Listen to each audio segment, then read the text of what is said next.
Hello, hello, good morning everybody. How's it going? Hey Zapticon, muso, hello, hello. Vixen, hello. Oh, Zapticon, redeem, drop and give me 20 already, alright. What are we doing? What exercise are we doing? Hey Solo. Hey Radical Steak. You listen to the VOD. You jumped in chat saying, oh, wherever you randomly jumped in chat was saying weird stuff that didn't make sense and you couldn't make sense either. How did I manage to land right there? I feel like there's a pretty decent chance you'll land on that in my chat. That's like a fourth of the stream. Hey Addy, good morning. Apple Peaskers, good morning. Hey Rach, probably you that says the weird stuff. Yeah, it might be. Hey James, good morning. Hey Ardon, happy Monday. Monster Munchers, hello, hello. Sir Lone Wolf, Montana, hello from Texas. Plank's not on the list. What? There's a list of exercises on there to pick from. Bro, busting out plank. That's not even an option. I mean, I guess I could plank. How long should I plank to be the equivalent of like 20 push-ups? Like a minute or something?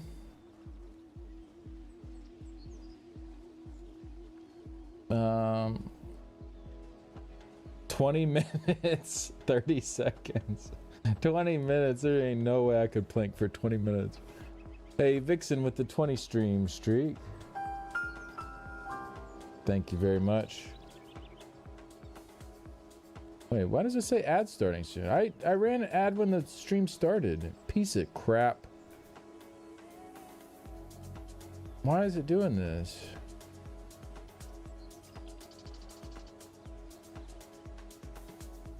Man, Twitch is a piece of crap sometimes.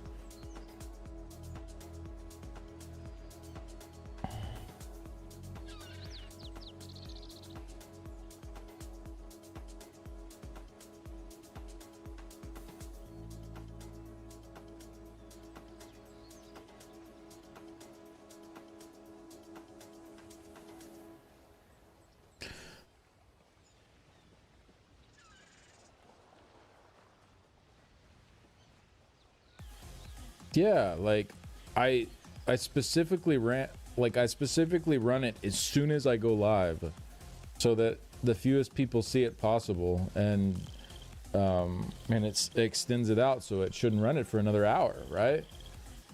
Well, I ran it as soon as it went live, and Twitch decided, hey, we're gonna just still run 3 minutes of ads like 5 minutes later. What the hell? Like, that's some crap. All right, sorry, let me get caught back up. Hey, Kellenon, good morning. Chat derails often, yeah. Trent with the 155 stream streak. Thank you very much, Trent. Appreciate you. Thank you, thank you. 30 seconds, 20 minutes. I vote burpees. Well, you didn't redeem it, so you don't get a vote. Sorry. Oh, man.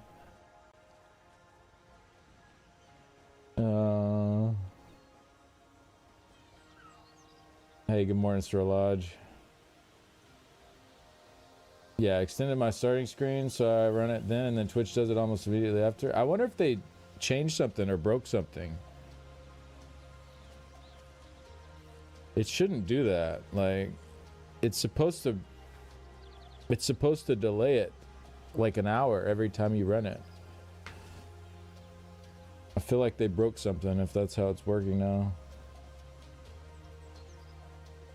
Not asking you to do it because it's hell and not a redeem it. But how long do you think you could do a wall sit? I don't know.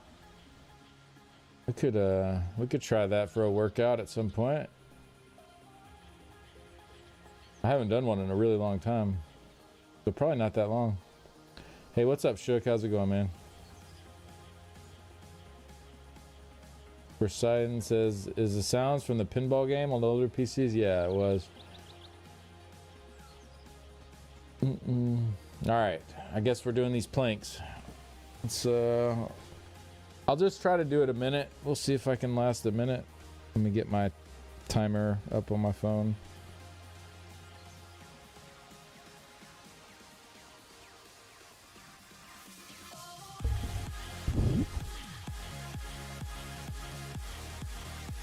It's crazy. ESO website put me on their community guides page. Oh, they did.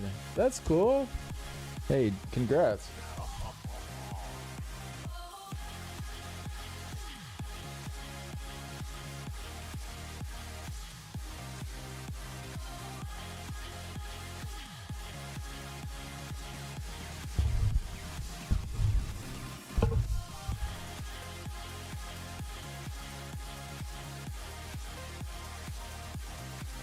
All right, I'll try to do a minute, I guess. We'll see.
Easy. Easy. Give me something hard next time. Ha ha ha ha. I guess I could just do them longer.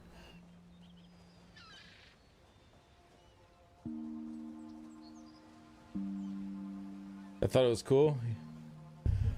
What's good too is farmer carry, just holding weights in your hands. Just walking around with weights, or what do you mean?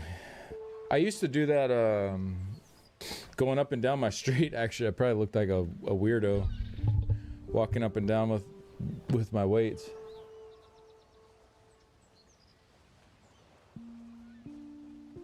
Can we see you do that dance in real life right now? You got I don't know about all that.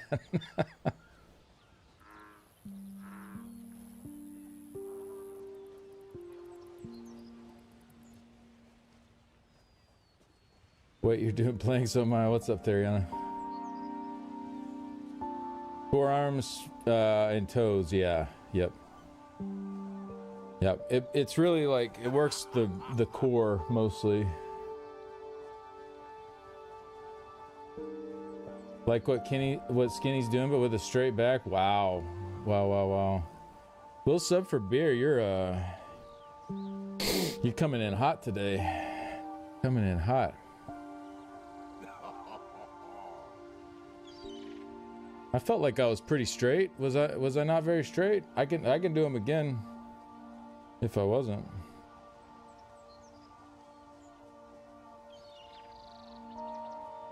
I was trying to hold out straight.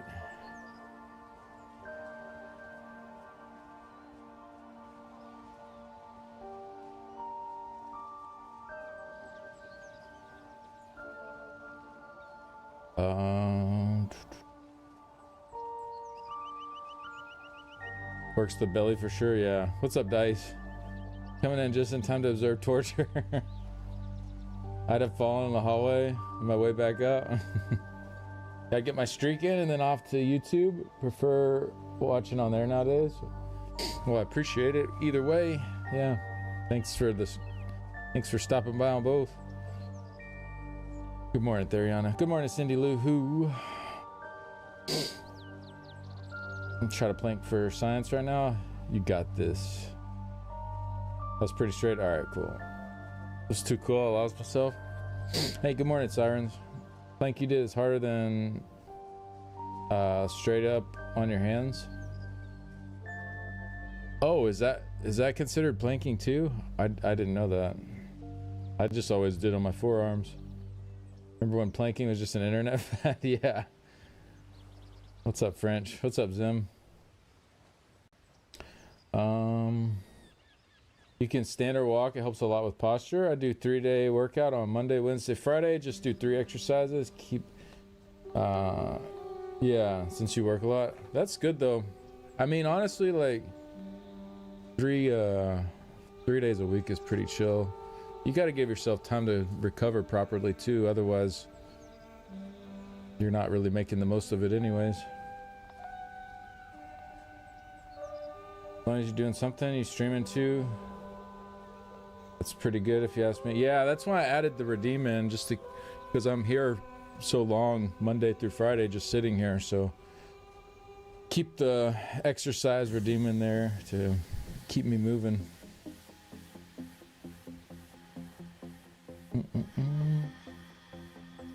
They look good. All right, cool. Playing on console. How's the future looking? It's really hard to say, man. I know, like all the layoffs that happen, like obviously they're still there. There's still people there. They're still working hard. They're still trying to make things happen. You know, it's not like they haven't given up on the game. There's still content coming. What the future holds though is it's kind of hard to say, you know, like it seems like things will probably be arriving a bit slower than they did in the past, which was already, I think the past cadence was already kind of slow personally compared to like some other stuff out there, but yeah, I don't know. We'll see how it feels. Personally, I love the patch that we're currently in. I'm having a lot of fun. So, and next patch is looking to be good as well. So it's like the game is fun. It's good. It's just like, will they be able to put out content at a quick enough pace to keep people entertained as time goes on? We'll see.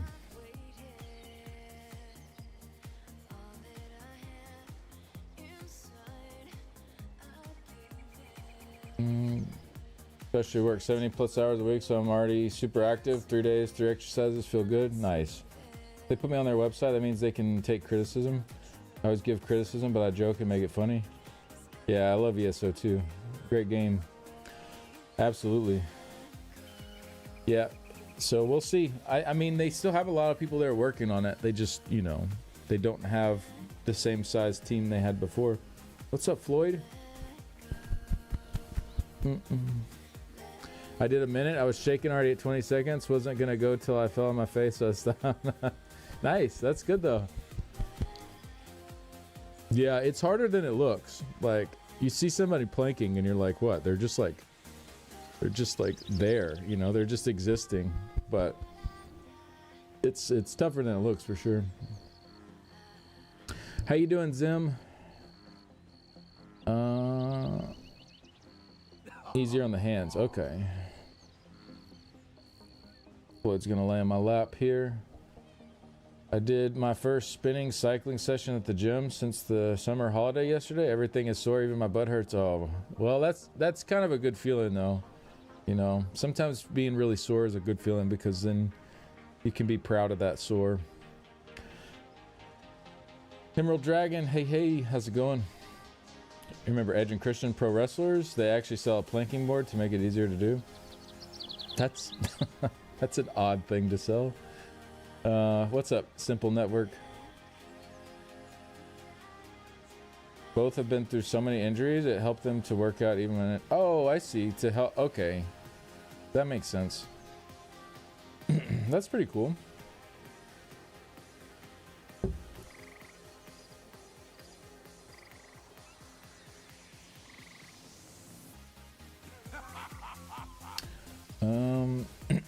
There's a lot of people having fun. It's refreshing. Yeah, it is. It is. It's a very good patch. Honestly, the class masteries kind of saved the game. Like, no joke. If they wouldn't have put those in with everything happening, I'm not saying the game would have died or anything. I'm not trying to exaggerate like that, but man, I don't I think a lot of people would not be sticking around right now if they hadn't have put those class masteries in. That revitalized the game so much. Soul Cleaver set, good for Blade. Yeah, very good. Very, very good. Floyd Void, yes, sir. I mean, yes, ma'am, sorry.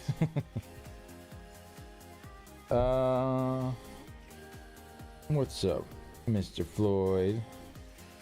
You're a good boy. Oh, let's see him.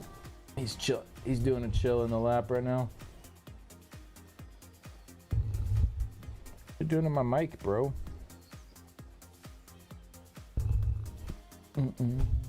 Anyone else getting tired of logging in, just doing the same things over and over?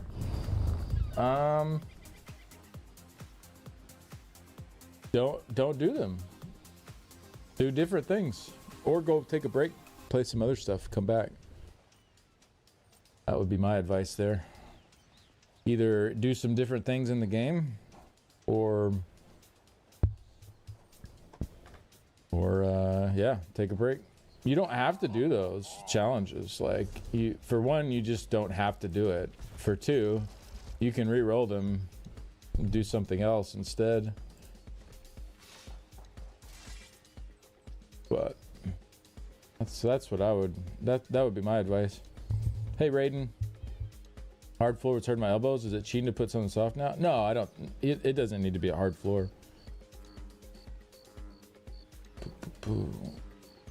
Yeah, a lot of people do them like on gym mats, so there's like the less pressure on you're putting on your elbows.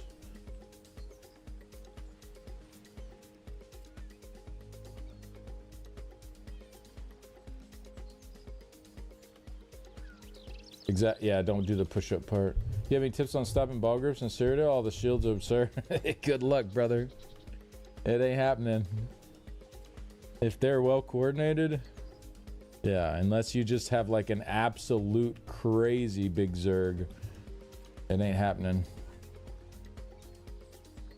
Yeah, the shields are absurd. I believe they're adding something with shields to Battle Spirit next patch. Was that right? Am I remembering that right, or am I making that up?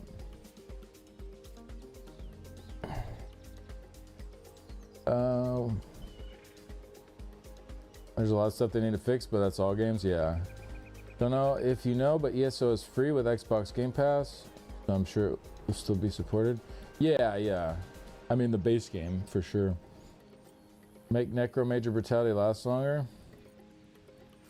Yeah, I don't really like how it stops as soon as your Siphon and your Pet stop for your Brutality and your Prophecy and Savagery. Yeah. I wish they were like a little bit extended, or if you just got them for slotting them, stuff like that. Kind of a pain. Especially the Siphon one. I mean, if you're using Corpse Burster for PvP, or sorry, for PvE, it's not really that big a deal because you're just popping it constantly, but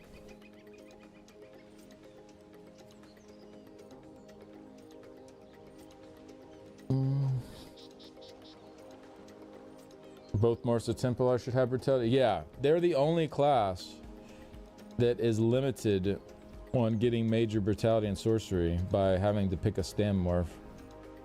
Yeah, so they don't, like Magplars do not have major brutality and sorcery in their kit.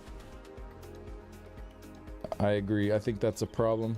Honestly, I feel like it just shouldn't be on that skill at all. It should be on a different skill that both Stamplars and Magplars run. Like, I don't think Jabs is the place to put sorcery and brutality. It's awkward too for Stamplars if you're relying on it for that. Then you get to execute, and you have to cast your jabs every 10 seconds so that you can keep your brutality up. So often, like, even if I'm on Stamplar and I have brutality and sorcery on my jabs, I still have another source of it because I don't want to have to keep casting jabs and execute. So yeah, I think that's not a good design the way they have it right now. They should just put brutality and sorcery on, like, I don't know, they could put it on Solar Barrage or, you know, something that you're going to keep up the whole fight regardless, and something you're going to use on both Magplar and Stamplar. Because yeah, they definitely have the most awkward version of it at the moment. How hard do you think it will be to get rank 100? I mean, it takes a pretty decent amount of PvP for sure. Depends on how much you like doing PvP. If you don't like doing PvP, it might feel pretty difficult. If you do though, like, you know, just a steady amount of PvP every day from here till the end of it, you should be all right. Because you still have, let's see, you still have 83 days. So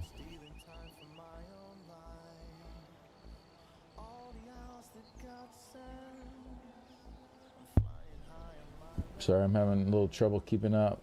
Which add-on shows your combat stats? That is Meter Skull. METERSKULL. Do different things, so many things to do. The goodest boy? Yeah, he's a good boy. He's taking a nap in my lap right now. Have to give Zoss some respect for putting a person like me on their website. Yeah, that's really cool. Father, it's me, Abby. I read in the patch notes your pars will improve by giving me more Treatos. Just so you know. Thank you, Tag. Appreciate the bits. How you doing? Been chasing down music box antiquity leads? I don't think I've ever got those. I mean, I'm sure I've found like some of them at some point, but I don't think I've actually ever dug up a music box. Not sure what to do with it now. Is there a mythic that boosts your power based on the number of shields on your target? I don't believe so. There's a CP node that does, Bastion, but it's not enough to make any difference with that stuff. There's a set that does as well, but again, it's not enough to make a difference.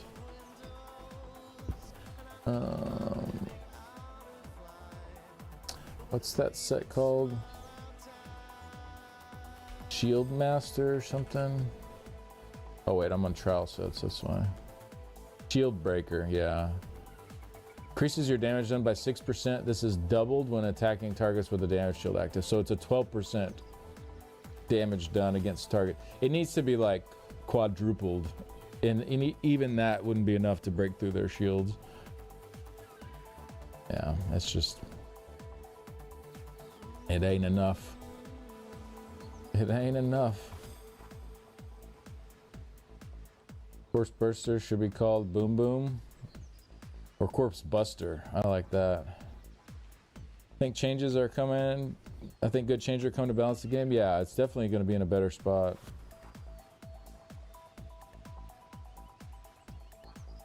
It's easy. You can do a boring XP grind. Yeah. I guess it depends on how you define easy. It's not difficult as in like you don't have to do like challenging things, but it is time consuming. So you could call that not easy because of the time it takes up. Just spent 15k trade bars on furnishings and skill styles. Nice. Once they understand cross healing is a big issue, they have PvP working properly. Yeah, the cross healing, the shield, the cross shielding, all that stuff. Yeah, it's rough. I mean, you should have an advantage if you're working together in a group. Like, sure, like you don't want people to feel like they're better off not grouping up. But at the same time, it's just like, it's way too big of a gap. I mean, it's kind of similar in PvE too. Like you see like the crazy gap between the highest end groups and, you know, just your standard veteran players, because they're so coordinated with all the different set buffs and all the different like little things to keep up and to pay attention to. You kind of get a similar dynamic in PvE as well.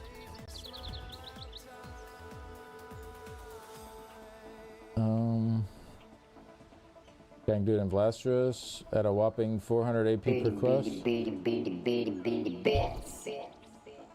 Probably be very slow doing it there. You missed it, but I have the Chef Arquishus's lost thesis now and I'm not sure what to do. Have more gibberish from Brian. Puff and maybe hype train. Hey, thank you, Zim. Thanks for the bits and getting the hype train going. Oh, where did you get that? That's crazy, Zim. Did you get it from the event? The White Strike Mayhem? Dang. I would probably wait a couple months and then sell it. Personally, that's what I'd do. Cash in. Hey, Cindy Luke, who with the... Can you not knock my stuff over, please? I appreciate that. With the 2 gifted subs, thank you very much. Appreciate that. Let me get caught up on chat. I'm way behind. I'm just gonna do like a little skimming through here. Speed read. Stamp largest slots a werewolf skill for perma brutality. That yeah, and that's silly that you need to do that. But that works. Yeah, I mean, I guess you could do that.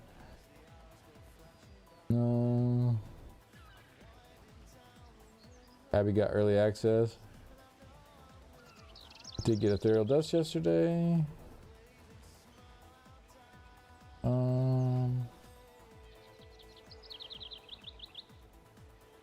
Cypher's third of the price of a year ago.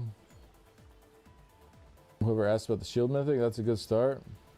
Yeah, it would need to be like crazy strong. You know what I mean? Like against shields, because like as soon as the shield's not there, essentially your mythic does nothing. You know what I mean? That's the problem I have with like a lot of the current stuff against shields. It's like, for one, it's not that crazy strong, but for two, when there's no shield, you're like, your build is severely gumped. So you gotta, if your build is not going to be very good against no shields, it needs to be crazy good when the shields are there. But that's a problem too. Like, okay, so you get their shield down and then all of a sudden your build sucks. It's like, that's not gonna do you much good. Thank y'all for the hype train. Appreciate you guys. A good way to increase veterancy. Feels like it slows down. Yeah, it slows down a lot. I mean, taking keeps, taking resources is always pretty good AP. Doing your first BG of the day is pretty good AP as well. And XP. So you get the XP in PvP areas also counts for veterancy. So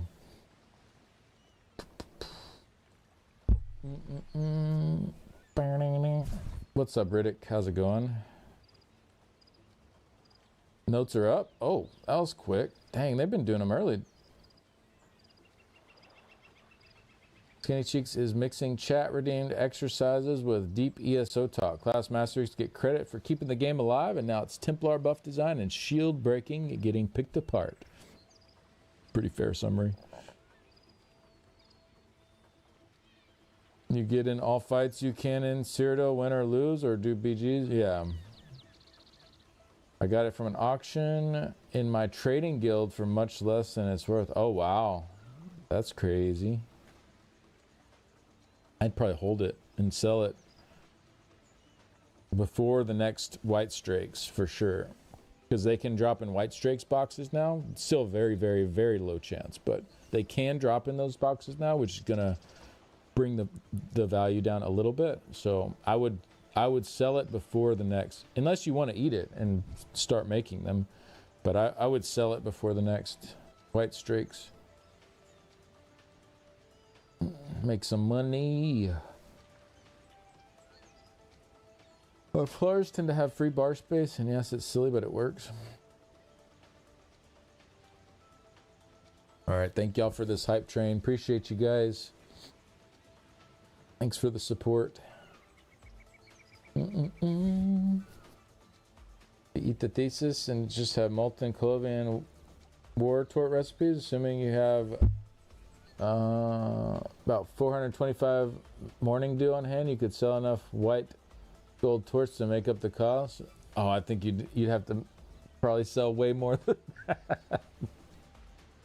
Oh man, that would be interesting to look at, like how many you'd have to sell at a profit to. I guess you just have to look at what profit you're making on each one, and yeah, that would be a lot. That would be a lot, yeah. BGs count for veterancy? Yeah. BGs, yeah. Any PvP that gives you XP or AP counts. All right, let's do these patch notes. Talking about new weapon lines. I want a crossbow with a grenade launcher. Fair enough. Thoughts on adding a new weapon skill line like gauntlets? I mean, I love one, but sadly ESO has not touched that since release. What's up, Cursed? All right, let's get the patch notes going here. Could somebody link them for me, please? I don't have to dig around. I would appreciate it.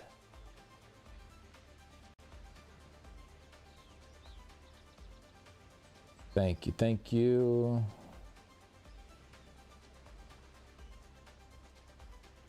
So we'll just go through them slow and chill first, and then I'll probably, well, depending on what all new stuff is here, do a recording for YouTube after we go through them. I'm doing good, Zapticon, thank you. I'm a little tired, but I'm doing all right. I think that'll work. Go ahead and just log out of the game. I'm probably gonna get booted anyways.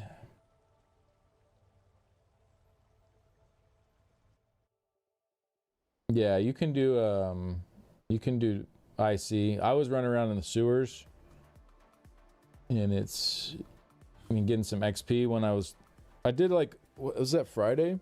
I did a bunch of PvP on Friday, and I was kind of tired of PvPing. So I ran around the sewers for a bit and XP farmed. It's pretty slow, not gonna lie. It's pretty slow, it's pretty boring, but you know, it's easy and it works. Yeah. That's what happens when you stay up killing trolls. Yeah, what's up, Nolandia? We killed not Marge, Grog? Was his name Grog? We're playing some Divinity on Sunday nights. Divinity 2. We left Marge. Marge is pretty cool. Killed the other troll. That was a tough fight. He was level 18, we were level 11. But he kept getting charmed because Red Prince is wearing an outfit that if enemies move close to him, they get charmed as long as they don't have magic armor, and the troll has no magic armor. So he just kept getting charmed, and we kept kind of just we kept freezing him as well. So we're pretty much just keeping him from being able to do anything, because he one-shots anyone he hits because of how high level he is. So like one shot on you, you're dead. But we kept him stun locked pretty much. The bridge trolls, yeah. We left Marge. Marge is cool. The other one's kind of a butthole, trying to charge like 10,000 gold to cross when the other guy charges 1 gold to cross. But we said Marge sends their regards. Took them out. Divinity is such a great game. Can't wait till the new one comes out. Oh, I know. I can't wait either. It's gonna be awesome. Gonna be awesome.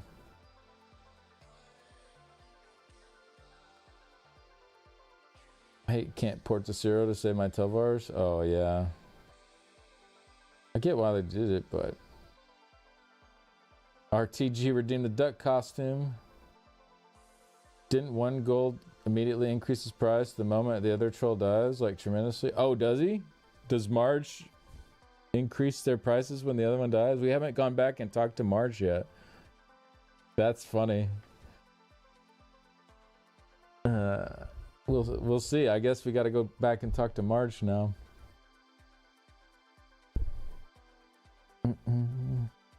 The hat, not the duck. Okay. Thank you.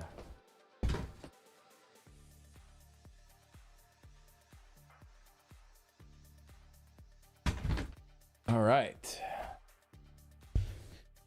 Here we go.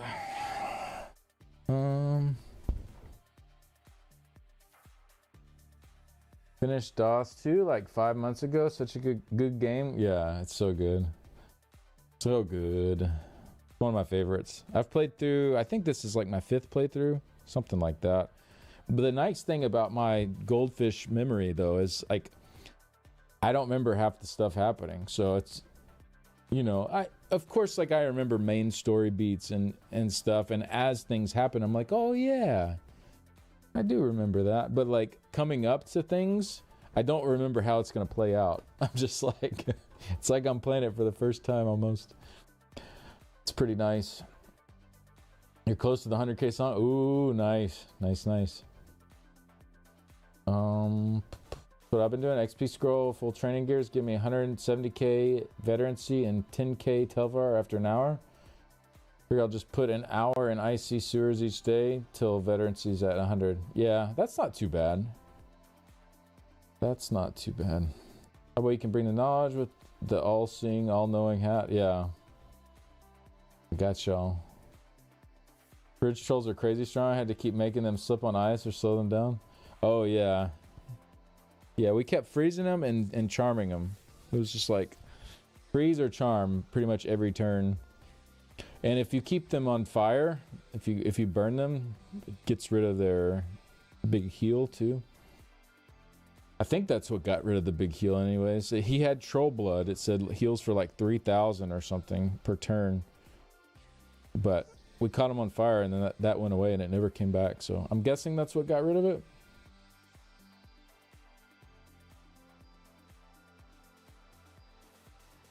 Do I need to ignore you to avoid spoilers? Yeah, please no spoilers. Marge initially uncharges 3 gold, can be persuaded down to 1, while Grog charges 49.97. After you kill Grog for Marge will take advantage of the monopoly and start charging 15k gold. Oh my god. Okay, yeah. No more spoilers though, please. Thank you. Because we hadn't gone back to Marge yet, so.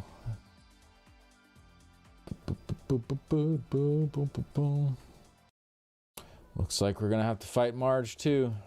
Charging 15k gold. Yikes. I have timeout power. Really like turn-based games? Yeah, me too. Me too. Skinny sees all with that hat. Alright.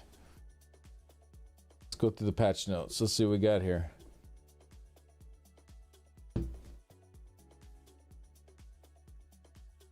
Oh, solo dungeons will be on the PTS today. That sounds cool. Yeah, I can check it out. Towards the end of last week, I'll have to make a template character though. Because it's on EU this week, I'm pretty sure. So that'll take a little bit of setup, but that's all right. All right. Toward the end of last week, combat team communicated some changes based on your feedback. Okay. We've been reading through your comments on the combat team messaging, but also like to give feedback once you're able to hop in and play later today. Yeah, that's good. So this is what we went through on Friday. I have a video out if you missed it about the combat changes coming this week. So I won't go through that post again, but the changes should be in here and hopefully have some more detailed numbers. A lot of them were missing the numbers. So we'll see though. There is detail. Okay, good. Not super hyped about solo dungeons, but since they're adding some very difficult stuff to it, check it out and see how fun it is. Yeah, I'm not super hyped for it either. I think it'll be interesting, but yeah, we'll see, I guess.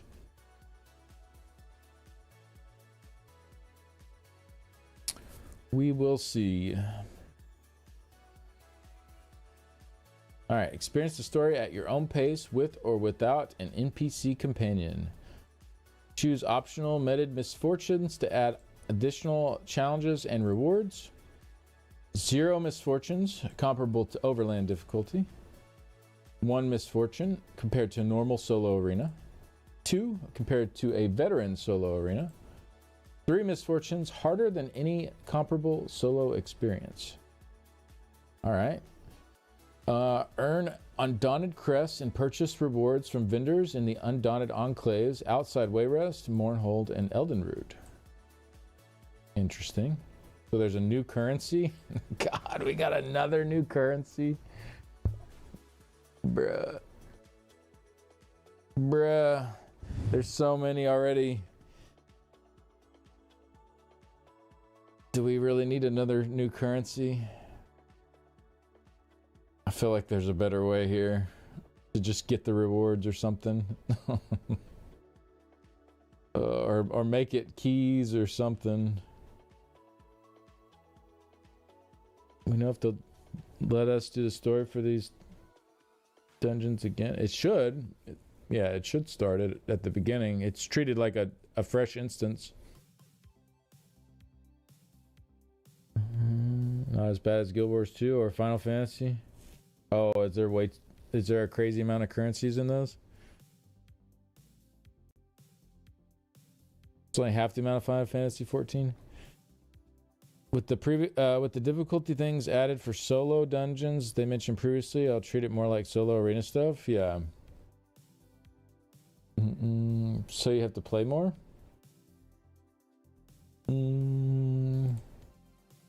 I guess we'll see. Earn the item sets and corresponding style pages for the monster sets. Okay.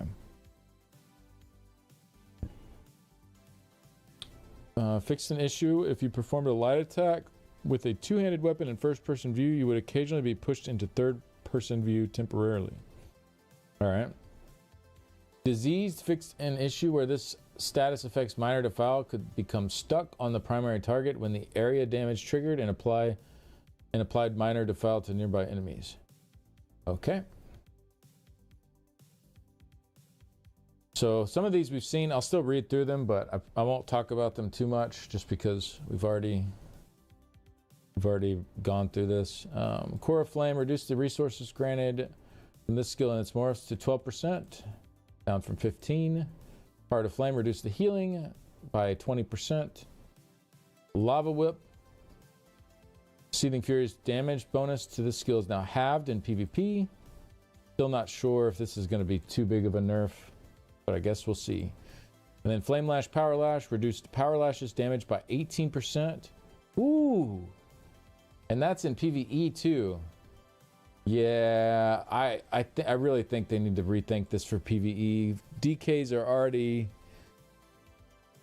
are struggling in PvE to keep up. They're not keeping up. Actually, it's not that they're struggling to keep up. They're not keeping up.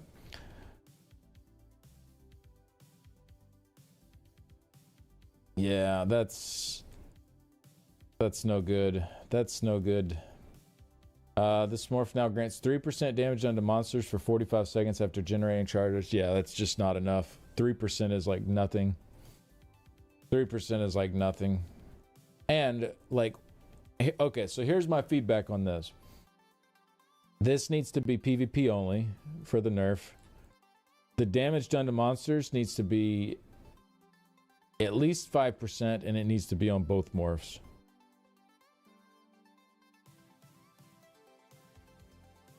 Yeah, at least 5%, and it needs to be on both morphs, and this needs to be PvP only for this nerf.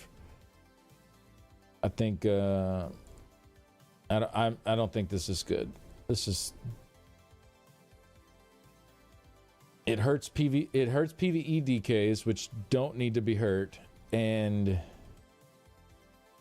it makes it awkward too, because if you want this like small damage done to monsters bonus, then you have to run this morph. But it's so small, it's not even like, you're not even gonna like feel 3%, especially when you lost 18% of your whip damage. Like, so you're just getting nerfed. This is not the way on this one. All right, Earthspike Mantle. This skill and its morphs now grant damage done to monsters rather than any damage done. This is to account for landslide buffs. Fix an issue with the left arm spikes not appearing on some male models. Landslide. This passive stacks up to 12 times, up from 10.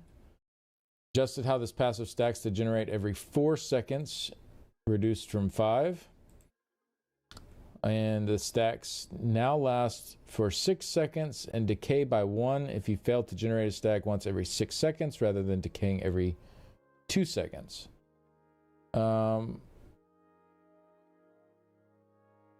Wait. If you fail to generate a stack once every 6 seconds rather than if you fail to deal damage.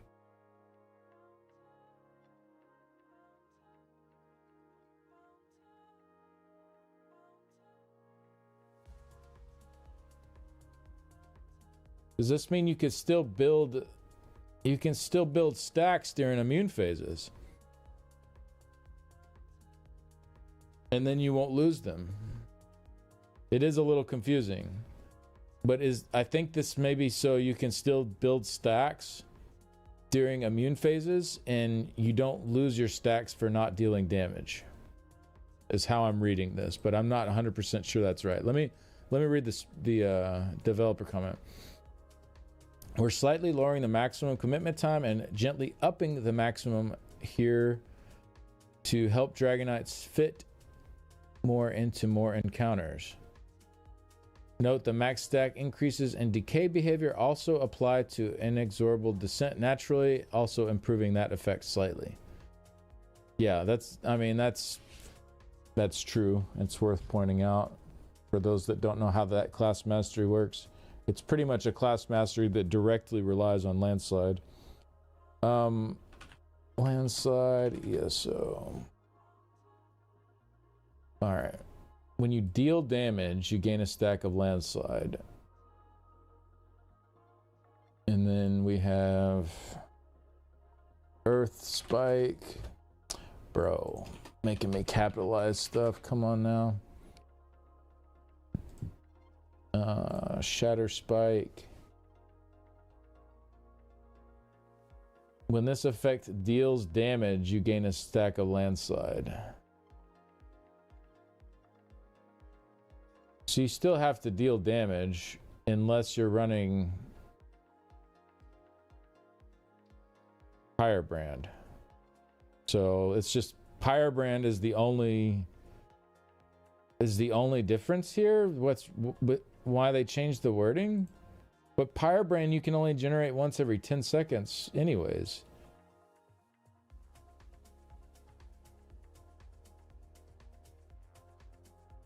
I don't know. This is kind of weird.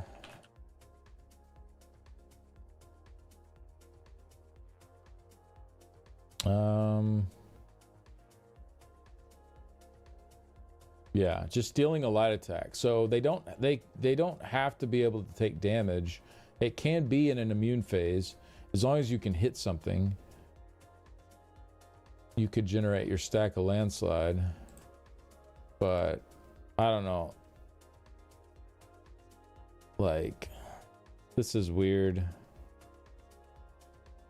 I feel like man, they very often overcomplicate things and get things backed into these really strange corners. Like, I don't know. It's an improvement. Hey, welcome back, Ted. My bad for unfollowing. Wow, you unfollowed? That's pretty rude. Damn. I noticed you leave the server a lot and come back too. I don't know. I mean, it's fine. You're totally like fine to do that. I just I don't know. I've noticed like some people do that stuff. Like they're constantly leaving the server and coming back, or you know, as soon as they're like not playing a game, they unfollow everybody that plays that game. I don't know. I never really unfollow people unless they do something that pisses me off. That's just my personal thing, though. I don't know. Different people can do what they want, of course. Ted is in and out of ESO more often than I change underwear. Yeah, exactly. No, Musso changes underwear every day. That just shows how often Ted is in and out. Yeah. No, I mean, the landslide change is an improvement. Don't get me wrong. It is an improvement. It's better, for sure. There's no, there's no debate about it. It is better. It's just, like, I don't know why they have to always make things work in a strange way. Like, just make things intuitive. So, it stacks up higher now. So, you get 12% damage done instead of 10. So that's good. You also get your class mastery. Yeah, so we'll just look at it here. So the landslide will go up to 12%. I don't know if class masteries are in here, but we'll see. They are. Okay, good. So this class master will also give you 1% damage done. This is multiplicative damage done on the class master instead of additive. So instead of 10% on each of those, you're getting 12% on each of those.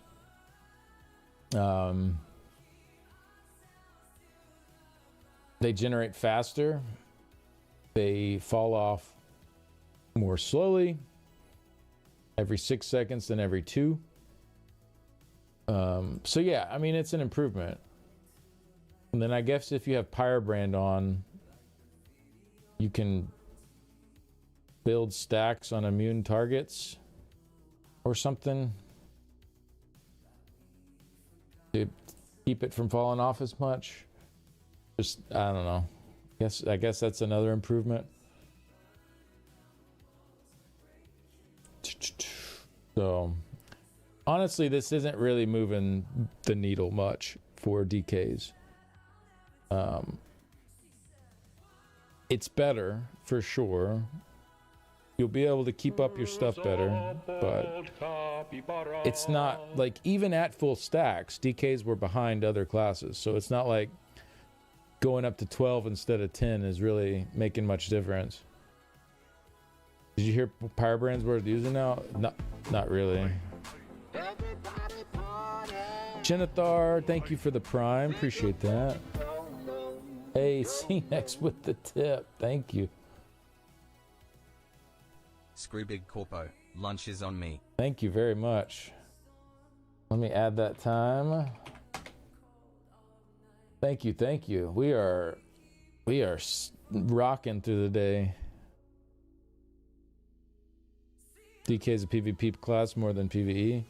Yeah, that's the whole. I mean, that's what we're talking about, Montana, is the fact that, you know, they're very strong in PvP, they're underpowered in PvE, yet they're making changes that are nerfing them in PvE too.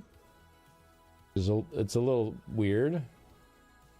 I mean, this is a buff for sure, but it's not a very big buff. So I don't think overall, like, DKs are not competitive in PvE. Like, this doesn't do anything to change that, in my opinion. Are they better? Sure. Yeah, they're better than they were, but still, you're still not bringing DKs as DDs to your raid. Like, if you're trying to, like, build the best comps. Like, if you don't care and you're doing easier stuff, then sure, it doesn't matter, but...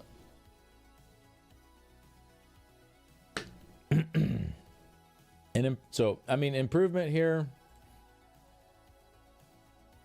I don't like the whip stuff.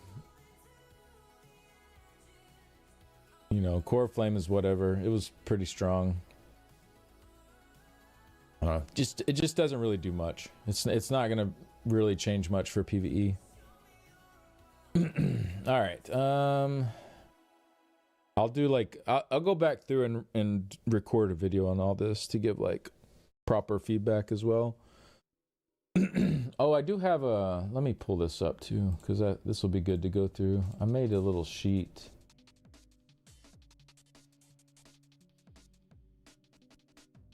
Duplicate.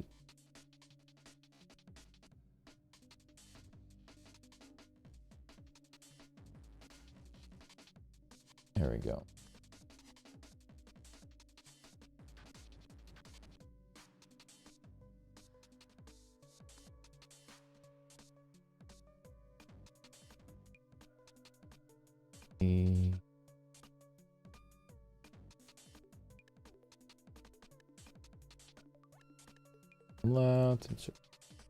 Okay, so this is the new stacking with, as long as you have Earth Spike Mantle going, because Earth Spike also adds to stacks. So it now takes 30 seconds to build all the way up to 12 stacks. So it takes 24 seconds to get to the point that it maxed out before.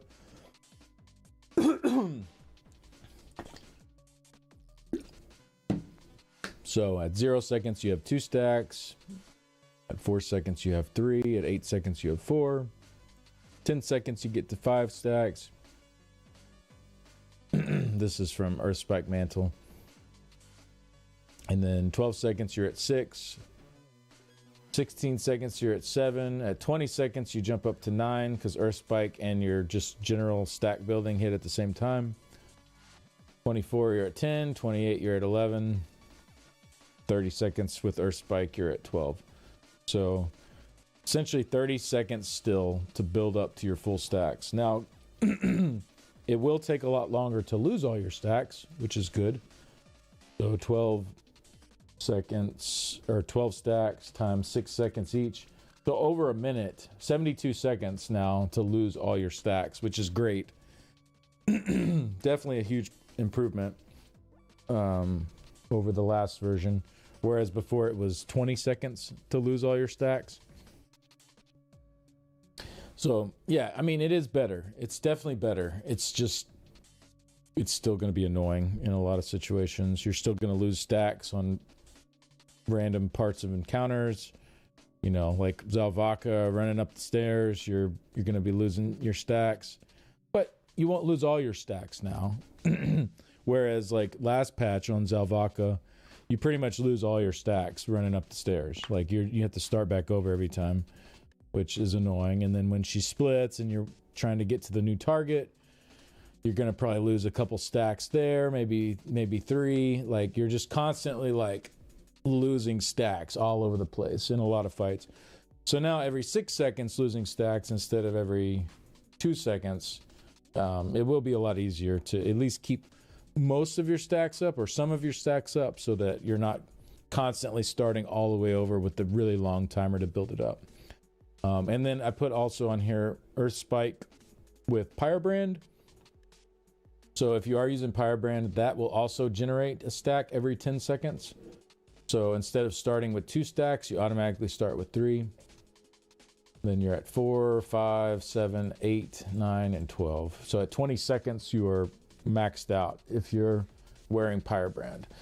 It is, you know, that's 10 seconds quicker. It's not,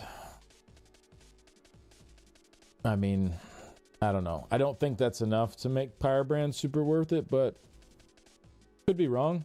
It might be a bit closer now to like what Berserking Warrior can do with building the stacks up super fast like this. No, I mean, I say super fast. It still takes 20 seconds. You're saving 10 seconds essentially. You do start with more as well. So like right off the bat, you have 1% more damage. You count both of your masteries. That's like a 1% additive more plus a 1% multiplicative more. You're 1% ahead all the way until 10 seconds, and then you're 2% ahead all the way until 20 seconds, and then you're 3% ahead. And then the non-Pyre brand version will slowly catch up over the next 10 seconds. So I don't know if that's really like makes the set worth it now when it wasn't worth it before to like get out a little bit faster with your what's it called? Landslide stacks. Landslide and inexorable descent stacks. So yeah, I don't think it's there if you want to use it. There is an extra bit of synergy and improvement there to the stack building, but and also it seems like your stacks will fall off more slowly because you can trigger Pyre Brand to cause it not to decay your stack. So I think Pyre Brand's an okay set. I don't think it's a bad set by any means, but I don't know if there's any scenarios where it's going to be the best set to run. So it's hard for me to recommend sets that don't really have any place where they're best. But it could be a solid option for people if you already have the set and you just, you like the theme of it, you want to run it. It's not a bad set by any means. But I think you'll still get better results using other stuff. If they would bring the cooldown back down closer to where it was before. What was it when they originally introduced the new version of Pyre Brand? It was like 5 or 6 second cooldown. Something like that.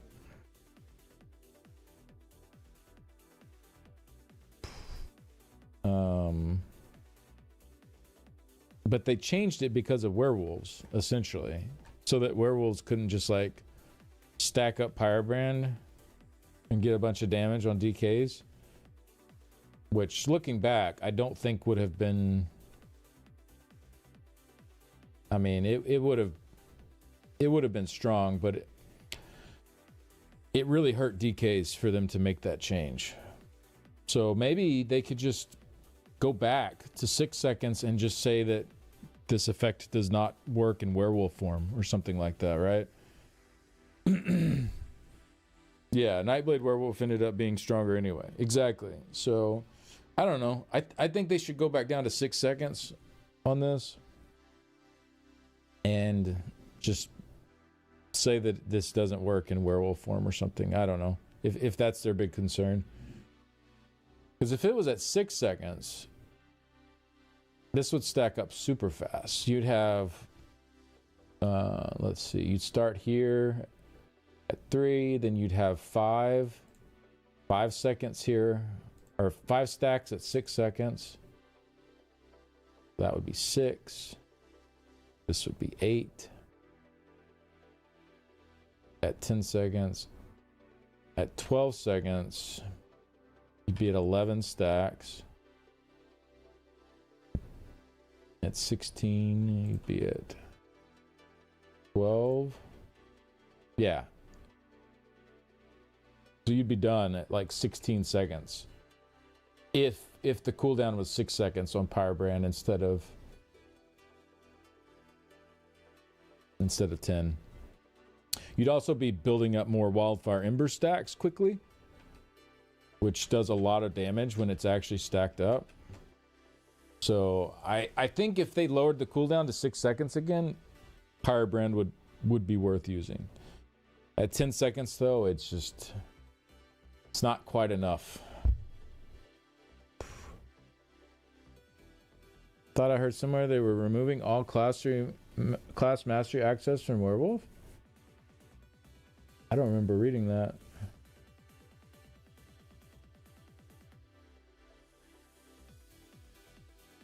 It could look half decent on the dummy if you don't pre-stack landslide. Maybe. Yeah, since you just get to your stacks faster. Yeah, I think tired of PvE builds getting nerfed due to issues within PvP. Yeah, I know. It's in that, like, they clearly know how to do it separately. They're adding in separation, like this is separated PvP and PvE. This is separated. So why Flame Lash does it like why does that get a PvE nerf too? It makes no sense. It was not OP in PvE. Yeah, I don't know. It's all right, I guess.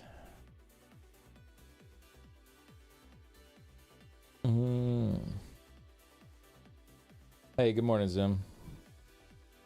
Ads are done.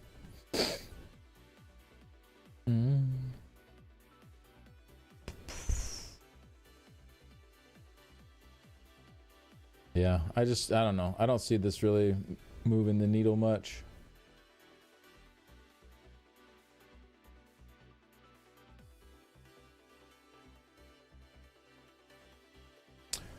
They could give Pyrobrand the same cooldown as the actual passive itself, which would be cool. So like every 4 seconds you're getting 2 stacks instead of 1. So at 4 you'd go to 6. Here you go. Wait, hold on. 4, 5.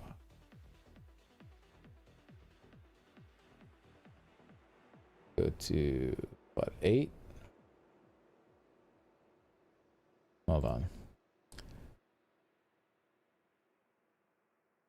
Gain 2 stacks from it there. So you'd gain another stack here.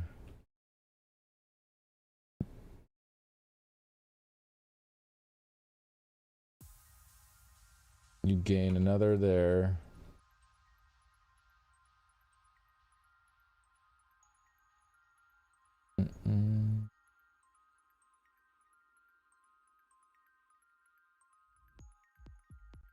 Go up to 8 there. At 12 seconds, you'd go up to 10.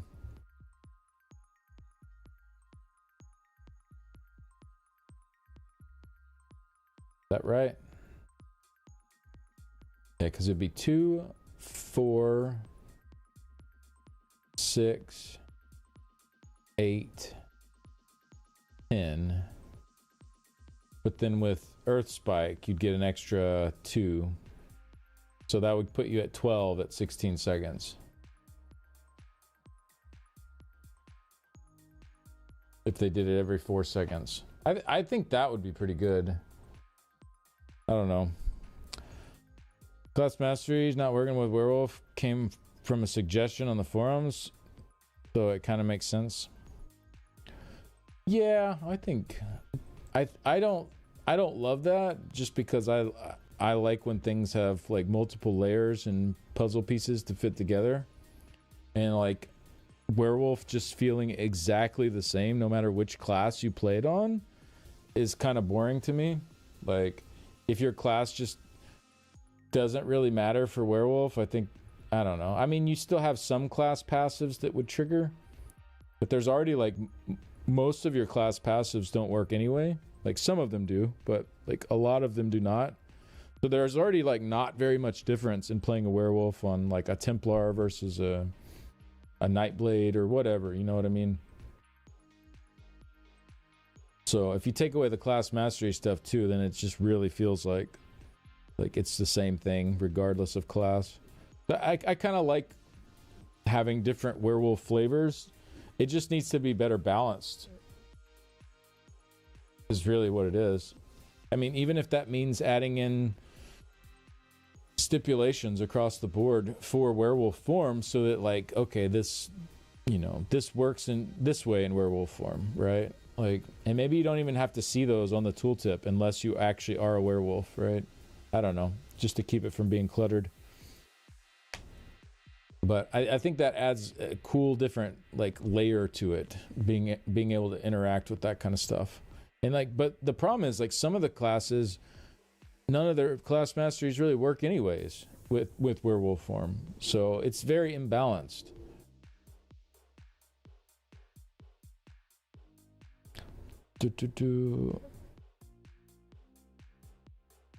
But then once you build up the stacks, you'd swap out the set or running through a trial at normal pace. I mean, the set itself still does damage too, based on how many stacks you're at, which is a decent amount. But yeah, you might be right. You might just swap it off. But the wildfire embers is a debuff on the target, so building that up very quickly is something you would still need the set on to use. Some PvPer rage quit from Sork Werewolf nuking them. Yeah. Werewolf being completely useless for Crow and Arc masteries, but busted in Nightblade and PvE and Sork and PvP. Yeah.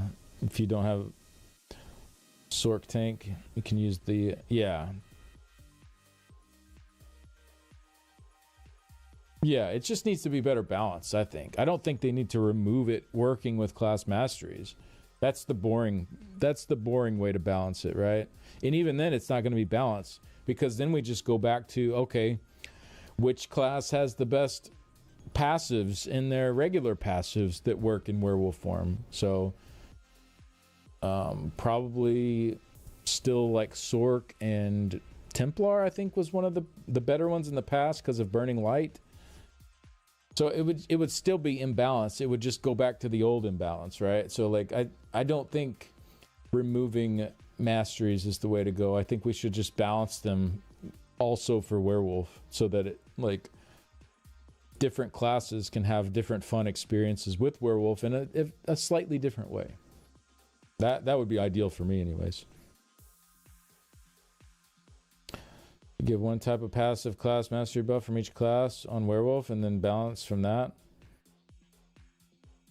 Yeah, it would take a little bit of work to design one, but something that works in werewolf form. Yeah, honestly though, I think it's fine the way it is. I think just using your class stuff I think it's fine. I just think it needs to be balanced. Like, I think it's cool that a werewolf can use some of Sork's class masteries. I feel like werewolf should be able to use each of something out of each class mastery that's powerful for all the different classes, even, and maybe tune them down a little bit in werewolf form if it's too much. I don't know. I don't like the idea of just like deleting that aspect. I think that just makes werewolf more boring. Between the lines, these patch notes, it reads as if they want to do a lot of splits between PvP and PvE skills. Yeah, I mean, I hope so. I think that's the way to go for sure. If they want things properly balanced in each one, the players have been saying that for years. I mean, really for the existence of the game, the players have been saying that, and they're only just starting to do that really in like the past year or so. They've done a few in the previous years. Like they added Nightblade's damage done bonus on Cloak that's only to monsters. I think that was the first like class skill they actually put like a differentiation there for the damage to PvE versus PvP. But that was only a couple years ago they added that. So like it's a relatively recent thing that they're even willing to do that. Well, besides a set, not a class skill. But yeah, I mean, they've done it with gear well in the past. But I'm talking about with your actual abilities. They hadn't touched that until very recently. And it seems like they're way more willing to do that now than they ever have been, which is the right thing to do. Like it's just it is kind of frustrating it's taken them so long to get to this place where they're willing to do that when it's been the right thing to do for years now. But for some reason, they've been incredibly stubborn about it. A decently long time ago, there were stuns, monsters, snares, players. Yeah, that's not what I really mean. I'm talking about actually like balancing the skills in their damage and in their function differently across the two modes. Hey, what's up, Kai? How's it going? Hoping Templar got good numbers. We'll see. I'm not quite to Templar yet. We shall see, though. All right. So Necro, we went through this all on Thursday, but let's just quickly go through it again. Increase the bash, the damage of this morph's bash by 73%. Increase the cooldown to 1 second, up from 333 milliseconds. So big increase in the damage here if you were not doing the double bash weaving tech.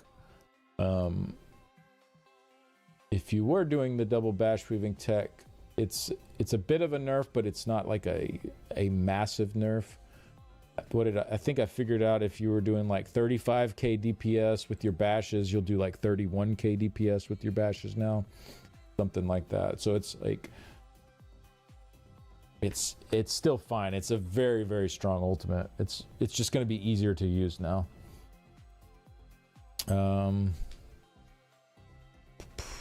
What about 120? Did people have 120k bash damage? I don't know. That's pretty crazy. That must have been a very short fight. Must have been a super short fight. Yeah, I'm talking about on the dummy, though. Like, on the dummy is a bit longer of a fight. I think at the very high end, people are getting like 35k DPS from bashing. Yeah, so that you're still probably gonna get 30k DPS from the bashing here.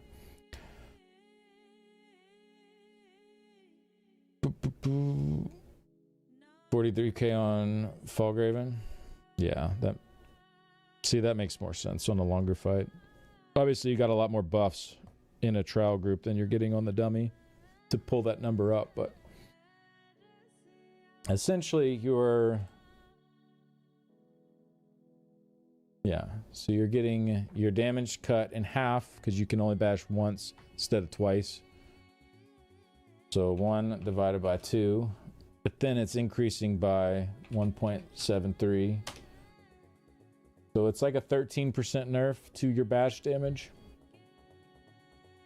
But it's still, I mean, it's going to be super strong still.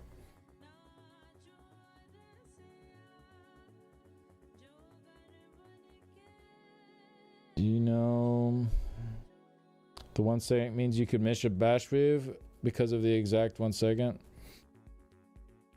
Potentially, yeah.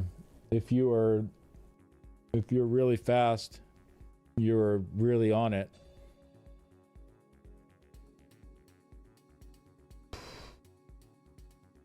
Yeah, that's something to consider maybe. Yeah, I'll add that to my feedback for sure.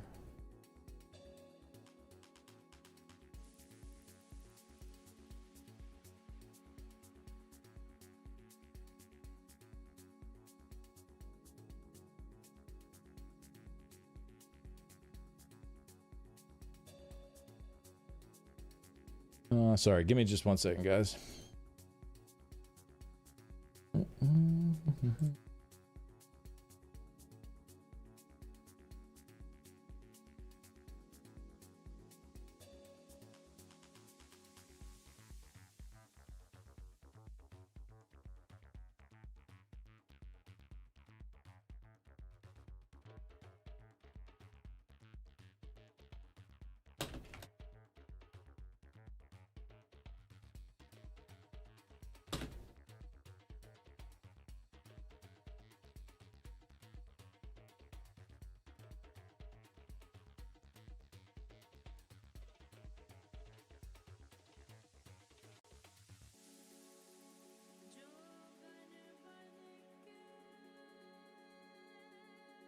uh, uh, uh.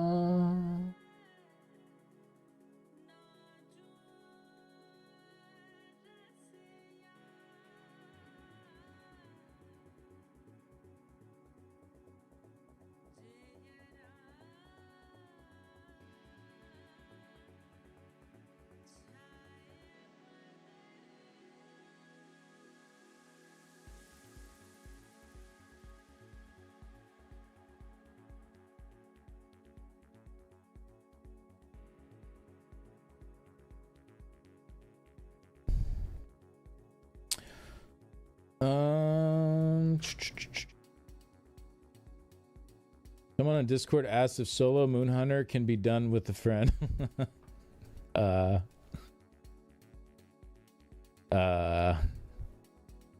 First batch being a bit late, the next one being early could be. Yeah. That is a good point. Yeah.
Okay.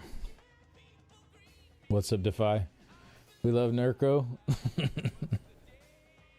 All right, yeah. I sent in the feedback about the bash doing like 0.8 seconds instead of 1. I think that's a good call out. Because if it's exactly 1 second, yeah, you could. Your bash might not always be like at the same perfect timing every one GCD, you know, and you could essentially not be able to bash because it's on cooldown still. So I think putting it at 0.8 seconds would be fine. You still can't double bash weave, so it doesn't change anything there, but it makes sure you have that little bit of wiggle room so that you can hit it every global cooldown.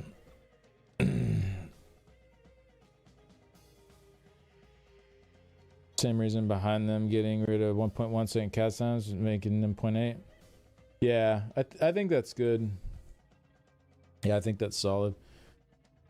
Doesn't change the power, it just makes it so you're not going to miss every once in a while, or I mean maybe somewhat regularly for people that weave very fast.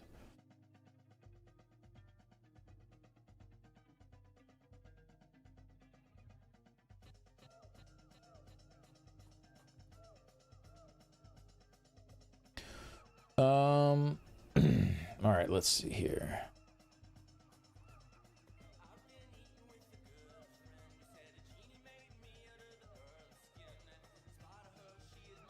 Frozen Colossus reduced the cost and its morphs to 150 down from 175, increased the damage by 12.5%. These buffs are temporary and will be reverted in update 52 to make the bonuses higher but restricted to PvE. Oh, that's cool. Yeah, I like to see that. Pestilent increased the damage of the first morph's hit by 12.5%, the second hit by 18%, and the final hit by 23%.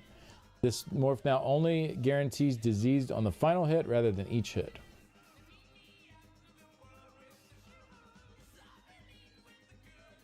I mean, probably fine. Seems like it hits harder. Probably still not like it's hard as a meteor or anything, but what is the current tooltip on Colossus? Pestilent Colossus ESO. 3200, 3360, 3528. 3360, 3528. So about 10k.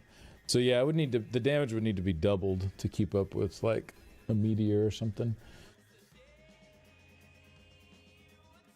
Which obviously like doubled would be nuts. For, like that would be with major vuln also. But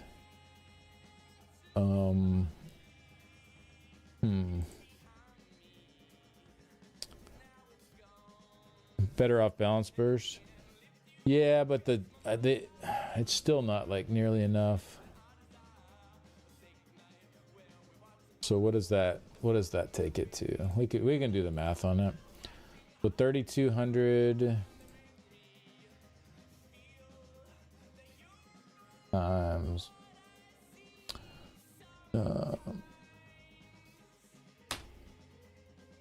the first hit is now 3600. Second hit is 3360 times 1.18.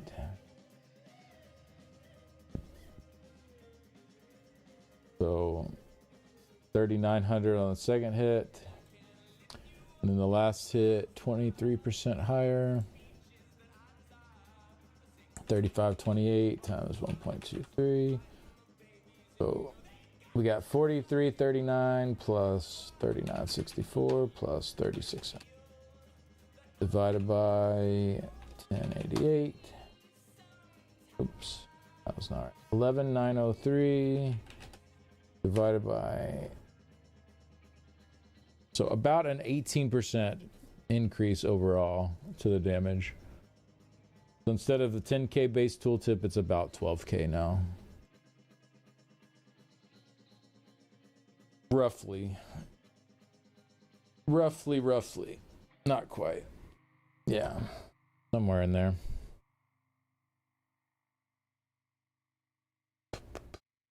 I mean, it's alright. It's an improvement, but it's still like, it doesn't really. Been going through our logs after tonight. You might not be in Morog anymore. What? Okay.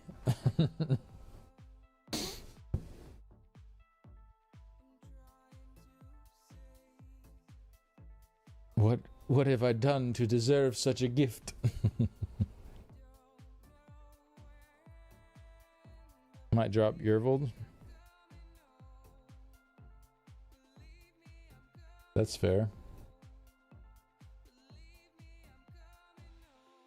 New duty Morog plus MK. No, please. Yeah, Krypton and Pillagers. Yeah. Well, that's cool.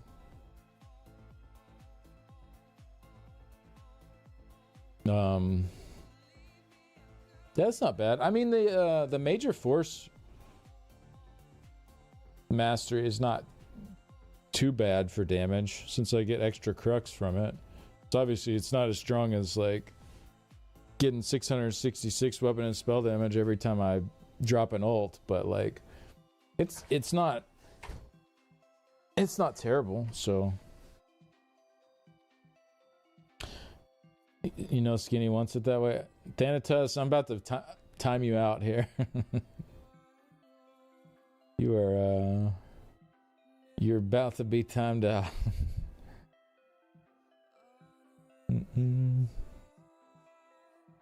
All right. Trying to put me in MK.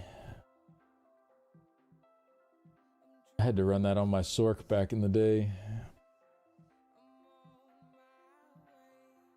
Don't remind me of these things. Actually, it wasn't too bad on the Sork. But all right. Martial knowledge. It's the one, if you keep your stam under 50%, you apply a debuff with your light attacks for damage done. Is it 50%? I think it's 50. I haven't used it in a while. Hate those sets. Yeah, they're a pain in the ass for sure.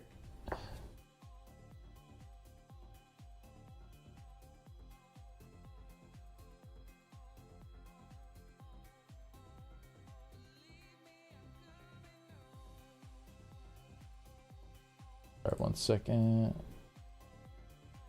Great patch notes. Sorry, PvE DK mains. Yeah, I'll take double the power, Colossus. Think about, yeah. I mean, they could double the power though and make that PvE only and keep the power as is for PvP. Yeah, because if they doubled Pestilent Colossus power for PvP, it would be absolutely insane. But for PvE, it really, like, it wouldn't be. It would just be like a good ult, you know, a good normal ult. It would be super bursty since it's so short. You get that damage in though, which would be cool. All right, nothing wasted. Passive stacks now last for 12 seconds, down from 15, but decay 2 at a time rather than 3. Overall, this will add slightly more time before the stacks fall off. Yeah, I like this too. I mean, it's an improvement, but like, why not just leave the time at 15? I think it was fine at 15. So just do 2 at a time at 15. I think that'll be fine. I don't think we need to.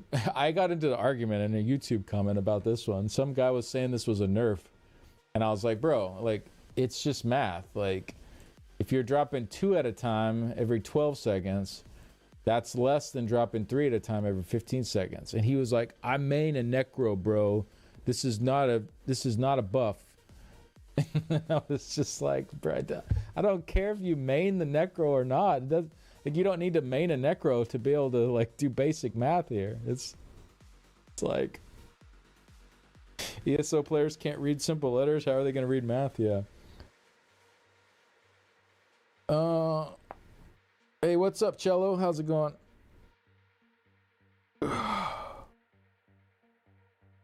Oh, what did you say? Colossus was not typed. Stupid fun. Oh, double power Colossus. Okay, I see what you're saying. RTG. Math is scary. I main a Necro. I also hate math. Checks out. Was that you? Is that your alt account? Arguing with me on YouTube? I'm a mathematician, but don't hate Necro. It was you? Okay.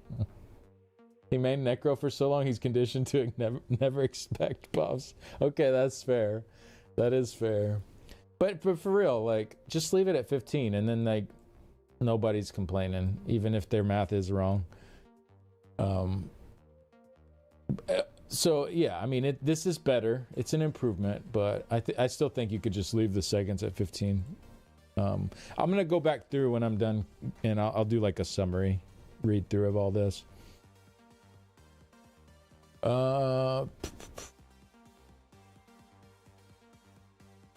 Necro get buffs? Yeah, Necro got some buffs. For single bash weaving, this was a big buff. A little bit of a nerf for double bash weaving. For this, their ultimates both got buffed in damage. Frozen Colossus is actually cheaper now as well. And then Class Mastery, this one got slightly buffed. It decays a little bit slower than it did before. Okay. This skill is morphs state they will grant 1% damage done per 10% current health you have while they're active. This effect is work in progress and will be active next PTS update. Yeah, I think they've seen the feedback on this, that people didn't really want a damage. How do you say it? Like they already tried this with concealed weapon a couple years ago, where they gave that like a damage buff. You would hit concealed weapon you would get a buff, and then you'd use a different spammable as your spammable. So it was kind of a weird way to use concealed weapon. And then they were going to do that with Strife.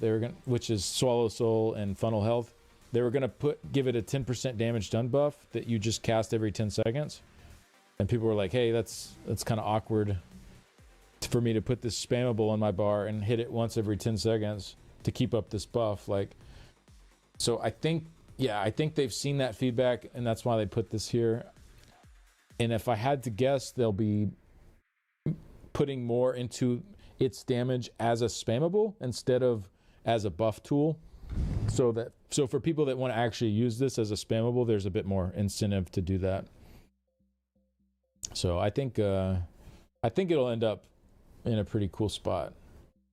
So not a lot here for Nightblades. What they need to do is let Siphon give the major Savagery Prophecy for slotting. And yeah, we were talking about that earlier, John. I do agree. Like the skeleton, at least you can pre-buff that outside of combat for the major brutality and sorcery. So that one's like, it's whatever. It'd be nice if there was a little bit of overlap.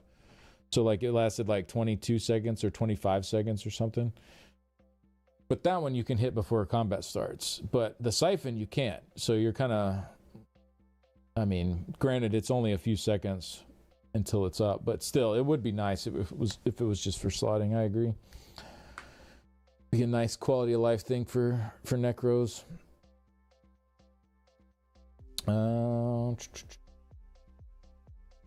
Wonder if the cheaper ult will make Sax and Necro tank better. I don't think so. Cheaper doesn't really help Sax. That just turns the, you just get less duration. I don't think a lot of people are even using Sax right now, though, are they? Not like now that I guess for 4-man maybe or something, but yeah, now that Arcanist can keep that up, there's not really much reason to use it. I guess if you're in a 4-man without an Arcanist, but there's probably better sets to use for 4-man maybe. I don't know. It could probably be situationally pretty good if you don't have an Arcanist in the group, I think. Necro's upfront damage not as important as most classes, so it is indeed a bit more QOL than it having large impact. You can also just pot in the opening. Yeah, it would be more just QOL for sure. All right, so yeah, not much for Nightblades here. These patches go live today? No, this is on the PTS today. So this will go live. Well, this stuff might not go live as is. They might still make adjustments on the PTS. But this update is scheduled to go live September 28th. So we still got a ways on all this. What? Reading is required? No way.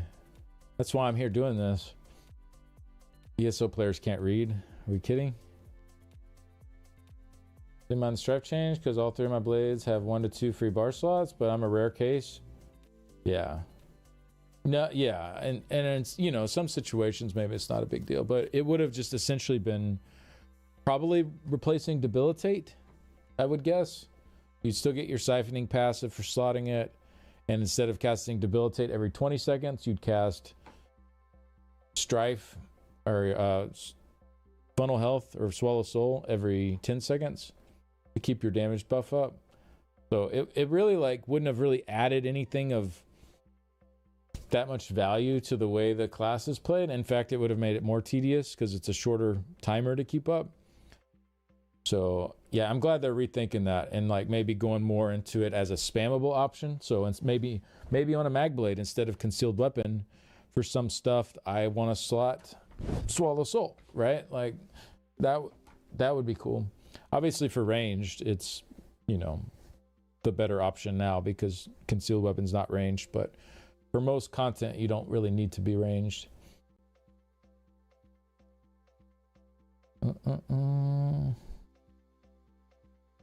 Sork is definitely not OP. No. Yeah, Sork is Yeah, Sork hits hard on the dummy, but you know, for content, I mean, they're okay for some fights. They're not like terrible or anything, but you're not bringing in a. If you're optimizing for damage, you're not bringing a bunch of Sorks. Might have a Sork werewolf, but if you have a Sork tank, you don't need the Sork werewolf either. You can just run a Nightblade werewolf.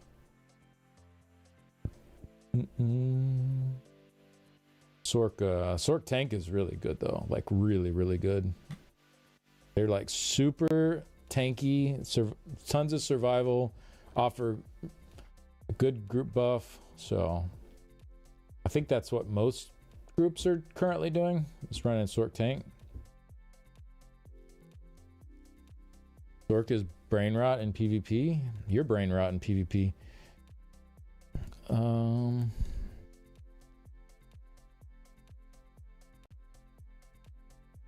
Anyways, Nightblade and DK tank are way better. I'd have to disagree with that. You're gonna already have Nightblades in the group.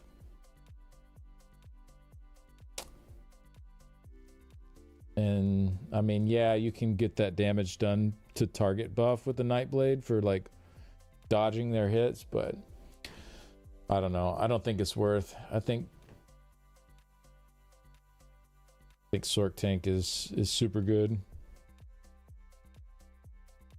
Sork tank's better than DK tank? Yeah, I think so too. DK in other positions is worse. That's why DK tank is a valid option. Right.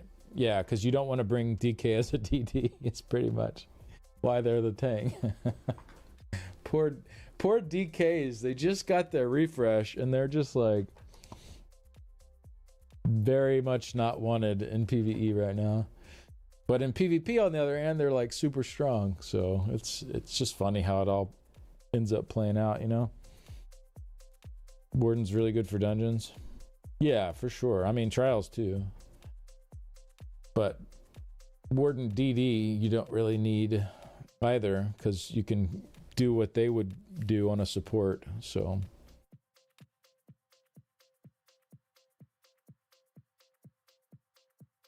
all right, let's go to Templar here. Balanced Warrior. This passive now grants bonus armor per Templar skill slotted. 2% per Templar skill slotted. And weapon. Okay, so let's just look at this part first. The armor is no longer 6% armor. It's 2% armor per Templar skill slotted. So some situations you would get more armor out of this, some you would get less. So if you're like subclassing and get Balanced Warrior, you're not going to get as much out of this. If you are pure classing though, if you are a Templar, you should get more, I would think, out of this. 2% plus, 2% plus 2% per, so easy more then. Yeah, way more. Okay, that's even better. So 2% is your base, even if you have no ability slotted from Templar. Oh, that's cool. So just two Templar abilities, you're already back. 3 Templar abilities, you're ahead. We could do a little sheet on this too. Let's see. Duplicate.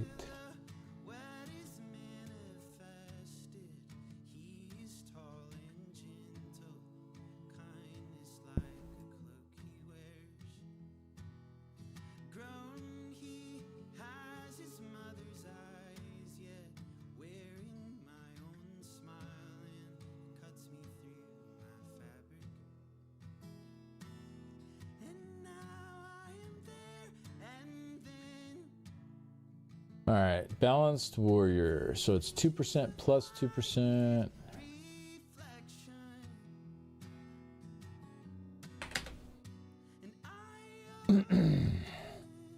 Old. 6% armor. Wait, what? Why did it do that? Oh, it's, I see what it's.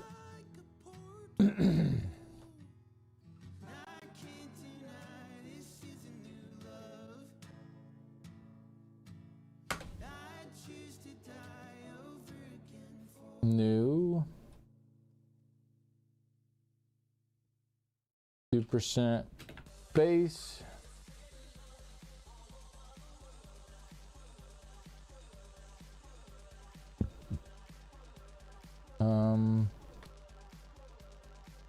One Templar skill. It's smaller.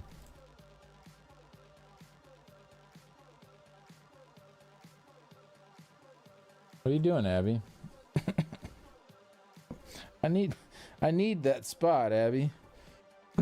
Templar buffs, am I dreaming?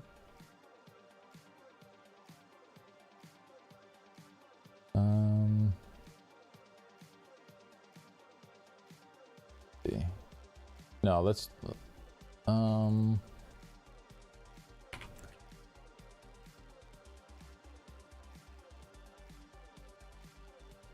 Templar skill slotted.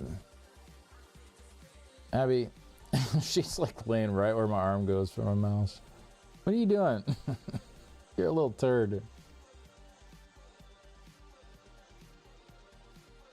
So 1, undo that, 2. Guess 6 would be the most you could have. 0, 1, 2, 3, 4, 5, 6.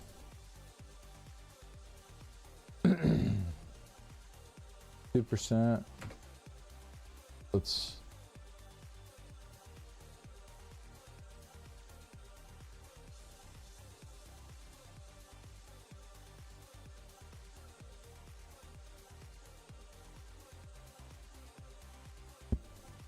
Abby came for Tritos.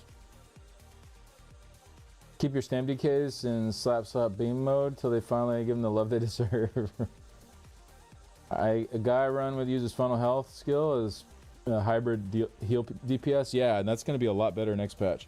Hey, Abby, you can sit in my lap if you want. I need that spot though. All right, so this will be 2%.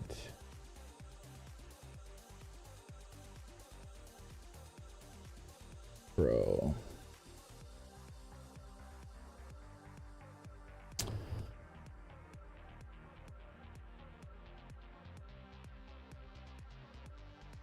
Oh, you know, I could just do this. Equals G4 plus G4 times F5. And let's sure those stay.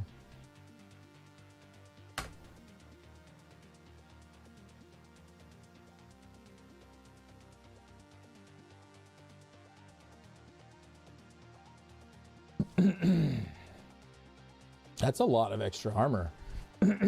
I mean, obviously you're not really going to slot 6 Templar abilities, but I mean, even with just 2, you're breaking even.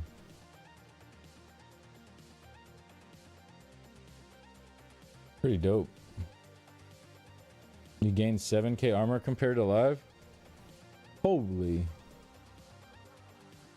With Eliminate procced. That's pretty crazy.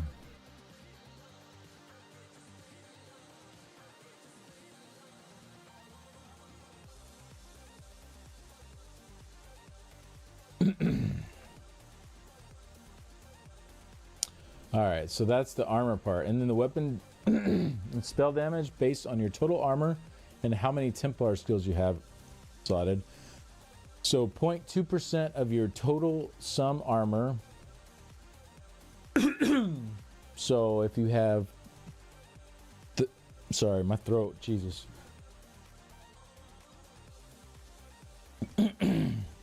If you have It's 0.4% at rank 2. Oh, I see there. I see the little divider now. It's so weird. Like, honestly, I feel like for the patch notes, they should just give us the rank 2 number. Like, I don't think anybody cares what it is at rank 1. Like, it just makes it more confusing to read it. Like, there's... I feel like there's no reason to give us the rank 1 number.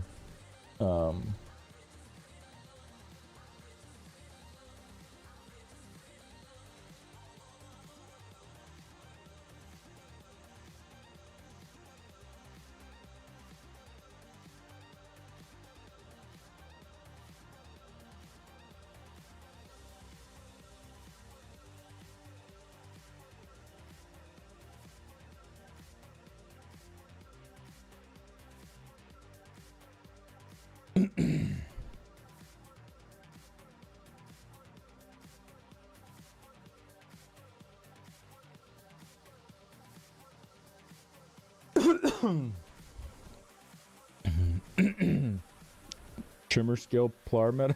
I guess depends on how high your stuff gets. Trimmer scale has a little bit of a delay though too. But I guess once the initial delay is done, you can just keep it up 100%, right?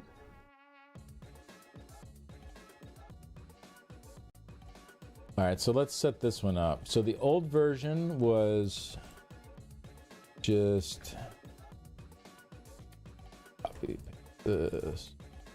The old version was 6% weapon spell damage.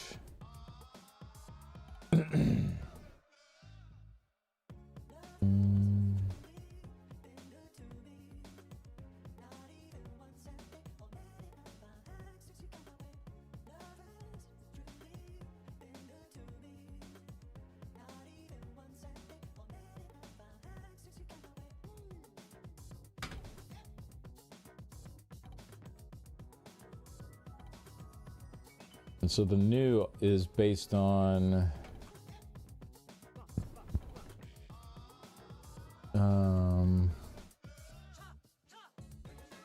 percent of armor plus Templar skill slotted for the weapon and spell damage. Okay, for this.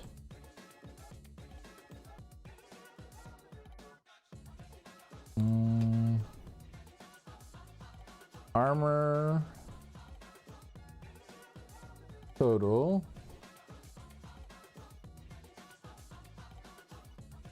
So we can just put, so let's just start with 50k. Oh, no, not percents. Go away, percents. All right. So 50,000. That would be like 25k armor, essentially, right? I'm reading that right correctly. So if you have 25k armor, that's 50k for this, right? Since it adds this physical and the spell together. Yeah, your total sum armor. Okay. Plus 75 times the number of Templar skills. Okay. So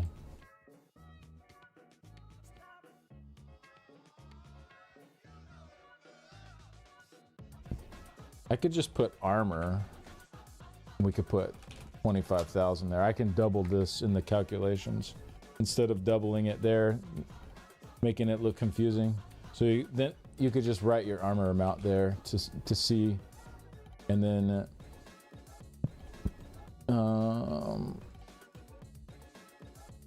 we'll do our number of Templar skills.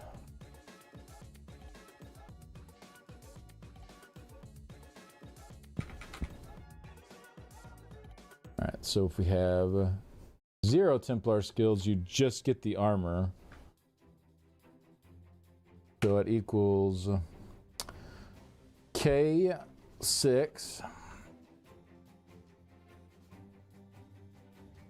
plus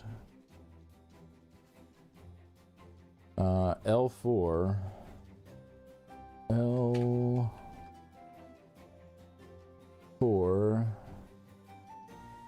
times 2 times 0.04? No, 0.004. Yeah, okay.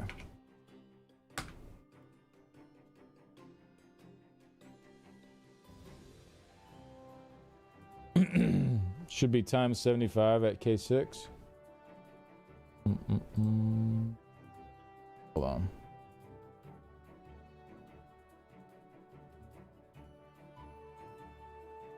Oh, yeah. Thank you. Thank you.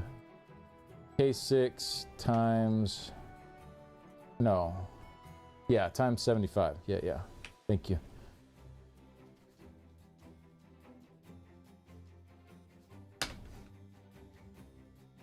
There we go. Now it's working. Okay. So, at 25k armor, with 3 Templar skills slotted, you're looking at 425. So, 30k armor.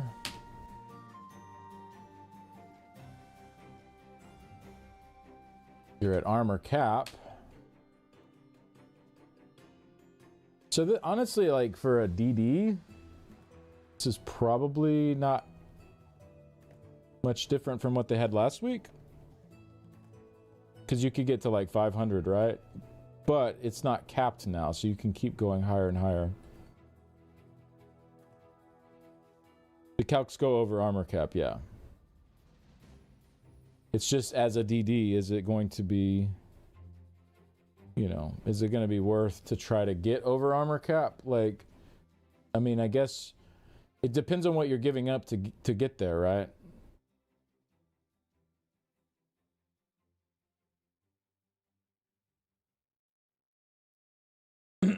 So, Templar front bar is going to have power of the light, jabs, beam,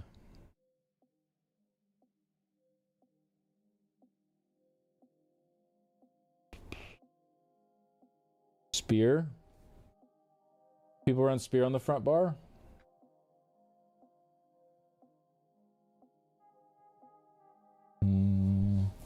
Yeah, I guess it's more common on the front bar than the back. one piece heavy chest consideration. Yeah, maybe.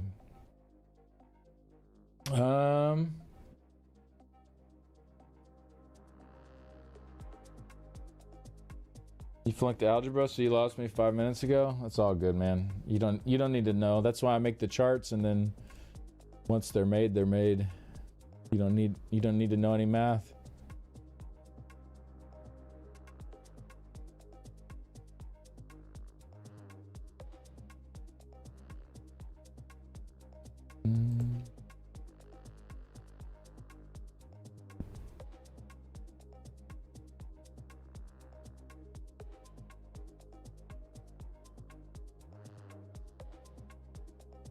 Oops. There we go.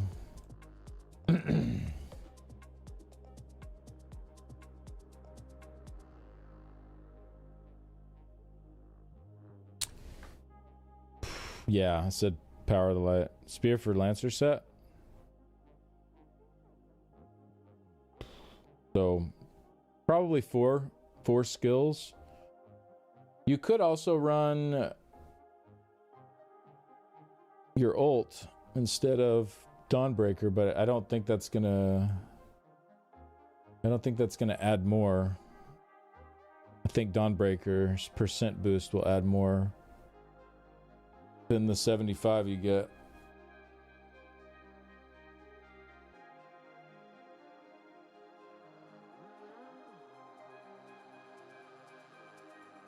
It's at least closer now, though. And could be worth slotting to actually use. Like, maybe. Maybe. My habit of always running at least one heavy piece gonna pay off for your DPS on top of your armor. Yeah, I mean it won't be a bad option. I mean, what are you getting on a heavy chest versus a medium? Like 1,500 more armor or something. So I mean, it's not gonna be a huge difference. So let's see.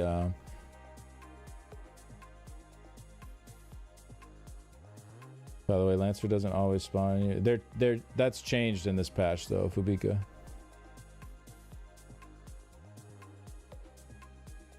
Yeah, that's one of the changes they made. Oh, you mean on PTS? Yeah, I mean they said if you're still, it should always spawn on you. They said if you're moving though, it might not. Do you mean standing still? It doesn't always spawn on you?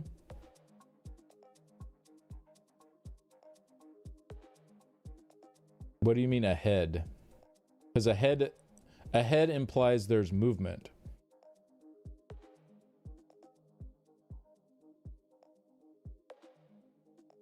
In front of you. But it should be close enough to where it counts as you in it. You're saying it doesn't though.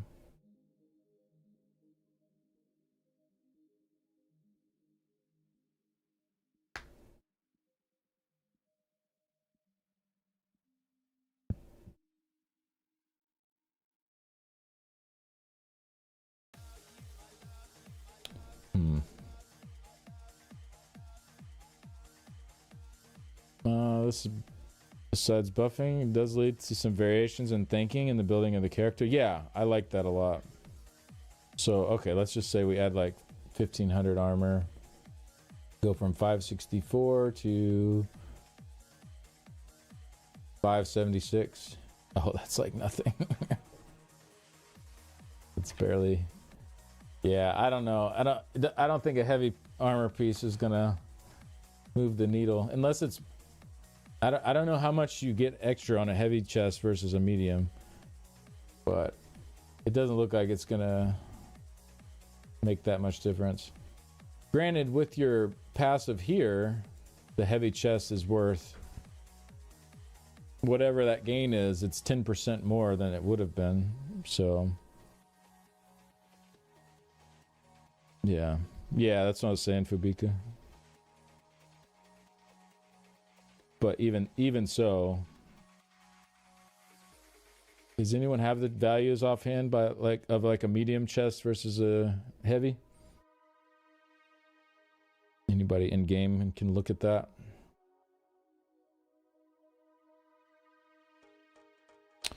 This is obviously an awesome one. The class mastery going up from 1,400 to 1,600 is super strong. Very nice update there.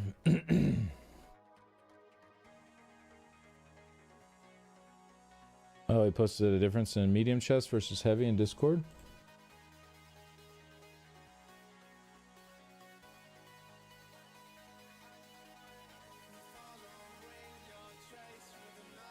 In the Templar channel, I'm guessing.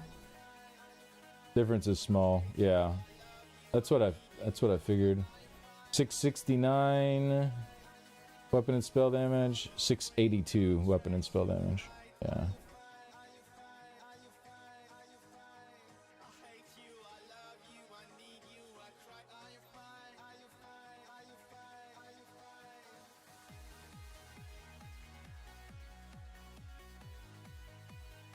$13 weapon damage difference. Yeah.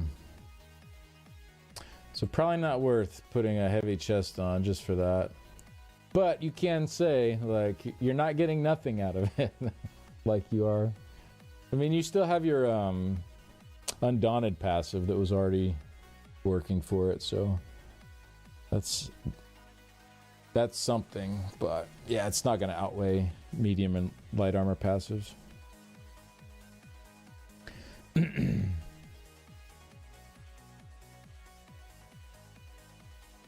Yeah. I mean, let's be real. A heavy chest piece has already been an option. Like, it's already been okay. It's not gonna gut your damage like crazy running a heavy chest piece instead of medium. However, it is still a DPS loss, and this isn't gonna change that. Like it's this I mean, almost has no effect on it. Now all your armor together added up is nice. I wish Templars had really good sustain, because adding in armor potions would actually be pretty nice. That's what, almost 6k armor. So let's say you're going from like 30,000 with 4 skills, that's 540 to 36,000. That's still only 48 more weapon and spell damage. Okay. I guess the majority of this is coming from your Templar skills slotted, huh? Not from your armor. Your armor really doesn't make a huge difference. Like, let's say I only had 20,000 armor. Yeah, it's not that big a difference. Yeah. At 4 skills, I'm at 460 weapon and spell damage with 20k armor. If I'm at 40k armor, I go up to 620. So doubling it is 160 more weapon and spell damage to get 20,000 armor adds 160 more weapon and spell damage. Armor's not capped. No, there's no cap.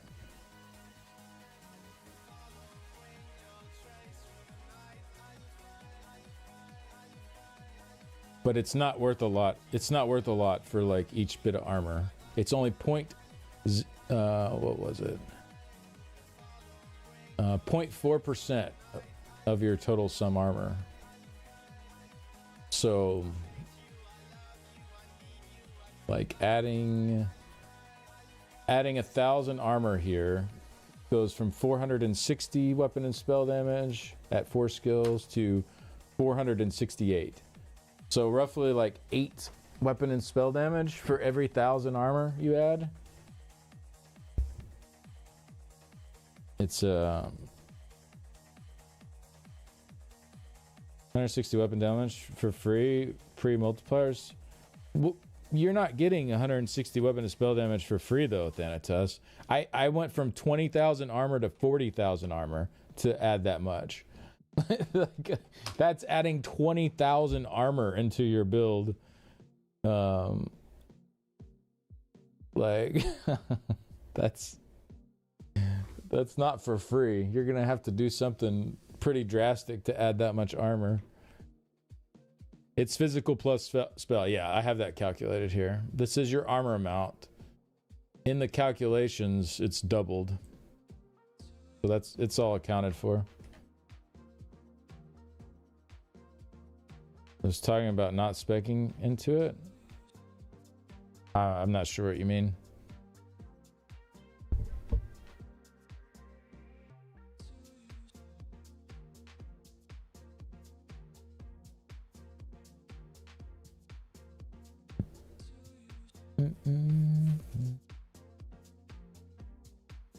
I mean, none of this is like pure gain either, because you're losing the 6% weapon and spell damage. So, you know, let's say you had 6,500 base weapon and spell damage before. That's like 390 there. That would have added to that. So, like, you're losing the old passive too. So it's not just like you're gaining all of this weapon and spell damage from last patch.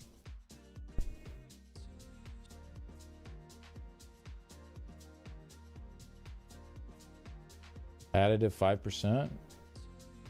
What do you mean additive 5%?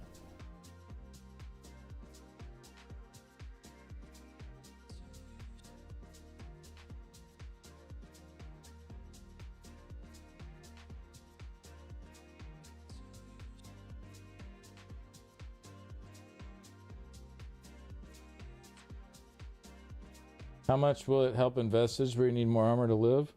I don't think this will probably be active in Vestige. The previous buff wasn't the multiplicative 5% increase?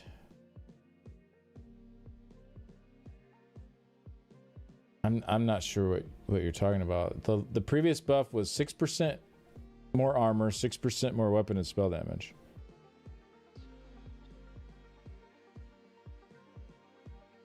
It was...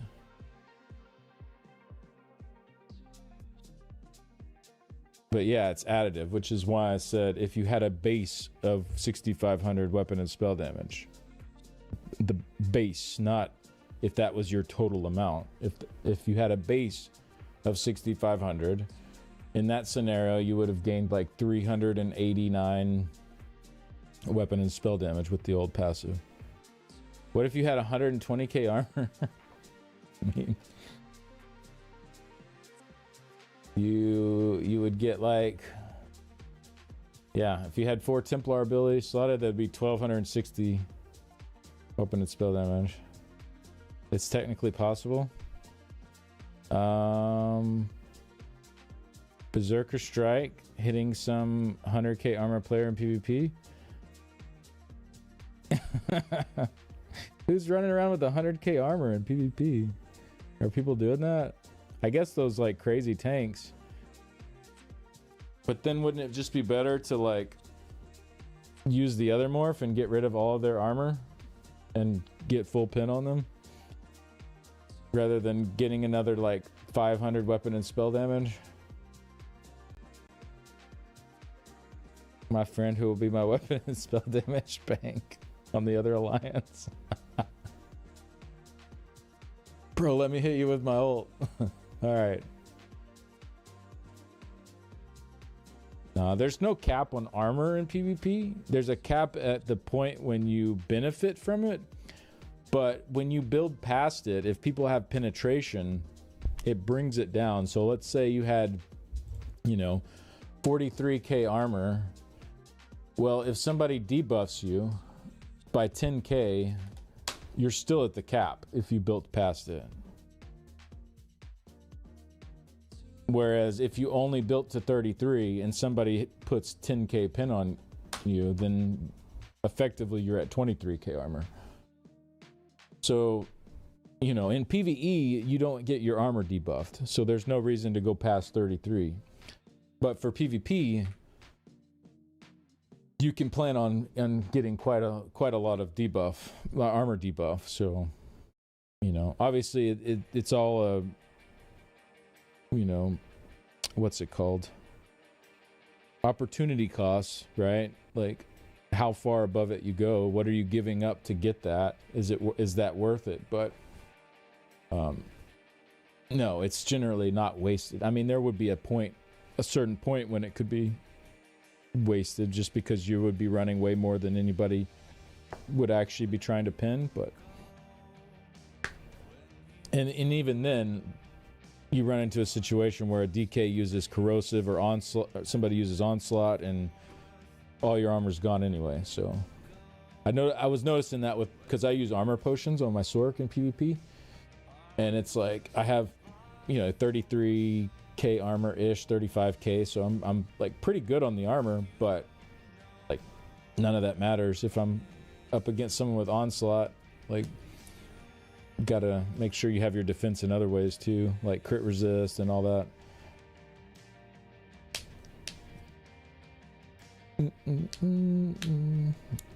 Quick dual pre-buff.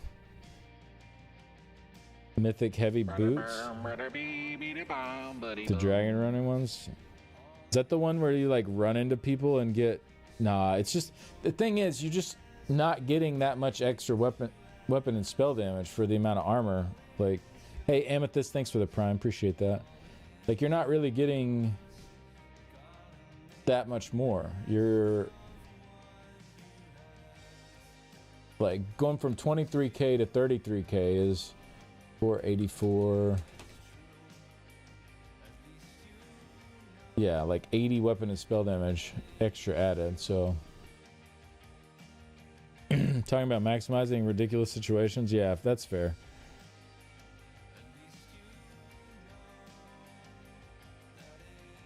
Gaze of Sithis. Use the helmet for 4k armor and no block. Yeah, let me slot that 4k extra armor So we go from 564 to 596. Technically, you get a little bit of damage. Yeah. Too long didn't read, not worth building into for PvE. Yeah, essentially. They just didn't make the armor part count enough. They made the Templar skill part pretty significant. It's 75 per Templar skill slotted. But they didn't, yeah, the amount that the armor adds. Like, if I had 0 armor, you know, I'd still be at 300 at 4 abilities. Obviously, you're not going to ever be at 0 armor, but, you know, let's say you're running around. Well, I mean, what's the lowest a Templar is really going to be at? Like 20k if they don't have their major buffs now? 18k maybe? You don't have your major resolve, minor resolve and stuff. So, yeah, I mean, so you're getting most of the damage just from slotting Templar abilities, and it's just like a little extra, seasoning on top with the armor, essentially, is what it is. New God mode Templar build, Gaze of Sithis Templar DPS. I'm just gonna read this and think it's for real. They didn't make the Templar skill good enough either. They didn't make the Templar skill good enough either. Which they didn't change any of the skills. Oh, per skill slot. Oh, I see what you're saying. Yeah, I mean that probably could have been 100 instead of 75.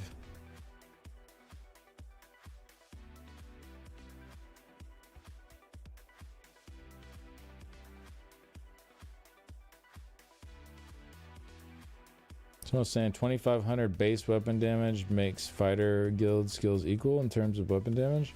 You don't care about the armor. Oh, so yeah.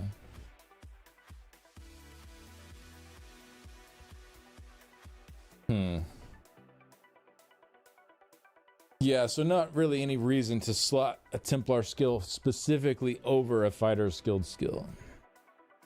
In a not in, like in a situation you wouldn't have.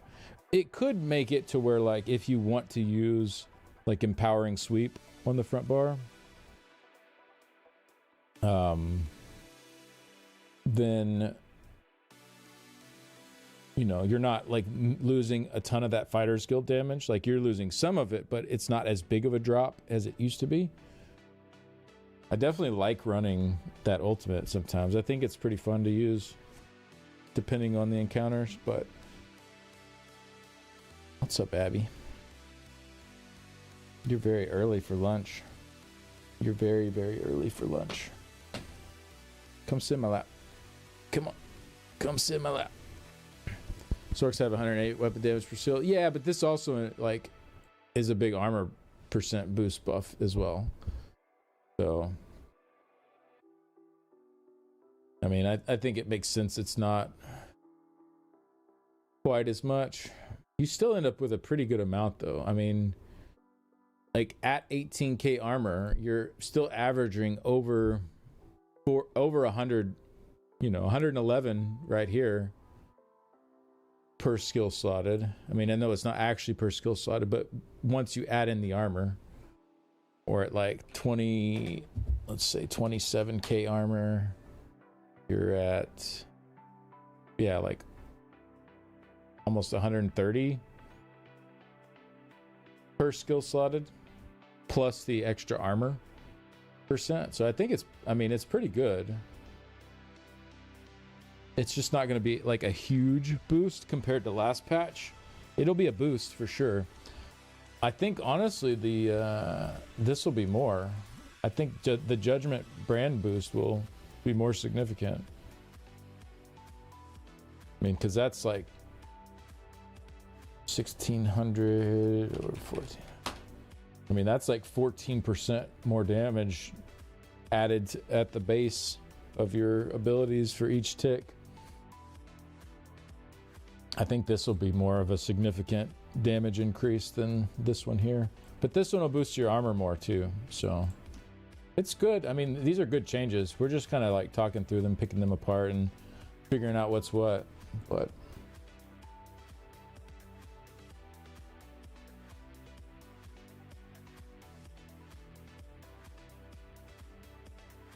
three skills, you're still at more than Sorks have for their 3 skills. Yeah, exactly.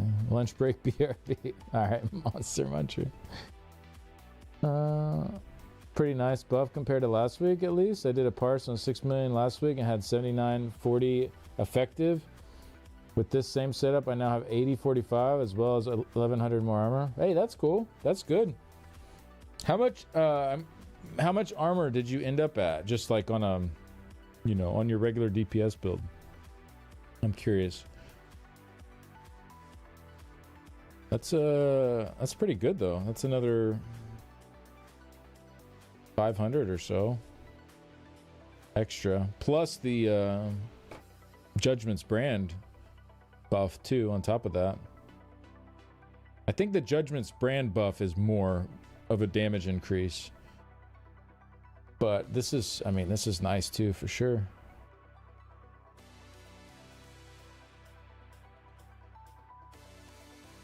Yeah, dummy doesn't give major or minor resolve. It'd be nice if Templars had minor resolve in their kit too. Maybe their rune could give major and minor, or one of their abilities that you would keep up anyways gives you minor resolve.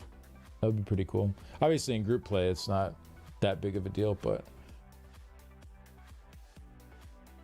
if you have time, can you make a new page in Wizards where you're deadly null on all main bosses?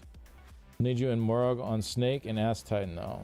Geesh does a labor job, so probably won't see it until he gets home, but he should have Morog. Oh yeah, sure.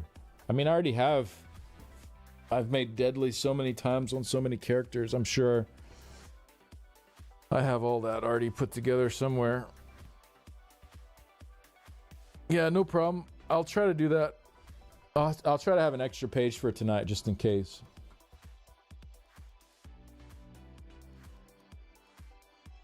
Nice. Well, my support roles are dwindling. No,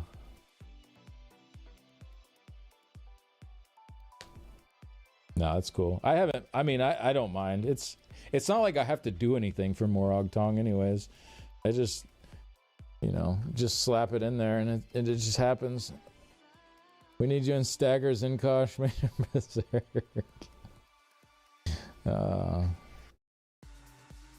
Prank Tong is the third set, yeah. Let the man parse. No, it's all good. I'm just happy to be there. Happy to be in the group.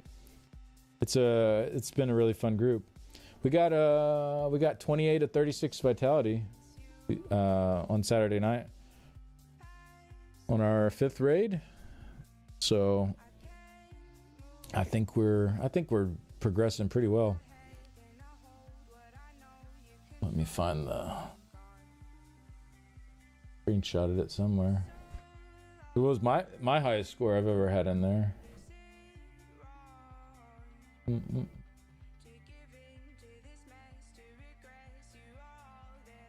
it is. Wait, why does this look like this? What the? Why is it such crappy quality? That's not what it looks like.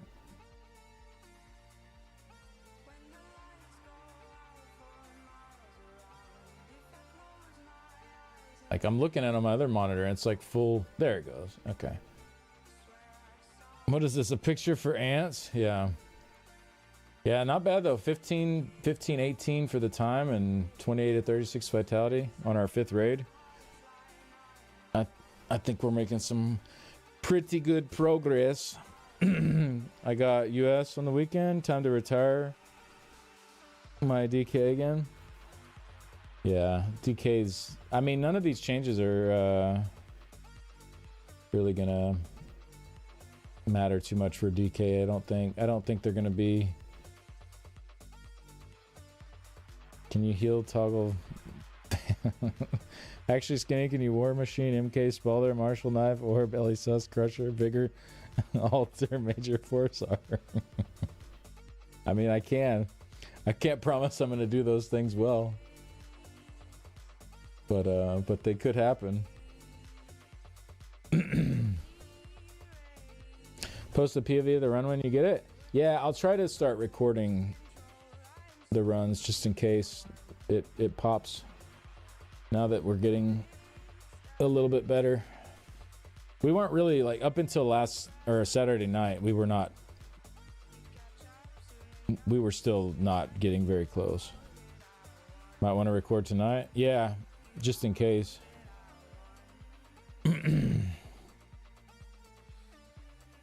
Pressure DD makes so much sense so Warden can keep up Brittle.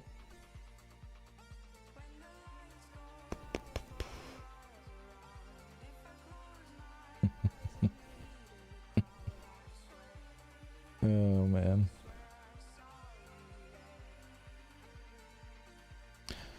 But yeah, I'll start recording tonight just in case. I mean, there's still a lot that needs work for sure. But you know, definitely we're definitely making progress. It's good.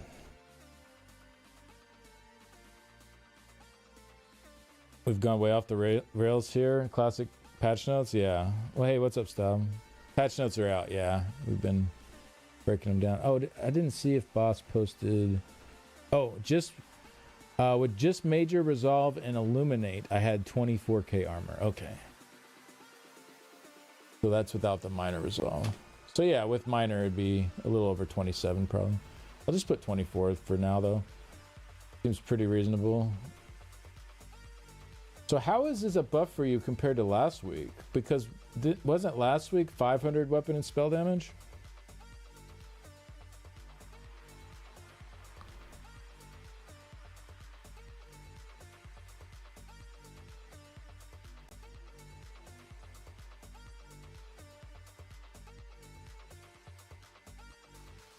At that armor amount? Or I guess maybe 500 is what it capped at last week. I don't remember how much armor it took to get there. I think it was around 25k though, so.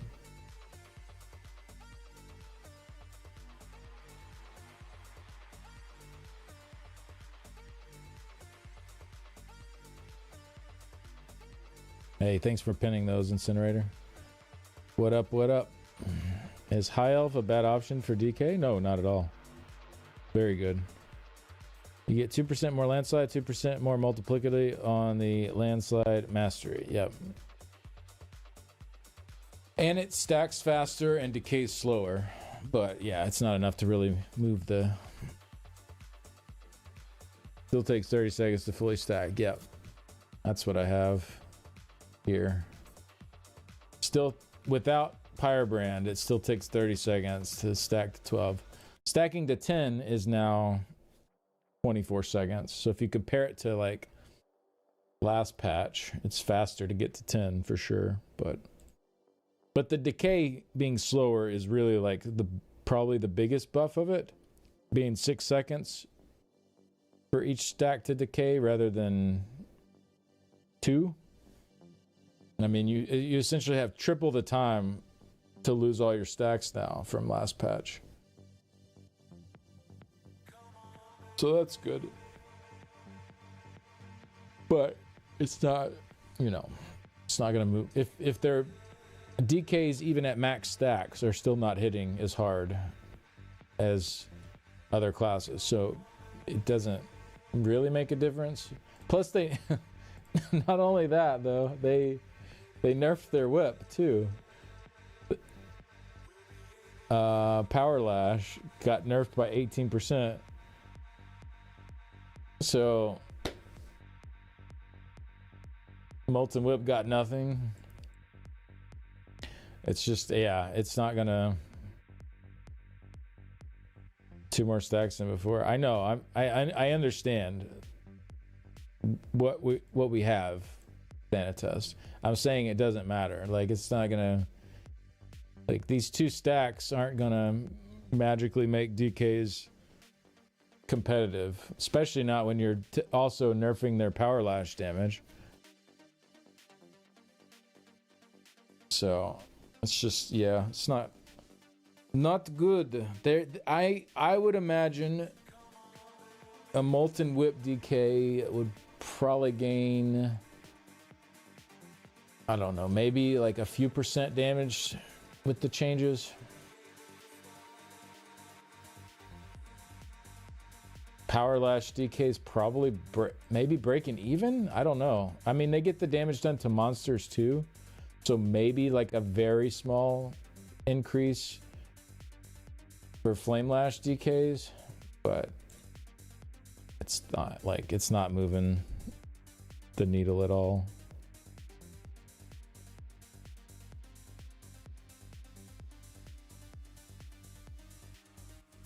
Charles said rough math is bad nerf for trash, roughly equal on longish boss fights. Yeah. Which is not what we wanted for PvE. A bunch of changes that make it roughly equal. Like, it's not ideal.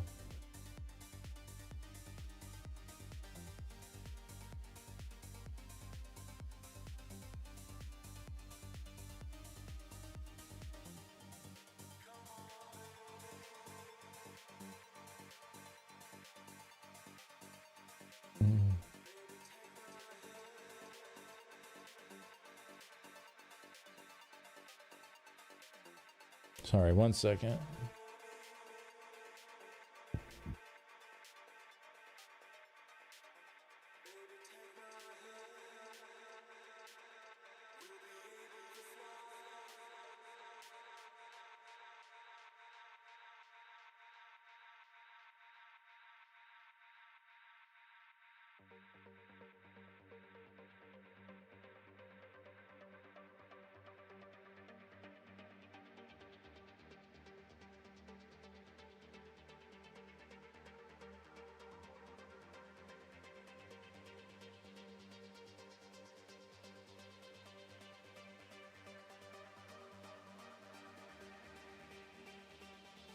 Zork eating good, getting ignored.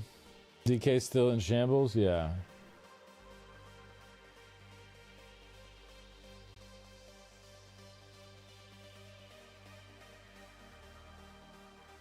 This is mainly meant as a PvP nerf without harming PvE. Right, but that's not what we want. We want a PvE buff. Jesus going Morog for sure. Make those swap. Okay. Will do. Will do, will do.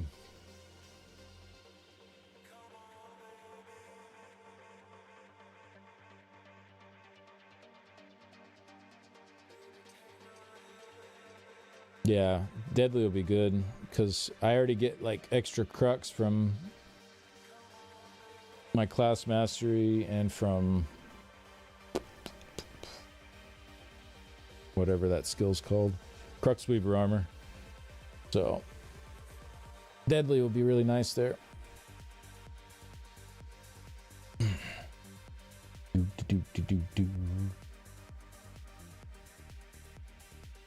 What if they made Crux cap of 6 but skills only use 3?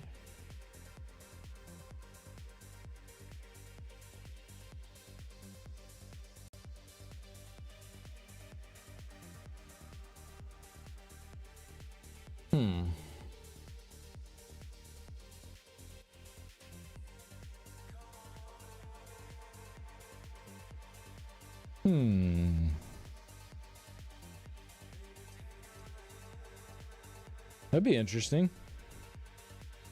I mean, I don't know if we need to be going in like buffing arcs too much right now, considering they just now finally got like put back in their place after all these years. We don't need to see everybody on Arcanist again.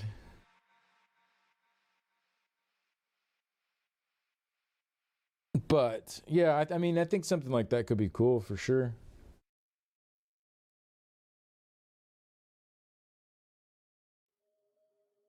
These notes are the equivalent of DK getting kicked to the groin while getting a light pat on the back.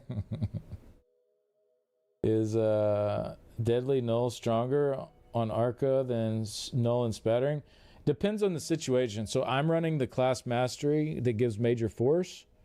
Inkscribe's Verse that also gives me Crux every time I hit 100k healing or overhealing. So I'm already getting Crux back from that class mastery. I'm also running Cruxweaver armor, which gives Crux back. So in that scenario, having something like Spattering on is not nearly as appealing because you're already getting Crux anyways. So, and I mean, you have to flail at least once every 20 seconds regardless to put the debuff on. So at some point it becomes like you're not really like the big thing with Spattering is how many GCDs you're saving from not flailing to beam more. But if you're already kind of in that scenario where you're mostly just one flailing, then stuff like Deadly or, you know, a fight you can stand still, Highland Sentinel, like stuff like that's going to be stronger.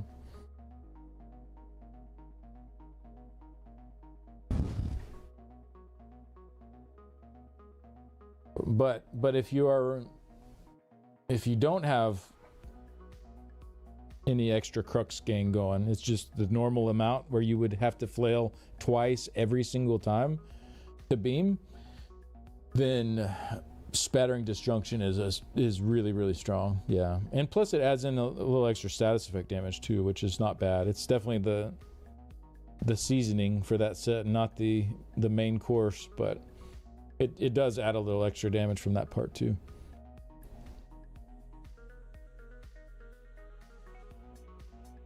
Do do do do do. Do do do do do do.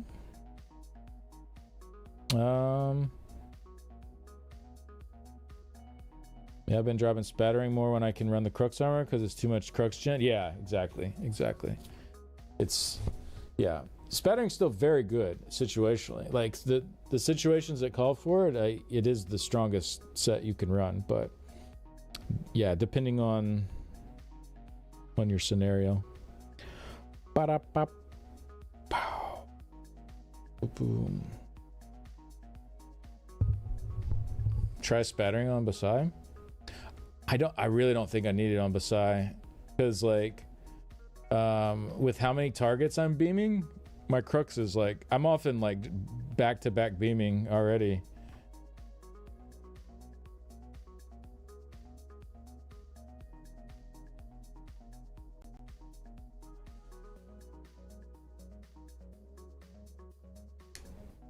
Yeah.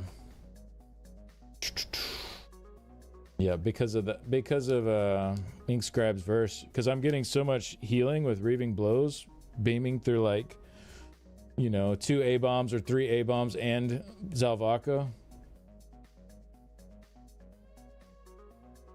I'm just, yeah, it's, I rarely have to flail more than once. Every once in a while, it's like something just doesn't line up right and I have to flail twice, but I'm usually flailing once. Sometimes I'm not flailing at all between beams. I'm just beaming back to back. I may swap out one set. Now one of my arcs is still in Deadly Tide and was gonna swap both for Null Spattering, but may just swap in Null.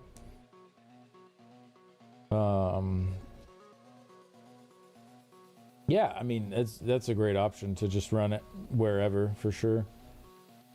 You can use Crux armor on Zal and Oaks. Yeah, that's true. Like the armor doesn't really matter much on Basai. Like anything that's gonna kill me there is pretty much just gonna kill me, unless I like catch a curse going out to kill the meteor, which hopefully I won't have to keep killing the meteor. Hope if we can get it a little bit faster, that would be nice.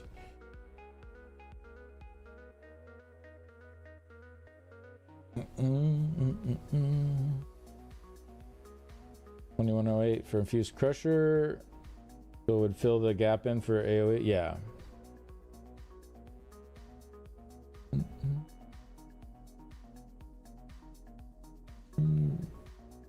Trying to make sure I didn't miss anything here. Okay. Where were we at? All right, I think we're done with Templar. So we have, when I go through this to record, I have the DK chart here for landslide, and then balanced warrior one here.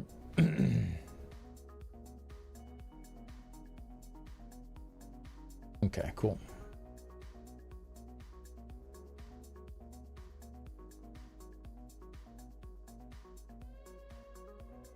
And then for animal companions under Warden, fetch your infection, the more secondary cast increased to 75% bonus damage, up from 60. I feel like I talked about this enough last week in my video. It's just, this doesn't really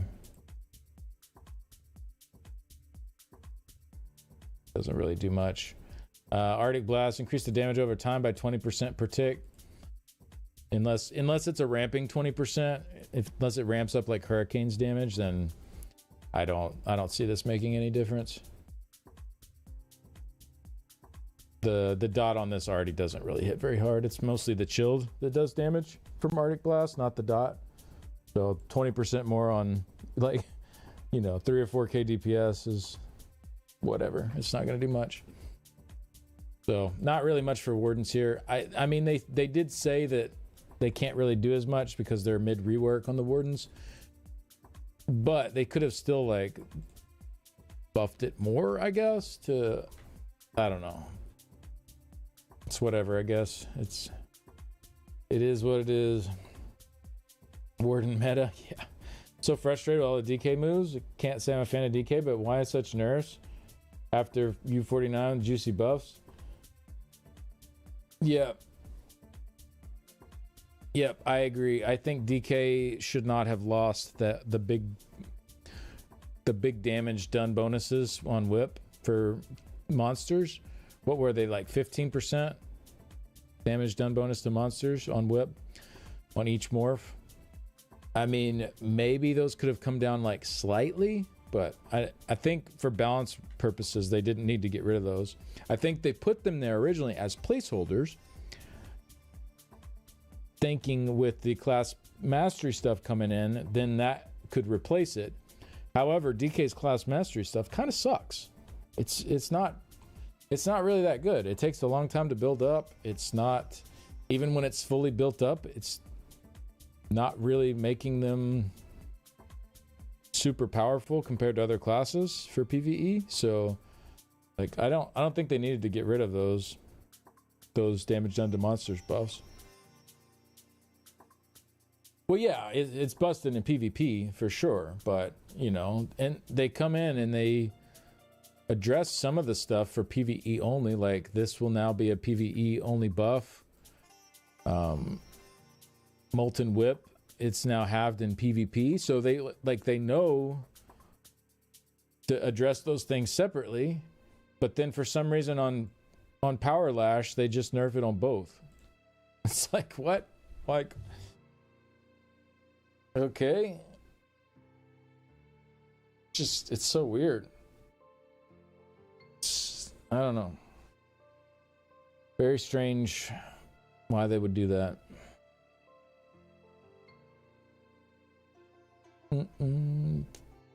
Fetch your buff to still be dog. Yeah, exactly. Fetch your buff to be slightly better than Destro Rage. Yeah, it's awful. It'd be better with buffs and debuffs. All they have to do is give Battle Spirit. Yep.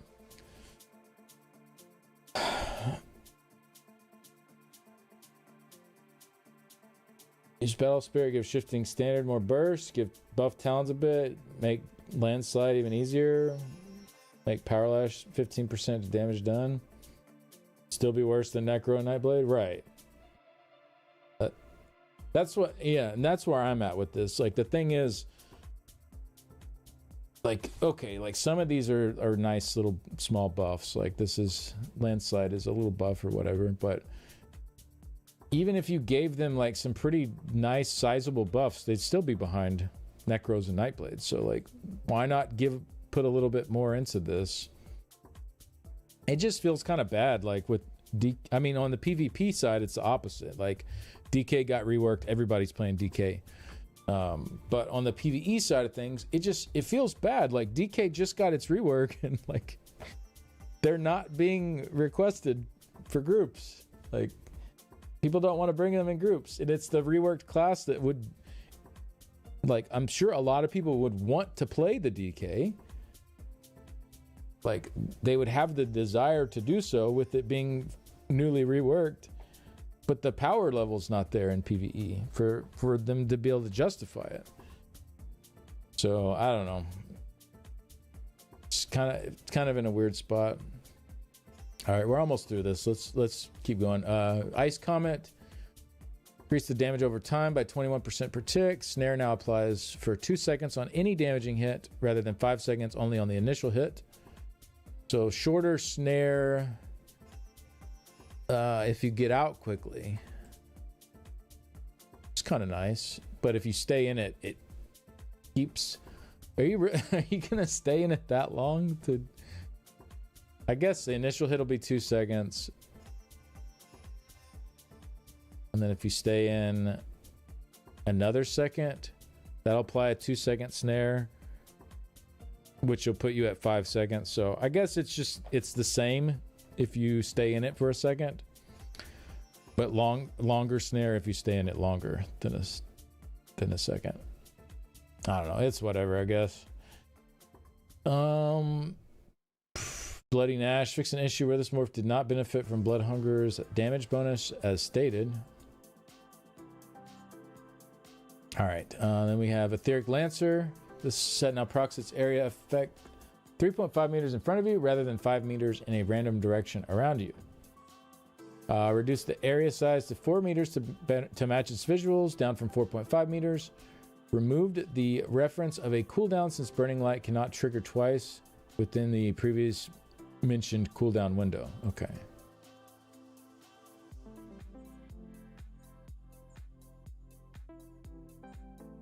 We're rewarding Templars who hold their ground with this. Says the changes mean the area will spawn on top of you if you're not moving.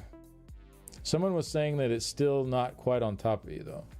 So we'll have to take a look at that.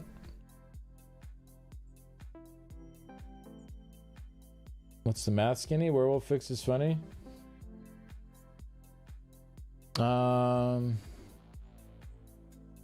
Yeah, I mean,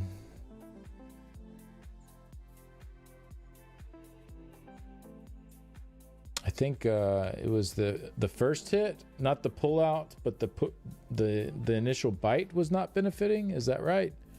Like half of the skill was working, half of it was not, as far as I know.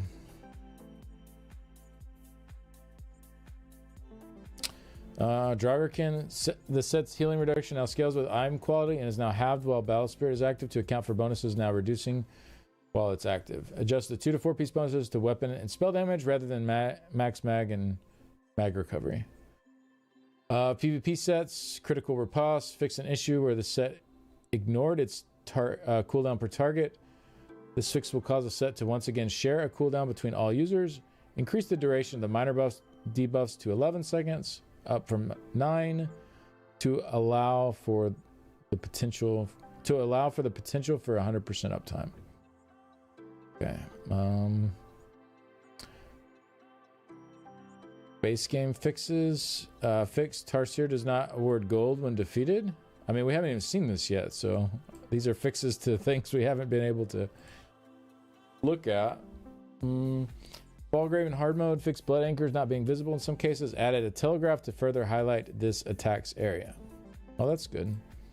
Yeah. Invisible effects, it's never a good thing. Time to go back to subclass for DK? I mean, it depends on what you're trying to do, but I don't think so. I think for most stuff, pure is still going to be better, but even for DK and PvP, the nerfs suck. They nerfed the entire class with the whip nerf instead of the couple build that just stack damage and wait for corrosive or onslaught.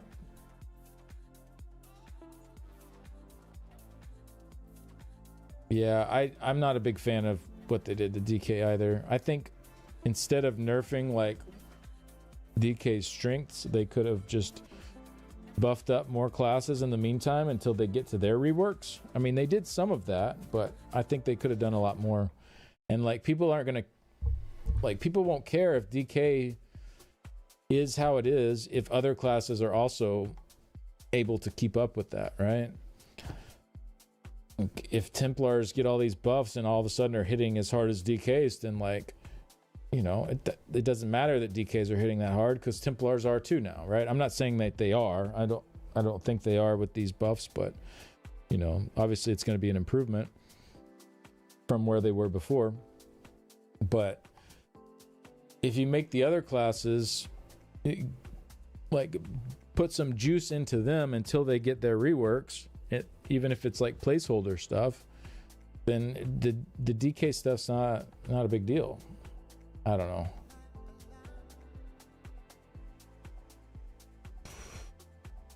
Agree with evening things out, and also not a fan of hyperinflation.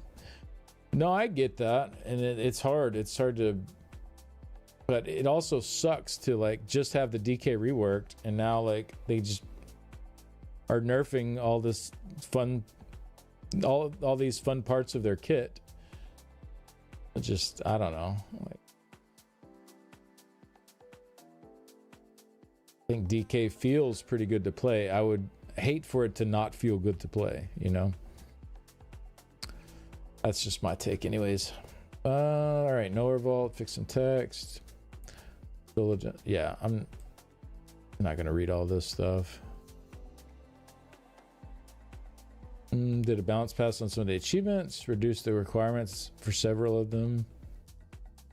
Ooh, that was a lot. 125 required keys spent for one of the achievements. Now it's 75. Lucky arrivals reduced stash room chest count from 50 to 10. Fortune favors the persistent, reduced stash room chest. Oh, okay, I see. How many you need to get for these achievements? Okay. Okay. Yeah, I'm not going to read through all these changes. I'm sure most people haven't even seen the no revolt. It's not going to mean a lot. This one was annoying for me though. Adjusted the timing of lava geyser projectiles and fungal chasm to be more responsive. Recently activated lava geysers now remain inactive for longer and for a varied duration before they can activate again. Certain areas are no longer in the range of lava geysers. Yeah, those were the bane of my existence in that room. It's like constant bombardment with these lava geysers. I was playing on Vestige, so like you get hit by one and it's just a one shot. So it was a little bit annoying.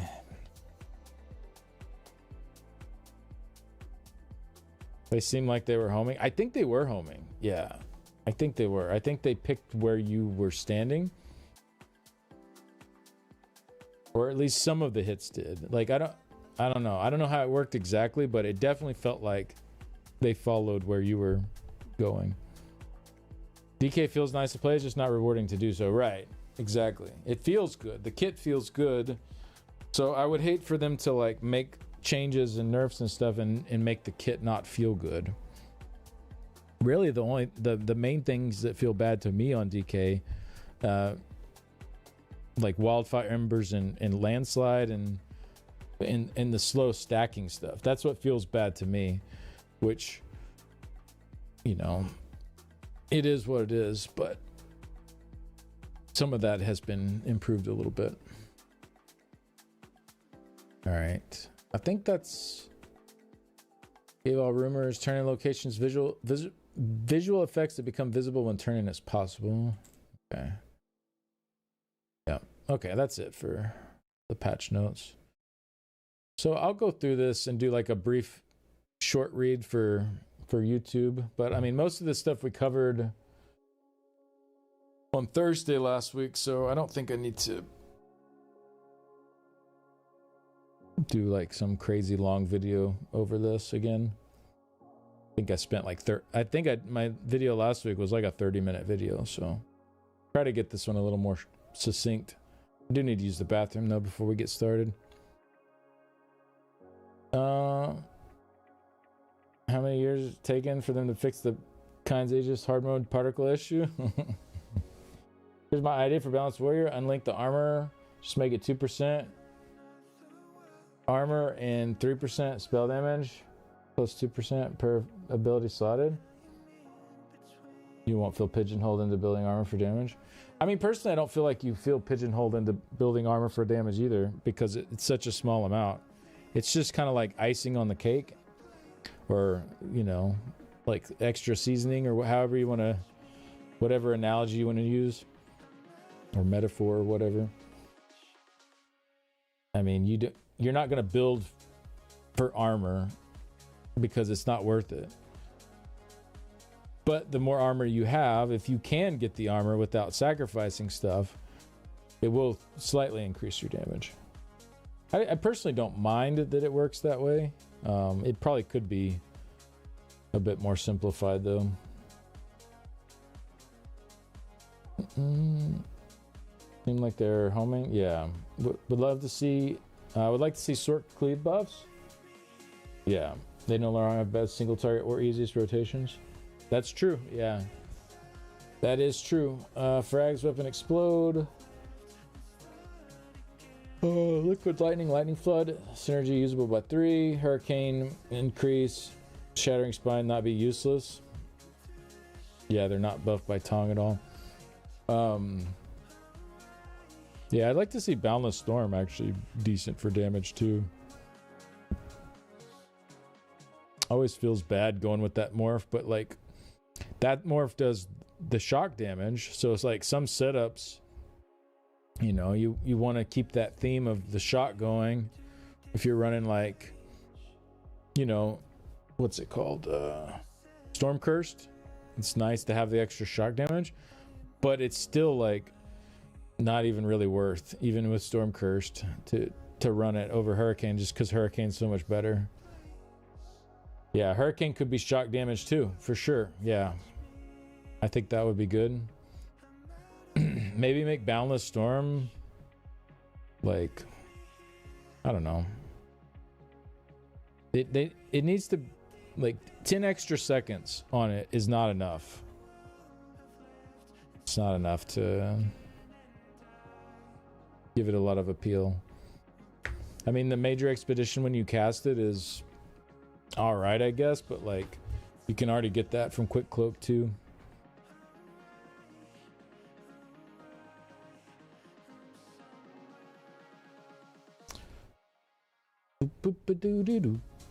And if you get that more, if you lose your Minor Expedition that you get from Hurricane, which honestly I feel like is even better. I feel like the permanent Minor Expedition on Hurricane is better than the 4-second Major Expedition. So like, not only do you get the better speed boost consistently over a longer encounter, you get the better damage from it too. And it's like keeping something up at 20 seconds is not like that much harder than keeping it up at 30. So it's not like the time makes that big a difference.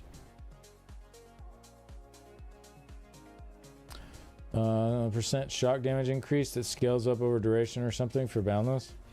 Yeah, that could be cool. Like something tied in with that. Maybe higher, really high status chance to proc concussed on Boundless.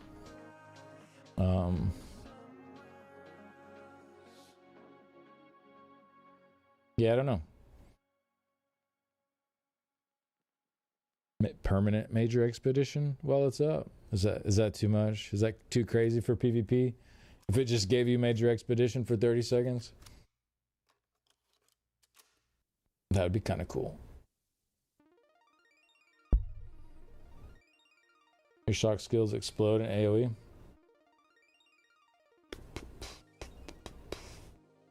I don't know. It's always felt weird to me that skills like Quick Cloak and Boundless Storm are the ones that give the Major Expedition on a 4-second timer, because you have your skills that are the super long timers that you're having to cast on very short timers for their speed boost. Like, I just always felt like that was a kind of a weird dynamic there. Like if I'm having to cast it often anyways for my speed boost, then I'm getting way less benefit from that timer being super long. If that makes sense. Like for example, in using quick cloak in trash, like I'm hitting it a lot to be zooming and going fast. So like the 30-second timer doesn't really matter much for me over a 20-second timer, right? It's like, because either way, speed boost might as well just not exist. It's so pointless. I wouldn't say it's pointless. I definitely think it's nice, but keep it standard. Make Iggy weapons major brutality last 4 seconds. I mean, what if Sork's got like, no, I don't know. People throw fits about that. If they had like permanent major expedition on there, boundless storm.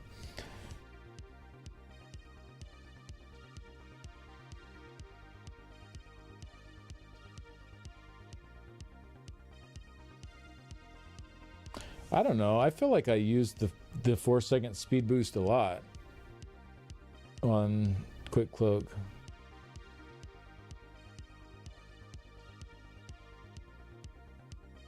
Mage's Wrath should be AoE spammable. Hope they give Mage's Wrath a Bloody Nash spammable execute treatment. Initial shock, standard fizz hit that scales and execute. Lightning and thunder that follows it. Yeah, that'd be sick. I like that. I like that a lot. I don't know. I don't mind the short speed boosts on skills at the start. I just think it's kind of weird they put them on 30-second skills. All right, I'm gonna use the bathroom real quick. Ads are about to start. Be right back.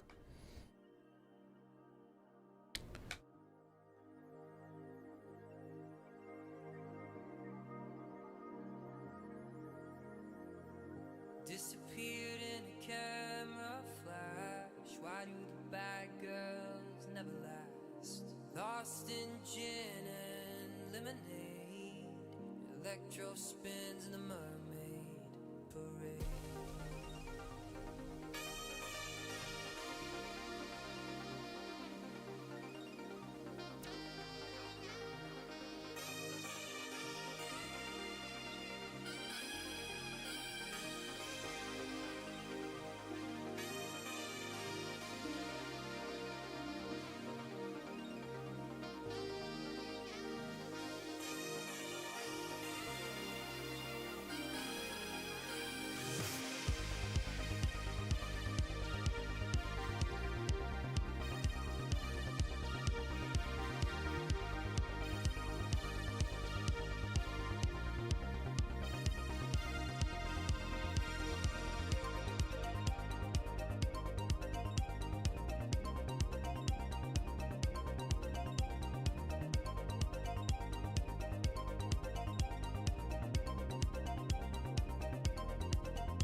Four quartets and no regrets, except for the Polaroids I left. You were just some spell I was under. That in the summer.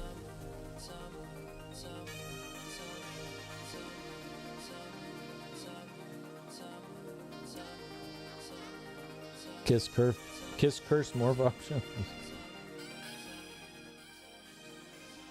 Permanent major expedition on all classes. Yeah, didn't they? I mean, back in the day, they had way longer times on major expedition, and I think for PvP reasons, they knocked those down to 4 seconds.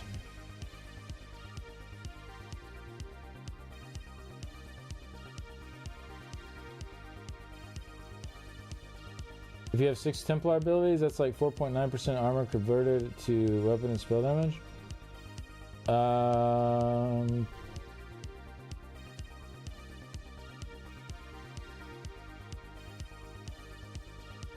Not exactly how that works, no. So, like, you get more armor for each ability, yes. But you also get, like, 75 weapon and spell damage for each Templar ability. And then you get a % of your total armor, like your fizz resist and your spell resist added together. You get a 0.4% of that also added on here.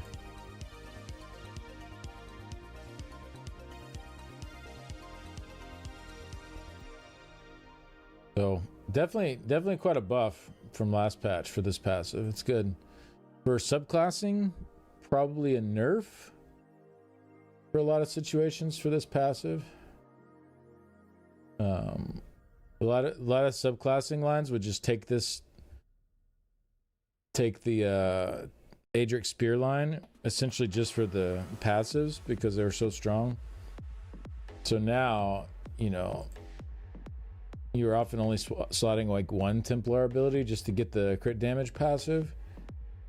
So you'd have 4% armor instead of 6, and you'd have like 267 weapon and spell damage, roughly. I mean, depends on your total armor, but yeah. So I mean, it's still a decent passive for subclassing, but not getting a big boost like it is for pure classing. It's an interesting way to handle it, I think. 75. For some reason, you thought 0.7. Oh, yeah. Gotcha.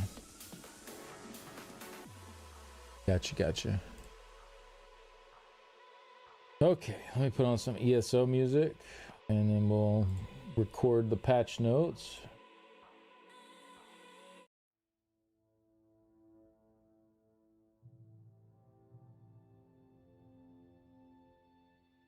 Whew. I need to get some food soon too. I haven't had any food yet today. It's already 1:15. Hey, see you later, Cursed. Thanks for hanging out. Battle Spirit should increase the gravity in PvP so it slows everyone down. Oh, that would be funny. I have to disagree with that one. Y'all remember when you could jump off of stuff and hold down and you would float instead of falling full speed? Oh man, that was a fun patch. Was anybody around for that? You could jump off the highest heights you wanted. Didn't matter. If you would hold down while you were falling, your character would just start floating down and take no fall damage. It was amazing. What a bug. So yeah, you could jump off like the top of the keeps and not worry about anything. Just jump off of whatever. Oh, I used that. Yeah, I have to say I did exploit that bug back in the day. Hope they don't ban me for admitting that 9 years later, or however long that's been. Yeah, that was like, I want to say like 2016 or 2017 that was a bug. It was a long time ago. The slow jump was gold in conjunction with Sijic ult to troll Zergs. Yeah, it's good stuff. Probably needed to be patched, but... Okay, let's do these patch notes. I'm doing a quick recording. Shouldn't take too long, hopefully, considering we've gone through a lot of it already. Drink a little more water first. Then we power through.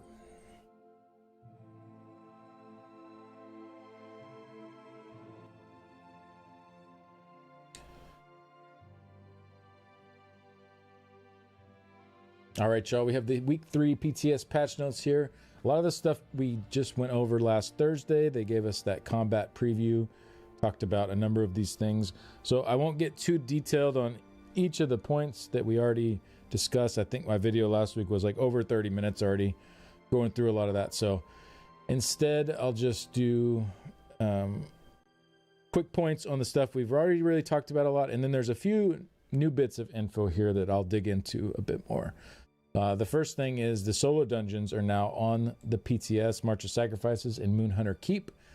So you can experience the story at your own pace with or without an NPC companion. And then you can also choose optional meted misfortunes to add additional challenges and rewards.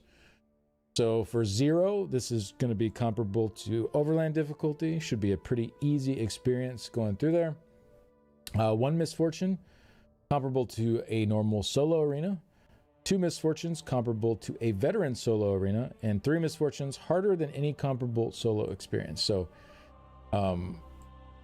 now I don't think this will be harder than like soloing some of like the vet hard mode dungeons that exist and stuff like that. But I think what it's saying is there are no pieces of content currently in the game designed for solo players that will match with this. So this should be harder than, you know, like your vet Vatashran and your vet Maelstrom and stuff like that. Earn Undaunted Crest and purchase rewards from vendors in the Undaunted Enclaves outside Wayrest, Mournhold, and Eldenroot. So it looks like we're going to have a new currency here that you earn in these dungeons, and then you can go buy rewards at the Undaunted area. And then there's the new monster sets and their style pages as well. All right, so let's get into the combat and gameplay. They fixed an issue where a light attack in first person could pull you out into third person. Fixed an issue where minor defile could get stuck on the primary target. Into classes, we have DK, Core of Flame, reduce the resources granted from the skill, and it's morphs to 12% missing resource, down from 15% missing resource. So a little bit of a nerf there. You'll definitely... I mean, it's not the end of the world. It's still a very strong sustain tool, but you should probably feel that a little bit. Like that's, you know, 3% off there, off of each tick is going to be felt. But this was a really strong ability. So Hearth of Flame, this one, the healing is being reduced by 20%. This is fine. I don't really have a problem with this. Whip is really the one I had more of a problem with.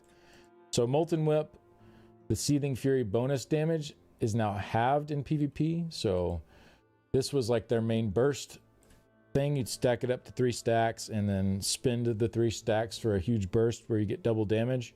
Well, now instead of double damage on your whip, you get 1.5 times damage. So very, very large nerf to the damage there. I don't know. We'll see how it plays out. I feel like they might have overdone this a little bit. That's pretty significant though. This does not affect PvE, this morph. However, the Flame Lash Power Lash morph does affect PvE.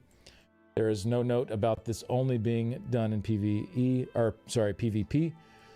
They reduced Power Lash's damage by 18%. I don't know why this was touched in PvE. DKs are not overpowered there. They are not really very desirable as damage dealers right now in the current meta, and now they have their lash damage reduced by a lot if you're using this morph. If you're using the Molten Whip morph, there's no change there. They did compensate somewhat by adding in 3% damage done to monsters for 45 seconds after generating charges, but I don't know, like 3% is very small. I don't usually notice 3% damage done buffs very much. It's a pretty small amount, especially since this will be additive with other damage done buffs. So I don't know. I feel like the whip stuff I'm not a big fan of. I understand them needing to reduce some of the burst for PvP, but for PvE feels kind of strange. I think they should go back to the big damage done to monsters bonuses on both morphs like they had in update 49, and reduce some of the burst on the PvP side, maybe not halved. I mean, 18% is probably a good amount right here. I think that's pretty fair, but only on the PvP side. So do that also with Molten Whip, maybe like 25% instead of halved. So like you're getting like up to 75% bonus damage instead of 100, not like 50. Yeah, that means 50% is just way lower. Anyways, so I wish they would do some PvP nerfs here to the burst, while also putting back some of those older buffs to the monster damage. I think, and to both morphs, because Molten Whip didn't get any of the monster damage. That's only on Flame Lash, Power Lash. So definitely not satisfied currently with where this landed overall. Earthen Heart, Earth Spike Mantle. This skill and its morphs now grant damage done to monsters rather than any damage done. This is to account for landslide buffs, so we'll get into that in a second. This is fine. I mean, taking away a bit, like 100 damage done from the PvP side of things, I think that's, DKs are obviously very strong over there. That's not going to be a big deal. They're not taking anything away from PvE. This change is fine. Landslide. So we did get the numbers now, so we can dig into this a little bit more. We didn't have the numbers last week. It now stacks up to 12 times, up from 10, and they adjusted how this passive stacks to generate once every 4 seconds, reduced from 5 seconds. So it used to have a 5-second cooldown. You can generate these stacks. Now it has a 4-second cooldown, so you can build it up more quickly. And the stacks now last for 6 seconds and decay by 1 if you fail to generate a stack once every 6 seconds rather than every 2 seconds. So essentially you have 3 times the amount of time to hold on to your stacks as you did before. So so let's just say like 12 stacks at 6 seconds each. You have 72 seconds before all of your stacks are gone, assuming you're not damaging anything in combat. Whereas before, it was 10 stacks at 2 seconds each. It was 20 seconds before. So very big difference there in the time it takes to lose all of your stacks, which is probably the best part of this whole thing. Going up to 12 instead of 10 that's okay. You get 2% more damage from Landslide, and then you get another 2% more damage here from your class mastery, Inexorable Descent, because that also stacks up with Landslide. So it's not bad. I mean, it doesn't really move the needle much for the DK, but it's okay. But really the big thing here is the DK time. The DK for the DK, if you know what I mean. The 6 seconds instead of 2 is really big. So definitely a nice improvement here. I don't think it does enough to really make a difference for PvE, but I'm kind of okay mostly with where this is. If Lava Whip went back to having like those nice damage done to monsters bonuses on it, maybe 15 that it had before in update 49 is too much, but maybe 10%, 8%, somewhere in there, combined with the new Landslide, maybe even a little bit more on Earth Spike Mantle for the damage done, considering that's only to monsters now. You could bump that up a tiny bit without it having an impact on PvP. I think these are a few areas that could still be improved to make DKs feel a little bit more competitive for PvE. All right, for the Necromancer, we have the Bone Goliath transformation. Talked about this one a lot last week, so I won't do a deep dive into this, but essentially instead of having multiple bashes you can do within one GCD, so the rhythm was light attack, skill, bash, bash every 1 second. Now bash has a 1 second cooldown, so it's just light attack, skill, bash, light attack, skill, bash. You can't do the double bashes anymore. So essentially what they've done is cut the damage in half because you can only bash once instead of twice, but then increased it by 73%. So you end up with, if you were double bash weaving, I think it's around like a 13% damage nerf on this. It's very, very strong though. So like it's still very good even with that nerf to it. However, if you were not able to double bash weave, which is the situation most people would find themselves in, but you can single bash weave between your skills, this just got a huge buff and definitely something worth checking out and trying to learn. If you like playing Necro, give this ultimate a shot. Try to do the light attack, skill, bash for each GCD and see if that feels good to you, and it's going to do a ton of damage now. All right, Gravelord, Frozen Colossus, reduced the cost of this ultimate, and it's morphs to 150, down from 175, so a little bit cheaper, not huge, but we'll take some cost decreases. And then also increase the damage by 12.5%. So not a huge damage increase. This one doesn't really deal a lot of damage anyways, but a little bit of something extra, I'll take it. But not really going to make it super appealing to use as a damage ultimate outside of if it's needed for the debuff. These buffs are temporary and will be reverted in Update 52 to make the bonuses higher, but restricted to PvE. So that's interested to see what they do in Update 52 here. Would love to see them really juice up the damage on Colossus. I think that would be awesome. Like it's a really cool ultimate to use, and it's a nice debuff if the team needs it. But it just, you as a player, like doing damage, you want your ult to like do a bunch of damage too. And it's very bursty for PvP, but burst isn't nearly as important in the same way as it is in PvP and for PvE. So like having like a super short duration versus like a 7-second duration of damage that's more spread out but does more damage, like you'll usually take the 7-second one in PvE. Now, like the only time in PvE it really starts mattering is when you start getting like really long with the durations, and then you get outside of the off balance windows, or you get to a point where stuff might be dead before you get the full duration, or it might have moved before you get the full duration.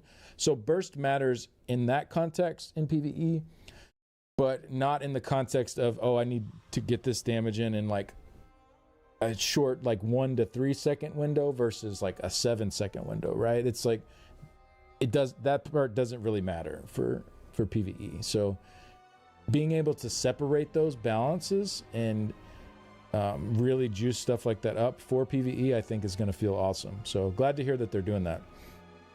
And then the other more pestilent Colossus increased the damage of this morph's first hit by 12.5, second by 18, third by 23. I think I did the math on this earlier. I think it was like an 18% total increase in damage. When you add them all together, it went from like a 10k base tooltip to like just under 12k.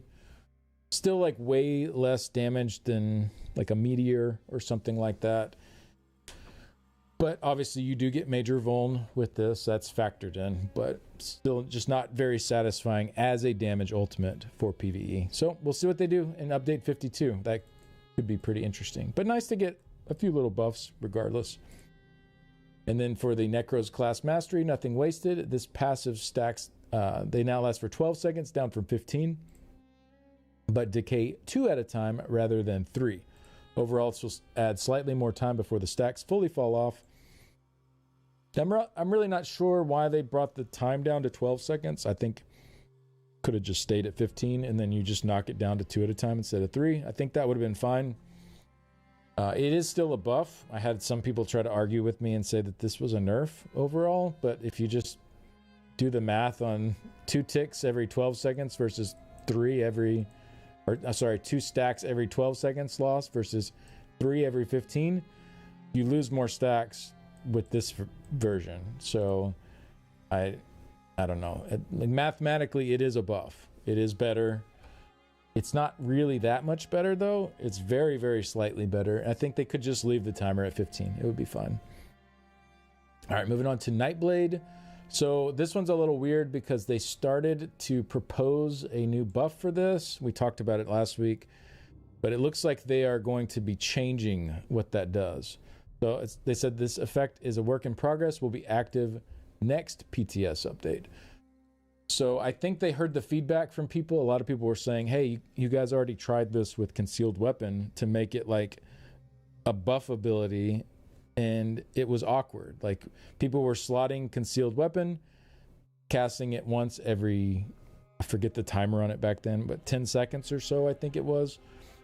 And that's how it was used. It was used as a damage buff ability. It was just kind of awkward, especially like for trash scenarios. Like you want your damage buff, but It's a single target ability, so it feels awkward to use there. And then they did the same thing with Funnel Health and Swallow Soul here. So I think the idea is, I don't know this for certain, but I think the idea here is going to be put more into the actual spammable itself to be more desired to use as a spammable rather than as a buff tool. So we'll see where they land on that in the PTS next week, but I wouldn't pay much attention to what's said here. I don't think that's what they're going with. All right, this Templar probably got the most juice out of any class this patch, I would say. They should be going up pretty significantly for damage. I don't think it's enough to catch Necros and Nightblades, but it's certainly going to be more of a damage increase than DK's got. The Balanced Warrior passive, so it's a little confusing. The passive now grants armor per Templar skill slotted. So instead of just like the 6% armor increase, you get 2% plus another 2% for each skill slotted. So you have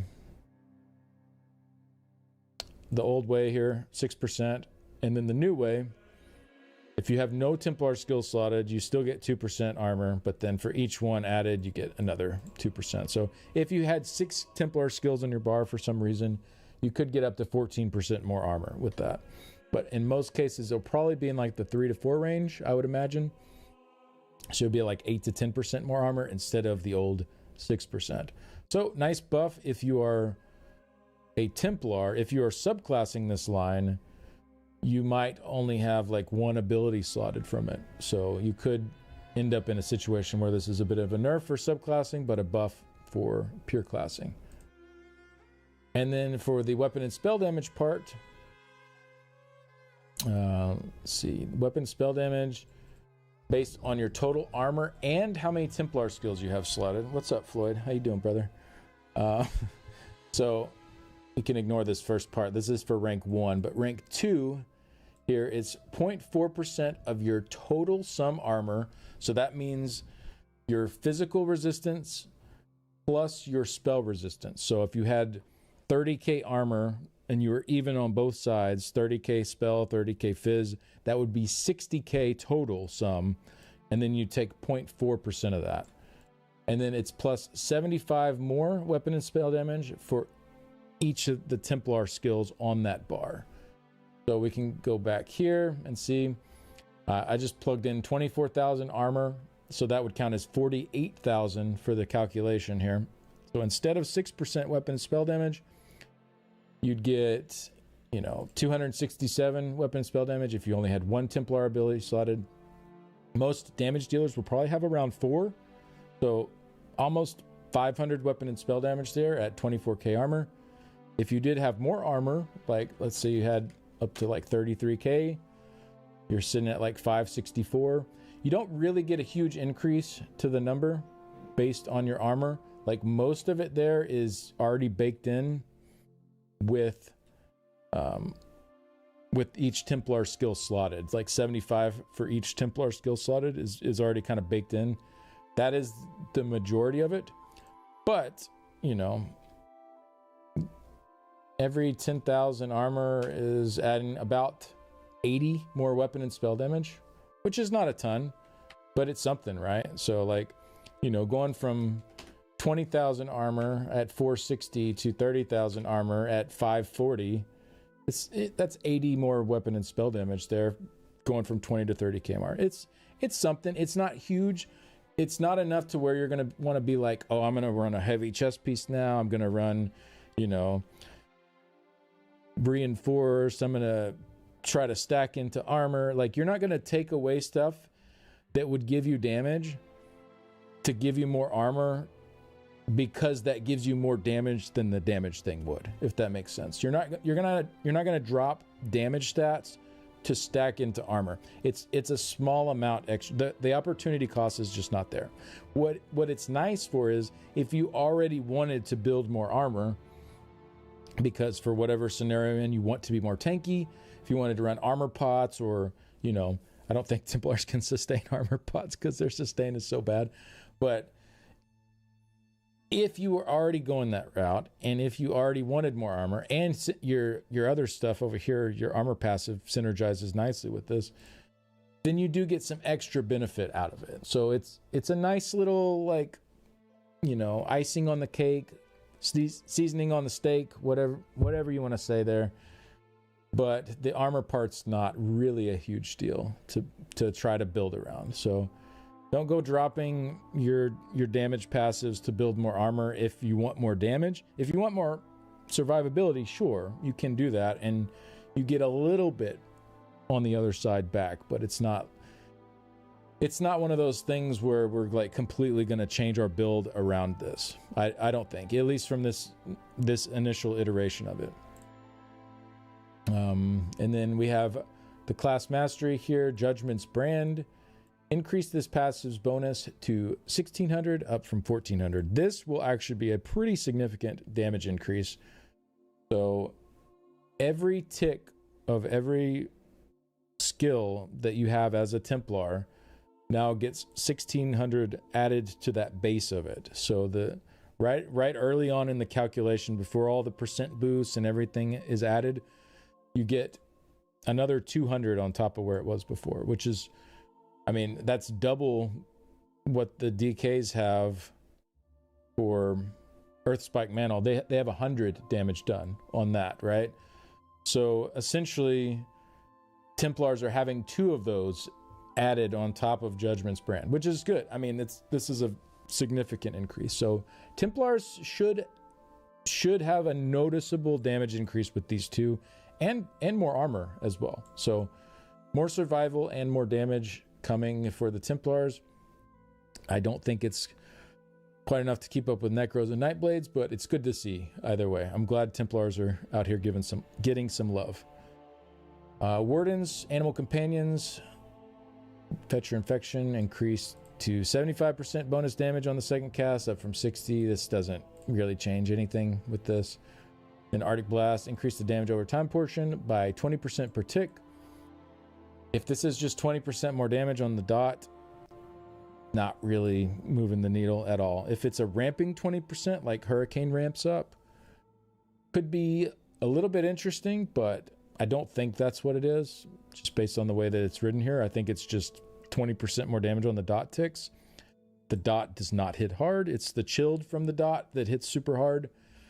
So this doesn't really change anything for the Wardens. Unfortunately, these buffs probably won't even be felt as you're playing your Warden.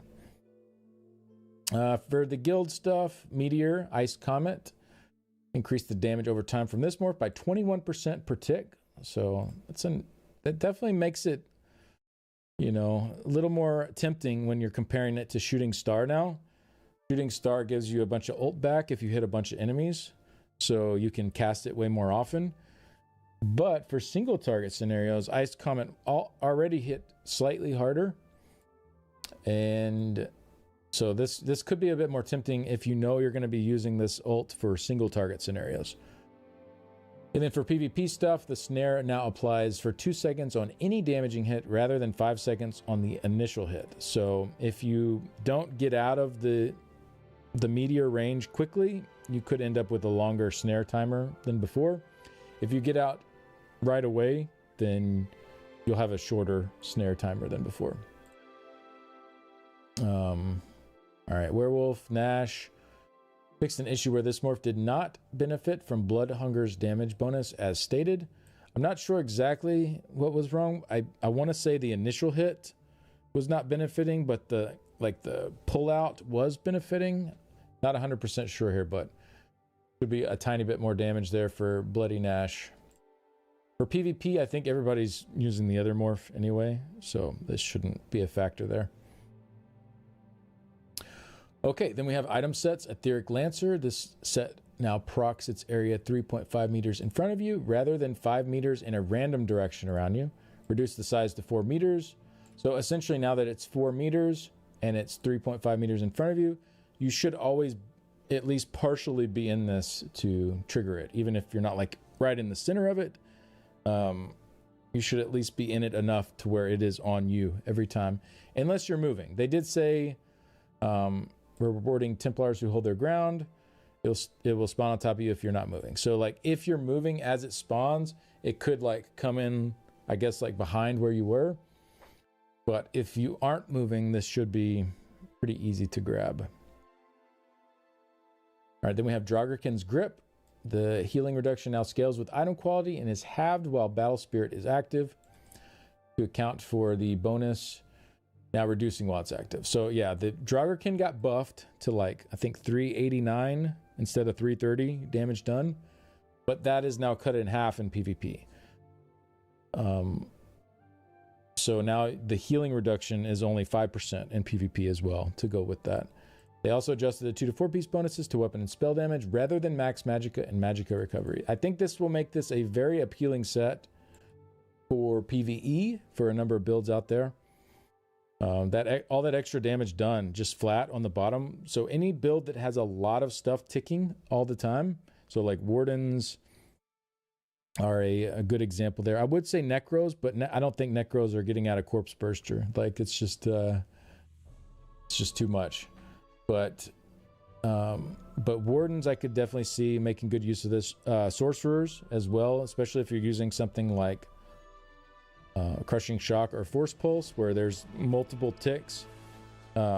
Anything where you're having a lot of ticks going out, Draugr should be a very appealing option now with the weapon and spell damage added to it. That was one of the big things that was holding it back before, were the 2 to 4 piece bonuses for the PvE side of things, I should say. So now it should be very good. For PvP, Critical Riposte, they fixed an issue where it ignored its cooldown per target. This fix will cause the set to once again share a cooldown between all users, but they increased the duration to 11 seconds to allow for the potential of 100% uptime. So yeah, a lot of this stuff we found out last week, but we did get to dive into the numbers a bit more here. Big winners, I would think, would be Templars overall. I think they got a lot of love this week. Necro, you could call winners too, I would say. Unless you were doing the double bash weave, then your damage is going to come down a bit. For DKs, DK is probably the thing I'm most unhappy with out of all the changes. Obviously, they need some PvP nerfs. I'm not saying that. I totally understand that. I'm with you guys on it. You don't need to keep reminding me how strong they are in PvP. I totally get it. I'm with y'all there. I think they might have overdone it a little here, possibly. I think this should not have happened for PvE. The damage done to monsters needs to be bigger and on both morphs.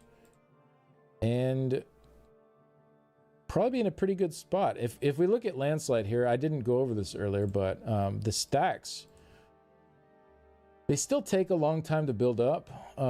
So previously, it capped at 10. So you do get to 10 faster than before. But it still takes 30 seconds to get to 12 stacks of Landslide. However, if you use Pyrebrand, you can get up to 12 stacks in 20 seconds because that now not only adds Wildfire Ember stacks, it also adds Landslide stacks. So maybe like niche use case for Pyrebrand here. I still don't think it's enough. I think if Pyrebrand had its cooldown reduced to like 4 seconds, maybe some kind of Battle Spirit thing there so it's not too strong for PvP, but had a 4-second cooldown to build stacks. And yeah, I think if they did that, it would be competitive. But with the 10-second cooldown, it gets you there a little faster for sure. Instead of at 30 seconds, you're there at 20. But is that really is that enough to like justify the use of the set? I don't know. Personally, I don't think so. Obviously, I could be wrong here. Maybe it's worth it for my short encounter stuff, possibly, to really get those stacks as fast as possible. I don't know. I don't think 10 seconds sooner building to max stacks is really going to move the needle that much. But if they moved it to like 4 seconds per instead of 10, that you could build extra stacks, that could start to get kind of interesting, because you could then actually get to your max stacks of landslide very quickly. Obviously, there was the whole werewolf issue with Firebrand, which is why they nerfed it to 10 seconds to start with. So maybe just add in a stipulation that werewolves can't use this, or they get less benefit, or something like that to make it a little better. But overall, landslide's still in a better spot, especially because of the decay. Like this chart doesn't show the significance of the shorter decay of the stacks, right? This only shows like the building of it, but like, you know, you have triple the time now at 6 seconds. So it's definitely a much better passive than it was before. So I don't want to discredit it too much. I just don't think overall this is moving the needle for DK for PvE at all. Whereas this is pretty juicy for Templar. I don't think it'll catch them up, but it'll definitely move the needle. Like, they'll definitely feel these buffs. I don't think DKs in PvE are really going to feel this. So, yeah, that is it. Those are the patch notes for week 3. I will make sure to cover next week's as well, and any news we get along the way. See y'all in the next one. Bye. And it's 30 minutes again, even though I said I was going to try to go short. Damn it. That's all right. Hey, Tevi, thank you for the raid. Appreciate that. 3% is such a joke. They might as well not have bothered. Vote for the damage done to monsters. I completely agree. Yeah. Completely agree. Thank you, Tevi. Welcome in. Balanced warrior seems so much worse. The upper end of weapon spell damage and not 10 Templar skills. Wait, what? 10? You can't fit 10 Templar skills. 6 is the most you can have. Balanced warrior is not worse at all. It's 6% weapon and spell damage. You would need like, let's see. Okay, let's just look at it. So let's say you have 4 abilities slotted at 25k armor. That's 500 weapon and spell damage. So 500, and then I think Templars generally have 48% weapon and spell damage increases. So that's 740 weapon and spell damage you're getting extra here from Balanced Warrior. So your base weapon and spell damage last patch, so 6%, would have to be 12,300. That's not your weapon and spell damage after multipliers. That's your weapon and spell damage at base before any multipliers. Would have had to been 12,300 last patch to beat that out. Ain't no way. I mean, there is a way. Like, there could be a way. Like, I shouldn't say ain't no way, but not reasonably. Yeah, 1.48. That's what I went with. I guess it's a lot better if both armor is included in the sum. I mean, that the armor part doesn't really make much difference. Like, you could knock it down to 12,500, cut it in half, and it's still 400, which would still be like 400 times 1.48 divided by 0.06. You'd still need 10k base weapon and spell damage to match that from last patch. So the armor's not really doing that much, to be honest. It's helping for sure, but this would be a buff even if it didn't count them added together.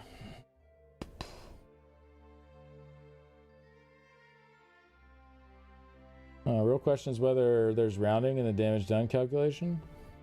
Yeah, ESO is very weird with the rounding. My current Plar build, I get around 500 weapon damage from balanced, and I only run 3 Plar skills. You get, so like taking the passive out and putting it in, you're gaining 500 weapon and spell damage.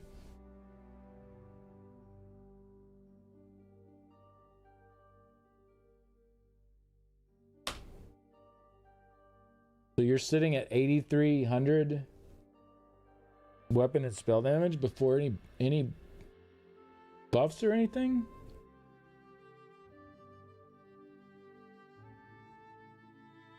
That seems like a lot. I don't think that's right.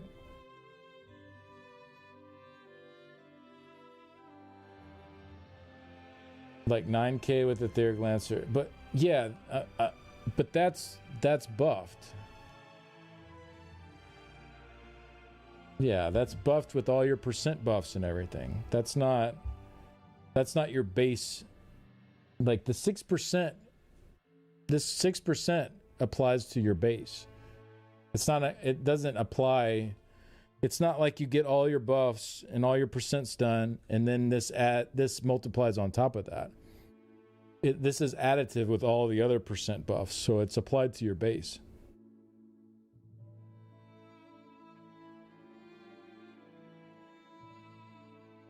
So you would have to have like 8,300 before any percent buffs, before any medium armor passives, before, any of that stuff to get 500 there. I'm not saying you can't reach that, but it's just, that seems like a lot if you're talking about before buffs.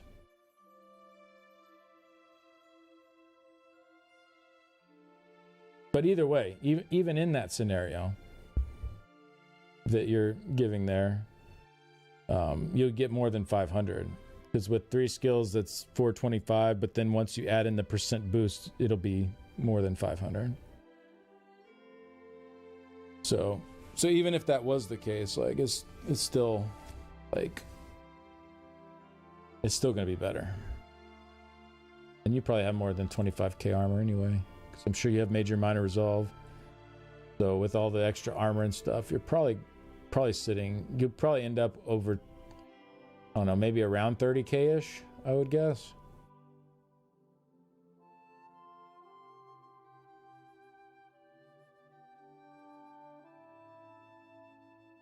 Actually, I don't know with those two sets. It depends on how many heavy pieces you have and all that, but it should be a buff in like 99% of scenarios. There could be some really, really crazy outliers out there where it's not, but it should be a buff in almost all scenarios. I think they purposefully designed it that way, so where it would be really hard for it to be a scenario where it wasn't. I think overall they seem to be trying to move away from a lot of the percent buffs as well and go to flat.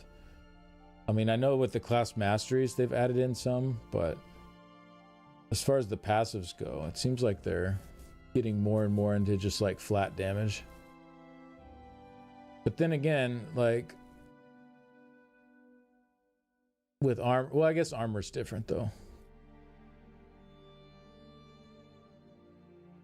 Right now, 6% flat is a lot when combines with brutality.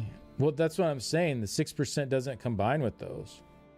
In fact, they diminish like how much that is worth. I mean, they don't diminish the flat value that the 6% is worth. Brutality though is a percent. Sure, courage and the flourish, yeah, those are flat numbers. But brutality is another percent, so that does nothing to the 6%. But even then, with brutality and courage and all that, like I said, you'd have to get up to like 8,300 base weapon and spell damage flat before any percents are added for that 500 to be less, or for the 425 to be less. ESO math is so weird. I mean, it is a little bit, but I don't know. Like, it makes sense to me in this scenario. Like, you have a number, you have your flat weapon and spell damage. Like, it's just there. That's how much you have. Then you have all your percent boost to that weapon and spell damage. But all those percents add up with each other. It's not like let's say you have 5,000 weapon and spell damage. It's not like you multiply that times, 1.1 for minor brutality, then another multiply times 1.2 for major brutality, then another, 1 point, 1.2 or 1.12 for your medium armor. And like, eventually, like, the number's just going to be so crazy high. I typed something wrong there, but whatever. You get the point. Like, all the percents are added together first, and then it's multiplied. So, like, if you have minor brutality, that's 10. Major brutality is 20. That's 30%. Your medium armor, then you're at 42%, right? Like, you add all those together, and then you multiply it. So that 6% you get as a Templar is for the base amount, right? Like, it's not affected at all by other percent boosts you have. Toggle is very strong, yeah, because you get 400 flat weapon and spell damage. I mean, which is like pretty much the balanced warrior passive. Yeah. But then all the percents add on to that 400. Yeah, exactly. But the percents, like, I've seen people say this a lot in the past. It's like, oh, yeah, this, another 6% will be great because I already have, like, 40%. Well, that's, those two things don't, like, the 6% would give you the same amount regardless if that 40% was there or not, right? Like, it doesn't matter. It only cares about the base amount. Hey, Babish with the Prime. Thank you very much for that. Appreciate it. All MMOs math is like this, 3 to 5 layers minimum. Yeah. I think some of it is just flat out weird. It just doesn't make sense. It's strange how they do it. Most of it, though, like, once you've dug in and understand it, it at least makes sense. Like,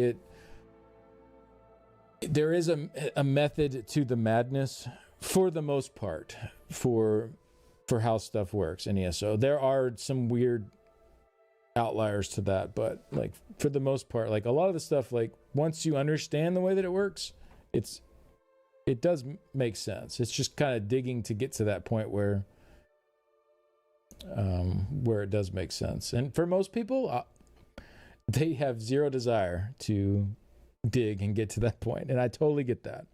I totally get it. I get that's why I'm here digging in, helping explain it to you guys, because I know a lot of people do not want to. I think it's fun, personally. Hey, what's up, Kay? How's it going? Hey, Al, how are you? We were going over the week 3 PTS patch notes. Whichever kitty might appreciate the cuddle most. Let's see. I think Abby. Come here, Abby. I think she'd like a little cuddle here. Girl. How's it going?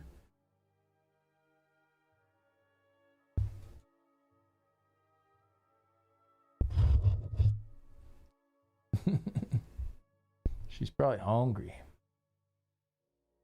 Ready to eat my nose.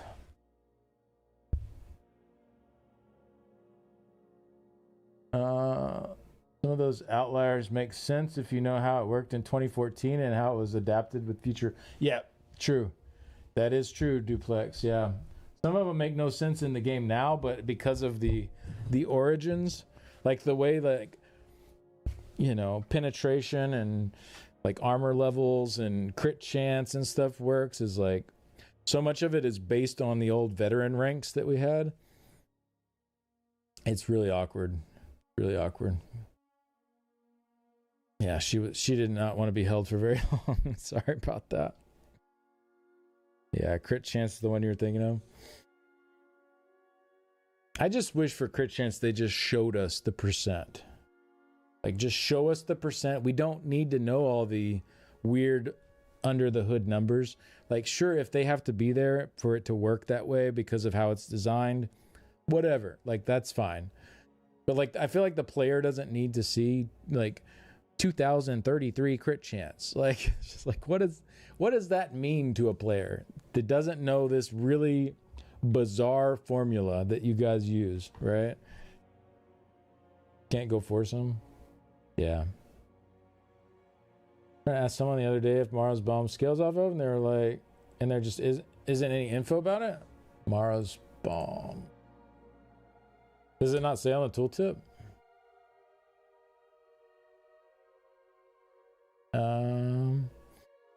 When you take damage, have 6 or more negative effects, restore 1106 health per negative effect.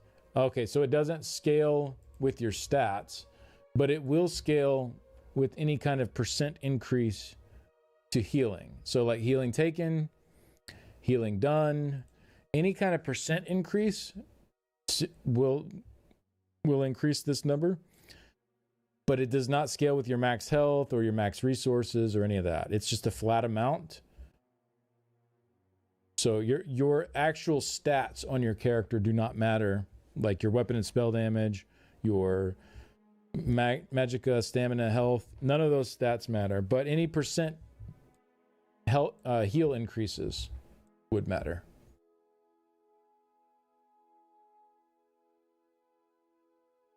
Tooltip goes up in Cyrodiil.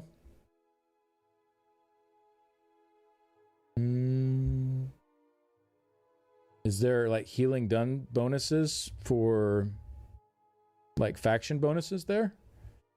Like for like having certain things? Is that part of the faction bonuses? I can't remember what all is included in that. I know there's like some crit chance bonuses you get and some other various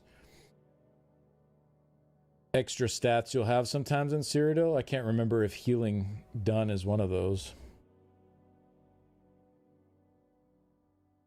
We know because an add-on can do it fine. It won't bork the UR, slow it down to have the crit chance converted to percent. So please, Zoss. I mean, it'd be nice. We got a hype train going, but I did not see anything come through. I saw Babisha's Prime 5 minutes ago, but something happened since then. And to start the hype train, if you don't share, if you don't want to share it, obviously that's totally fine. I don't want anyone to feel uncomfortable. But if you don't share, it actually doesn't get picked up for the subathon, and I can't even see. The way Twitch works is weird. Like, I can't even see what happened at all. Like, there's no indication for me anywhere that anybody subbed or gifted a sub or did it, like, anything like that if it's not shared. Well, I guess gifted sub auto shares. But for personal sub, yeah, if you don't share it, unfortunately, it just doesn't, like, I don't know what it is that happened. It could have been whatever, and it just doesn't show me. So, again, if you don't want to share, that's totally cool. I'm just letting you know how it works, whoever started the hype train. But thank you very much, either way, for starting the hype train. I appreciate that. Let's go in here and make a thumbnail for this. So I'm gonna make a thumbnail, get this video uploading to YouTube, and then I think after that I'll take a little lunch break. I haven't had it. Actually, I guess it'll technically be a breakfast break because I haven't had any food yet today. So we will see. I think it's just crit and resist. Stuff goes up when close to mine farm. Oh, just crit. Yeah, I remember the stats. PvE is the tutorial. PvP is the application of learned skills. I don't know about all that. I don't know about all that. It's just a different game. Like, you have to go learn how the skills work in PvP in a different way, and how the combat flows there. It's just a different learning thing. Because for PvE, like end game PvP does not prepare you for end game PvE, and vice versa. Like end game PvE, you could be doing like, trifectas, getting like planes breakers and whatever. If you've never PvP'd, you're gonna go out there and you're gonna be terrible. In the same manner, if all you've really done is PvP and you're like one of the best PvPers on the server, and you go in and you try to prog like the highest and like hardest PvE content, you're gonna do terrible. Like, they're just so very different from each other. Now, there are some certain skill sets that carry over from one to the other, such as like light attack weaving is a big one, bash weaving, stuff like that. Like some of the more fundamental pieces of it do carry over. So like if you got really good at that on the PvE side of things, reaction time to like dodge roll, stuff like that. There's like certain like core combat functions that do translate over, but for the most part, the gameplay is just so incredibly different. Hungry cheeks now? Yeah, I am starting to get hungry.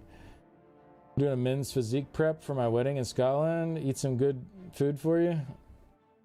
Oh, so you're just... I'm following you, yeah. Well, I haven't had any food today, so we're probably close to the same... in the same boat at the moment.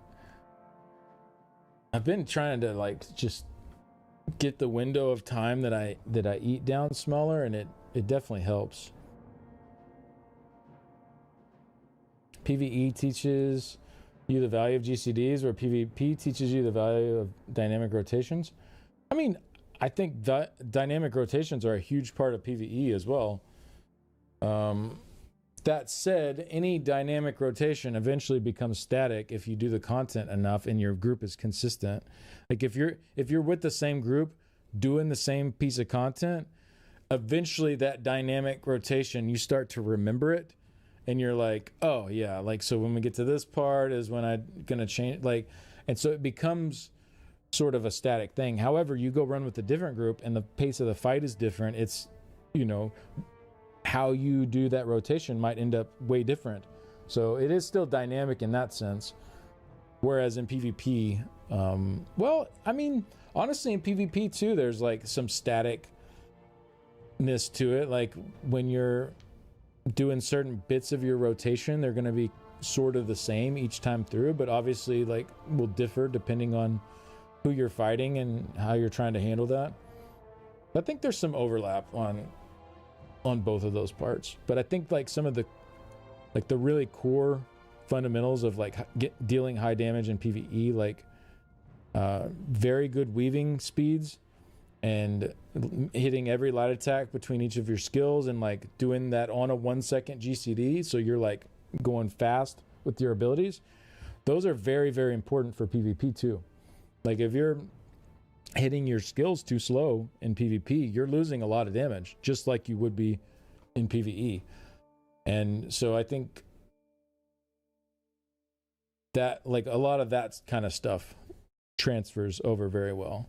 But then there's the whole like, reaction to like various stuff coming at you from different classes and different kits that is a whole different skill set to learn for PvP. Let's see. Week 3 patch notes. Guess I can go ahead and start getting this video uploaded.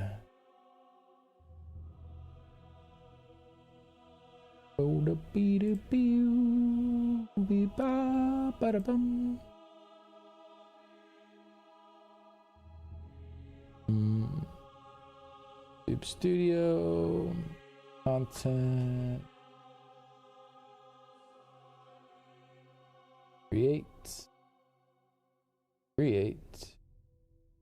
Oh no, not a post.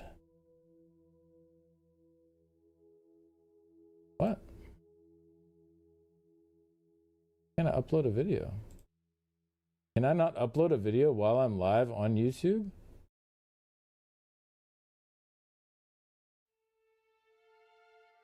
What? What is it? No way.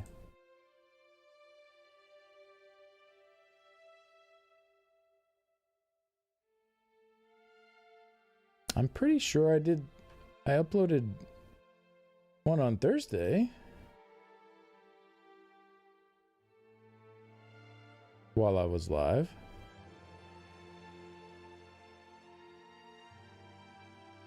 Hold up, I think YouTube's being funky right now.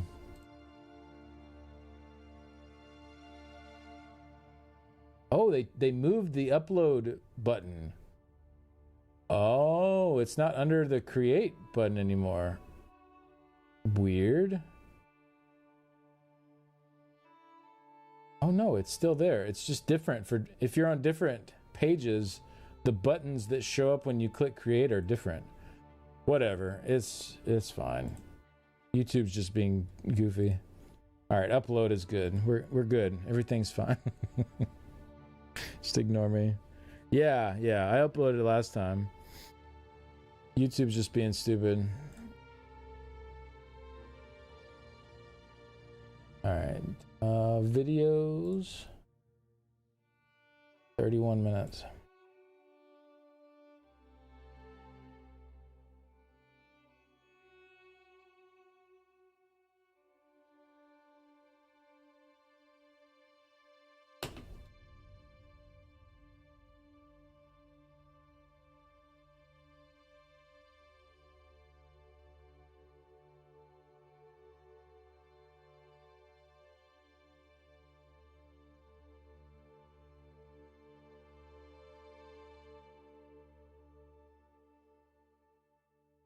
Okay, I do want to get some timestamps in here as well, since it's kind of longer.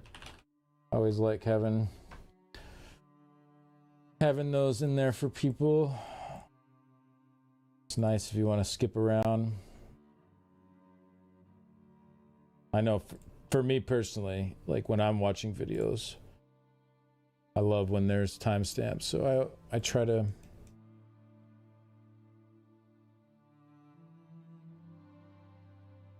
have those in there. If it's a super short video or something, it's whatever, but let's get rid of this.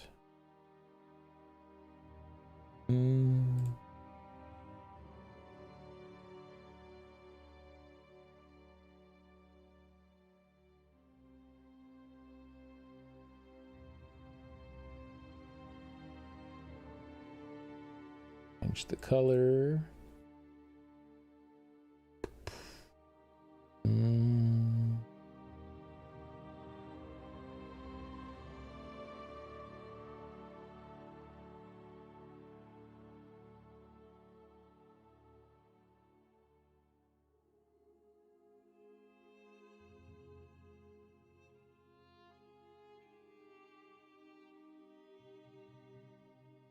Do a little pink this week.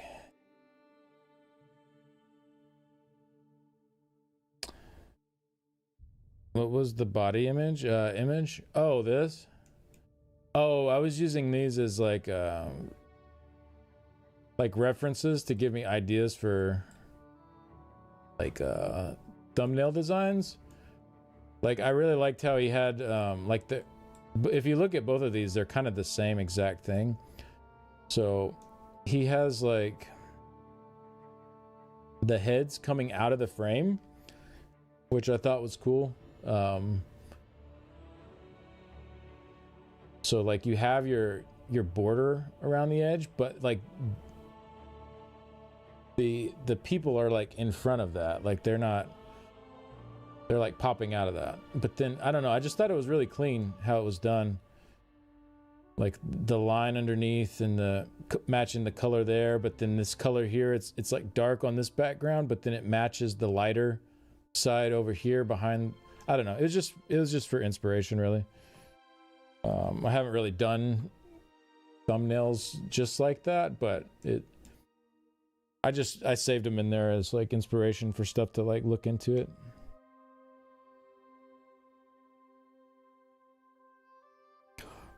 Baseball card design. Oh, is that how they do it on baseball cards? About to start a rumor that you had a self-health body image alternate YouTube channel. Well, I'm glad we got to squash that rumor before it got started.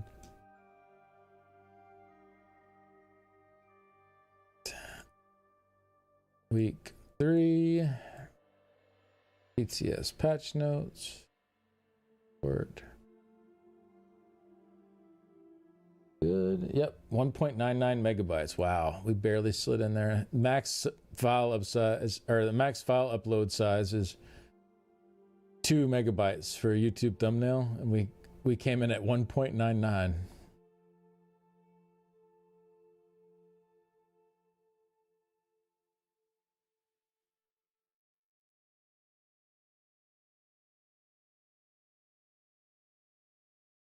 Okay, cool. So I don't think I need any of this anymore.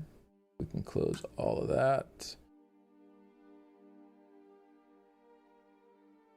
Pull this over here.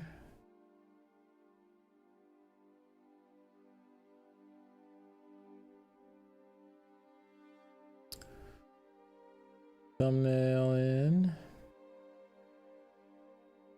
Patch note reviews.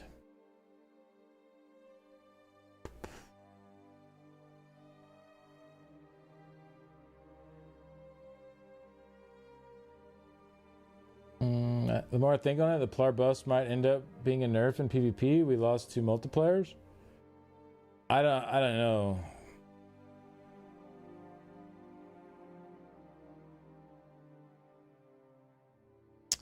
I don't know. Maybe overall, because you're comparing the old 10% that was there too, so 16%.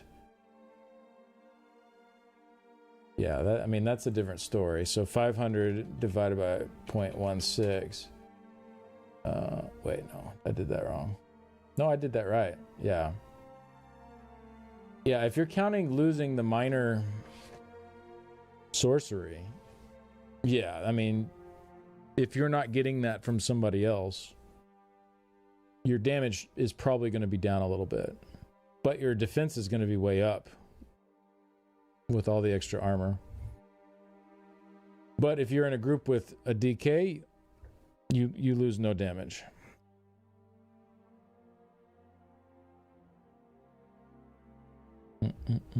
Hey Soul Sanguine, how's it going?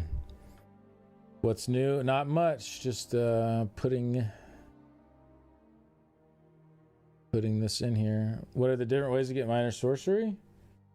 I think just DKs and like some poisons, right? Aren't there some poisons that give that? But I think the uptime is kind of crap on it. Or is it? Yeah, I don't remember. I've never really used the poisons for the minor buffs. The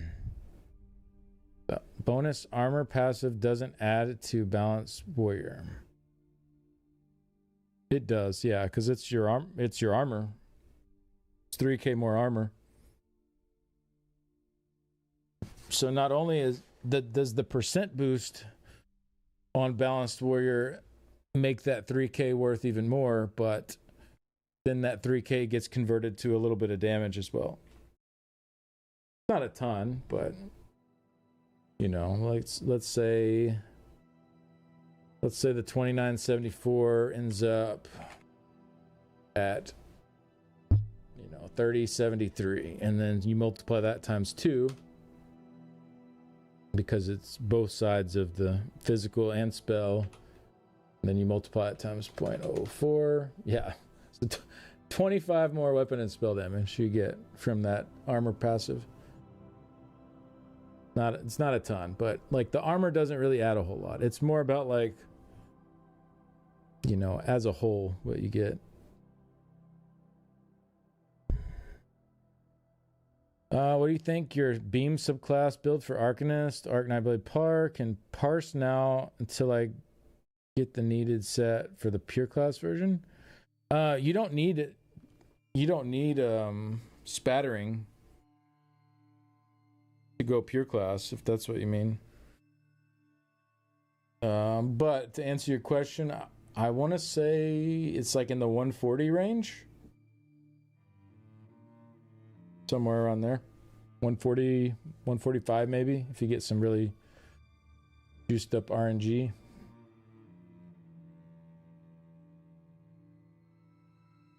Didn't they remove it from Poison? Oh, did they remove those from Poison?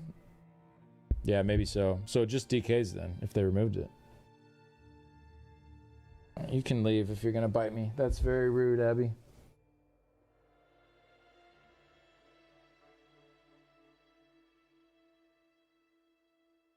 Glad I lost my weapon damage passive for that. But, I mean, for a lot of people, you're not losing the weapon damage passive. Like, if you have a DK in the group, you still have that passive. Like, you still have the same damage. You just get more now, and everybody gets armor in your group. So, I mean, sure, if you're running around solo, fair. You lost the 10% from that. However, you also gained over 3k more armor solo that you wouldn't have had before, which is a lot of extra defense. So I don't know. For me personally, I think it's fine. I'll keep beaming on the subclass one until I get the needed set for arc on the archive.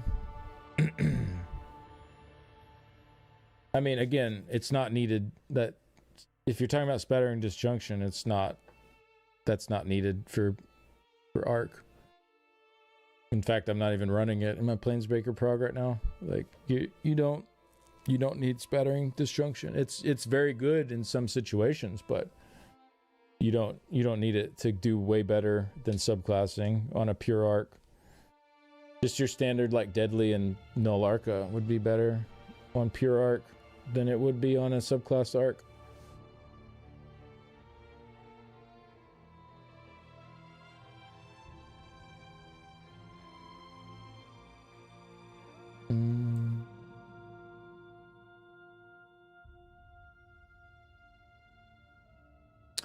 Let me get these timestamps in here real quick. Pause the music.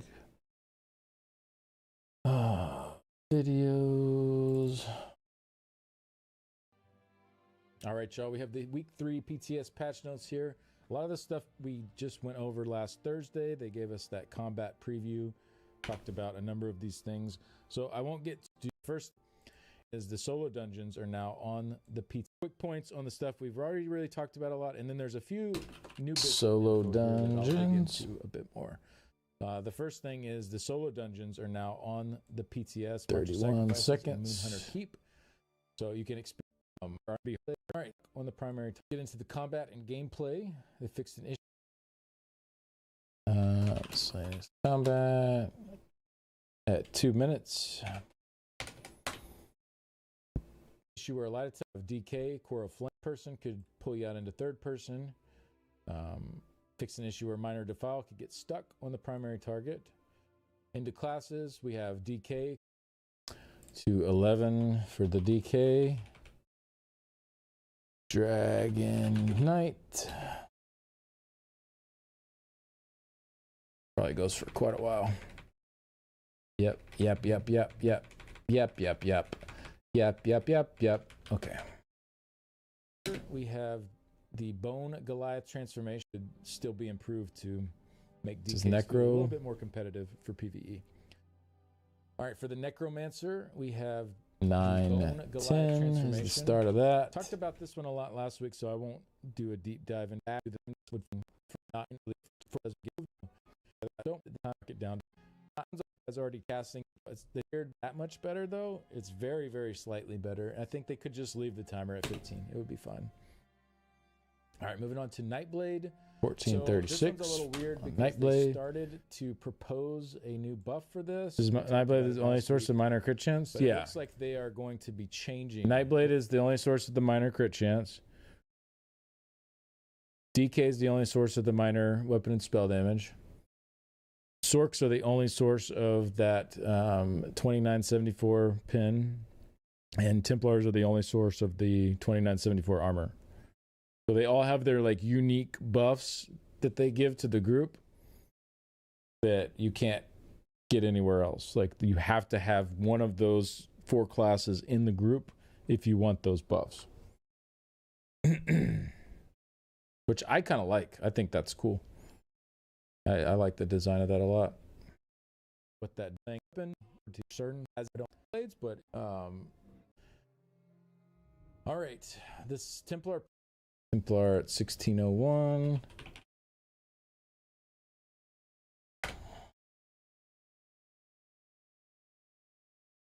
Kind of cool, I guess, but makes it odd for solo play. I mean, it was already kind of that way on solo play, except that essentially, like,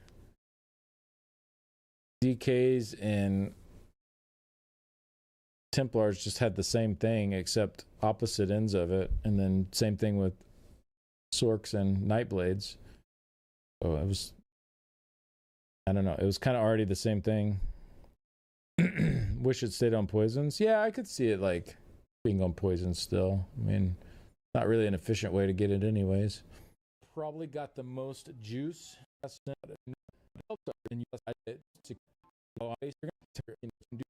the Templars, Wardens, animal 2237 for Warden. Okay, companions, werewolf, initial hit. Fix an issue where this way, then you'll have a shorter snare timer than before. Werewolf. All right, werewolf, Nash, 28.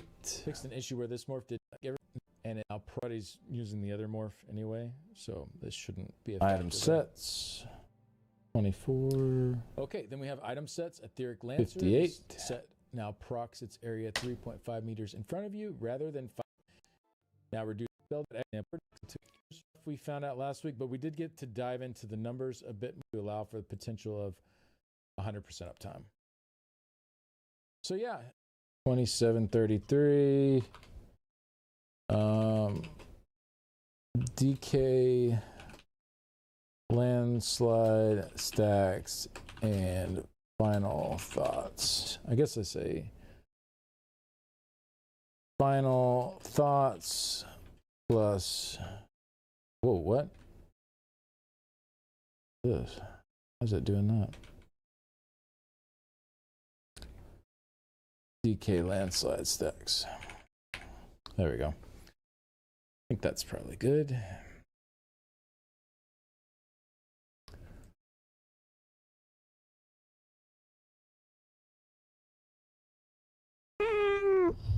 Wait, what?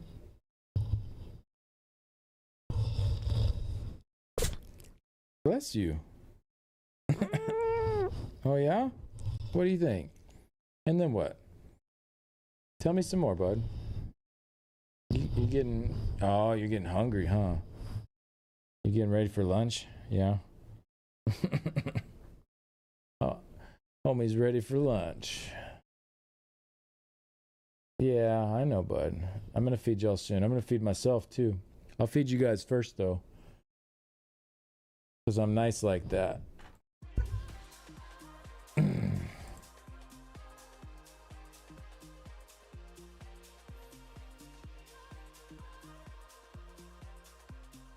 What are the separate subjects in a Discord server called? Separate subjects in a Discord server called channels? Is that what you mean? Trading enchants for poisons has its own downsides also. Yeah, for sure. For sure. I wonder if Etheric Lancer will function with that passive. Kind of how Corpse Burster does for Venom Skull, adding a stack to it. That would be sick. To which passive? Channels, yes, I was brain dead thinking. Yeah, no worries.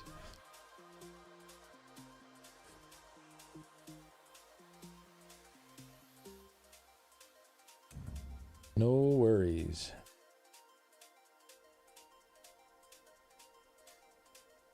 And this YouTube video is taking forever.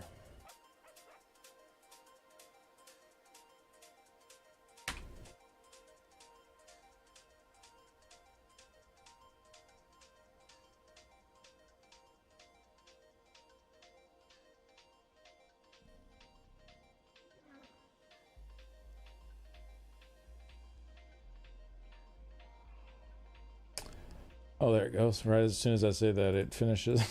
It goes from like 60% to 100 immediately when I say that. That's funny.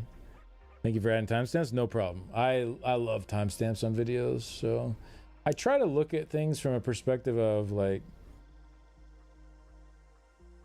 is this something that I like? What do I like when I see videos? And I will make sure to cover next week's as well. I try to do those things that I myself enjoy. Good there. Public. That's it. Publish. Yeah, let's go. All right, video is live.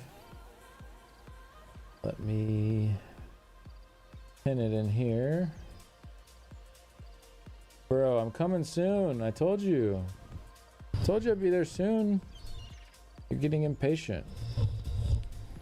Week 3 patch notes. There we go. And that. What is... I don't know what this like thing that pops up every time is. Some drops thing, or I don't know. Just keep ignoring it.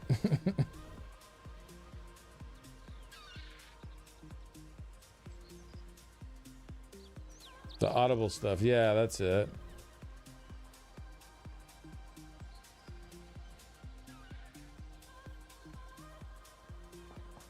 Guess they're really trying to push that Audible subscription.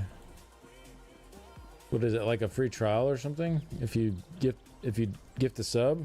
I honestly haven't even looked at what it is. I think that's what it is though. All right.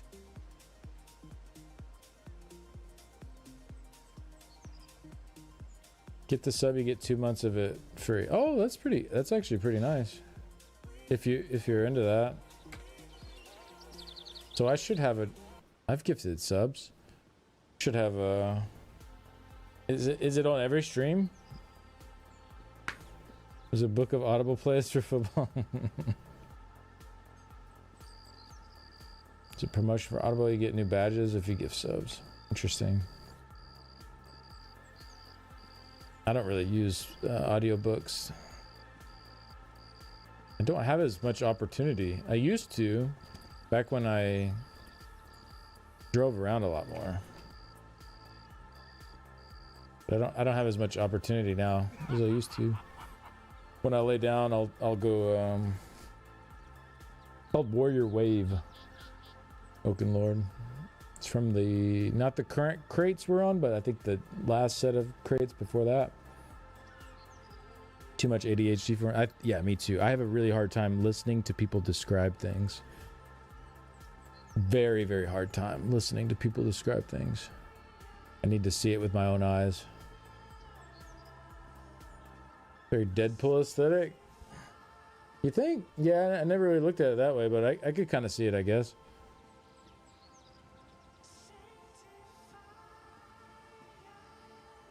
Did you ever add a gym motivation channel in the cord? Like something to keep people accountable with quotes? Yeah, I mean, I would be opposed to that. Like a gain lane or something? Yeah, that would be cool. Let me, where'd my notes go? Oh, yeah. Let me add it to my, oops, I'm still tabbed into ESO. Add it to my sticky here. Gym channel for Discord server. DPSing the gym machines. Where's it red so the enemies can't see you bleed? Exactly. Yeah, I actually even have like the skin on with the, I can't really see it here, but the skin has like all the blood marks on it. They'll never know.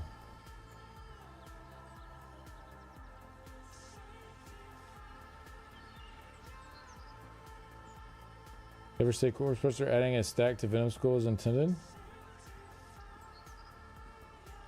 I mean, I don't think it's Corpse Burster doing that. It's you hitting your siphon that's doing that. It's always how that skill worked. Or what do you mean? Like it's adding 2 stacks when you hit your siphon?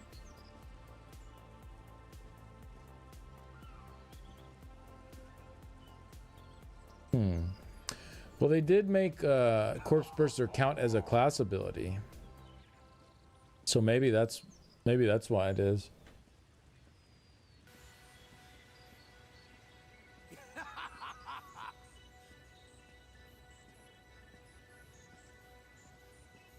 Yeah, etheric counts as a Plar skill too. Yeah, I just saw your message from earlier.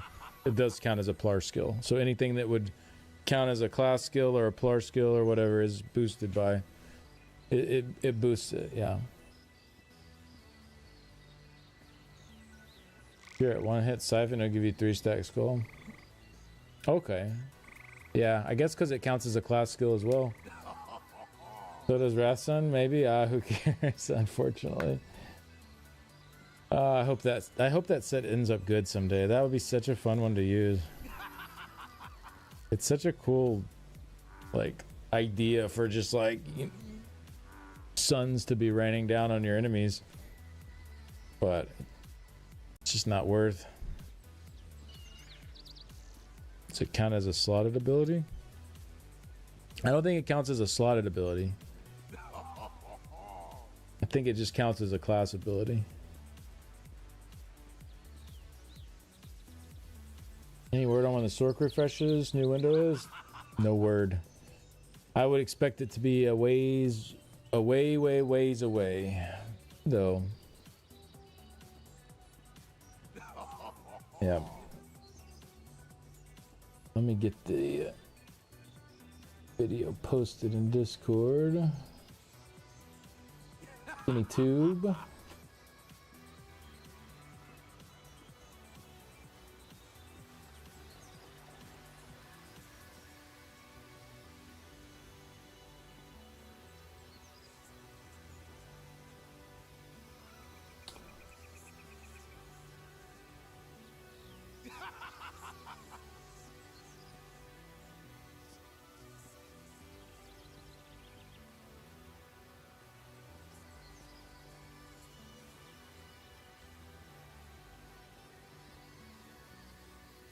Hey, what's up, Hone, my friend?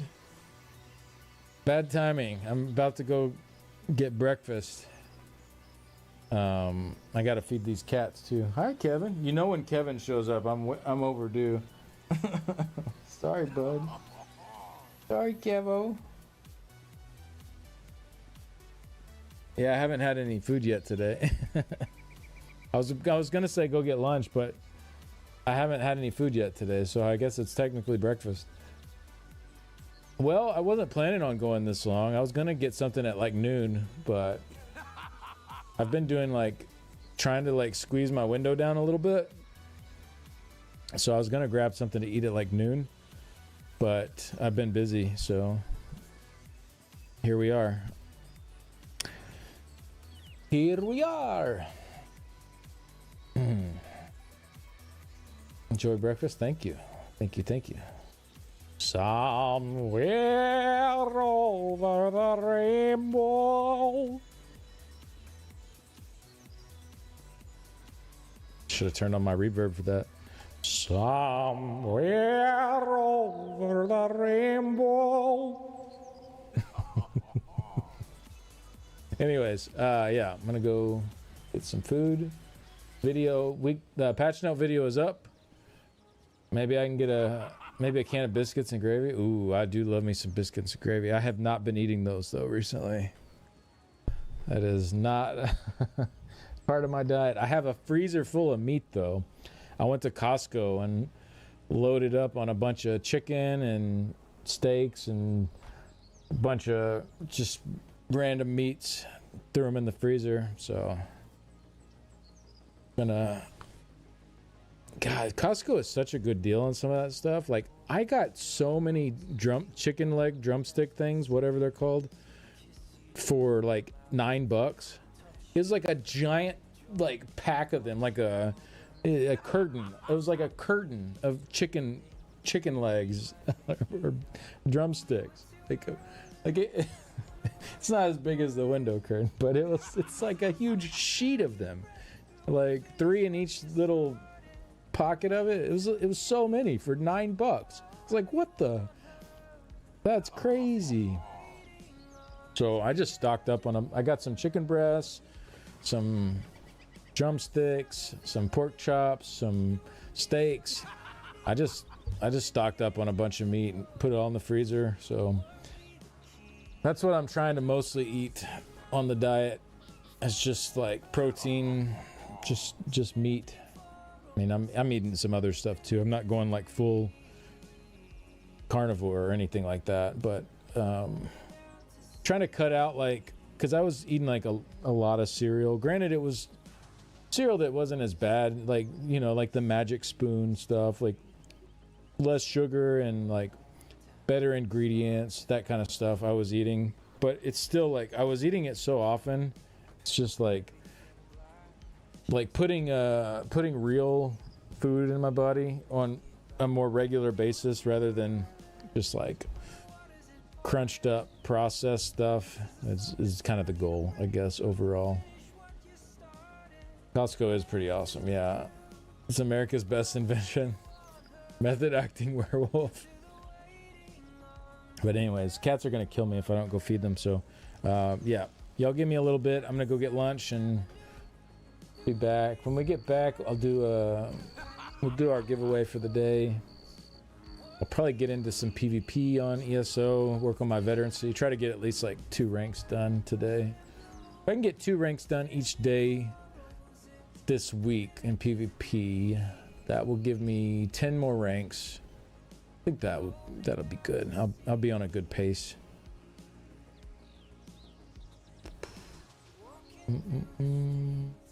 DK, no, I've been playing on my mag sork. Haven't set up my DK yet. I'd like to. Maybe I should set up my DK before their whip gets neutered. It's gonna suck next patch. How long is left? Like 80 something days. So I got plenty of time. So if I had to get like 10 ranks a week, yeah, still plenty of time. I think it's good though they made it last long so that people that play a bit more casually in PvP have a lot of time to get it done too. Apparently you get so many mats after max rank. Yeah, for sure. I'm probably gonna quit PvP after I get there though. I'm already like playing longer than I normally do. Every like few months or so I get the itch again and I do like a week or so of PvP and kind of get back into it, and then I just get bored with it again. I'm kind of over it at this point. Like if it wasn't for veterancy, I would not keep going. I would be done right now and I'd be back to other stuff and come back later. But because of veterancy, like I kind of want to keep it going and at least unlock the stuff. You're 99, nice. Yeah, I think I'm 68 now, so, or 64. Yeah, 64, I think. Something like that. I don't know.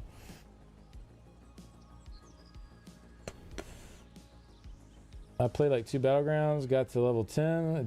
It slowed down. Yeah, it slows down a lot. I think you were saying like level 67 is like halfway or something like that. Or half 68. Okay.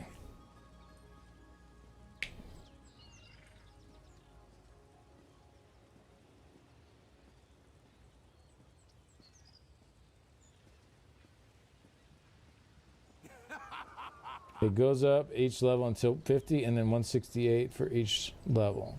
Oh, so it doesn't keep going up past 50. So each level I get now is the same. It's just a lot more than what the early levels were.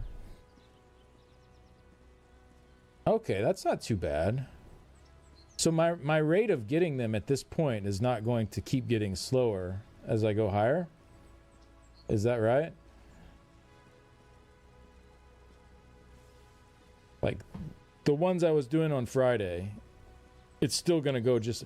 Oh, that's great. I thought it kept scaling up all the way to 100. So I was like kind of dreading those levels in the 90s. like, oh man, these are going to be bad because of how slow it was already kind of starting to go. But okay, that makes sense. Yeah, XP potions, AP potions, all those things. Or I guess AP foods. What are they called? Scrolls, that kind of stuff. Yeah, that all works.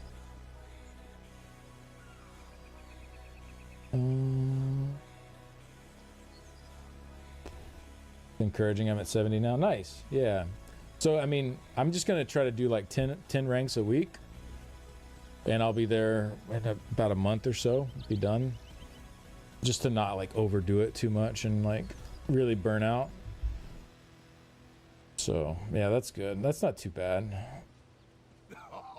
Yeah, so like the training, I was doing a little icy farming. I wasn't wearing training gear though, so I could change to that and that actually wouldn't be too bad. You know, because like sometimes I get out there and start doing PvP and it's just like there's nothing going on. It's super boring. So I'd rather get out there and get some XP in the sewers or something, just to like be active and killing stuff. I don't know. Yeah, the war torts. Cool. All right. For real this time. For realsies, I'm gonna go food and feed my cats. They've given up on me, actually. They all left. They just assumed I'd forgotten about them. So, whatever. Anyways, I'll be back in a little bit. See y'all soon. There we go.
said to only love her. He said to love down,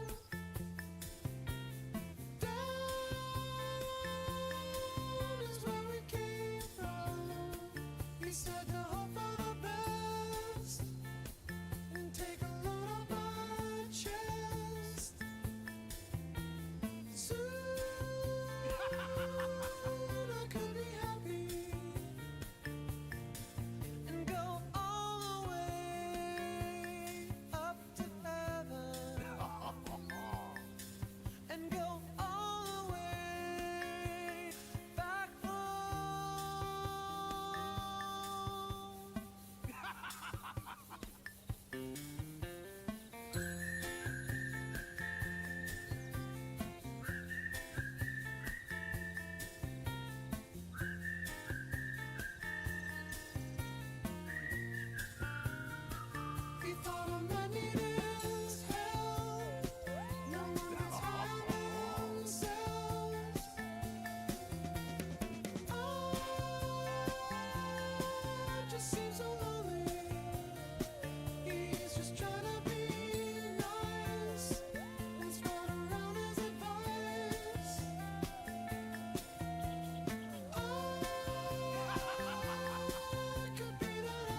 Sopo capybara.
City carved a silhouette on the ocean after dark, over the lonely and the holy and the red blood beating hearts. Up from the dirty black water, the shadow void of form raised itself out of the river, and it climbed upon the shore.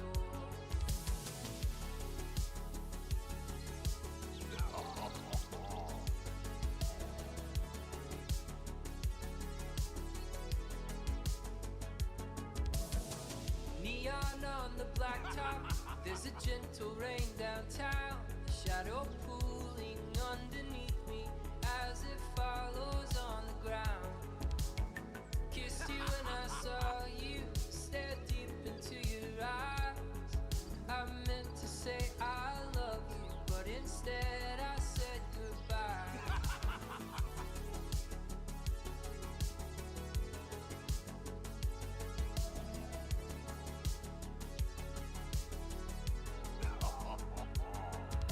Shadows in the city, I'm a stranger to myself. On these streets I'm someone else. Shadows in the city, like a demon in the dark, come to tear us apart. Beyond our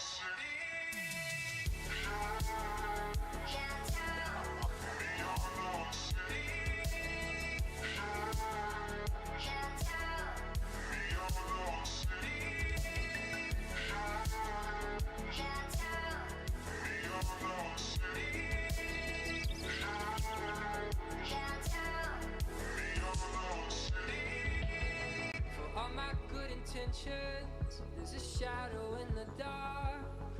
It comes to me infrequently and breaks your perfect heart. I don't know why I do it, apologize, but it's too late. A single tear and you leave me here and the shadow slips away.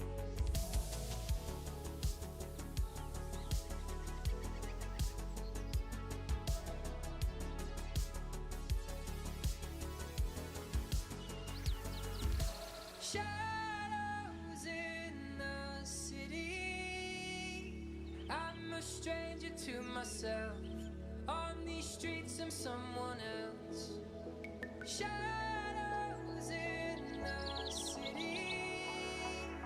Like a demon in the dark. Come to tear us apart.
Thank you. Yeah, I'll be back in just a second. Almost ready. Give me just like 3 minutes.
Okay. How's everybody doing?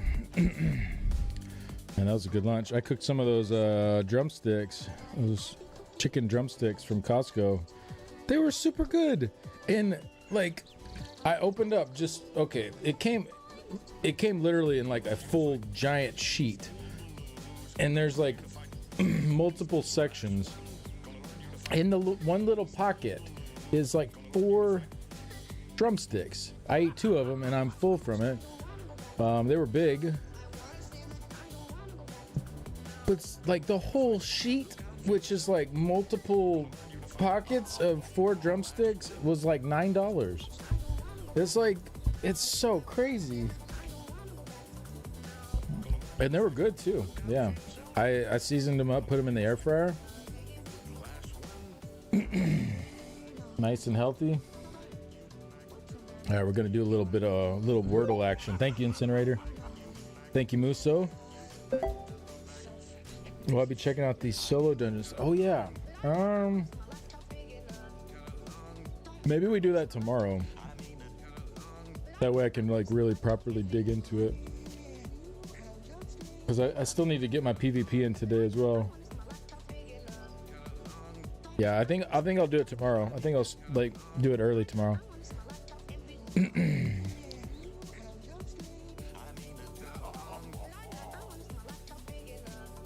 Monday, so good to me.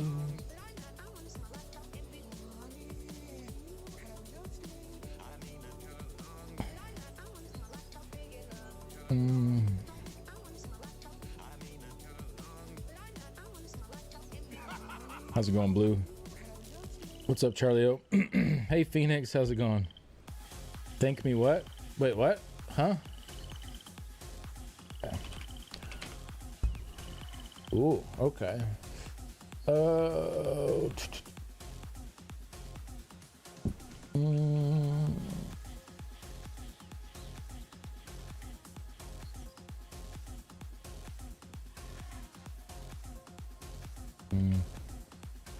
Right. Oh my god. Okay. Well.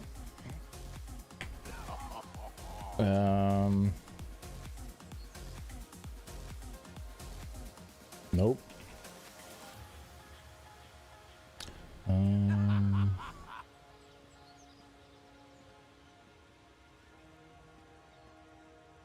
Bruh. I had it so close so early. Oh. Wow. Spoilers. Yep, there it is though. Harabera. Good job on the answer though.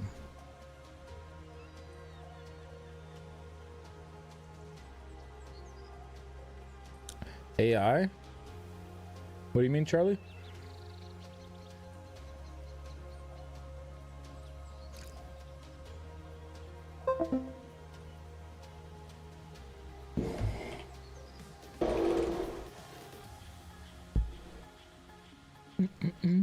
Just watch the week 3 video. Simone Whip is split stem magmorph, right? Yes, it is.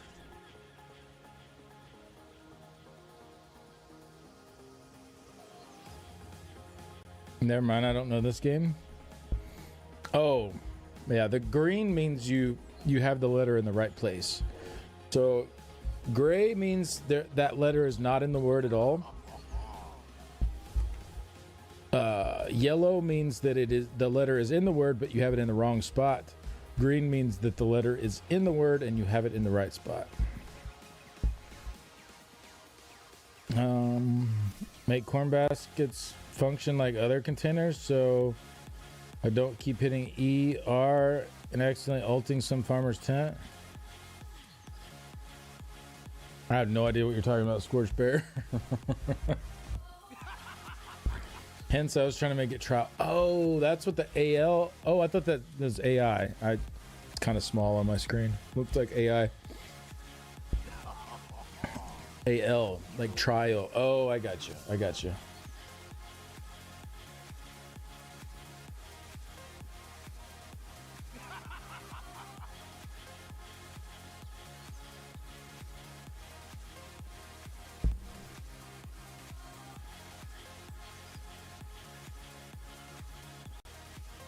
Okay. But yeah, I think I'll do the solo dungeons tomorrow. That way I can spend a little more time with it. Because well, we'll see. I mean, if I get my 2 PvP ranks today pretty quick, then maybe it doesn't matter. I haven't done anything on ESO yet today. I haven't done my favors or any of that stuff. Because we were hanging out chatting, and the patch notes came up pretty early. Patch notes came up at like, I think like 30 minutes after I went live or something like that. Think I understand Wordle now? Nice. Yeah, the rules are pretty easy. It's fun. Apple Pie and I try to do one every day.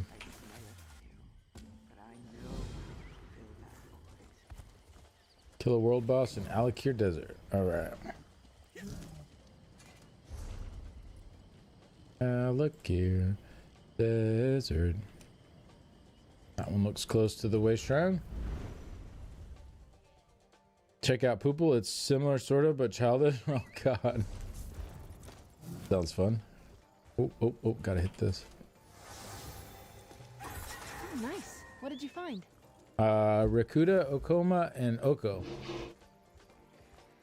Oh. I think someone next door just died. That was the loudest thing I've ever heard in my life. Holy moly. Sounded like a big sheet of metal just fell off of a truck or something. Wrong person, don't know how that got tagged. Oh, yeah. Prefer Flame Lash, especially if I'm using Ardent with Gravelord. Yeah, well, Flame Lash got nerfed, so I mean, I don't get it.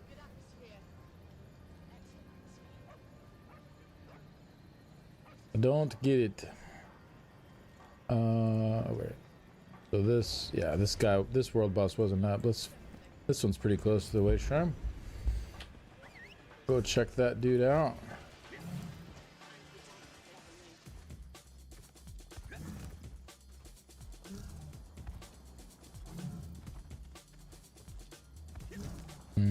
How do I get in here? Oh, it's a cave.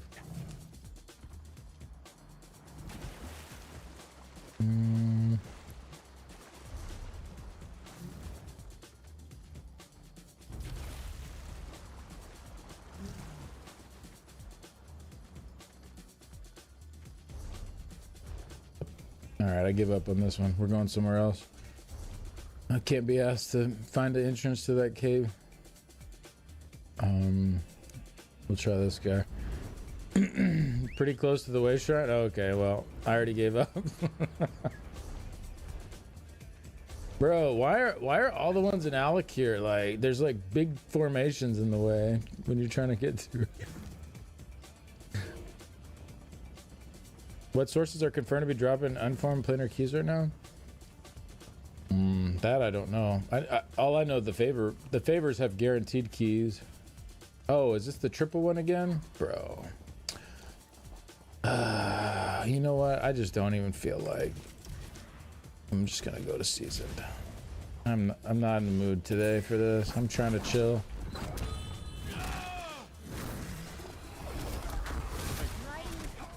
Jeez, okay, well, I guess that don't matter. Still got one shot. What the? Oh, I don't have any food on. That might help.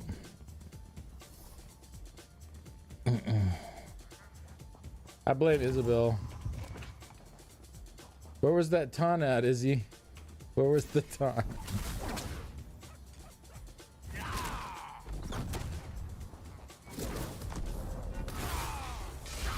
Alright, we blocked that time.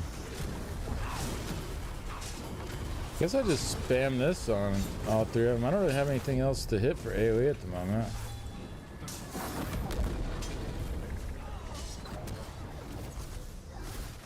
I'm wounded. Stand or save me.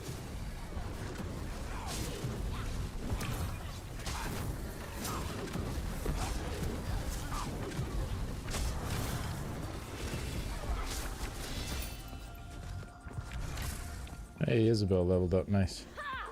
We are mighty.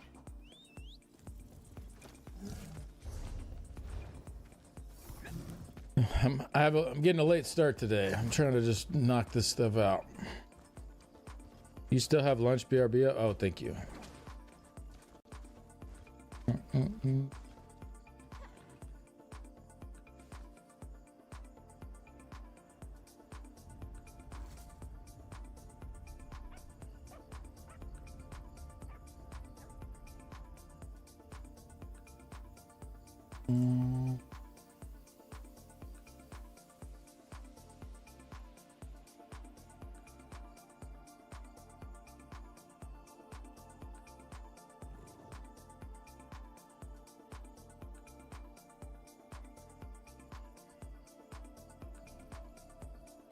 GG Isabel. Yeah, she did all right. She did all right.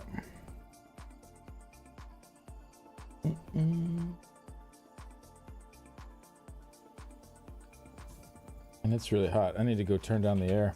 I'm burning up. All right, let's get this giveaway going.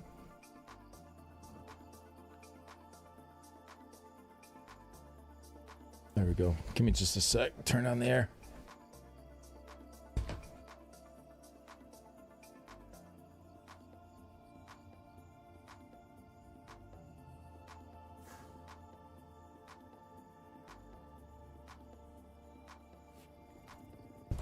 Okay. I'm also wearing sweatpants today. It's not helping. It's like 102 degrees outside, so I should change the shorts next time I get up.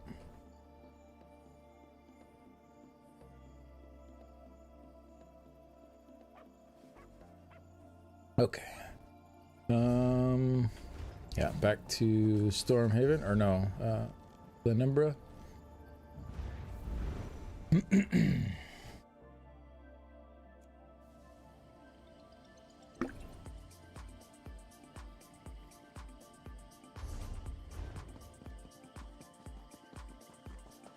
a hunger, friend. I smell it on you, but I know. Bit warm, yeah, a little bit. Tad bit warm. How am I not done with these favors with her yet? I gotta be getting close. The other ones I know I'm several behind where I am on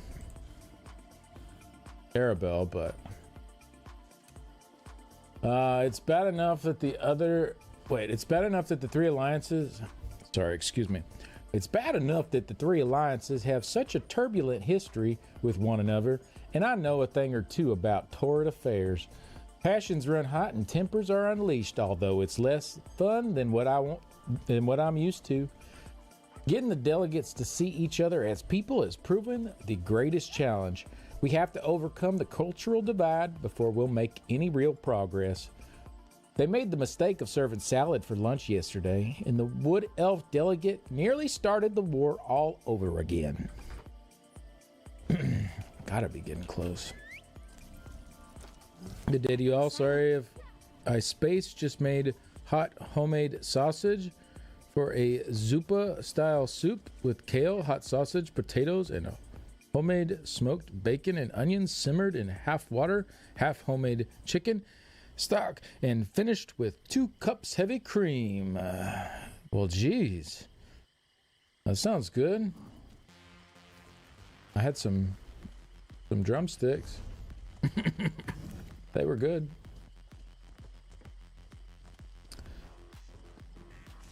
It's like favors 17 to 20. Ah, okay. So I'm getting there. I'm getting there slowly. Barely. In flavor 2020, yeah. Bingo. What's up, Wonder Dog? Wonder Dog.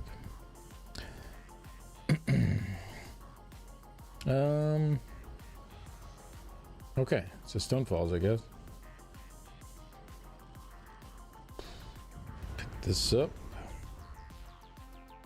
Urselmo. Yeah, I think I'm like 5 behind on Stone Falls and 4 or 5 behind on Stonefalls and Aradon.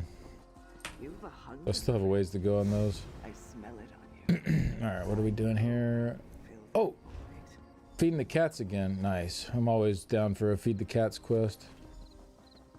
And Mournhold. What's up?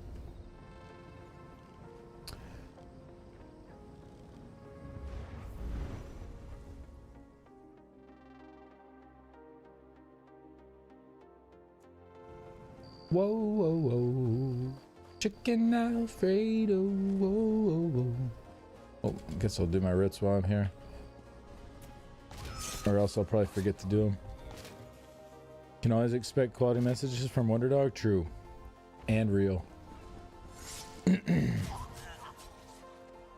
you think, do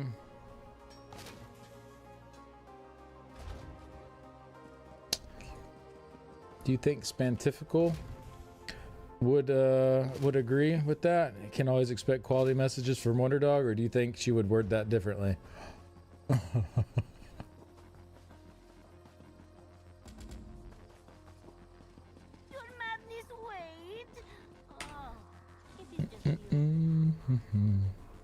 Will the Chicken Alfredo song be a part of your guitar stream? It can be. It certainly can be.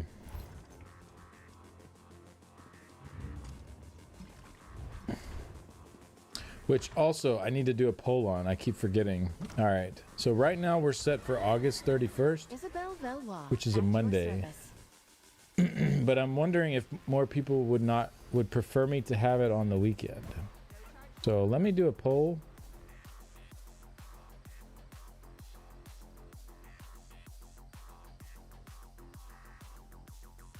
Maybe I'll do one on Discord too, just to get some more opinions. Guitar, concert,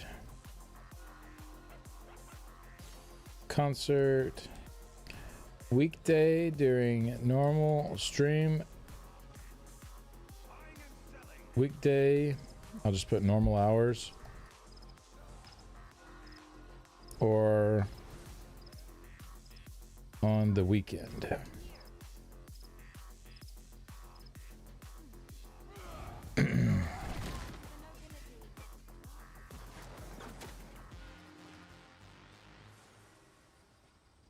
I think he'd be mod over there if she didn't ultimately agree. Or have incriminating pics. Either could be true. One is highly more likely.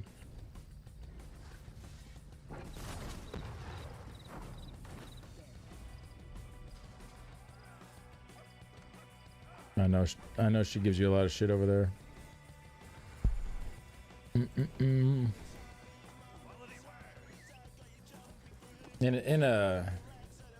In a loving way.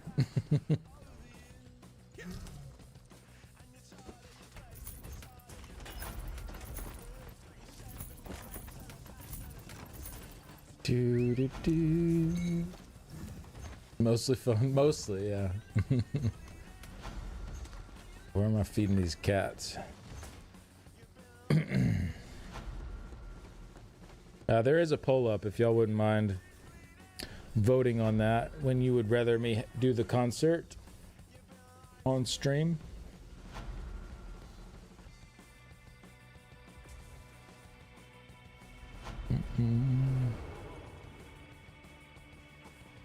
I might just need to run it in Discord too, although it seems like so far at least pretty one-sided. But we might have our answer.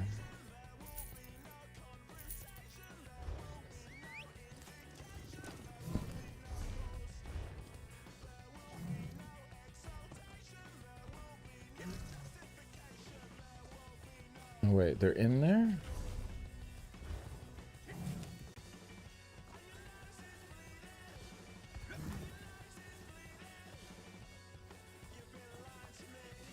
Stray cat feeding spot.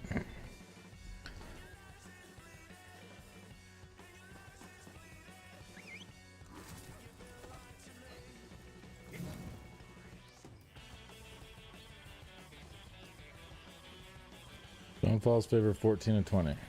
Okay, so I'm 3 behind. I must finish this. 3 behind on Stonefalls. Okay, thank you.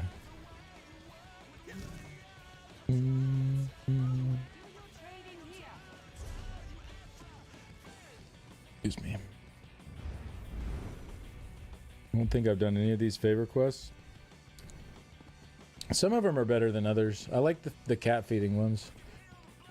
A lot of them are just like, hey, go do this quest. Smell it on If you've already done the quest, then you get a free turn in. Or go kill this world boss, or, you know, go kill this delve boss, whatever. Father rose to captain. Funny how he still didn't afford a simple cabin. Still couldn't afford a simple captain. Jesus, I can't even talk. I wanted a new life for Mother and saved every coin I could. Enough for us to leave. Father eventually found my gold stash and knocked the wind helm out of me. By the time I made it home, I found Mother beaten to death. Oh God, that just went way darker than I thought it was.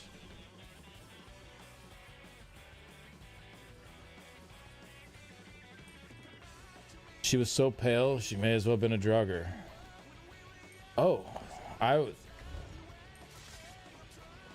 that caught me off guard. Jesus.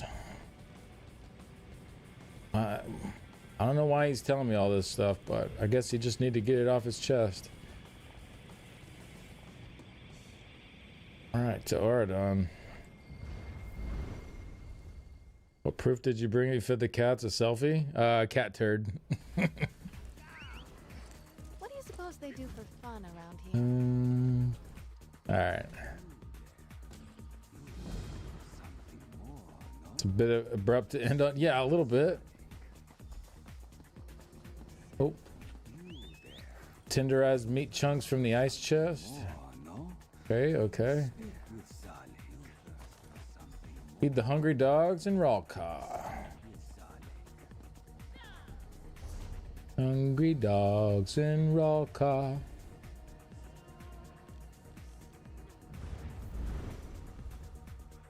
Come on, Quest. Let the man do voice impressions.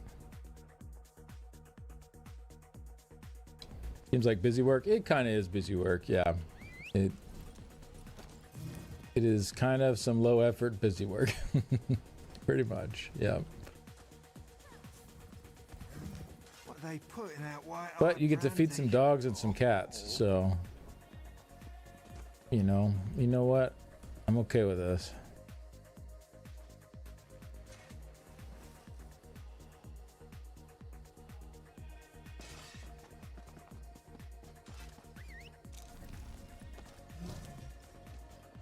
The rewards suck. The stories are weird. But you know what? We're doing it anyway. Oh, man.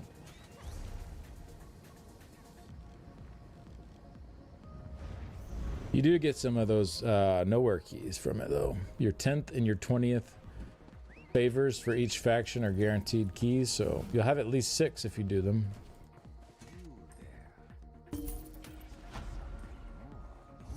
All right. I'm still in hiding, but I can't say it's entirely unpleasant. I still have access to you free runners, obviously, and Landell makes incredible food. The duty to return to my soldiers tugs at me, though. I hate to think they believe I deserted. We have a plan to deal with Pharaoh's army, but we have to be exacting. It's unclear how widespread they really are inside the Dominion. They must be pulled up from the roots. And if I'm indeed susceptible to magical control, then I become a liability. Landell's manner puts me at ease with it all. I have faith that she and I will devise the correct plan to end this sedition. It's only 10 and 20 and it stops? I don't think there's any quests after 20, right? I think that's the end of it. When you hit 20, I think it's done. Or am I wrong about that?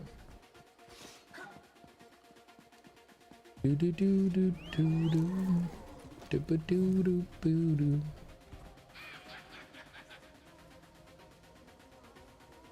Once you finish the objective, you can see what the proof looks like in your quest inventory. Oh, okay. be kind of jacked up if it was all feed the hungry cats and Raka and it was a bunch of Khajiit bums. That'd be funny. Meowdy Reaper, how's it going? Pretty sure him saying all this in letters is the liability. Yeah, I'm pretty sure. I'm pretty sure that's the issue, dude. You're just like writing all this classified information in letters to people you don't know. That may be the problem. That may be the problem. Okay. All right. Well, we're done with those. Let's see. Bunch of junk, and bunch of junk. Okay, cool. So glad I'm doing those. Fallen Knights Pack. What is that? Oh, from Isabel. Okay, so more junk. Thanks, Izzy. Thanks, Izzy, for the junk.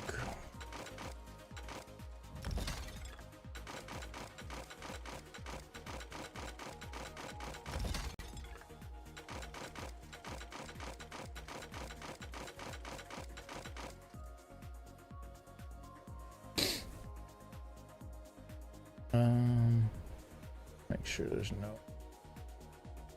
divines in there I might want to keep. Jeez, got a bunch of sacks last night. Or not last night, Saturday night.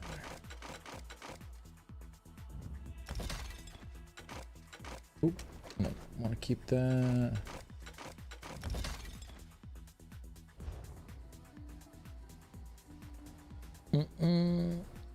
Which companion had the best power? I don't know. I think they all do some different things pretty well. I don't really pay much attention to it, to be honest. PTS has a new bug where you can infinitely stack Death Dealer's Fate and other sets. Decimus has a 180k health and 140k stamina mag. Wait, how do you do this? I need to know. I need to get on PTS and do this. That's so funny. Does Zos know about this?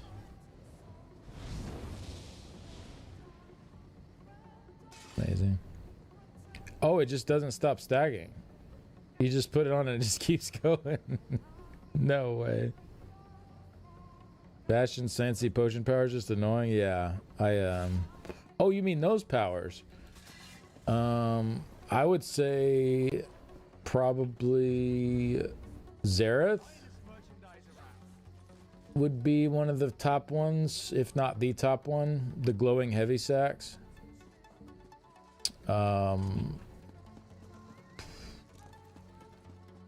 Yeah, that would probably be the most desirable one to get.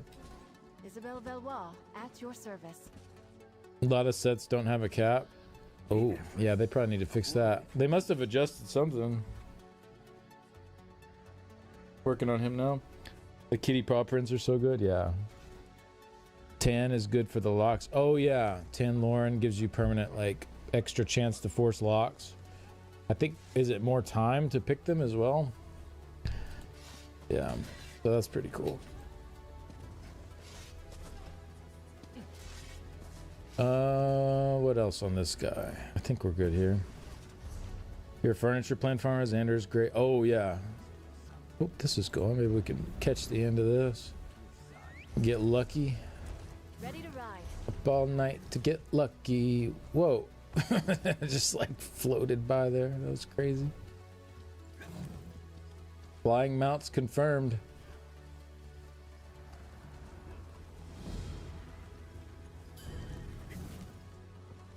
All right. Got a bucket of water. Oh, we don't need a bucket of water.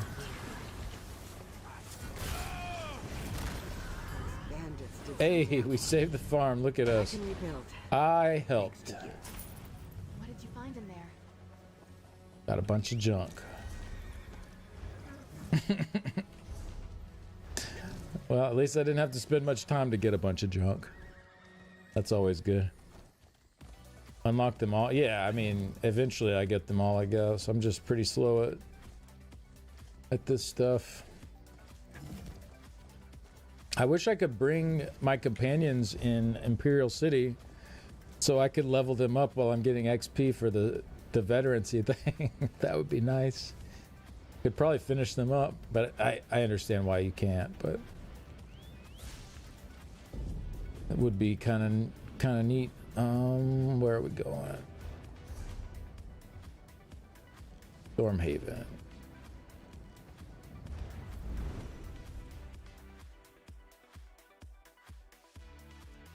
Okay, I think it was. No charge to have a look. Is it Isabel? I know that look. What are we up to? Mages Guild and Fighters Guild with Isabel, yeah. And then Undaunted, I think I was doing Ember?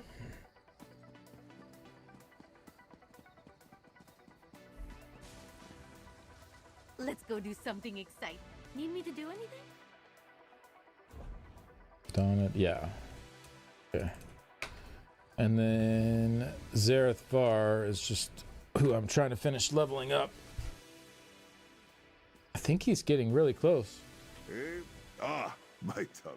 Oh, he's 19. Let's go. Okay. Yeah, we're almost there. Mages Guild, Fighters Guild, Undaunted, all 10. Okay. So I don't need him for any of the quest turn-ins. I just need him out while we fight stuff. You'll fill the bill nicely. Fate summons you, champion. Will you answer its call? I think I read a Fate summons you, in a champion. book from my Will you You answer don't its look call? like the type to wrestle a snow bear into submission. Maybe a snow. I want you to pick up. pay me no mind.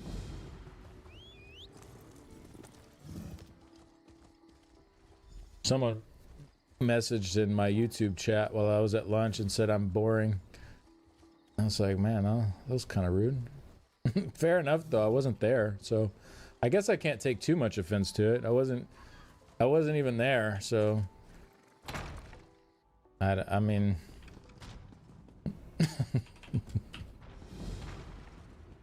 couldn't have been calling me boring. Wasn't even present. I love what you put him in. If only he could comment on his outfits. Yeah. He likes it though, I think. I think he likes the dress. How dare you get up to feed your cats or yourself? Yeah. How dare I? Yeah. Food's overrated. Who needs it?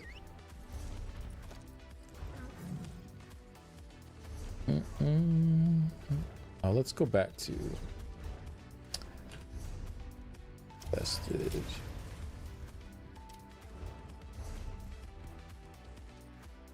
Alright, where are we headed? Dark Anchor and Alakir, Deshaun, and Glenumbra. Okay. Anybody in any of these places? Alakir, let's go. The Heart of Flame healing was previously patch notes or today?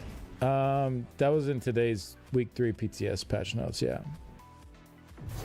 So, oh, this one's up. This one's not up. Okay. Very well. This is clockwise, right? So it's gonna be this one next. It should still heal a lot though. So like, let's see. There's a 20% healing nerf. So, I mean, it scales with your max health. But right now at 24k health, it's a 4,000 heal. So that'll be like, what, a 3,200 heal? 8, 16, 24, 32, 40. Yeah.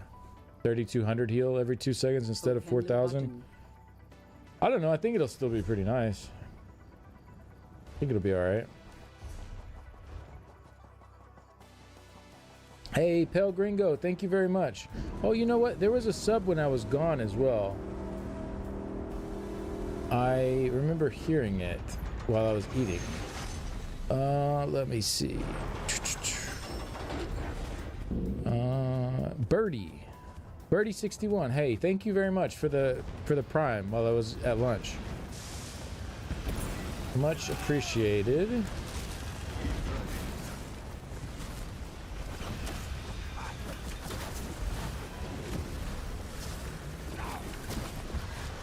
Much appreciated.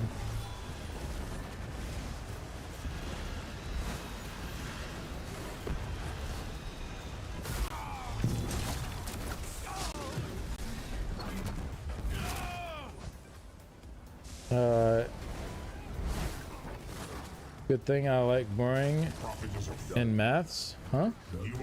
Boring in maths.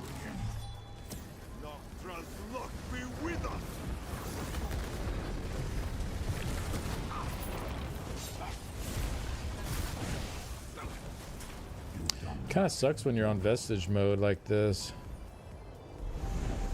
For these, like, you don't get credit for doing enough damage because your damage is so nerfed.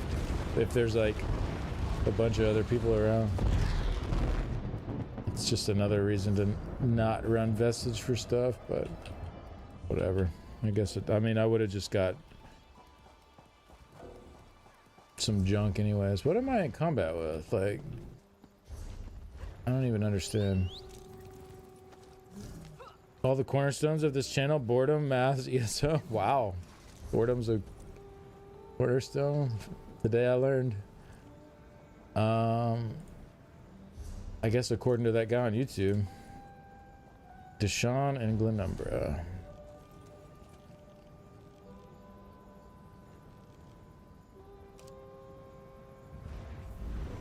Research portfolio gives you a lot of plans.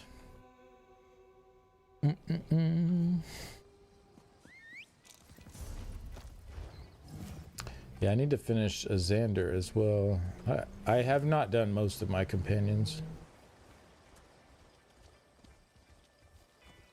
I don't even think I have Ember's Keepsake. I got her to level 20 and I have her rapport up. I need to do something though, still, that I didn't finish.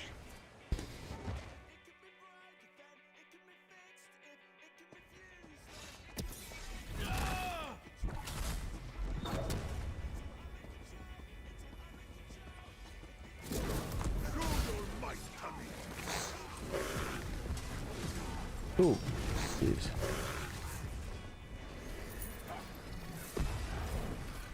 What am I doing in here?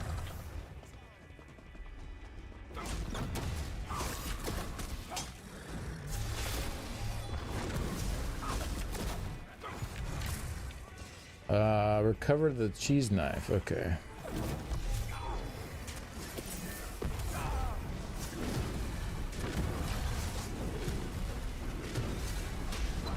You put like an AoE setup on, so I'm not just spamming Noxious Breath, or whatever it's called now.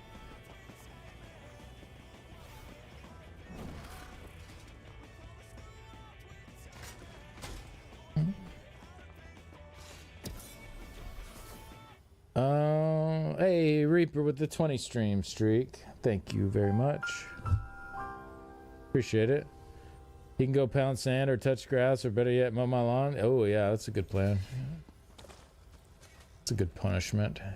Get some punishments that do a little good for people, you know?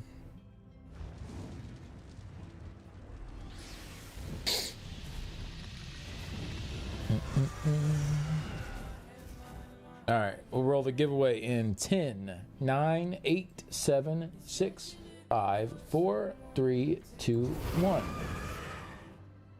Just kidding. 987654321236543212342169420 Sleek Fun Jack, congrats. Let me know your platform. I'll let you know what I have available. Do.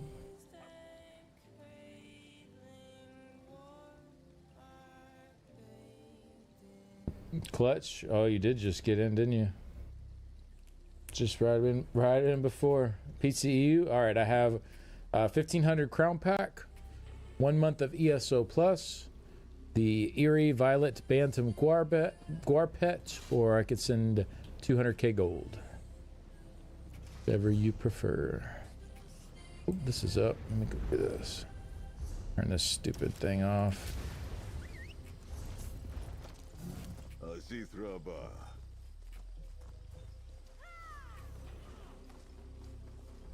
Got you, boo. I got you. Actually, I don't know why I'm doing these anymore. I don't have any more challenges for them. You know what? I'm gonna leave. Good luck, everyone.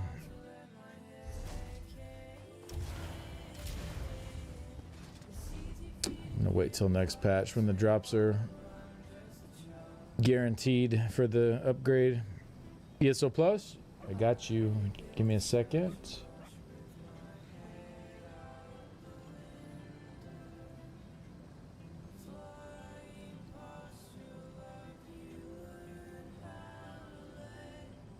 All right, I just sent you the DM here in Twitch with the code. Make sure to redeem on the ESO website under your account page. Don't use the in-game one. Use the one on the website. GG, congrats. All right.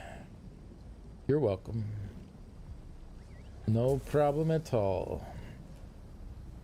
All right, where are we going? Penumbra. Ah, in there. Okay.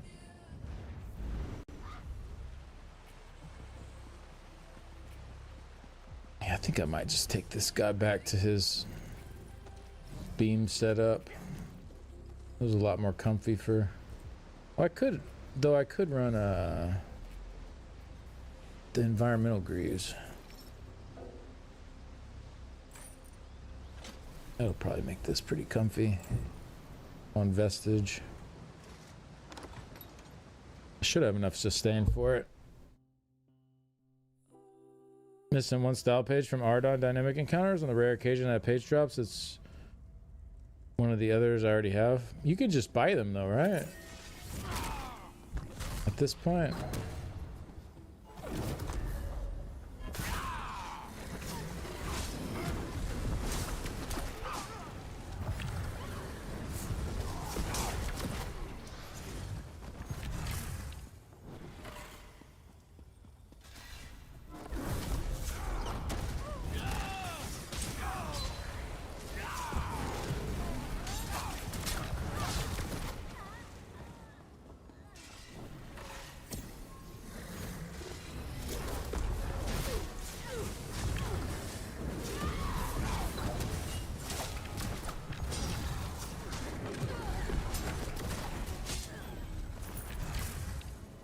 Challenge Cave Delver.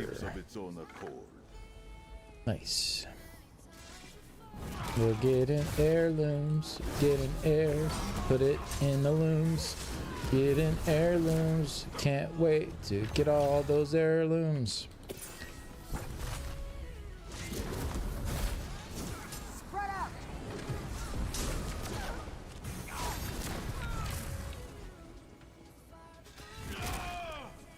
Prices dropped after they went to 15-minute respawn. Oh yeah, that makes sense. Oops. Wrong buttons. Wrong buttons. All the wrong buttons. Uh-oh.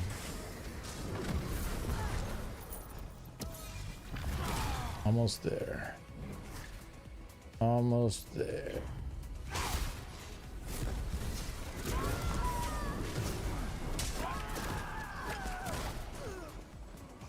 Oh, we're done. Use a potion. We're good. It's all good. My mag's a little low, but we're hanging. All right. Back to Glen. Oh, how close is he now? You gotta be getting close, brother. What is on your mind? Oh, you're so close. You know what? Let's just kill a few more things.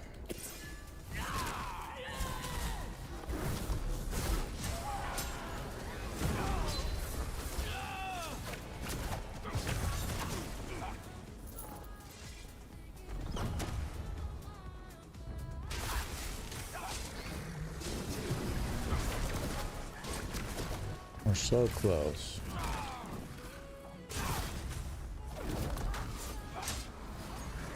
These harpies, it was so funny. I brought like a fresh character. Like fresh character with no CP, no, like essentially like it was a fresh account on Vestige. Man, these harpies were wrecking me. I had to fight them one at a time. If I had two of them on me, I was done for. That was a really fun way to play. It was brutal though. Y'all remember that quest boss on the PTS that was like I had to kite around for like 8 years? That was crazy. This should be it here. Yep, there it is. Nice. Level 20. Good job, brother. Okay, so now I gotta figure out what else I need. Blade of the Crossing he unlocked. What does that do? Blade of the Crossing. Oh, it's his ult. Okay. Calls upon Azura, swinging down a blade of lunar light. Oh, that's cool. Oh, it just does minor magic steal. That's kind of not that cool.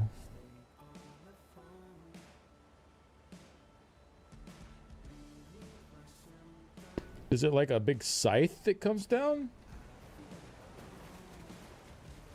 How do I get him to use it? Will he just use it automatically?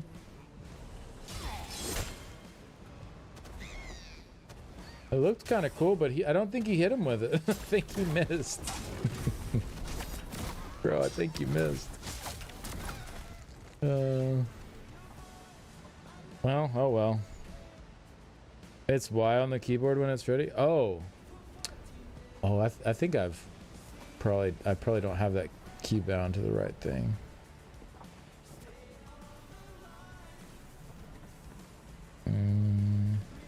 It's on your bar. Yeah, I know. I saw it there. I didn't know I had to press something for it. On gamepad, it's like 6 buttons at the same time. Controls. Command pet. Oh, I have it as T. Okay. T. Xerath Var cannot use their ultimate. Okay, cool. Nice. So when he gets that ult, I can command him to use it. That's good to know.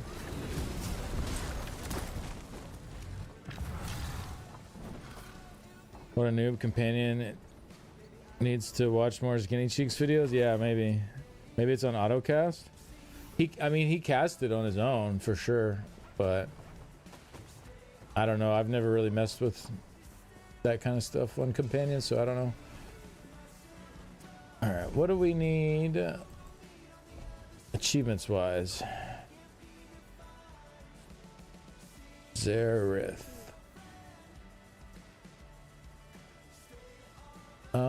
Visit the Bandari trading post in Malabal Tour.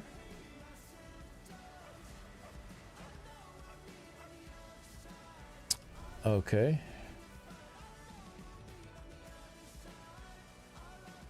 We can do that.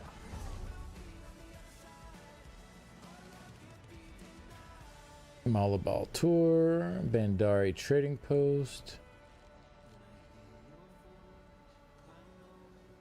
That again? I'll never go to this one. Oh, is it up here? Yeah, there it is.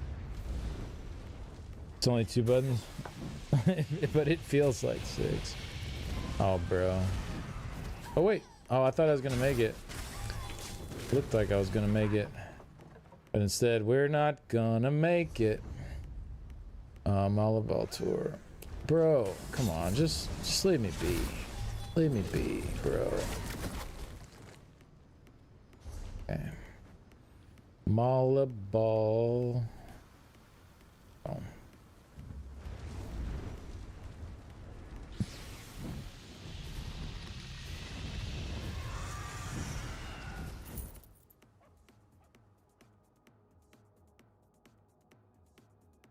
How's it going, Lana? Yeah, I don't know anything about the autocast or the ults or Whatever.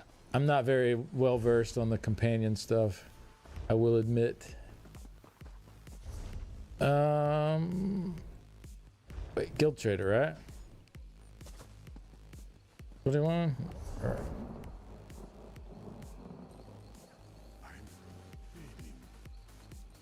I figured he would like say something, like if this is somewhere he wants to go. Like I figured he would like have a line of dialogue or something, but I guess not. It's kind of awkward. Offer a donation to a beggar. Y'all know where there's a beggar I can give a donation to? Alright, maybe this is someone over here. I work all day. Then Nope. Sorry for assuming. Love the companion so much. Hope we get more. Yeah. Should get more options for how they do combat. Maybe if you walk through the gates. I mean, it counted it for me. Oh, you're saying if I walked through instead of porting in. Maybe he would have said something.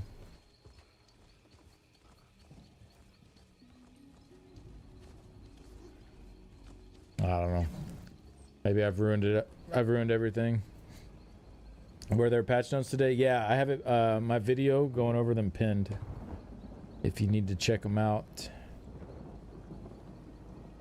Yeah, more options for how they do combat would be cool, for sure. All right, let's see. What was I doing? Oh yeah, beggar. Anybody know where a beggar is? There's probably one in Glenumber, right? Daggerfall. I feel like there's beggars all over here.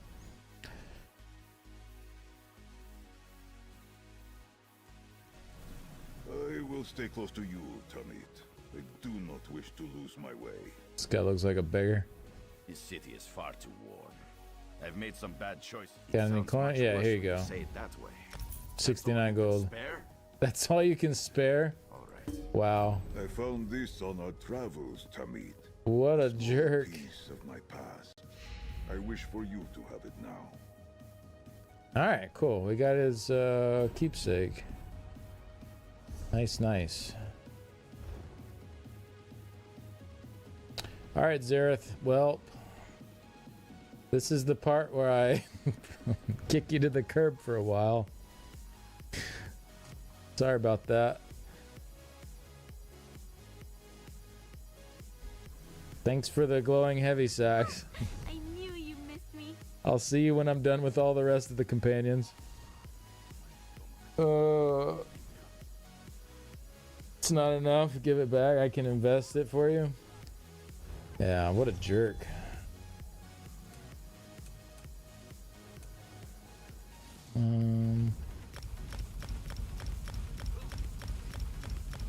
I get rid of all these.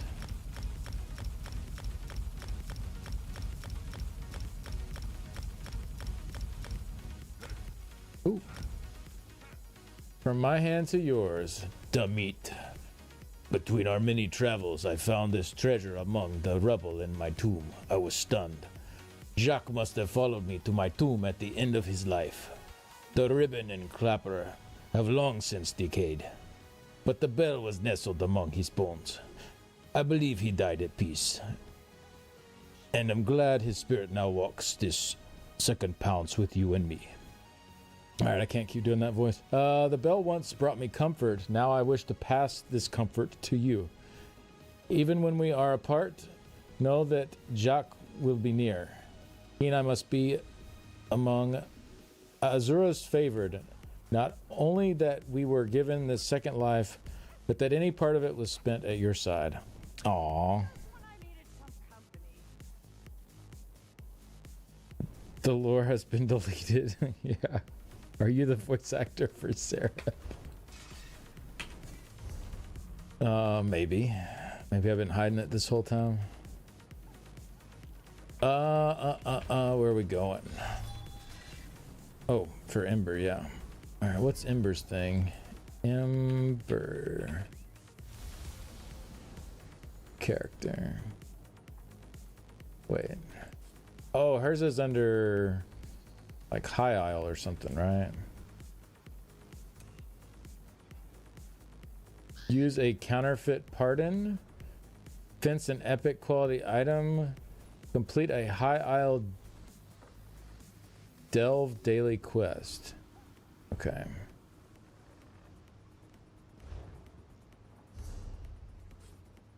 Can I just use a pardon if I don't have... No, I need some kind of a bounty. All right.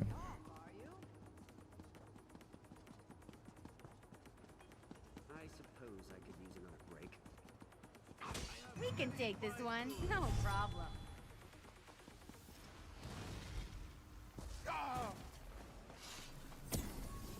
Halt! Halt, I say! A life of crime's not as exciting as it sounds. Clemency. All right. But don't let me catch you again.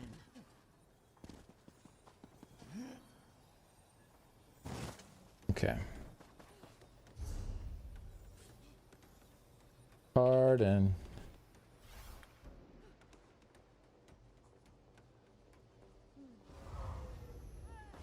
Bounty cleared. Okay, that should have been that part. Yeah, fence an epic quality item. Someone told me to just upgrade the item to purple that I have fenced.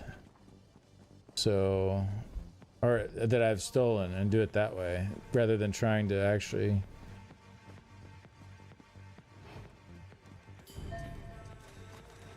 You're a pickpocketing artist. I have to find an item. I guess I could just steal like a weapon or something, right? Make it purple and then sell it. Or then fence it. Sounds like my Portuguese uncle. She gives hidden wallets. He still describes with speed and skill. This one is glad to have you on our side. Shargo. Almost died in IA riding that out. Priorities though. Let's just find like a weapon to steal or something. I don't know. Or maybe she'll give me something. You make that look easy. Silk rope. Poor Princess Lacana. Bruh. Thank you for trying to save her. I think I picked a bad spot.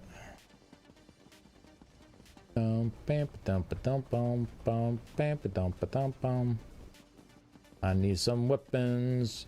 Who's got the weapons? You got no weapons. How are you gonna defend yourself? All right. Weapons in here? Nope.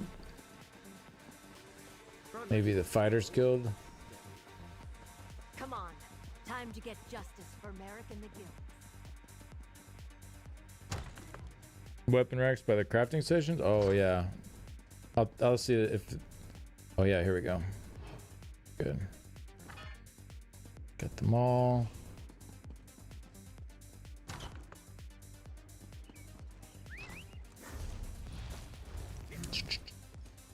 Oh, this way.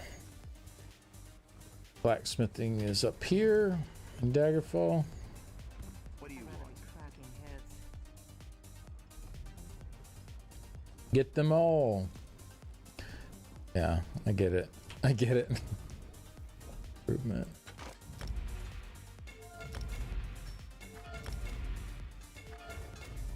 Okay, now. Oh, I need to do it with probably with Ember at my side, so I can't pull out the fence. I gotta actually go to the place. Wait, where is it? Oh, it's on the other side, isn't it? Easy to get lost Yeah, in it's up here. I think that's one of my favorite parts about cities.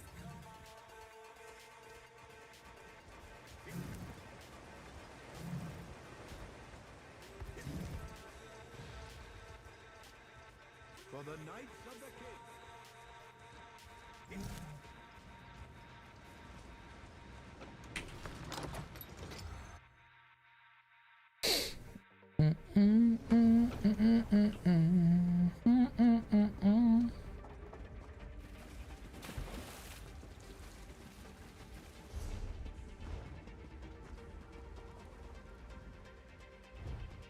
All right.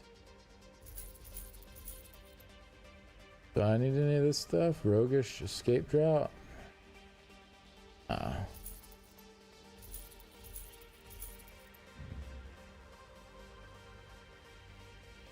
Yes.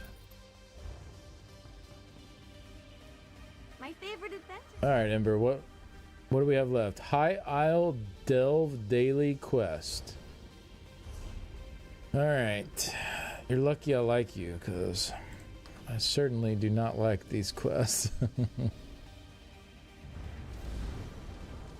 Does Meteor Skull include the conditional bonuses like Backstabber? Backstabber it would not. Fighting Finesse it would. So no, not conditional. It will show when you're actually on a target though. So if I'm on a target and I have Backstabber on and I'm behind them, I'm pretty sure it does show then. But it won't show when it's just sitting here like normal. I know it shows like when Minor Brittle gets put on and stuff like that. It'll go up. As long as my reticle is on the target that has it, I think it shows. I'd have to double check with Backstabber though, because I haven't run that in a while, so.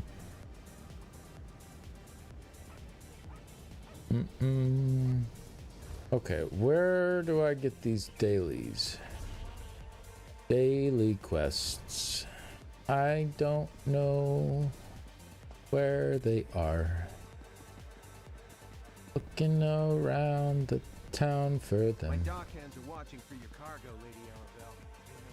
Oh, Lady Arabelle? There was a storm off the coast. Perhaps it delayed the ships. Oh, look who it is. I do the job you hired me for, Lord Makarov. It's Lady Arabelle. Might we speak? Welcome to High Isle, adventurer.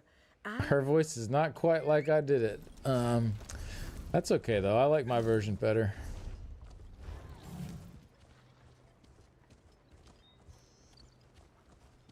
By the way shrine? Thank you. Back to the way shrine. Oh, up here? There they are. Daily job broker. Get to the active. Oh, that's for event. If it Brill, go to Whalefall, determine if she's right, and bring back evidence of the prisoner. Okay, I think this is one. Quest. Talk to advocate. Oh wait.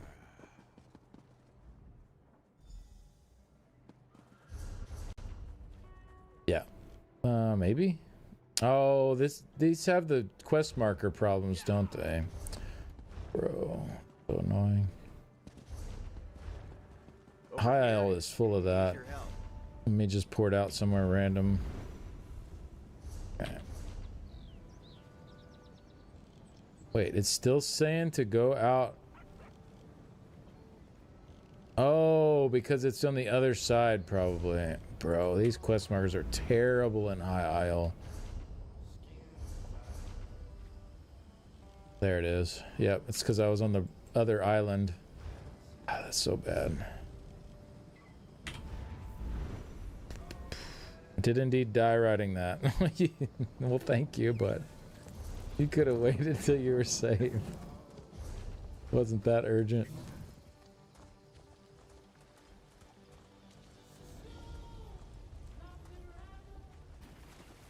Being remembered for your great sacrifice.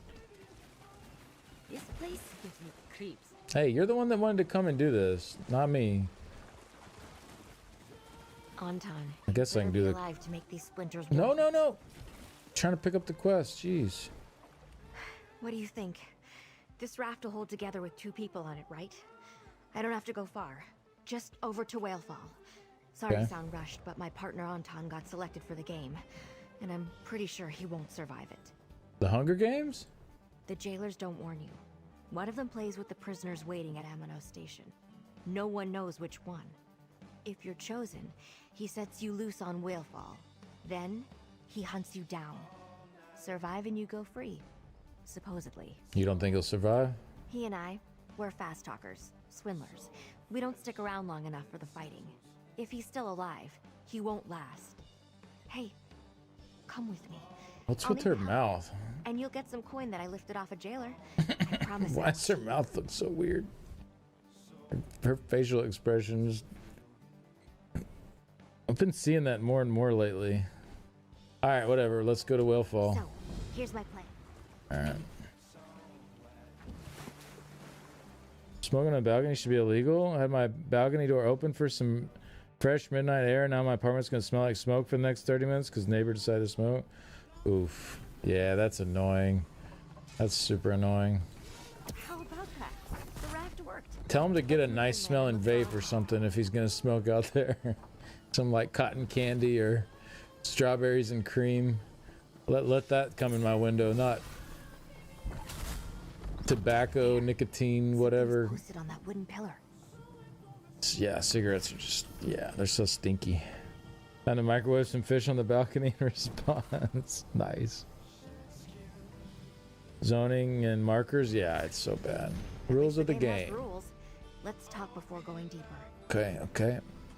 What are we talking about? Now we have a name for the person in charge. Jailer Bannock.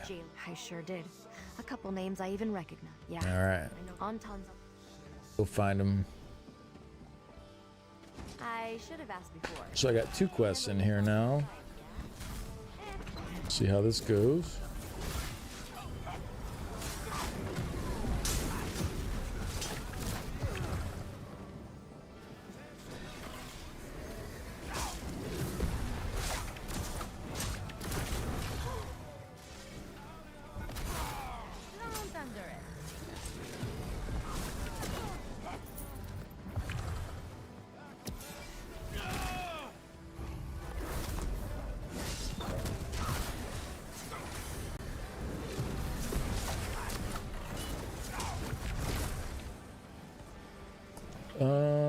Okay.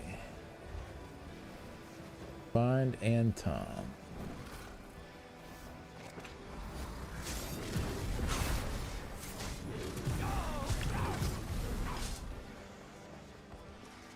Anton isn't sentimental, but he respects tradition. He wouldn't leave his family pendant behind. Okay. Fair enough. Looking for prisoners, looking for signs of Anton. Those bones. Now we know why they call it Whalefall.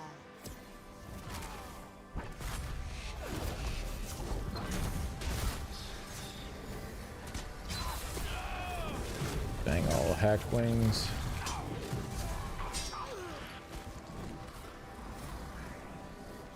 Okay. Oh. Something in here. Anton has worn the same shirt since we came to Amanos. That's a scrap of it. Oh. We're on the right path, maybe. Let's see. I see him on that platform. All right. We got you, brother. It seems that my dear friend Luna brought me a savior, and I can see why. Someone that's as brave and strong as you makes the perfect choice. Us hunters might return at any moment. Please kindly unbind me so we can flee. How'd you end up here? Ah, the natural result of my poor survival skills. Though I cannot imagine why you believe now is the proper moment for that story. All right, let me untie you. Escort them to safety. Okay. Sure thing.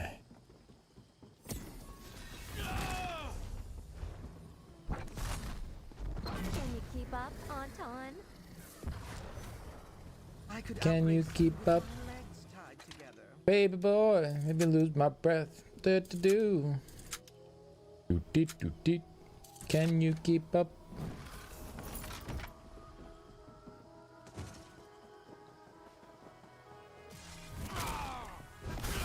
Your blood will water these trees. Oh, this guy has a lot of health. Hunter Crow. Oh, really? You ulted right as he died, Ember. Come on. She said, I've been waiting to try this out. She used it right as he died. Health bars. Make sure their health bars are full before you do that. Hunter Cam. Okay.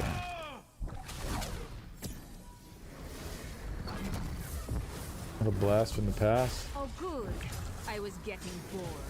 Oh, this delve? Oh, you can't roll that. I would not know. I don't know if I've ever done this. I don't think I have. Prisoner. Okay. Talk to Waylod.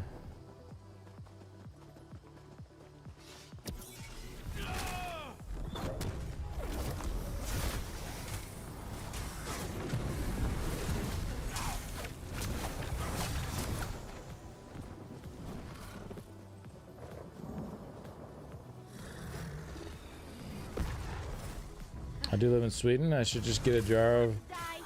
Oh yeah, that stuff. I know what you're talking about.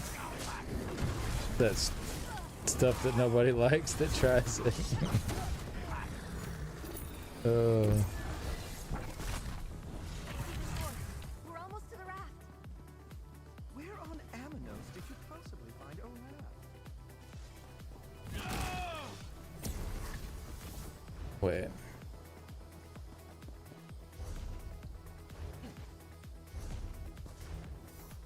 Escape Wellfall. Wait, what about my other quest?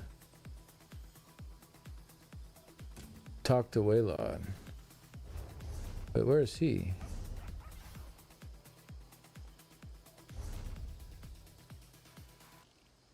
Oh, is he back in town? Okay, so we're done here. I think we're good.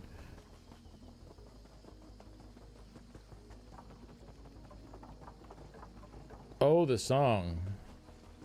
Do do do do, papa do, papa dip boop boop. Watch, I'm probably gonna get DMCA'd now for that. Never mind, the whole video's DMCA'd. Just one more time you had to get me out of a jam, huh? Don't forget that I'm keeping track. Well, so much for my raft. All that work collecting trash for only 2 trips. What happens next? We find a way to make a life on this island. Good luck. From what I've heard, finding a way off is nearly impossible. All right. Thanks Now for the that we're shirt. free from Amano Station, Anton and I can do as we please. We weren't officially processed, so I guess we've gone rogue. Wouldn't be the first time. Maybe I'll start building another raft. Well, good luck to you both. All right. Oh, you have a food buff active. Reduce the cost of your core combat abilities by 25%. I don't think so.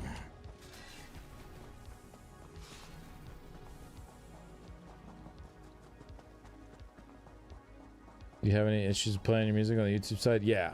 Yeah, all the videos are demonetized. So. Doing something with Magic-y? All good though. That's why I changed the Elder Scrolls music when I'm doing the patch notes videos.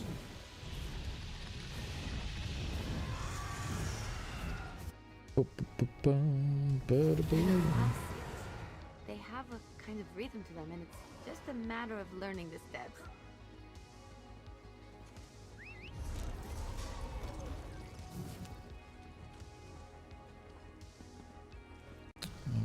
All right, so she should be good when I turn this in.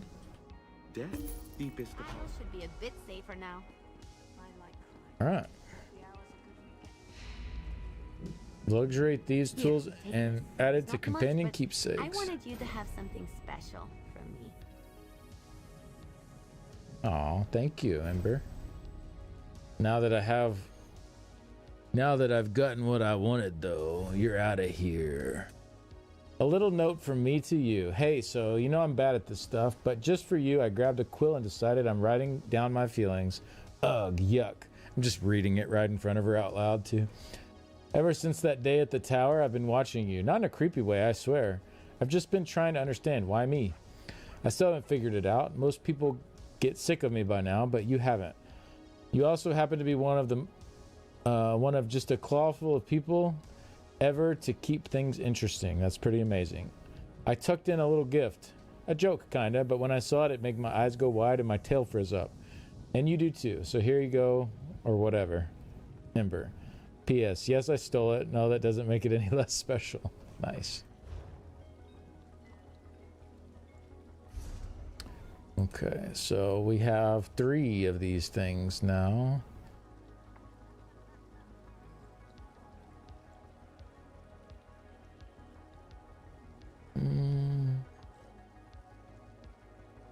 So this gives the heavy sack glow.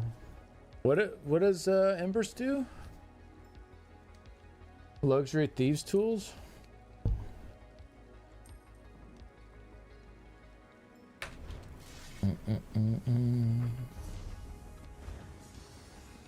Alright, who's next? Excuse me, I guess Isabel will be next. Hidden wallets when you pickpocket. Ah, okay. Yeah, I don't do a lot of pickpocketing. So probably won't really benefit from that one much. But maybe every once in a while. Alright, let's go turn these quests in Stormhaven.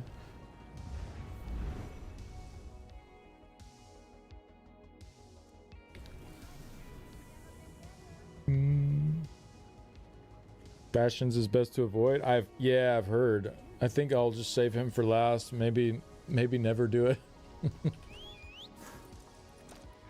On the move. Those do not count to the 3 items you get from an NPC. Oh, okay, so you can get extra. Stendar's grace has been with these That's cool. Since they were a fishing Hidden wallets you get from pickpocketing. So you get 4 things technically. But I need to finish the achievement. Yeah, I don't really care too much. Do you get surveys you get from... Do you do the surveys you get from some of the writ rewards? Sometimes, yeah. If I need mats. A lot of times I'll just sell them though. Now that they're not bound anymore. How utterly pedestrian. Wait. Isabel, yeah. The order. Mage's Guild. And then I'll pull Ember out for the Undaunted. Rude. Dismounted me.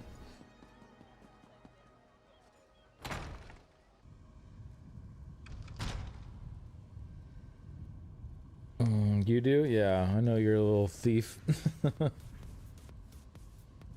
When the Thieves Guild event drops, you got that perk unlocked? True. True. If only we could turn it off. Marauders showed up and Isabel decided to town at random. I decided I was done for the day. Yeah, fair enough.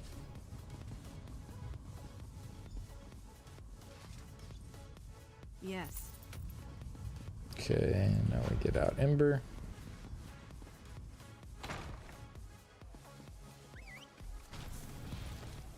I'm here. Lucky you. Lucky me. Dun, dun, dun. Dun, dun, dun.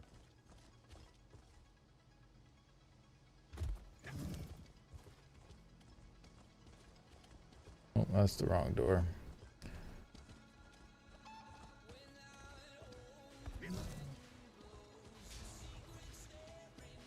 Trying to get out without using my map. Oh. Think I did it? Nope, wrong door. I think I'm on the wrong side of town. I'm so lost without the map. Yeah, I have no idea where I am. Wait, no. Yes, I do. Okay.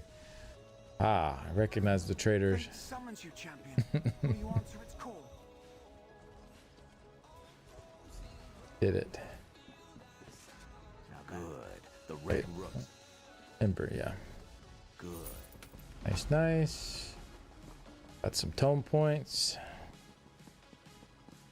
Isabel gives you Lydia vibes. Not my favorite companion. Argue. Oh, wait. She's done being your bruised meat sack. Argue she never started, though she's still my fave. Time for a tea. Nice. Tea does sound good. I might need to make me one here in a minute. Alright, I think we are good on this character today now. My Isle reward coffer. Look at that junk. Well, look at you. Luck follows you, I swear. 10 platinum dust. That's not terrible. Ancestor silk. 1,000 gold. Heroism script. Nice. Oh, it's actually one that some other characters could use. Don't have that one on all my characters. That one in the bank.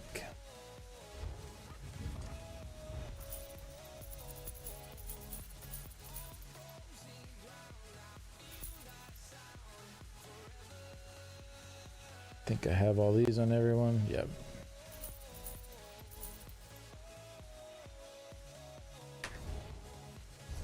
Cool, cool. All right, let's. Oh, you know what? I need to make. I need to get Deadly Strike setups right tonight. Do do do do do.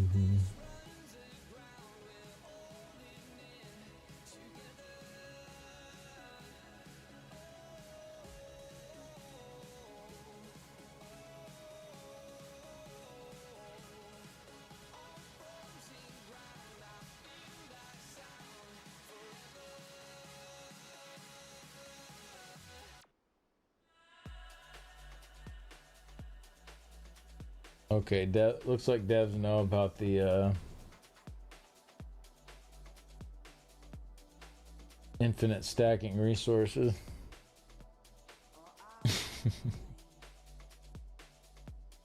Oh man, that's good. That is good. I'm gonna use the bathroom real quick while ads are going. Be right back.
Doesn't sound broken at all. Yeah. Apparently with stuff like Death Dealer's Fate and stuff that stacks up your resources, they're just not capping on the PTS and they just keep going up and up and up and up. It's kind of funny. Alright, let me see. Deadly. Okay, so for Snake, I still need Morog Tong, he says, so I'll just leave that. Had a pretty nice Ash Titan Parsh.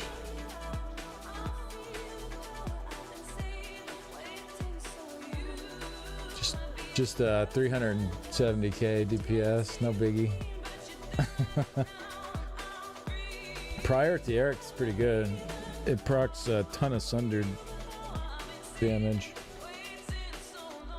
for Acuity burst builds. I'm really liking Priority Eric a lot.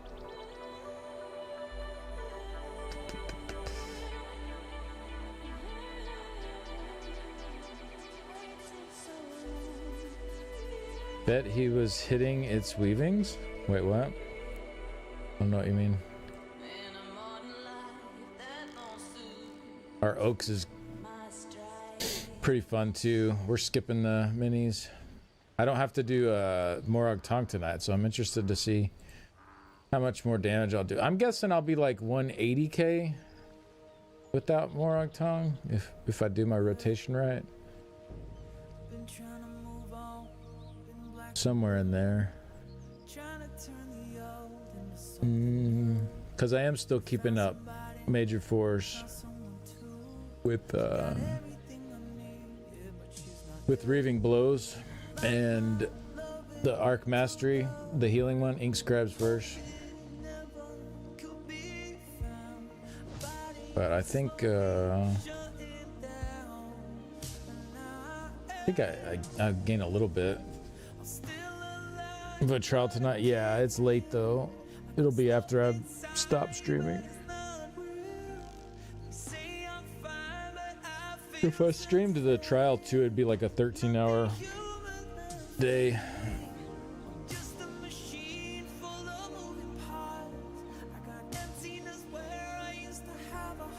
I might try to squeeze in a little nap after stream before it. The joke, because when someone complains about low DPS, almost ever the first answer is light attack weave. You need to improve that. At 370k, you for sure are weave. Oh yeah. I mean, I'm also an Arcanist, so I'm like not really needing to weave as much. We just need Mike as a companion.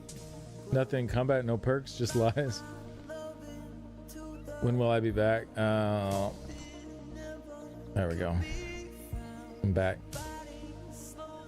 Those huge bugs, for example, the light attacks being effed with Markard, some huge black bugs ages ago. Were they on their respective PTS as well? I think so. Yeah, pretty sure they were.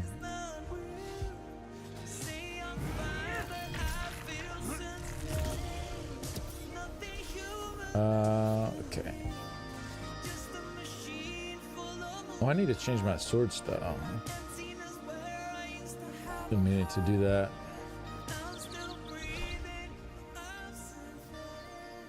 It's the armory. Two-handed. What are these weapons called? Apocrypha bound. That's what I want.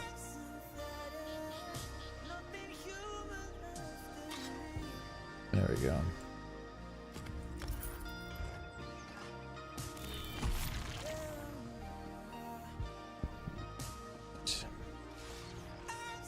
Got my whole like green theme going on here. Got the green quick cloak. Got green vigor. I don't have green beam though, because I do have green beam. I lied. I went back to it. I forgot. What did I? Something. Oh, Wall of Elements. I got green on that too. Going all in on the green. Hero class, sweet, yeah, really cool outfit. Thank you. Much green, many skill, such verdant. Hi back, hi dad, and Sinadad. Be back dance, yeah. We need green Dawnbreaker. Oh yeah.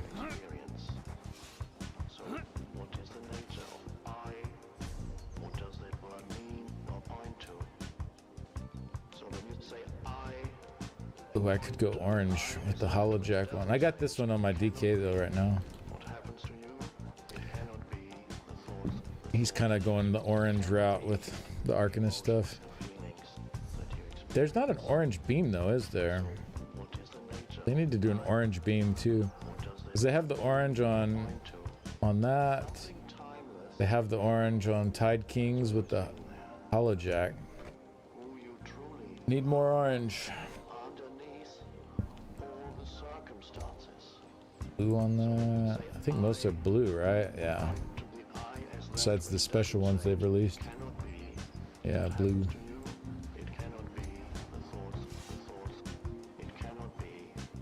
Okay, alright, so Snake, I think he said I'm still on. What does that word mean or point to?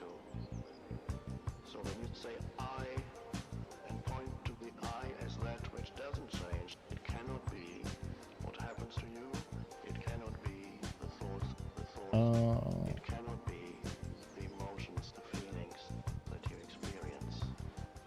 So what is the nature of I? King Defy. What does that word mean or point to? Untouched by time. Every answer generates further questions. Make sure it's just the Snake I'm on. More out tongue. I think that's what he said though. There's so many setups for this damn trial. Like every little spot where. Okay, so I have deadly jewels. I surely have them at the bank or something, right?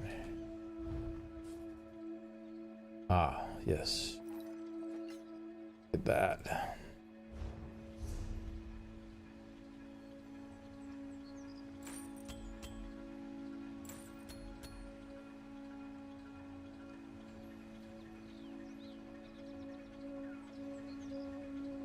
And then I need to replace bracers and pants. Bracers and pants. Damn, look at that. Look at us go. Didn't even need to make anything.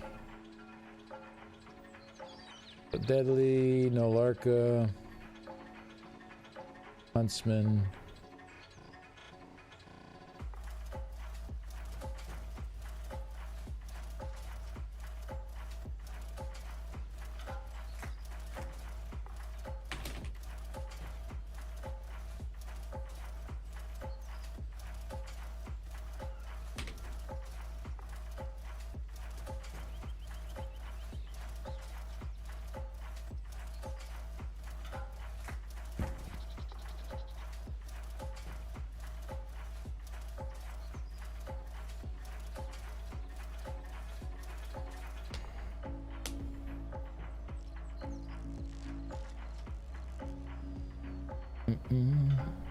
Boots and pants and boots and pants and boots and pants and boots and pants. Lots of oranges and then blues and purples. Yeah, they definitely didn't like finish filling out any themes. I feel like the different colors like shouldn't take that much effort. Like I feel like they should be like flying off the shelves. Like they should just be like doing tons of different colors, you know what I mean? And I don't know. Maybe they are. Maybe they take longer than I would think. But I would just think like changing the color of an effect wouldn't be that much work. Maybe, especially if they've like done some already and they have like a process made for it. But I don't know.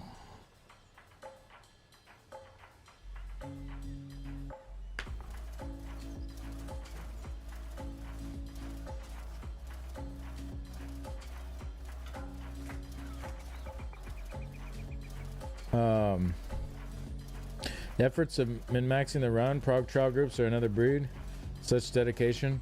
Yeah, we're trying to get like 13, 14 minute Planesbreaker, which we got 15 minutes, just over 15 minutes with 8 deaths, and like there was a few spots we had to like wait on people to res. So I think 14 is definitely doable. 13 is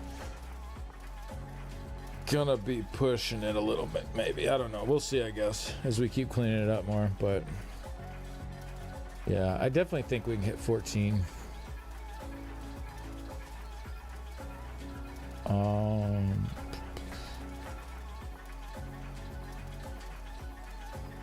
The orange was cool. I need them to go all into that. Yeah. Yeah, they need to make more orange, for sure. It's gonna be the name of his next Khajiit character. Boots and pants and boots and pants and might be a few too many. I bet boots and pants is already taken. The blue plur is weird to me. How they're different blues. Yeah, we are doing snake. Yeah. What's the speed record in Rock Grove? I think like 9 minutes and something. Like just over 9 minutes. It's crazy though. That's crazy. That's so fast. But we're doing yeah. We're hauling. This is definitely like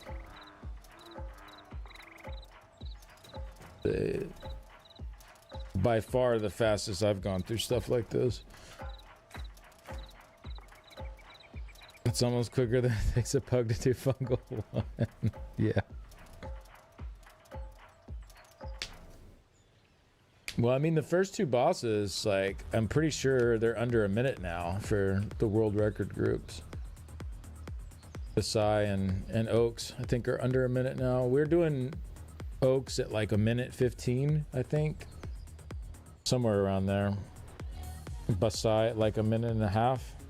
We're doing one portal Basai.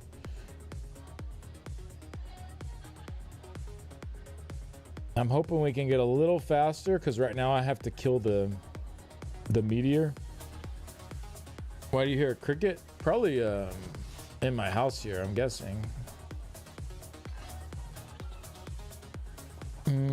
Yeah, hope we can get it just a tiny bit faster because I'm like, it's just on the edge where like if I don't go kill the meteor, they have me doing it because I have beam and I can do it at range, but like if I don't go kill it, it's gonna like wipe us right as we kill Basai. Like we've had pulls where I don't need to, but it's like right on the edge. So if we can get just like a little bit faster on Basai, I won't ever have to go kill the meteor, which will be nice. So that's always like a feels bad. I catch the curse half the time too, so like I can't even come back into group. Just like stuck out there beaming in. Some BS. It's all right though.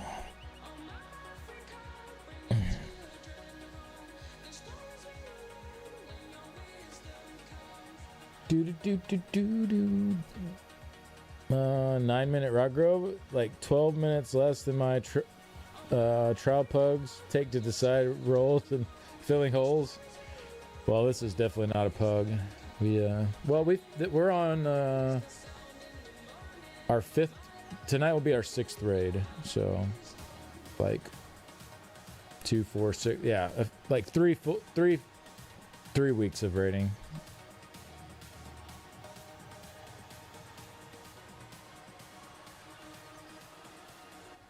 So, I think we're progressing really well for night 6. Like last night we got 28 to 36 vit. So definitely coming together. Just still a lot of little mistakes we got to clean up. She looks 10 GCDs behind the whole fight. Oh yeah. I'll be honest, I got too much stuff to worry about. Pay attention to what she's doing. I'm just trying to not get in her sickle and trying to be not getting hit by the tank's curse as he blows up. That's keep an eye on my ass in case there's a curse coming in from behind. Try to not get sucked up in the portal. Yeah, the fight's hectic for sure.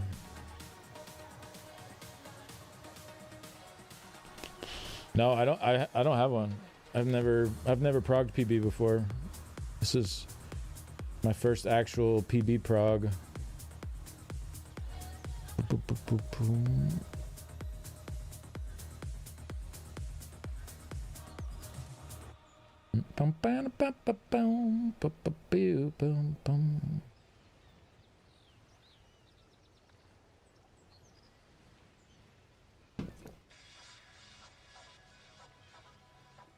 Wish I could magically stumble into a decent prog group again. I quit serious trials years ago and can't be asked to search for a group.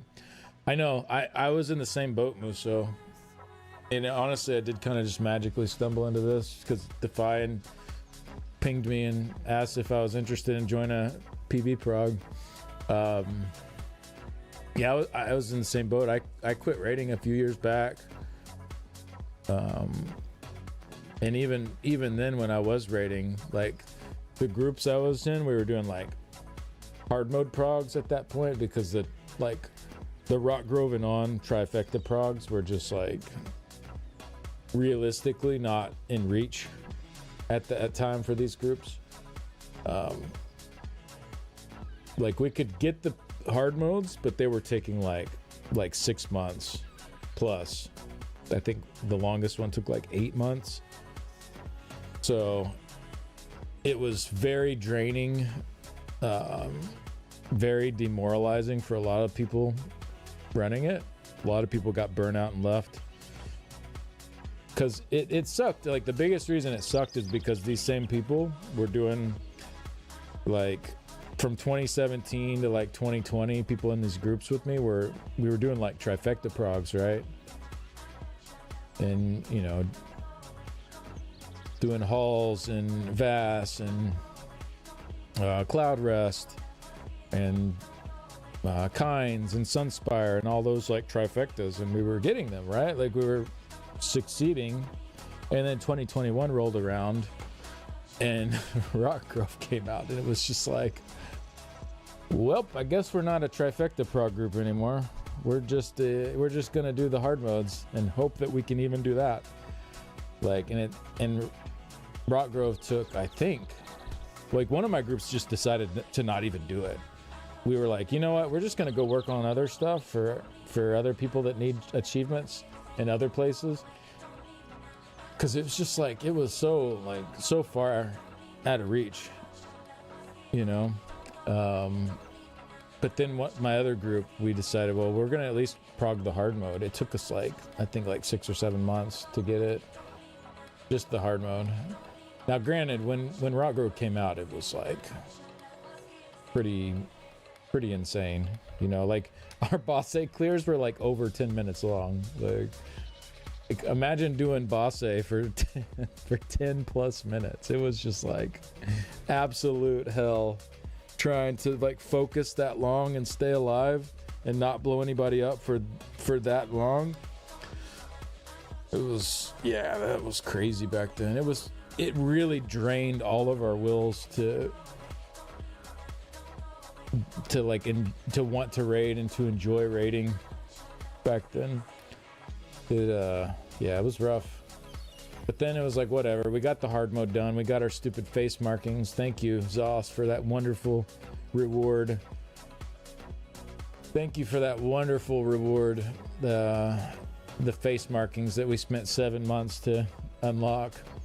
They're like, they don't even represent the trial really either. It's just like some black dots on your face. It was so like, it was just a really shitty time to be like in a prog group of that like caliber, I guess. Should have gave you some white food too. But, you know, then Dread Cell came out. We progged the hard mode of that. We got that eventually after about the same amount of time. Actually, I think that one was longer. That was when the block bug came out. And so we took a break as a group for like a month or maybe 2 months until the block stuff was all fixed. And then we came back and finished that one up. But yeah, by Sanity's Edge coming out, by that point, we were all just we were just burnt out. We were just not having fun really anymore. I mean, I shouldn't speak for everyone and say we weren't having fun, but I think I can speak for everyone and say that we weren't having as much fun as we used to be raiding. That's for sure. You know, it sucks to be like, to go from a place as a group where you can do like the highest end achievements in content to all of a sudden being told, well, you know, your level as a group is no longer good enough to do the highest end achievement. Sorry, we're raising the bar on you. And that was just like a really demoralizing feeling for the group, I think, overall. And, you know, over time, people were just starting to leave and go do other stuff. And like, just, you know, we had a very long run where like we had a core group that was together that stuck it out for a very long time. And eventually people were just like, it wasn't even fun anymore. Like by the time we cleared it, people were just thankful that it was over, right? We weren't excited at the clear. Like when the clear finally happened, there wasn't like that moment of like, oh my God, we did it. Like there was in the earlier stuff, like back in our earlier years of progging. You know, that moment when you get in and everybody's screaming and so happy. There was not, like, that was gone. It was just like, we got it and it was like, oh, thank God. Oh, thank God we can leave. Thank God we're done in here. You know, it was just like, and if that's how it feels, it's like, man, why are we even doing it, right? It's, so, you know, I got out of the raid scene after a while and took a break. I just kind of over it. So it's nice to be back in. The current patch, I think, is really invigorated a lot of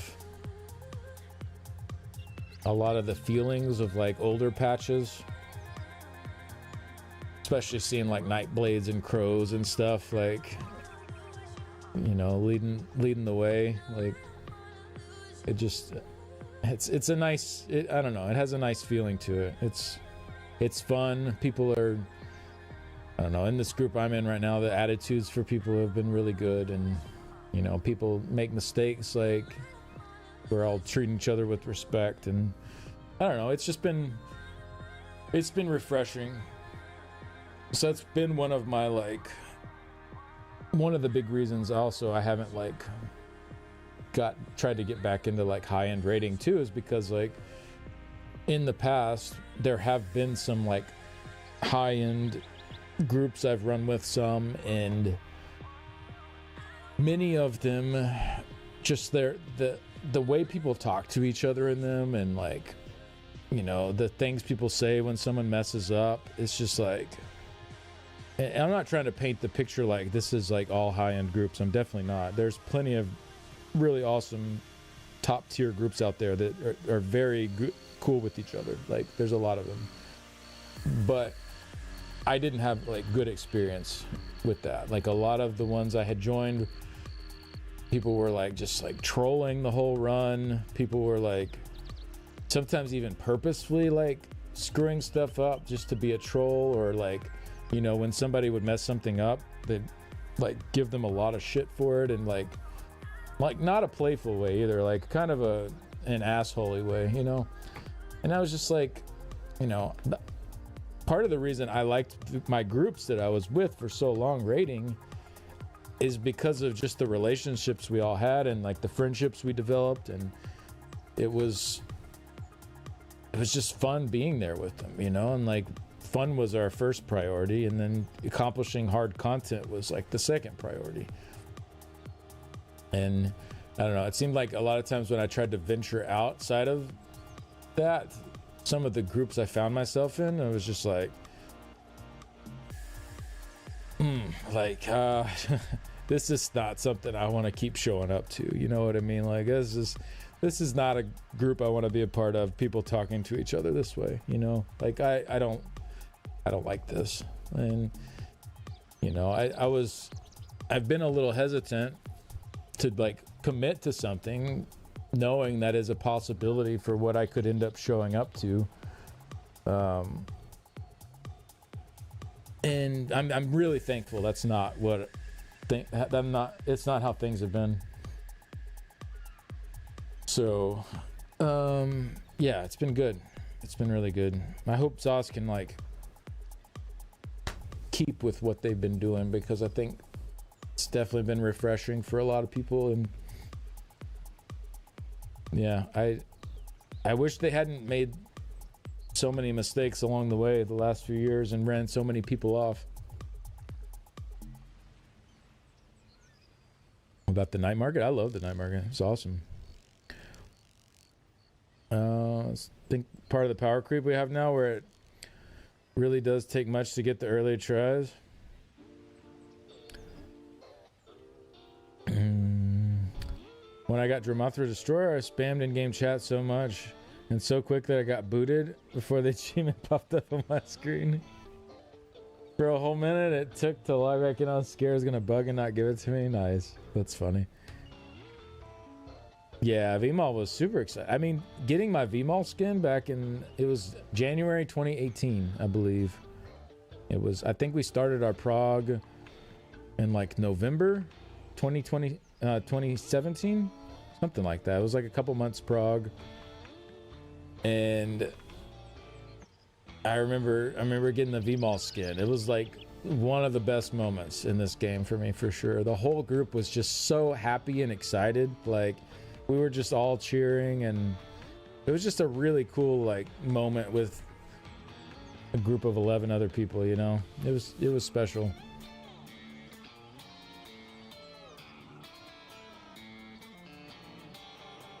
But you know, we weren't like the best group. Like, we were, you know, people that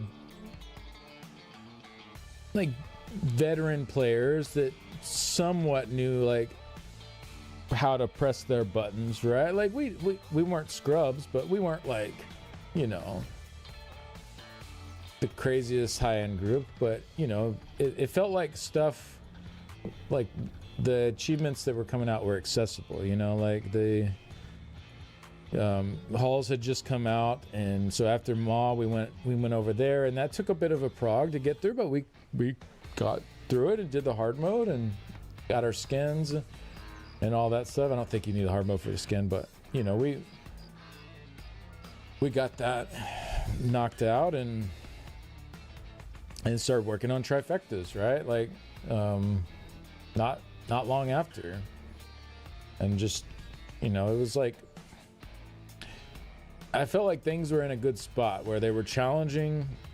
It took work, it took practice, but like, even for a group of people who didn't eat, breathe, and sleep ESO, like few of us did. Like, I definitely did at the time, but like, we didn't all. But we were all like friends, and we all had good relationships with each other, and we had fun, and we were able to accomplish it, right? It was like the standards weren't raised so high to get through the stuff. And I don't know, I think Zos really kind of messed up the raid scene as a whole when they started catering to the top like few hundred people with that. And I think they just didn't have a good insight or good grasp on the totality of the situation, and like how everyone would be impacted by going a different route. But you know, it is what it is. It happened, and can't change the past, but you can change the future and get things to a better spot. Pro graders are some of the worst personalities you meet online. Being in groups like that, it's not fun. Stern seriousness felt like being in the military rather than playing with friends. Yeah, it's just like, well, that's not what I'm here for, right? Like, different groups, different goals, whatever. I get it, but like, I'm here to have fun and for us to knock out this achievement. And yeah, the minute like, you know, the name calling and all that starts coming out, I'm just like, you know, I don't. Reminds me of high school stuff.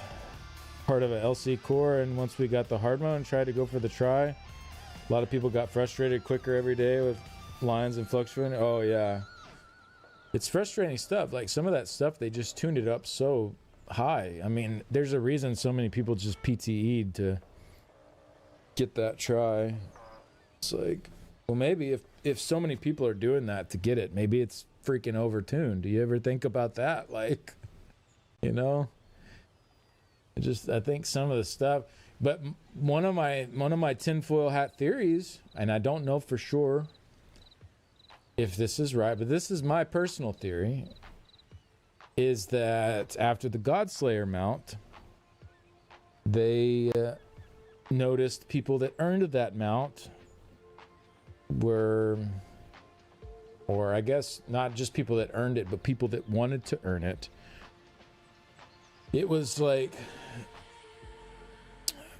it was a special mount, right? It was something that competed with the cash shop mounts and showed off a very hard achievement, right? And I'm wondering if that being released did not cause their crown crate or crown mounts to not do quite as well. If you have the pinnacle mount is no longer in the shop, but it's in the game, it's people are satisfied chasing that or getting it for a long period of time, right? When I got the Godslayer mount, I didn't ride any other mount for like 8 months probably, because like I got the thing. Like, this is the thing, right? This is the pinnacle mount in the game. Like, Planesbreaker wasn't out yet or any of that. Like, that content hadn't released yet. There were no other trial mounts, right? That was the only one. So when I got that, it was just like, I have the coolest mount in the game. This is it, right? And I wonder how much of that was like internally they were like, uh-oh, this is going to hurt our crown sales long term if we have the best of the best available through this. And so what did they do next year? It was a memento instead of a mount, which you could say, okay, they just wanted to change things up. And honestly, I think that's kind of cool. I think the memento is cool. I think having a rotation of different like cool rewards for doing the hardest stuff, I think that's neat. I don't think it has to be a mount every single time, right? I don't think it has to be a mount every time. But anyways, but they didn't do a mount. Obviously, people like complained about that. Complained about the mount not being there, and I got locked out because I'm just yapping. So they said, okay, we'll bring the mounts back. We'll get the mounts back out here. But what did they do? They made the mounts like accessible by like a couple hundred people. I mean, obviously, over time, it's much more. But like on release. And even for like years after, like they designed the trials in a way where way less people could actually even have a prayer of unlocking these things. Now, as time has gone on, power creep has come back. Like, it has started to shift some of that Rock Grove and on content into a place where more people can access it and access those trifectas. But like,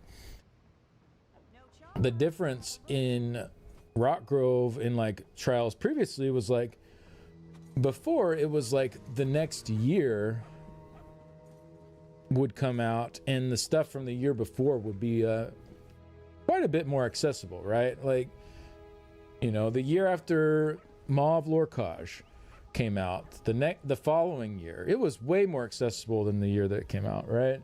The year after Halls of Fabrication came out, TTT and all that stuff was like way more accessible but the year after Rock Grove came out, there was still like hardly anyone doing Planesbreaker. Like, it was still like ridiculous. Like, absolutely ridiculous at that time. And not only was it ridiculous, but then they put out Dreadsail, which was just as ridiculous at the time.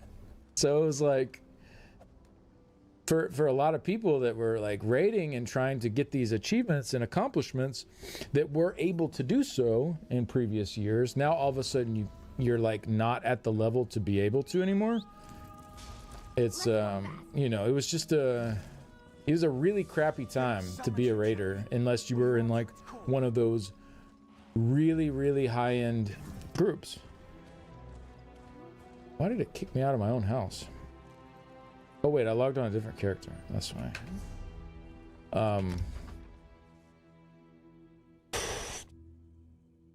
Back when I got VMall, so few people had it. If you saw some with it, it's almost enough to make you stop and say, wow. Yeah. I feel like a lot of that stuff's just kind of diluted now as well, because there's so many different like high-end raid achievements that, like, you know, if you see someone with like one of the harder ones like Dread Sail or Rock Grove or whatever, it's just like, I think most people don't even know what it is, like the names are. I mean, yeah, the people have been around a while and are into raiding, dude, but like for the most part, like people don't know. People aren't going to recognize that title or that mount, really, for the most part. And not only that, but like the mount quality got worse. Like, not only did they then move it to, all right, well, if we're going to offer you guys mounts, we're going to make it insanely hard to get those mounts, way harder than we ever have before. And they're not going to be equivalent to Radiant Apexes. We're gonna take away the effects. Now, granted, they did start adding some effects back in following years, like, because people were complaining, because they were either no effects or they were like just reskinned versions of other mounts that had already released. It was just like very clearly low effort put into these mounts compared to what they were putting into their store mounts, and it was just like a big slap in the face for people that wanted to like actually work that hard to get these things. Sunspire Mount and the Ram are the only good trial mounts, yeah. And they'll try to say like, well, the devs will try to say stuff like, well, tastes are subjective. It's not subjective when every Radiant Apex has a mount up animation, a roar animation, like with effects going on, and when you're running, there's like some kind of animation, like some kind of effects going. Like, these are not people's preferences. These are like tiers of things that are either included or they're not included, and you guys chose to not include them. Like, this, don't give me that whole like, oh, well, you know, there's some people like them, some people don't kind of thing. Like, that's just BS. And it's just them not able to admit like they were not allowed to use the highest quality assets on that stuff. They were simply not allowed to, because somebody calling the shots said no. Because if they could, you know, they would put the coolest thing in all the coolest things in in-game achievements, right? But they can't, because someone who's in charge of the game making money said, hey, we got to make the money. If we keep putting all the coolest stuff in or I shouldn't say keep, because they rarely ever did that anyway. They did with Godslayer, though. Like, they put what at the time was one of the coolest looking mounts they had ever made in that achievement, which was why it was so like special at that time, because it actually was like a prestigious mount. It's still a cool looking mount. You know, obviously they've gone like way flashier since then, but at the time it was like top tier mount. It was super cool. Like, and then they clearly like pulled back from that afterwards. That's part of what's frustrating with it. All my views are skewed because I did not raid when it was that hard. Oh, did you just get into it in like the last few years or something? Yeah, power creep has definitely helped a lot to get things closer back to where they used to be. I haven't been raiding though. Like, I took a long break from raiding. I'm just now like getting back into progs and stuff. But yeah, it was just like, I don't know, it was a really crappy time, and they got a lot of feedback that they just straight up ignored. They were listening to the feedback from like very, very high-end players about that kind of stuff, and those players were very happy when Rock Grove came out that something was released that was so hard, which I get it. I mean, for them, that was a great thing to do. But when the people that are happy is like a couple hundred people, a few hundred people, versus you're like thousands and thousands. The raid scene was very big around 2020, 2021, when that shift went over into Rock Grove. The raid scene was very large. There were a lot of, I mean, the player population in total was very large at that time, but the raiding was a not a niche. I mean, I guess compared to the whole population of the game, it was still on the smaller end, but it was a way bigger group of people engaging with that stuff back then. And they left a lot of people kind of high and dry that were into that stuff because of they chose to, you know, please those top few hundred people and give them something that was challenging for them. And all along that way too, the top people from, like, you know, the split between the top groups and the, you know, just standard groups in like 2017 was like, you know, there was a split, but it wasn't crazy big. But as years went on, they introduced more and more sets, more and more things to keep up. That gap was growing and growing and growing and growing. Also, like, players just playing more and practicing more and getting better at the game. Like, the top people, their personal skill level was also going up and up and up. And that group was spreading so far out ahead of just like your standard veteran players. Yet ZOS was going to continue designing that high-end content off of what they were currently capable of.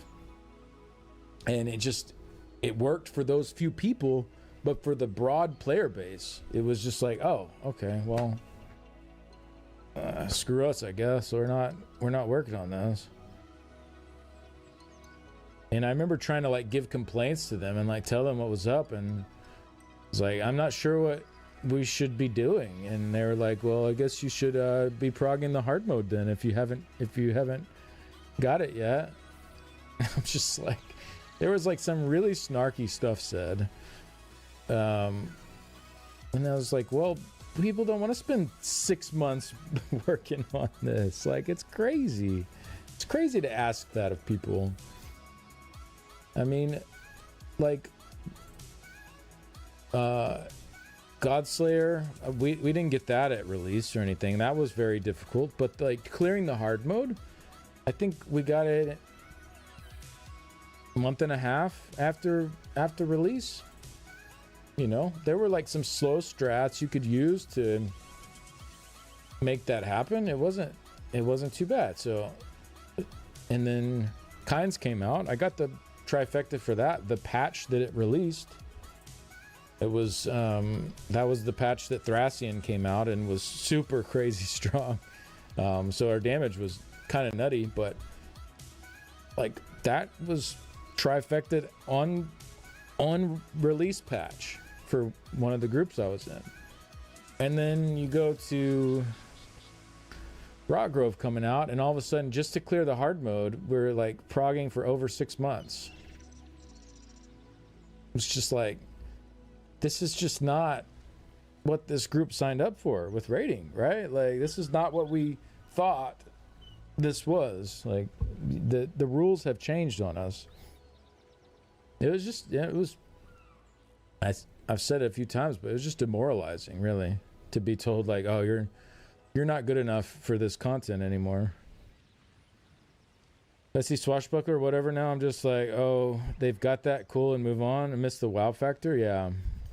Opulent Ordeal the most because everyone does the max. Nobody gets to not do max. I did like Opulent Ordeal a lot. I had a lot of fun doing that. It wasn't super challenging like DPS wise or like crazy hard hitting mechanics. It was just like, hey, go do your role. Like, do your job. Do the mechanic how you're supposed to. And, you know, and you can get through it. Yeah, I liked that a lot. PB and Austin Cage mounts are mid, true. I don't even know what the Austin Cage one looks like. I'll be honest. I was so checked out of rating by that one. Like, the Dreadsail one's pretty awful too. It's just like it's just the Flame Atronach, like, mount. Like, It's just, I might not have it actually. Oh yeah, I do have it. It's just this mount, but they made it blue and like made the little plating things like look more corally. But it was just like, it just felt so low effort. It was like, and this wasn't a new mount. Like Flame Atronach was not a new cool mount that they reskinned for it. It was like one of the first, like older, I mean, not one of the first, I guess. It was, well, I don't remember actually how old it was, but it wasn't like the cool thing. They were much cooler mounts at that time. So, I don't know. It felt kind of like a slap in the face. What's up, Azdar? How's it going? The recent ticket trade bar mount is 50 times cooler than most trial mounts. Yeah, I mean, it's true. After Arcanist came out, you started raiding? Oh, I gotcha. Yeah. Yeah, it was wild back then. How's ESO going lately? Anything new? Yeah, it's going well right now, actually. I'm very happy with the current patch that we're in. I don't think MMOs will ever be like they used to in general. I can use companions in solo dungeon. I just finished Moonhunter on max difficulty before I realized it. Oh, you beat it on max difficulty? Nice. Did you run it on your Templar or what? That's awesome. Was it pretty challenging? I'm curious like how the difficulty was there. But yeah, you can use your companions in there.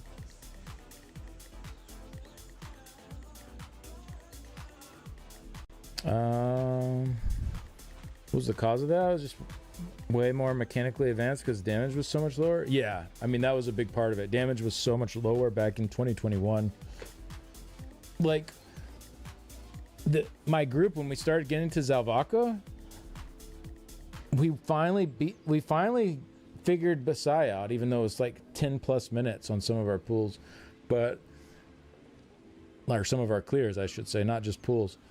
But like we started getting to Zalvaka, and this was back in 2021. Like we literally couldn't DPS her fast enough. Like the room would fill up with lava and kill us. So we could like actually be doing the fight how we're supposed to. We're doing everything right. We would have minimal deaths, and we just didn't have enough damage. It was like the most demoralizing feeling to just be like, well, I guess we just gotta do more damage. Like it was so shitty.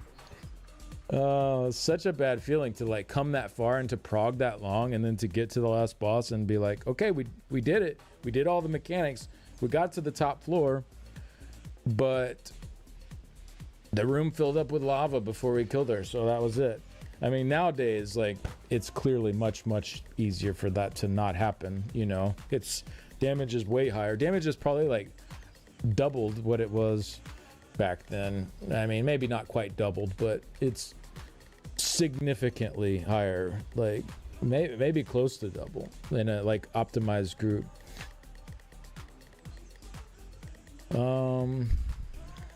But the more damage you have, the more things you can skip, and the more things get easy. And it's like exponential how much easier things get when the damage goes up rather than being linear. And that's another big problem with it. So stuff would come out where the highest end groups didn't have to deal with a lot of the mechanics that the middle tier groups did, because they outburned them. Like they just outburned the mechanics, and they didn't have to deal with it. So there was never that feedback to ZOS that like, hey, these mechanics are BS, right? These mechanics suck. They're borderline unbeatable mechanics. But the answer was just do more damage, right? And then you don't have to deal with those mechanics. And like I always hated that was the solution. Like in 2022 when Talaria came out and Dreadsail. Freaking like the top groups were just like they could get through the fight no problem. It wasn't like a very super challenging fight because of their damage levels, which is kind of more how it is today. But back then for like the middle tier groups who were progging the hard mode, you had sirens piling up doing crazy damage to all your teammates. You had, you know, multiple bridges you had to go to, and so like all these negative effects on the group. God forbid, like you get another winter storm in like the second half of the fight after 50%. It was just over if that happened. The fight was over. Like you were done. Like there's no doing winter storm after 50% in that fight. Like you just like, it's just a wipe. Like you know what I mean? Like it's crazy, but like all these like really punishing mechanics that made the fight so hard, the highest end groups didn't really even have to deal with them because they had enough damage to skip them. And it was just like, I don't know. I felt like it was a really crappy way to design a piece of content. And it wasn't like years past. Like in Sunspire, for example, if your damage is lower, it's not really that big of a deal, right? Like you can slow ball all of those fights. The only part where it kind of matters is downstairs in the portal on Aventus. And so back then it was just like send your best DPS down there. Now it's not, doesn't take a ton of damage to get through that, but like back then it was like that was really the only hard DPS check in the trial. Everything else you could kind of slow ball it. You could you know, take your time, clean up. Like if people were dying, you could get the reses and pull it back together. With once Rockgrove came out and then Dreadstone, like that was out of the question. Like there was no recovering anymore. Like people start dying and people like it's over. Because you don't have the damage to do it anymore.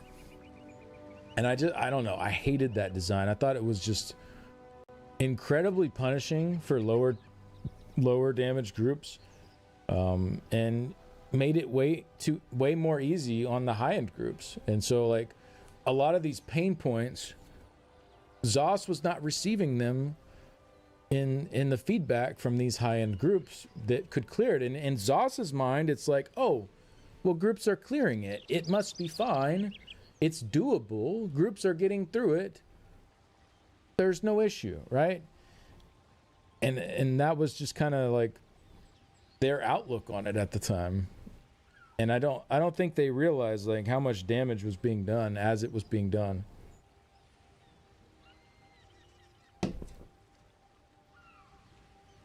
Oh, you're running a similar to IA setup, just really tanky. That's a good idea. Lady Mundus, heavy chest, one shot a few bosses, 2-shot final boss. Definitely not easy.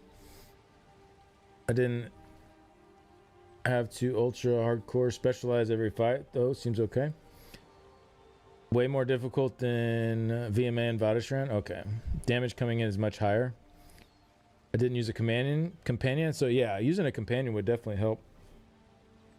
Magplar, cool.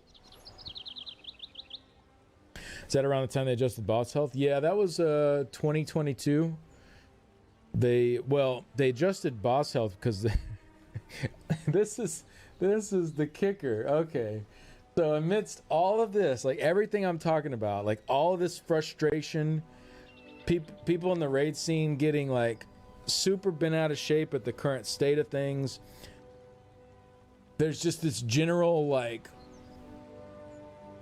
you know, mostly unhappiness with like the direction things are going. High IO came out, right? And it was actually a very well received patch, update 34. There was big damage spikes. Like there was, you know, a lot of fun. Dreadsail was incredibly hard, but like things were kind of looking up. It was like, okay, we have some cool new things to engage with this patch. Some new mythics. The Oaken Soul came out that patch. It was just generally a fun patch all around. Like people were having a good time. What did they do in update 35? They nerfed the ever living shit out of everyone. So in the midst of like what has generally been like a really bad year period, like veteran raiders very unhappy for the most part, except for like the very high end ones. We finally get a patch where we're like, man, this is pretty cool. Things are looking a bit up. And they come out and they do crazy nerfs across the board. And we're like, are you kidding? Like, we already can't do this content because we don't have enough damage. Like, that's the scenario that most of the players in this game are in, is this content is not accessible because there's just not enough damage. So it's not accessible. And they come out and say, damage is a little too high. We're going to go ahead and bring it down. Like, what? Like, are you kidding? And not only did they like bring down the damage, but they like changed like half the abilities in the game and how they worked and like the timers on them and all this stuff that you were going to have to relearn. So it was an absolute meltdown. Like, it was the worst PTS, the worst received PTS ever in the history of ESO, Update 35. It was insane. Like, there was more feedback on that PTS than I've ever seen. Ads are coming up. Sorry about that, guys. I should have dismissed it. I'll wait till they get back.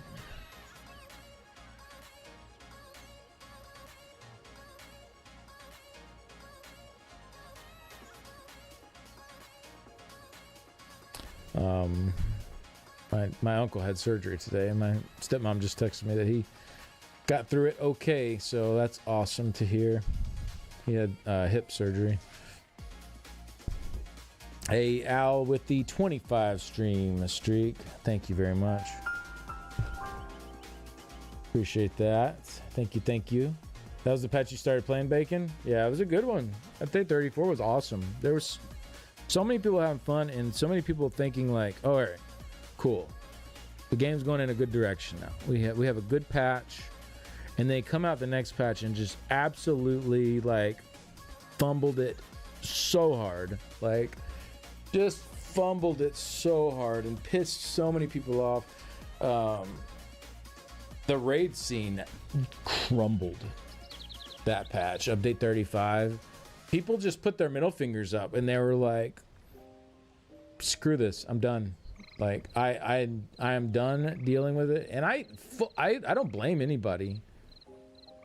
I don't blame anybody. It was the most like out of touch proposition of changes I have ever seen in the history of ESO. Like, and they've had some pretty out of touch propositions for changes in the past, but update 35 takes the cake. Like, that was it was just absolutely ridiculous how bad it was.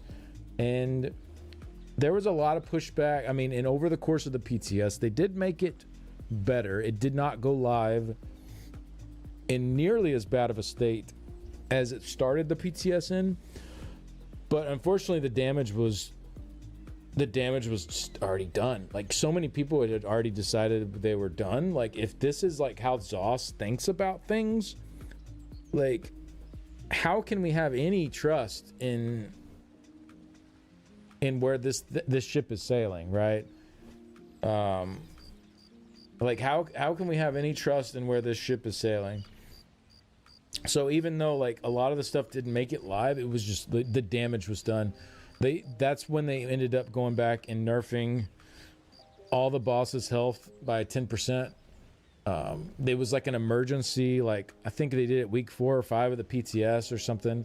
It might have been all enemies in dungeons and trials, not even all bosses. I can't remember if it was all enemies or all bosses, but they went and just like took off a flat 10% from like every dungeon and trial enemy in the game, just as like an emergency response, because like people were so unhappy.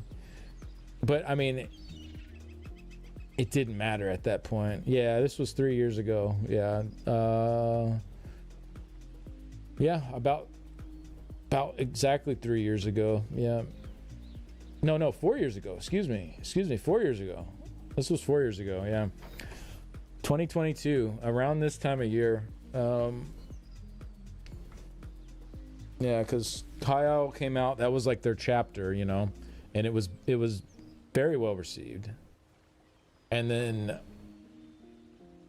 yeah, the patch after, they just said, you know what? We see all our players are having a lot of fun right now and really enjoying the extra power that was put into the game. Yeah, we can't be having that. We're seeing people having a little too much fun out there, so we're gonna need to rein that in. Remember when they said they adjusted health on a case-by-case basis and it was just 10% off everything? I know. And they didn't even come out in the patch notes and tell us the amounts. We had to go around to every piece of content and check and see how much the health changed, only to find out it was just 10% off of everything.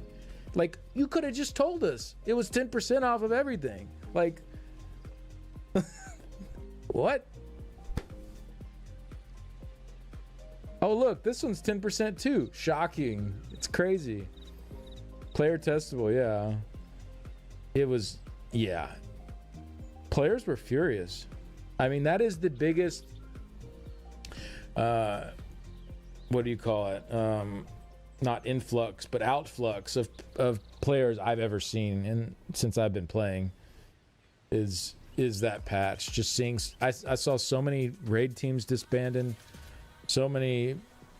I mean, I'm pretty sure that was the patch where Nephis had all like the trial stuff set up, right, for ESOU, and it all fell apart. Like, he had so many trainer runs going, and it just crumbled. It was such a mess. Guys, there's a reason I've been on a long raid break. Like, it got really crappy. They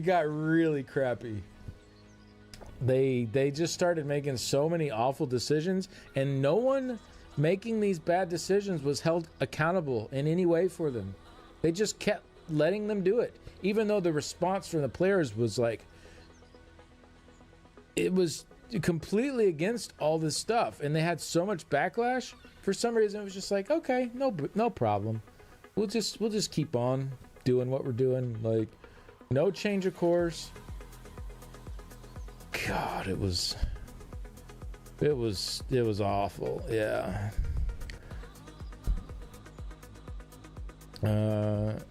Those shitty little patch notes were so bad. Yeah, you remember that, Bacon?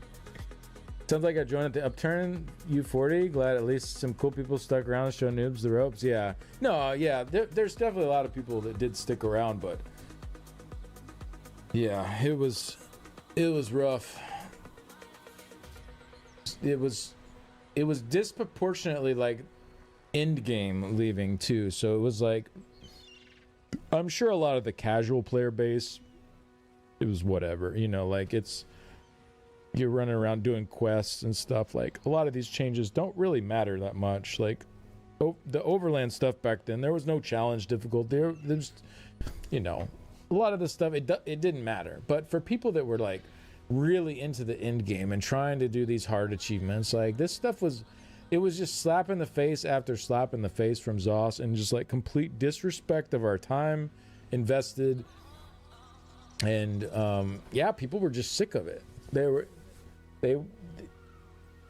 just sick of being disrespected from Zoss. And yeah, for a lot of people, there's nothing Zoss could ever do now to get some of these people to come back. The bridge has been completely burned, and I get it. Like, I never fully left, but I definitely had some nice long breaks in there, and you know, I quit raiding because I was just so sick of that area of the game because of how Zoss treated their players when it came to it. You know, like, it's the worst feeling in the world being mid-prog. You're mid-prog and all of a sudden you get nerfed when you're like, don't even have enough damage to do the prog in the first place, and you're just hoping to scrape up just enough by the time you get through it to actually do it. And then you get nerfed mid-prog because damage is too high. And it's like, what? How is damage too high? We can't even we can't do it in the first place. now we have to relearn, or like everyone has to change classes to something else because of the balance changes, because whatever we were on got nuked. Like it was such a frustrating time to be playing the game. Sounds like, well, that's what we're here now for. This is a therapy session for Sauce's old ways. Yeah. After they make all these changes specifically for those people, I guess those 500 people had all the damage. They did. Like the top end groups had like, they had pulled away like so far ahead of everybody else by that point. I mean, it's still mostly the case like that now, but a lot of the changes they've been making recently have helped to actually shrink the gap some. Like Arcanist bringing Major Force 100% uptime is a huge one to help shrink that gap. Before that was a buff that really high end groups, and I got booted again. God, I'm yapping today. You know, that was a buff that high-end groups could keep up well, but most groups had abysmal uptimes on, where, you know, you join just like a standard vet raid, Major Force would be like 20% uptime, maybe, if you're lucky, 15%. You know, without, you know, like a lot of like really organized gameplay built around it, right? And people calling out all the ults, when to do them where, all that kind of stuff, you know. Like without that, it was just like, all right, people horn at the start, you know, they'd probably have two people that horn at the same time and waste their horns. And like, but now it's like, okay, just get an Arcanist, you can keep that buff up. And it's like, okay, that buff for a mid-tier group or a high-end group is mostly like, you know, you can be like 90 to 100% uptime, right? And it's like, so a lot of the changes they've made recently have really helped with that gap. But in the past, a lot of the changes they made widened the gap. And it was just like, man, you know, they introduced stuff like mythics like pearls. When pearls came out, it was not major heroism on it. It was a unique amount of ultimate, and it was not 50% resource you had to be under. It was 25% you had to be under your resource. 25% or under. Like, your standard healers in groups could not sit under 25% magicka, like, reliably. Like, this was a very sweaty, super high-end, huge power gain to add into your group. Then they changed it to 50%. It's still the unique ultimate. But when they changed it to 50%, all of a sudden it was a lot more accessible by a lot more players, because like even naturally you're gonna just like dip under 50% as a healer, right? Like it's gonna happen. So you're gonna get some ult from this, like even without super sweatily playing around it, right? And well, now they killed it because they made it major heroism. That was a terrible move, but that's a different story. But there was just like, that was just one example, but there was like all this stuff introduced that the high end could take way more advantage of than your just standard players, and the gap just kept growing and growing and growing at the top end. You love yapping skinny? Well, thank you. Turns out second Zoss wasn't that unexpected in terms of the game. Of course, it's bad for the people themselves, but almost they deserved it with their bureaucracy and 2 steps back, 1 step forward. I get what you're saying, Mabaleth, but I think, for one, I think they got rid of people that absolutely were not a part of that and were a part of making the changes that made the game better. You know, it was a mixed bag. I think there was some that Zoss lost that probably needed to go, yes, but there were a lot that they lost that did not, right? Like, and there were also a lot of people that stayed that have been a part problem all these years, you know? So it wasn't like they went in and got rid of the problem pieces, right? It was like they just randomly divided it in half, and they were like, all right, y'all are getting paid too much. There's 3 people with your title. That's too many. We only need 1. And they just like threw a bunch of people out. So like I would get where you're coming from if it was actually all the problem people that they got rid of, but it wasn't. It just seemingly random group. I mean, obviously they had their reasons for why they chose who they chose. I doubt it was actually random, but you know, there was lots of really good people there that were doing really good things for the players when they lost their job. Like the whole freaking player experience improvements team. Like, you know, I wasn't a big fan of like Kira when she was on the scribing team. I thought a lot of the scribing stuff, especially at launch, was really out of touch. But when she headed up the player experience improvements team, man, they did awesome. That was like one of my favorite things I've ever seen in ESO. Them putting that team together and knocking out so many of those issues. It was wonderful. And they worked really hard to find those things that bothered the players and to fix them and to make them better. And so like Kira was leading that up, and not only her, but like many others on that team who were doing some really awesome stuff. They all lost their jobs too. Like, how did they deserve that? Like they were, you know what I mean? Like,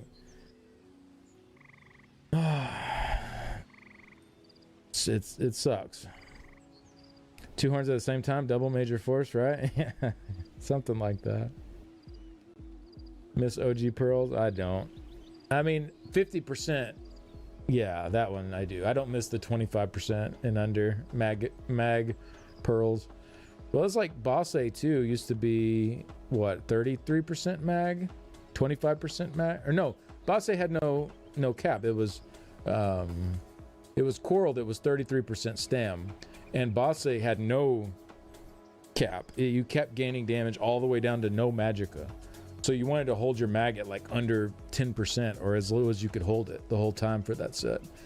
So it was like, that was also all in that same era. You know, that came out in 2021. So it's, you know, very high-end groups in 2021, 2022. Their DDs could utilize these sets to their full potential, whereas you're like, you know, standard players could not. So not only were they already just better at the game, but then because they could be better at utilizing these sets for more power, that how much better was spreading out even further. And, you know, for those groups, I know it can feel like super rewarding to be at that level and to be able to like keep pulling away further and to keep mastering things. But that part in and of itself would be fine if Zos hadn't also kept designing every year's new content around what they were currently capable of doing, right? Like, it's fine to let your top end run away if you're not specifically designing every new piece of content each year around what they can do. But when you're simultaneously also designing the content around that group as they're pulling away, way further than they've ever been from everybody else, then you run into some issues. You run into issues like with Rockgrove and Dreadsail, where it's not a year of power creep for groups to come back and be able to beat it like past trials. It's years of power creep to be able to go back and do that. Like multiple, like, and that's not a good place to be, to have stuff like inaccessible for that length of time. I love getting out yapped. Typing this in the middle of a world boss. Feels like they're trying to turn the game into Guild Wars 2 with casual to no content with PvP focus, because as a veteran, finding any in-game PvE activity is impossible. EU server feels dead. I think there's a lot of people on NA and EU running in-game stuff. Most of it operates out of Discord servers, though. So maybe try to find some active Discord servers. That might be a good route for you there. Such a risk taker. Design Ultimate's based off how 500 people use it. Yeah. Give myself a little thrill. Even though Ult Gen, Morog Tong, Pillagers, and Crypt are the only reason it exists. Yeah, like all that stuff being introduced too. Like Pillagers came out. You know, that's another thing groups could optimize around. Sacks with Rotgrove. Like so much stuff coming out in those trials. Now, granted, I'm glad they were like good sets coming out. That was great. It was great to see like stuff that was useful compared to nowadays where a lot of it's just like dead on arrival. But it was they needed to pick one lane or the other. They needed to pick, okay, we can have these gear sets that are complicated to use. We can introduce mechanics that are complicated to deal with, like, and optimize around. We can let our high end really like get all this mastery and you know, push them in that way. We can do that, but then keep designing the new content around, you know, an area a bit below that, right? So yeah, for those groups, trifecta on the first day of patch is probably going to happen, right? But, you know, for other groups, the content is like in a somewhat reasonable spot, right? To prog through and get in a few months or a couple months or something, right?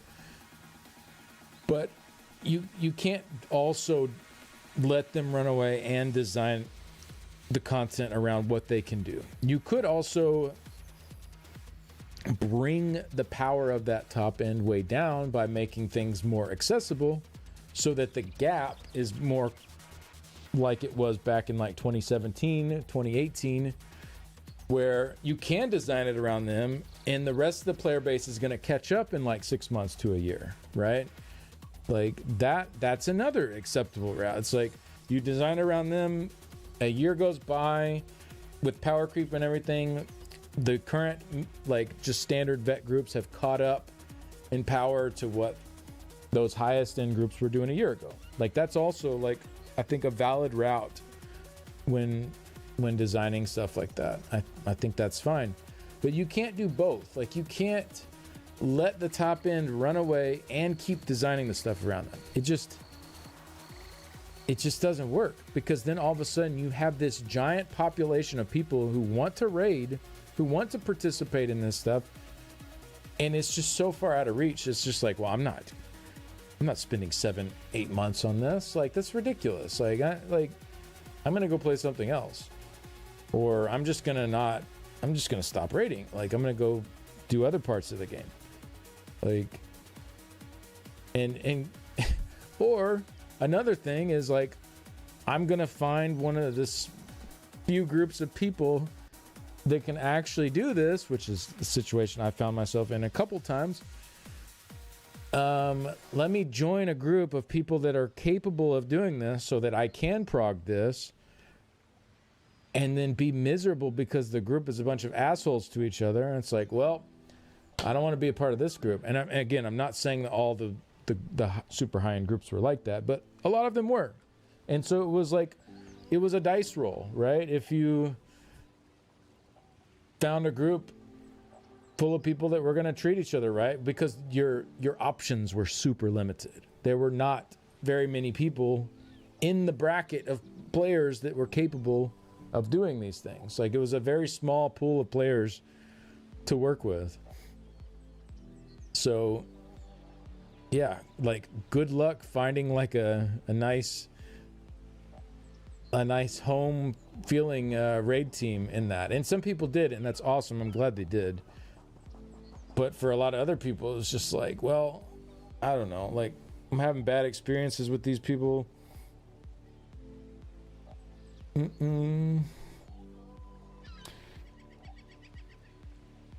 Guild War 2 PvP is way better. I mean, I don't know. I don't know anything about Guild Wars 2 really. I tried to play it and didn't think it was a very fun game.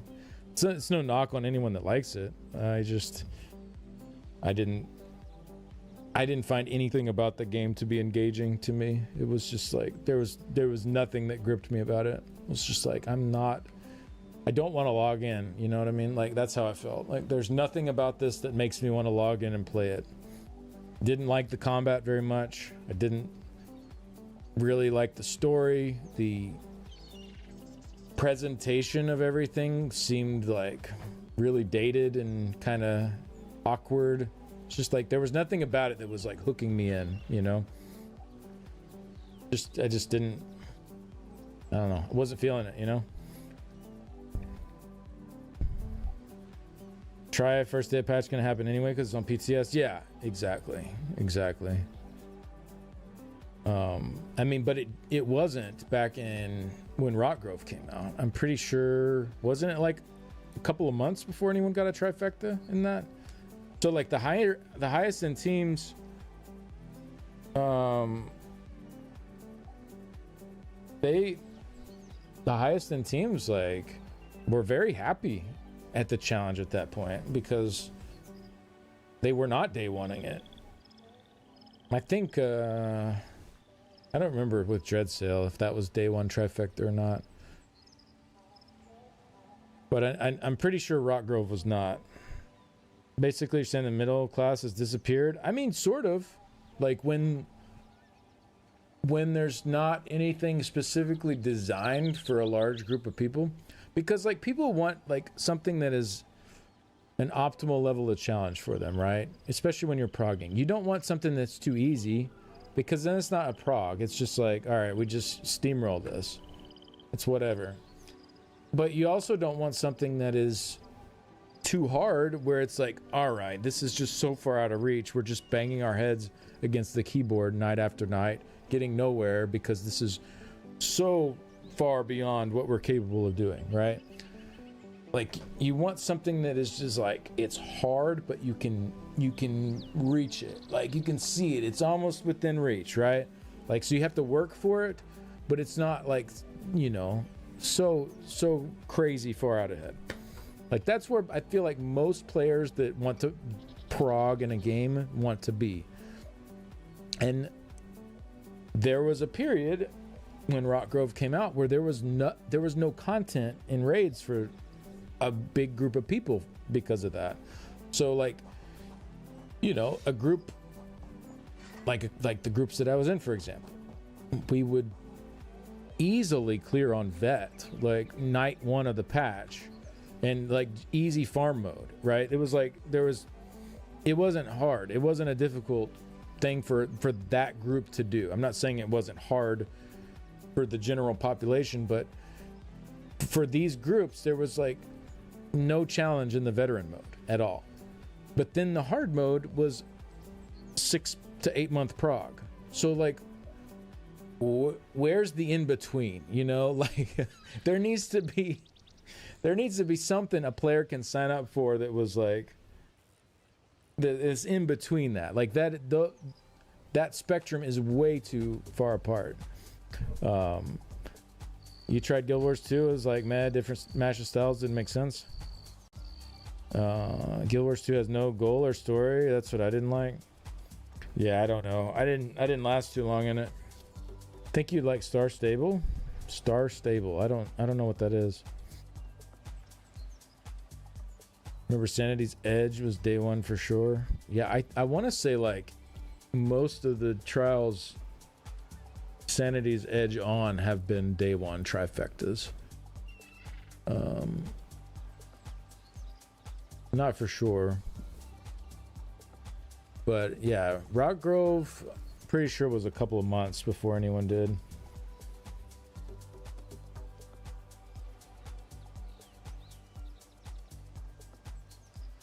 But yeah, anyways, like it was a really bad spot for the majority of raiders that were into doing like the harder stuff, you know what I mean? What's up, Chris? But it's gotten better. I gotta hand it to him. It's gotten a lot better. Stuff is a lot more accessible. And you know, I'm thankful that Nick is there. I will say that. I'm very thankful Nick is there, because I think a lot of people making these decisions now answer to Nick and have to do things a little differently from how they would have done it in the past. Yeah, I do. So I'm very thankful for Nick. If we find ourselves in a situation where Nick is gone and somebody else ends up in that spot, I'm going to be very worried, because since he took over, it's been a night and day difference with how this game, with the direction of this game, and how they have chosen to interact with their player base, and the respect that they have chosen to give to their player base, which is so different from years past. How did devs used to test trials, throwing them at player guilds? I mean, yeah, a lot of like the main balance stuff comes because of the PTS for that kind of thing. Yeah, I mean, they have some people on their team that are, I mean, one of the people they have that designs trials is one of the best raiders in the game. But, you know, you can't do a raid with yourself. Like, you need a team. So I don't know exactly how they do like the harder test runs. I think they test it on lower difficulties, probably, but then ramp it up to like what they think that level should be for where the high-end groups are at, and then let them get on the PTS and test it out and tweak and adjust from there. But you know, like mechanics and stuff like that, and adding in like fights and like a flow of a fight and like how things are supposed to go, like you don't really need necessarily a group for that. You're just designing it, and then obviously depending on how hard it's cranked up, you need to see if it's too much or not enough. Tough subject, really. Even if you give the floor all the tools, they can't use them without the knowledge. So how would accessibility be addressed? Well, it's not always the floor though, is the thing. And yeah, they're never going to be able to use all the tools that a super high-end group can, but you know, it's less about the floor and more about like the, you know, this was another thing that's pissed me off really bad when I was like complaining about this stuff in years past. I remember talking about this and how low the clear rates were for Rock Grove and stuff. And I remember Rich said to me, he said, well, not all content is designed to be done by everyone. And that really pissed me off that he said that, because I never once was making the case that everyone should be able to do it. Never. I never said everyone should be able to do Planesbreaker or Rock Grove hard mode or whatever. Those words never came out of my mouth. What I said is the amount of people that are able to do this is way, way, way too small. You can't come out with this content at this level that like barely any of the player base can interact with. Like it's not healthy for the game. It's simply not healthy for the game. And not just from Rich though. Like I've seen this come up in Twitch chat and stuff a bunch when I get on this topic. People will very commonly say that, like, well, not all content should be accessible by everyone. And every time I'm like, when did I say everyone should be able to do it? I'm not saying that, like, you know, grandma out here picking flowers, running around, you know, whatever, like, should be able to hop in to get her Planesbreaker on, like, you know what I mean? I'm like, I'm not saying that. I'm not saying it should be like trivialized. what I was saying was, the bar was set too high, and to not be able to like get the distinction there, and to be like, oh, you know, not everything's for everyone, like that. It's such a disingenuous take on the argument, right? Wouldn't mind Josh release a letter about his involvement and intentions. Yeah, that would be nice to see for sure. The devs know all the mechs, and trial guilds probably have an expert organizer. Yeah, I mean, they would know the mechs and how to do that, so that would help, I guess. Whereas like players are figuring them out first time in. Wow, grandma kicks ass though. Yeah, I mean, I shouldn't. There's plenty of grandmas that kick ass in ESO too. I shouldn't have used that term, but I'm picturing like an elderly woman picking flowers on the side of you know, Bleak Rock or something.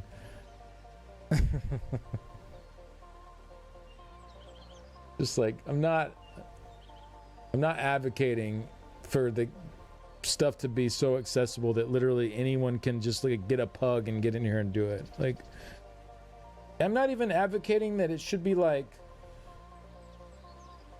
an easy thing for a veteran player. I just thought it was way overtuned when they launched it, and they alienated a giant group of their player base when they did it, and they just kept doubling down as well. For several years they doubled down, and not only were they doing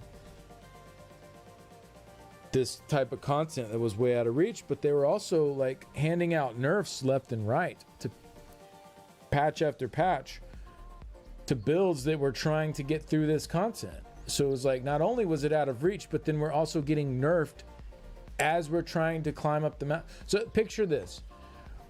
We're like free scaling the side of a mountain, trying our damnedest to get up. It's just so far out of reach. Just like, it's so dumb for us to even be trying, but damn it, we're stubborn. We're gonna do it anyway. And we're trying to get up, and Zoss is up there at the top looking down, just like throwing rocks down at us as we're trying to make our way up. They're just freaking throwing rocks down at us, like just laughing, just laughing as we like, get pegged by a rock and fall down, like, barely catch on as we're slip. Like, you know what I mean? Like, this is the picture I'm getting of the situation. And like, I don't know if they just didn't see it that way at all, if they were just like so far out of touch, but like, this is the experience the players, like the vast majority of people that were into like end game rating were dealing with. I mean, it even happened, it was even like up until, I don't know, like into last year probably with Solstice and stuff. I still saw so many groups that were going through and doing all the raids, doing their achievements, getting their, what's it called? Griffin Hard and Immortal Redeemers, doing all that stuff in groups, and then they'd hit Rock Grove. They would clear Rock Grove, and that was it. Like, once they got through that, they were just like, all right, group's done. And that was just like, I saw groups going through that even like as recent as like last year, just because it's such a stark contrast. Like, you hit that and all of a sudden, like, your prog is like, it goes from potentially weeks to like, or maybe like a month or two to like multiple months of being scheduled to meet at the same time every week, month after month after month after month after month. It's just like, oh yeah, I don't think this is what I signed up for. I don't think this is what I was getting signed up for when I got into raiding. I think that's like a place a lot of people, like a wall a lot of people hit.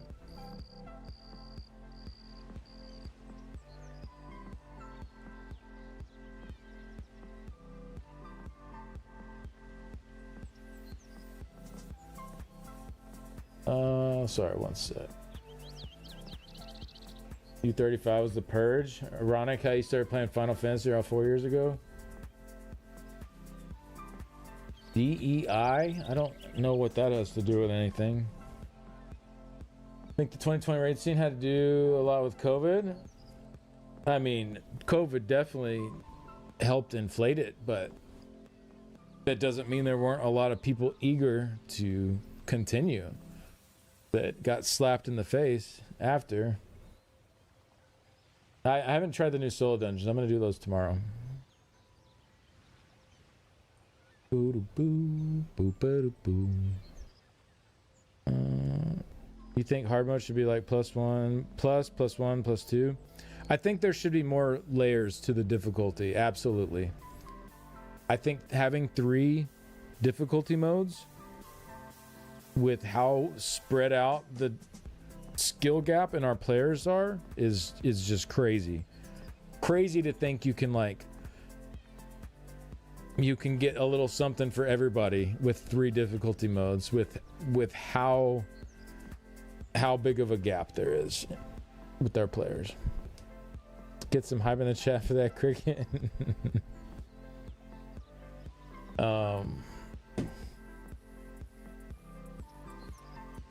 Yeah, I think there needs to be more tiers. You could still have like one of the tiers is considered normal, one of the tiers is veteran, one of the tiers is hard mode, but then there's tiers between them, tiers after them, something people can like work their way up through. It's too much. Like going from vet to the hard mode is such a crazy gap for some of these pieces of content. Like, it's insane.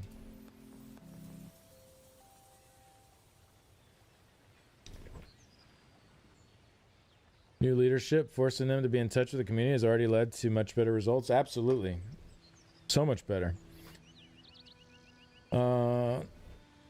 Grandma makes me feel washed. Yeah. Changes from pure class to subclass back to pure class was a shakeup for a lot of groups and a lot of regression. Yeah, but I think there was so much power added that the regression was probably pretty quickly overcome, if there was any.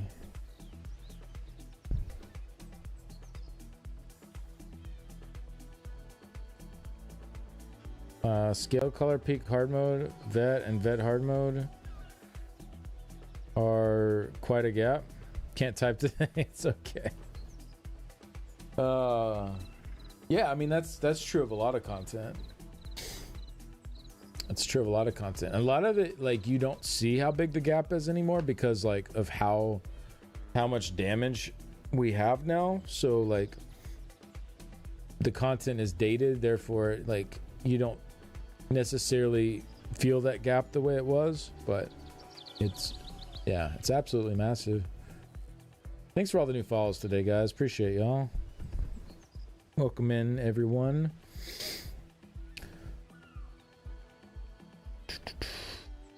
Fellowship game has the same problem. They introduced new max and increased difficulty at the same time between the first and second tier. It wipes players out.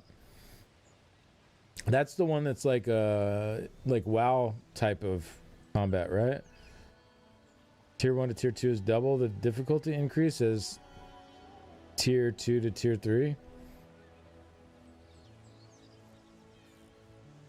Oh, it just keeps doubling? That seems a bit crazy.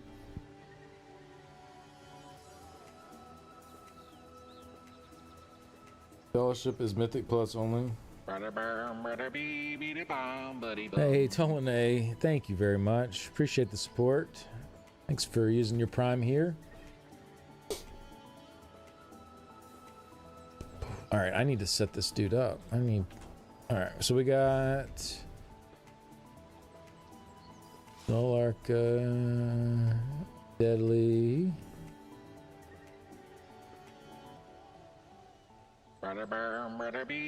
Huntsman. Yeah, we got new patch notes today. Hey, Rio with the Prime too. Thank you very much. Does Soul Cleaver do anything without siphoning abilities? No. You need siphoning abilities to proc it. It's all about siphoning. It boosts your siphoning abilities, and you also get a damage done bonus for casting siphoning abilities. So casting siphoning abilities increases your damage done by 12% for 20 seconds. Also increases the damage and healing of siphoning abilities by 15%. And reduces the cost by 15% too. Yeah. It's pretty much built around siphoning stuff. So if you're not really using that, it's not too great. But if you are, it's very good. It's very nice on trash. I've seen Nightblades, a lot of Nightblades using it on trash. The long bonus too will carry over. So all damage is boosted by 12%. Yeah, but you have to cast the siphoning ability to trigger that. So you need at least one siphoning ability on your bar to trigger that bonus. Thank you, Tolene, and thank you, Rio. Appreciate y'all getting the hype train going today. You just got up, haven't seen it yet. A lot of the stuff was stuff we learned last Thursday, Cozy.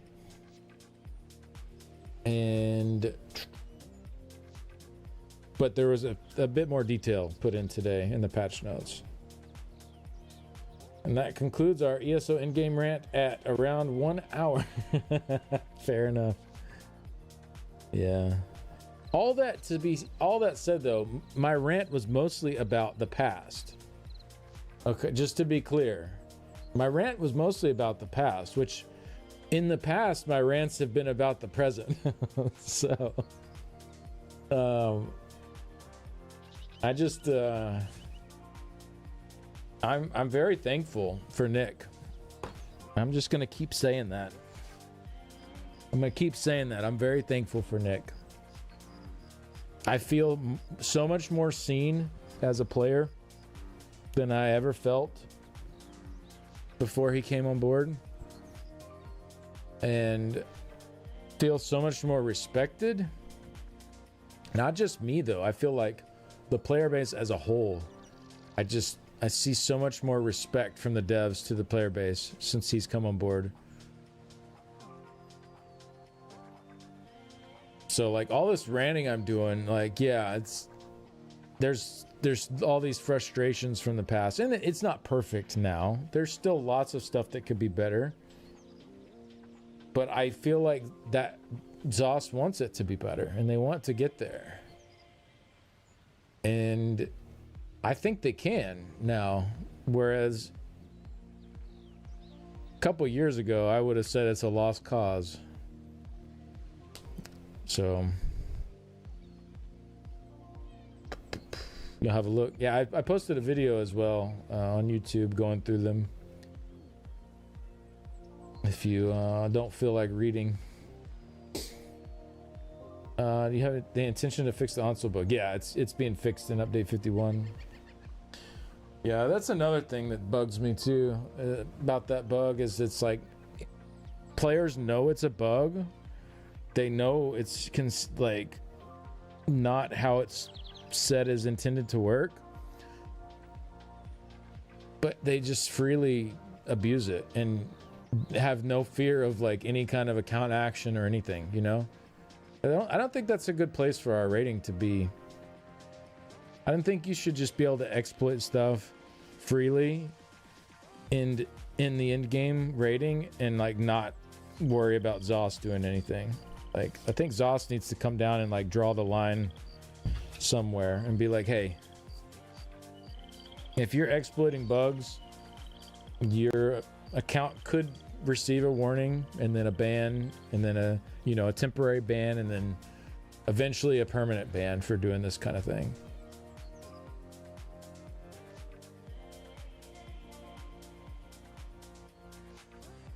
I think account action is kind of crazy. I don't, because how else will you get people to stop doing it?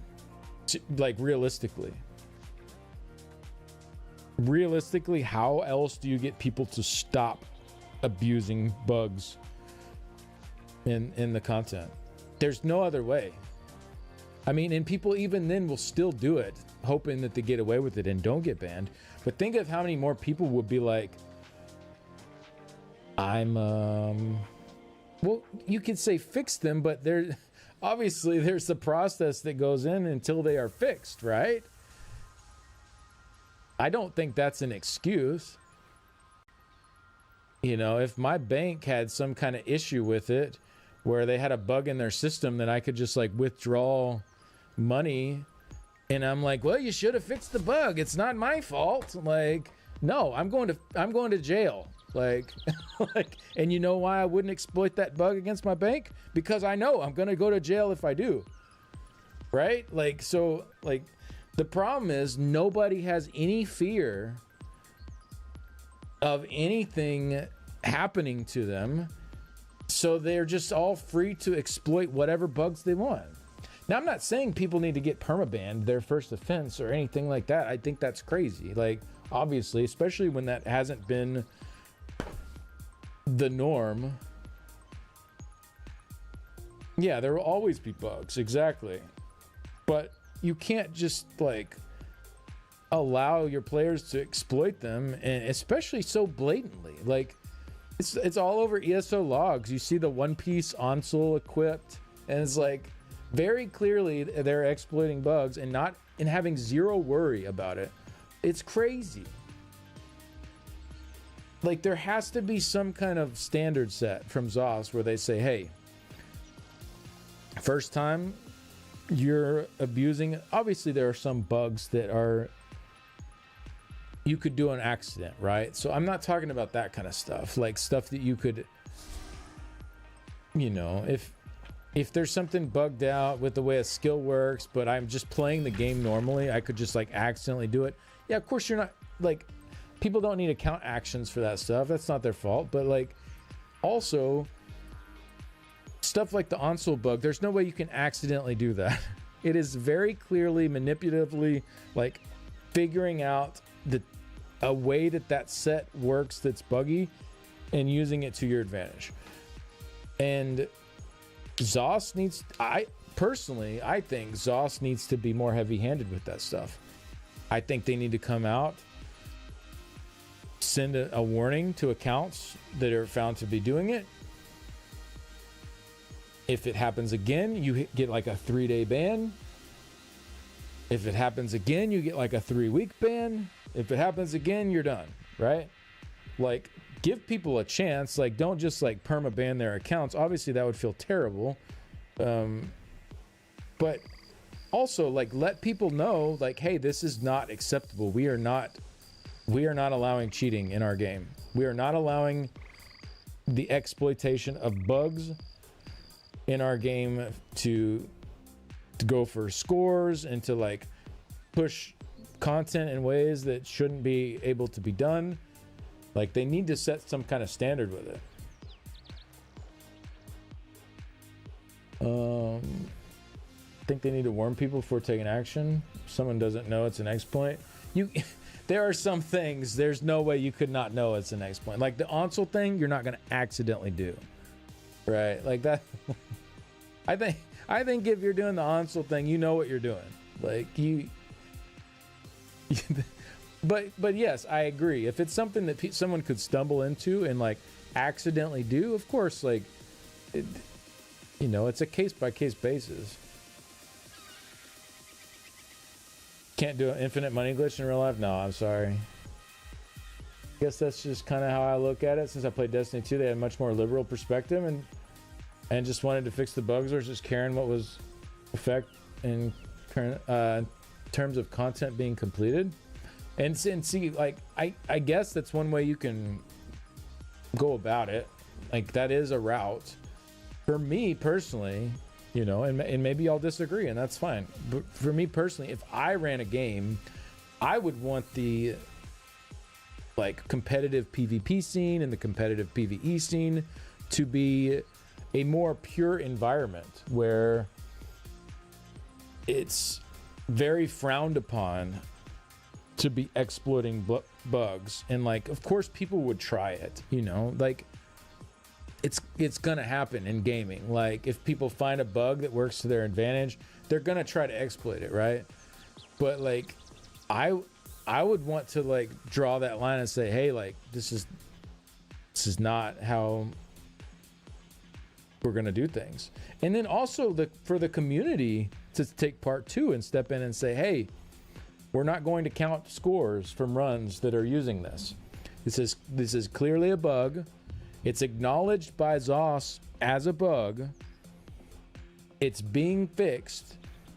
If anyone is using this in their score runs, those scores do not count. We're not putting those in the record books, right? It's like, I think the community also needs to step in and take action with that kind of stuff. Because I've even heard people saying like, oh, they're taking away the Onsol thing. Now it's going to be harder to get as much damage next patch to match our previous scores. Well, maybe you shouldn't have been doing your score runs with a bug. Like, maybe the score runs with the bug shouldn't have counted. You know what I mean? Like, it's not, oh man, ZOS is taking it away. Like, it's, maybe you never should have been doing it in the first place. I hate to see innocent people banned for doing something they didn't know was wrong. Well, that's not what I'm talking about, though. Again, I think I was pretty clear. Like, I'm not trying to see people get banned for stuff that's out of their control, something that, you know, they didn't mean to do. But there are very clearly things that are done purposefully. And I think that's a big difference. There are known exploits. Well, often bans users who engage with them until it's patched. Yeah, exactly. That's how it should go down. And guess what? When you have a track record of doing that, someone finds out about an exploit, they're like very cautious of doing that. It's like, you know what? I think I'll stay away from that. I think we will not use that exploit as our team because I don't want to get my account banned. I have 25,000 hours in this game. I'd rather not get banned, so I'm not going to do that. But guess what? There's no fear. There's zero fear of any kind of consequence. So why not do it? Like, ZOS isn't going to do anything about it. Destiny 2, there's a week called the crafting where the whole craft system was bugged and not a single person got banned. And I think that's not a good thing. If something's bugged and people are just out there exploiting it, it's different if it's like a single player game. But when you are in a game that is a massively multiplayer game,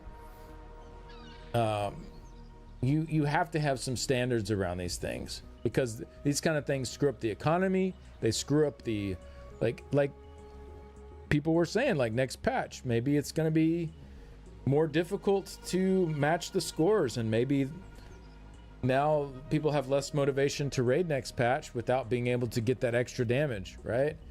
So but these are problems created because people decided it was okay to engage in this and to exploit bugs.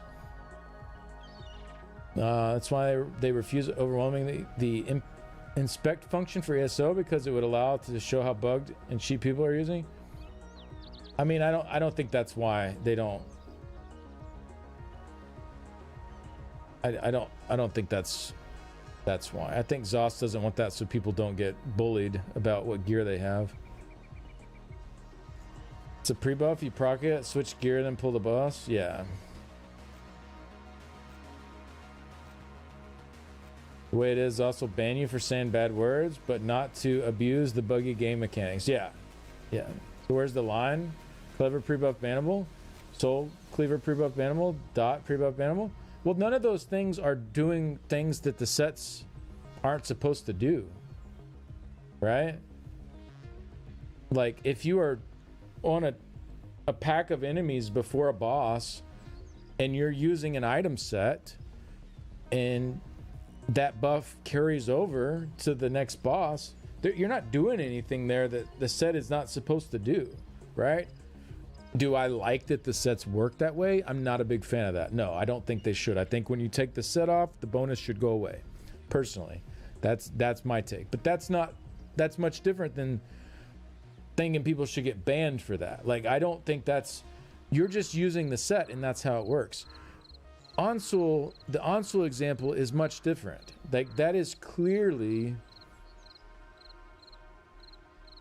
going out of the way to manipulate a set to work how it's not supposed to work. Like, and anyone trying to, like, make it seem like it is doing mental gymnastics. Like, it straight up says on the set, when you interrupt an enemy, to trigger this before combat, you have to interrupt yourself casting channeled acceleration or some channeled ability with a stun potion. Like, that's not interrupting an enemy. And that's clearly not how they designed the set to work. And not only that, you have to keep one piece of the set equipped or it doesn't work, or the bonus goes away. So yeah, I think there's a pretty big difference there, right? Like, that's not like using a set and its bonus just lasts to the next pull that I'm on. You know, it's a very different scenario. You get 14% bonus damage that stays, and the timer on it is 30 seconds now on Ansul. So if you do it right before a fight starts, like, for a lot of fights, that's like the whole fight. Like, or most of it at least. That's a big 14% damage done is a big damage boost for 30 seconds of a fight, or like 25 seconds, or however many you get off with it, you know. Some people have previously said this about some world records in ESO who don't show VODs or logs, so no one knows what they did or if they were using exploits.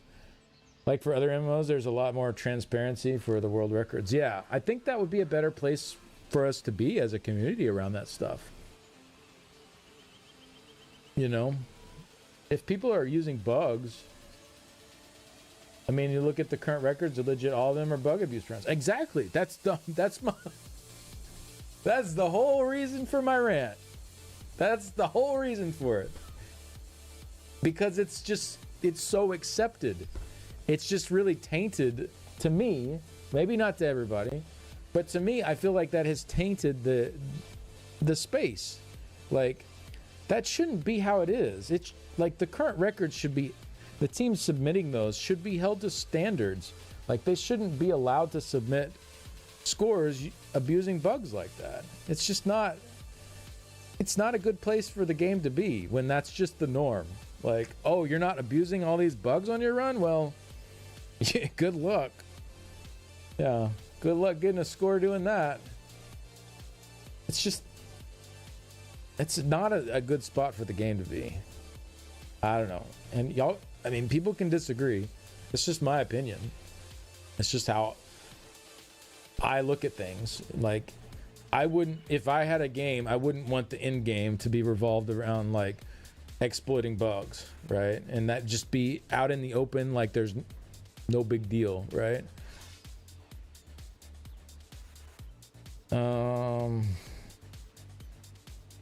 They fixed Ansul, but not Veiled Heritance. I think they fixed Veiled Heritance too. I think they fixed both of those in the week 1 patch notes. Because they both... Yeah, well, they didn't necessarily fix them.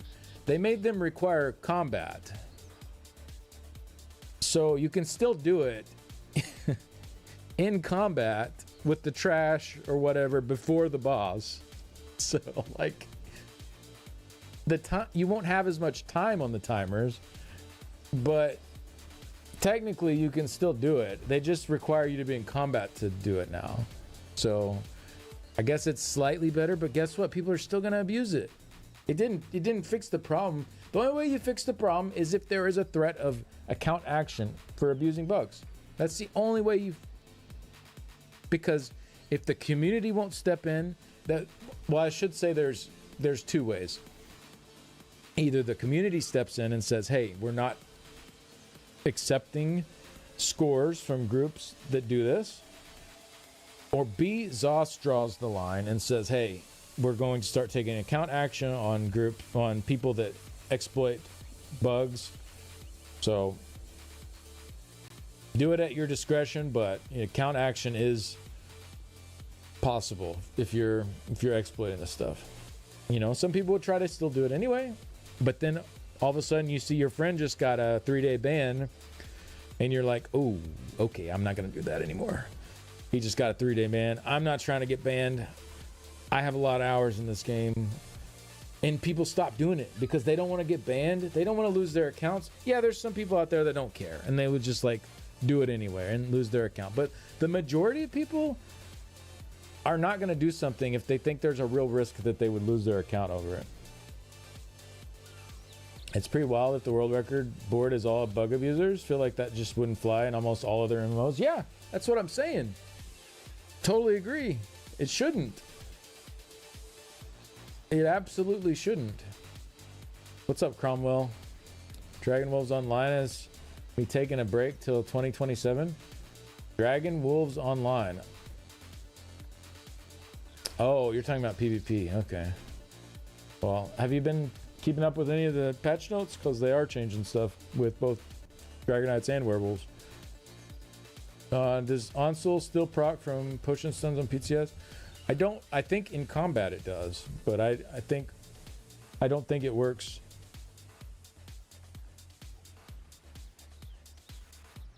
Yeah.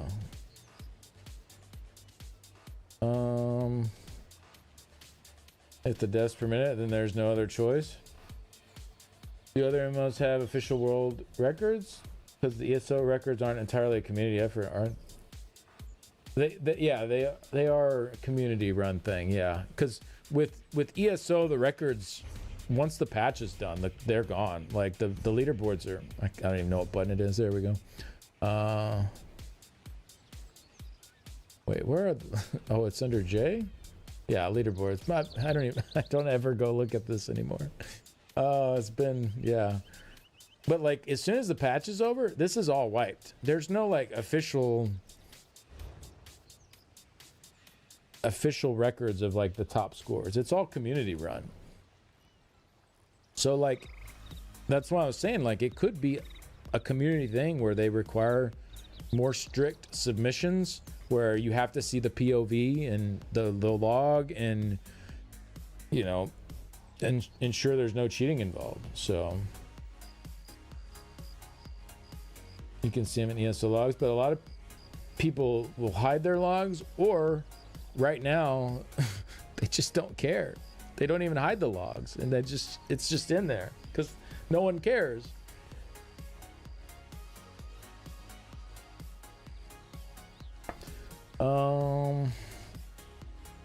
My friend somehow ended up with a permanent werewolf transformation after picking the transformation verse. They stayed werewolf for the next few stages and we quit because we didn't want to get a ban. Yeah. And you were choosing there to say, hey, this bug is not my fault.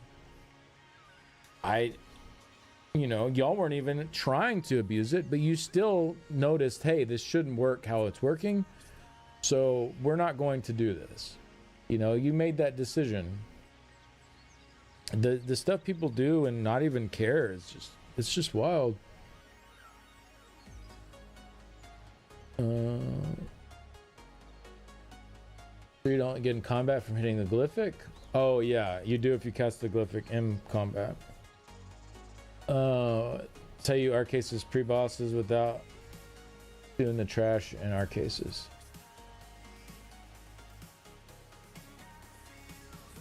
Pretty yeah, I mean there's just all kinds of stuff like that that's not intended that people use. It's clearly not how that's supposed to work, but screw it, I guess. What's up, Skull Kid? We're just talking about the Onsul bug again. Well, right now we're talking about the glyphic thing, but that's a different one. That one's been around for a long time. They tried to fix that a while back too and didn't quite get it. Any more changes to DK? Nothing that we didn't already see on Thursday. Changes are hardly going to affect the state of PvP. Sorks are equally as broken and not even refreshed. Now all werewolf are just going to be sorks. Fixes nothing. DK will still have infinite sustain. Yeah, we'll see, I guess.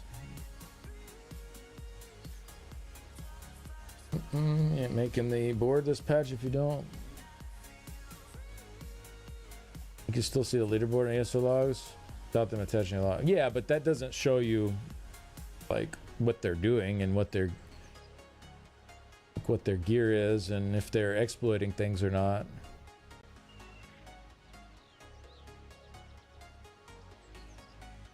Heard of it, but didn't understand how they were in combat. You gotta time it closely or it despawns before everyone can swap gear. Most players think the world first should be base game, no mods, no add-ons. I wouldn't go that far. Like no add-ons and stuff. Like that's a bit much, but I don't think saying no exploits is asking too much. But the crazy time we live in, I guess. So the not intended but oh well mentality started a long time ago. Think light attack waving. Yeah, I mean, that's fair, I guess. But, I don't know. If you're gonna bite, you're gonna leave. That's just rude, ma'am. So rude. Been seeing a lot of Wizards wardrobe on streams lately. That's still exploited? Or they fix it? I mean, Wizards, it's just a common add-on to swap gear. I don't think it's just because someone's using it, they're exploiting.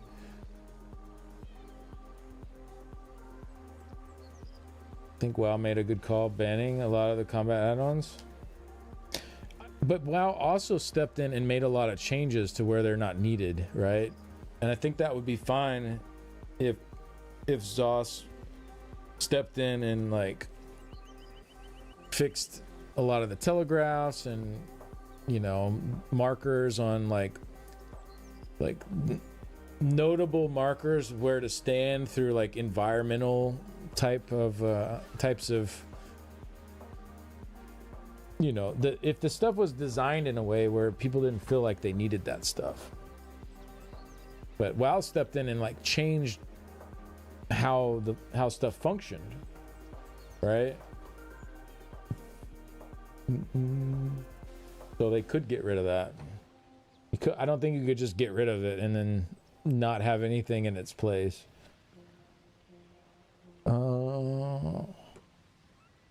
No, it doesn't show what you're doing. My hot take is I think you should need to have logs public to show on the leaderboard. Oh, yeah, I agree.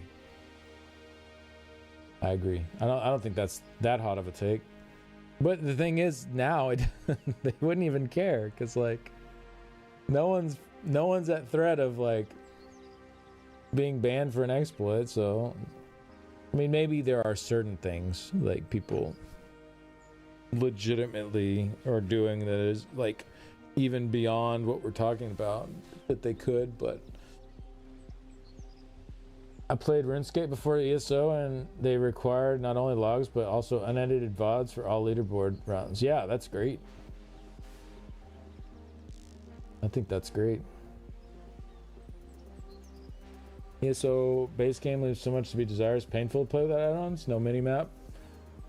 Can't believe people exploit the Windows installation wizard to swap gear for base game markers would be insane. If I'm not mistaken, ZOS made a statement about wizards and said they would never go after it. I don't think ZOS has a problem with Wizards wardrobe. Like, they've never had a problem. I mean, before Wizards wardrobe, there was dressing room, which essentially did the same thing. It just didn't have as many bells and whistles. It was just like more base functionality. But like that stuff's been around for, you know, over a decade. So I don't think ZOS has a problem with changing gear and skills on the fly with an add-on.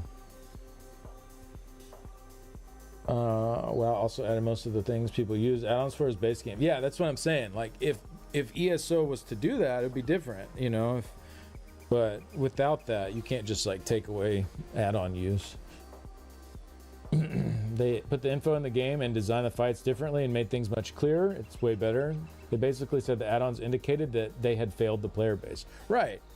That's good that they recognize that, because if so many people feel the need to use add-ons for stuff, like there's a reason for that. If things are much more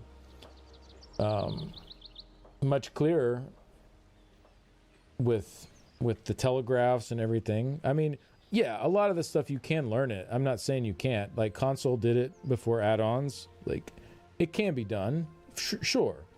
But like there's so many things where like you have to stand in certain places, and there's just like a big room with like no no discernible landmarks really. It's just it all looks the same. Like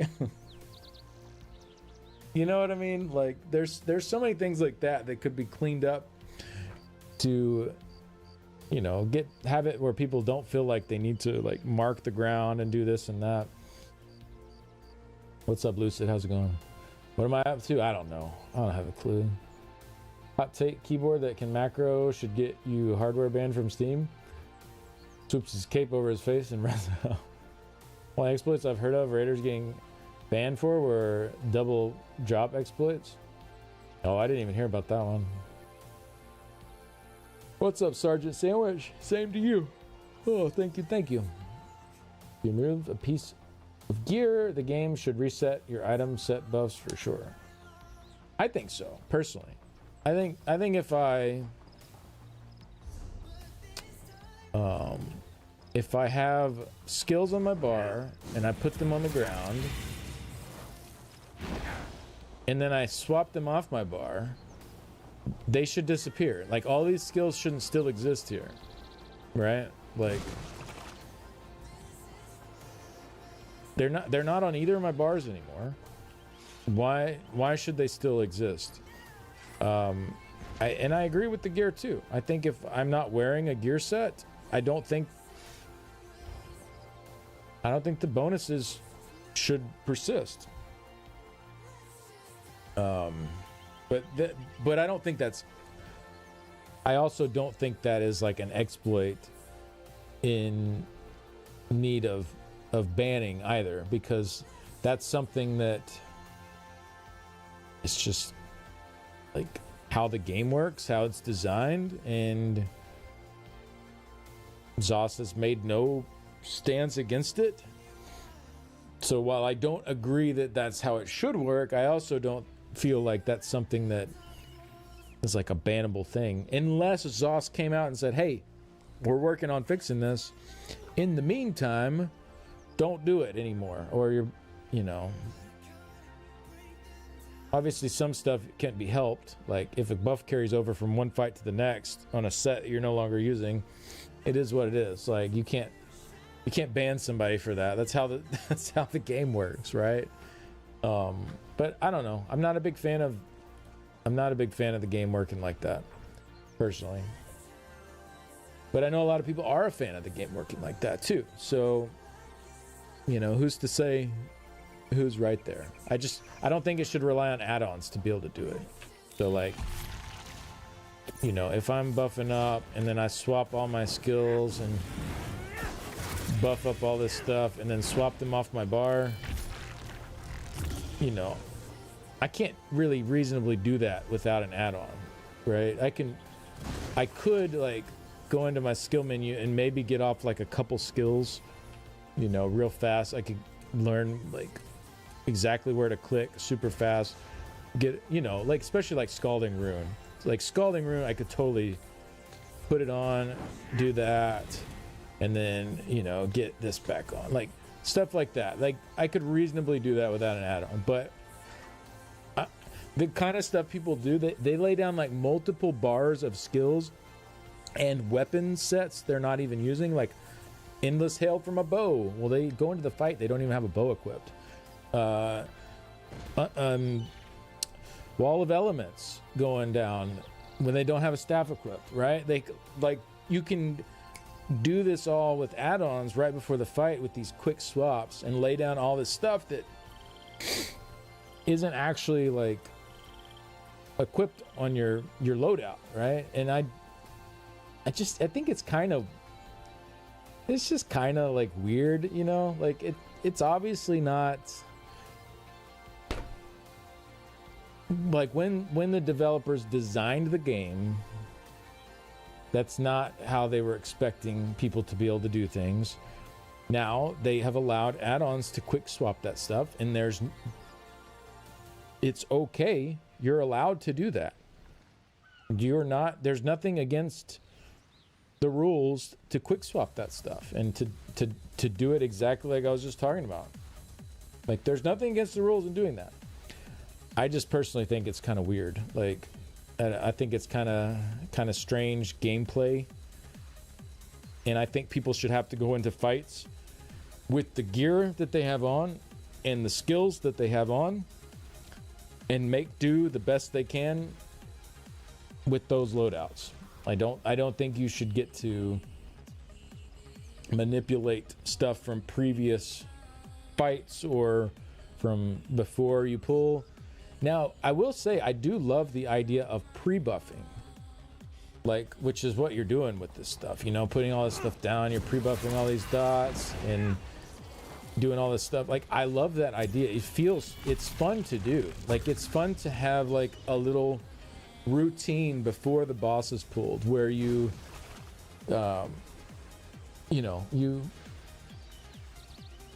essentially getting ready for battle, right? So like, all right, we're about to pull, I'm getting my cloak on, I'm getting these buffs up, I'm getting vigor going, like, you know, I'm getting these things ready. I'm gonna lay my trap down where I know the boss is gonna be, like, so that when we pull, he steps in it, you know, like all these little things to prepare for battle. I think that's an awesome concept, and if they could somehow expand upon it beyond just like what is on your bars here, but in a way that is like set up from ZOS themselves as like intended part of the gameplay loop, I think that would be really cool. I don't know how that would look.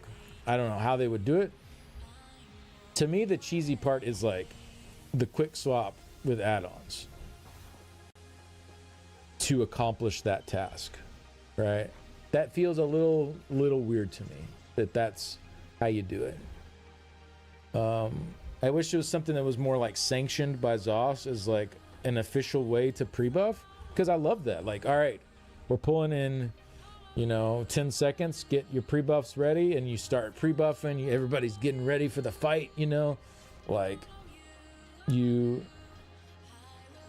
can't do the Ansel thing without something like Wizard's Ward. Yeah, I mean, you could, but your timing on it, you would lose a lot of time for sure, having to manually swap everything. But yeah, that definitely greatly increases the effectiveness of that for sure. I think ESO should create custom hardware that you rent with ESO Plus that makes it impossible to cheat. Little Elder Scrolls console box. Pre-buffing adds a layer of tryharding. I enjoy that. No, I agree, Seb. I like it too. I like it too. I just don't like the avenue to getting into it. I totally agree with you though. The concept of it is great. It's cool to like prep for battle, doing all the little like things you can do to get ready before it starts. I love that. I just think the route to get there is just a little, I don't know. I don't know the word for it. It's not scummy. It's because there's nothing wrong with doing it. It's allowed.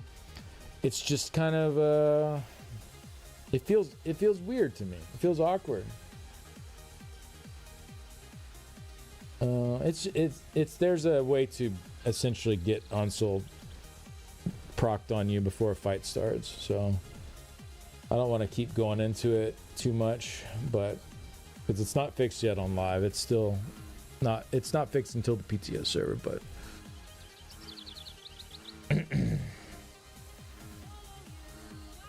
sounds like while stance dancing, people couldn't realistically do it perfectly without macros. That shouldn't persist if you don't have a bow equipped on at least one bar. Yeah, I agree. I think if you don't have a bow, you shouldn't have a bow ability that's working. And not only that, if you use a VMA bow, then, you know, you get your VMA bonus on Endless Hail too, like to start the fight. So like, it's just too much. It's too much to, like, we don't need any of that to get through the fights. But I will say again, I do like the concept of pre-buffing. I think it's fun. I do it before fights. Like I like to do it. I think it's a fun thing to do.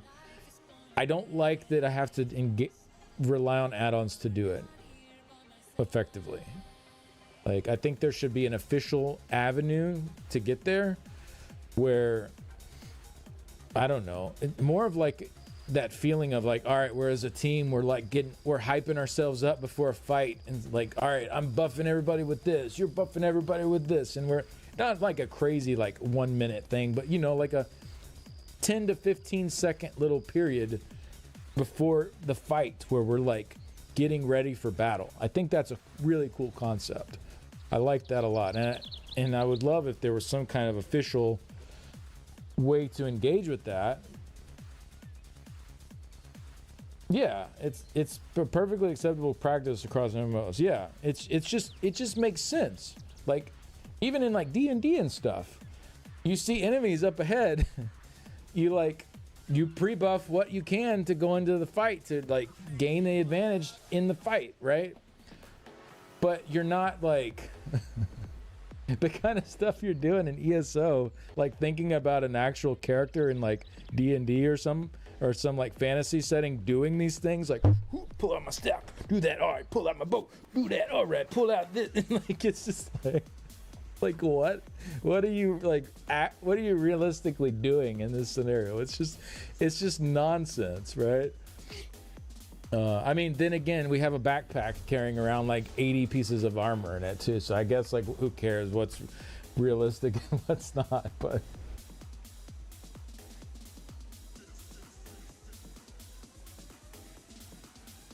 what's stopping someone from paying to get into Discord that shares ESO exploits and cheats and just mass reporting?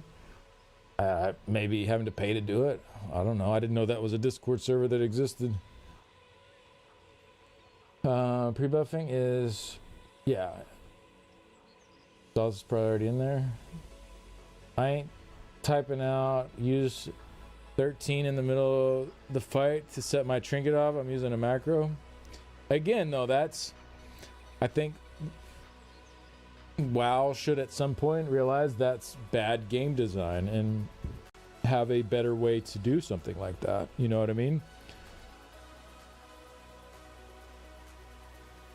Ultimately, these are fun things to engage with, but they should be more officially represented within the game, is I guess my whole point. These macros or add-ons to abuse what someone could actually do is different, right? Exactly. And that's yeah, I mean, that's pretty much my point. You don't have 20 finger skill issue. Takes away apple pie's mouse, you learn to type. Wow. Give me a button for my trinket with Gucci. Yeah, exactly. Allow these things to be assignable, which I guess they're not if you have to macro them. Then, you know, we're good. Yeah, I just think a lot of this stuff needs to be better sanctioned and better integrated from the actual developers.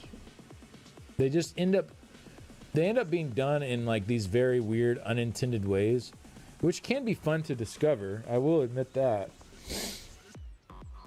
But at the same time, it's just, I guess it's getting popular to bind synergy to movement keys. Oh, really? I have a little button on my mouse that's right next to my light attacks that I can press at the same time I'm light attack weaving.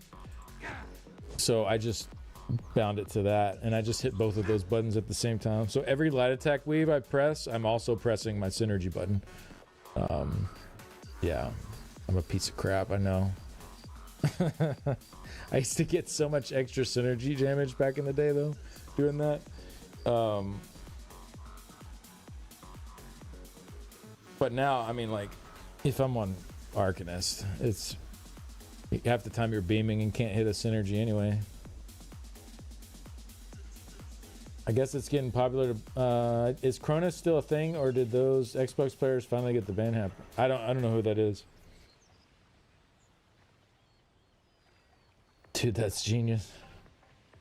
I do recommend a gaming mouse with side keys. Best thing I've done for MMOs. Yeah, 100%. Having, some people have a lot of keys on the side. I just have 3, and for me that was enough to make a giant difference. Because I can roll with the side of my mouse. I can bar swap. I can get my pre-buff skills on. I have my synergy right next to my light attack key. So instead of my left hand having to roll, bar swap, synergy, bash is in my middle mouse button. So I don't have to like block and click or do anything with my left hand. It's my middle mouse button. So my right hand takes care of it offloads so many of the little things from my left hand, so that my left hand just has to move and press the skills. And, of course, jump. But my thumb's just resting on spacebar anyway, so, that doesn't matter. But, all I have to do with my left hand is move, hit skills. I have tab there. I can tab target something.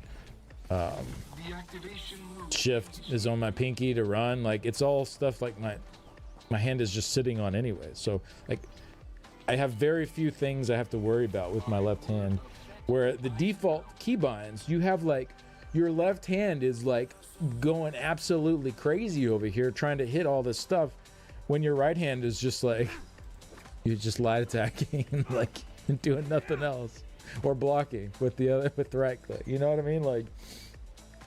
It's kind of crazy. It just makes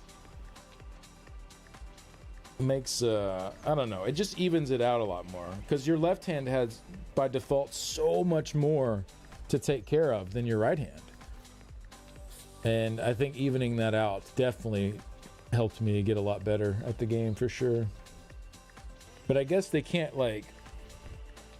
default keybind to that kind of stuff, because not everyone has a mouse with extra buttons on it, so you gotta assign it to something.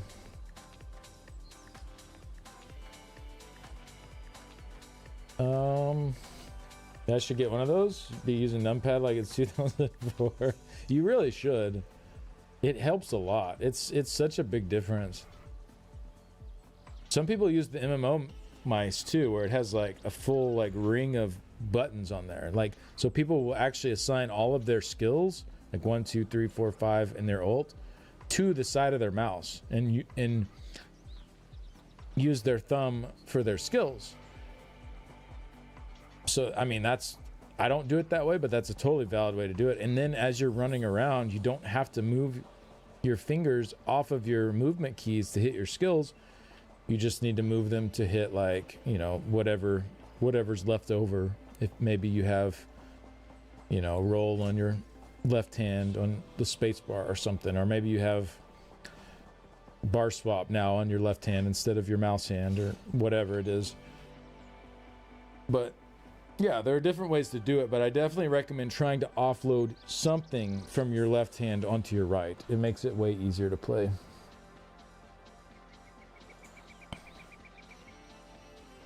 I think the synergy thing is more applicable for controllers. Oh yeah, what is it on controllers? Y and B together or something? It's super annoying to hit. Especially when you're trying to light attack, weave, other skills. Some of them might be using B or whatever, or Y, and then you're trying to double tap those in the middle of it. It's a mess.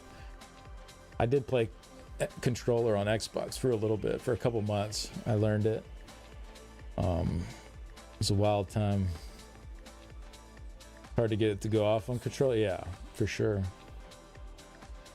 I ended up rebinding roll dodge to the back flapper, and what was the other one I put on the other flapper? It was roll. Is it my potions? No, it wasn't my potions. Can't remember. Bar swap. Yeah, thank you. Yeah, bar swap and roll dodge I put on the back two flappers of the controller that you could rebind.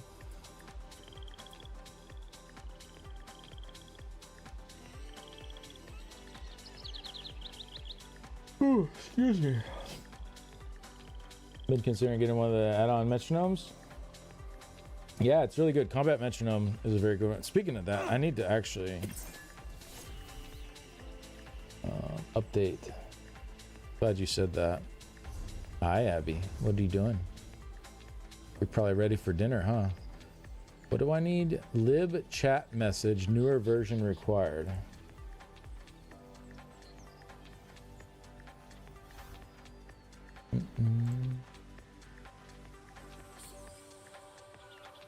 Lib chat message.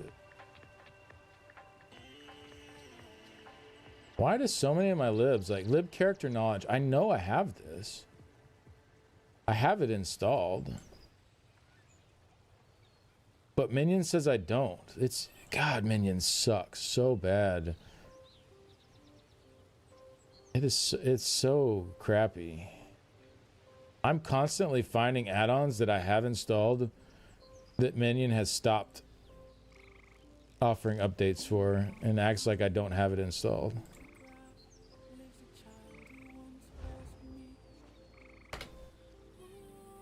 Yeah, indeed, Shadius. I love the green blade style. Me too. Wish Curse Forge would adopt ESO add-ons. Friend has one of those. Discontinue the model he's used for the past 10 years. Genuinely one of the worst days of his life. Oof. Yeah, that's rough. Yeah, I'm so used to the mouse I have now too. It's like a Red Dragon M801. If they stop making it, I'm gonna be very sad. It's super cheap too. It's not an expensive mouse, so if it, like, I've had a couple of them break on me and it's like whatever, it's like 30 bucks. So, or it was the last one I bought. It might be more expensive now, I don't know. Me too, my Minion is so borked at this point. Yeah, it sucks. Alright, combat metronome is working again. Good. Half the add-ons in my folder are showing as not installed in Minion, but they work in game. Yeah. It's an old version though, and you don't realize it because Minion's not saying, hey, this needs to be updated, until you go and you search for the add-on and it says you don't have it installed. It's like, what? Okay, I guess I've been using a really old version of this for the last however long. Yeah, it's pretty annoying.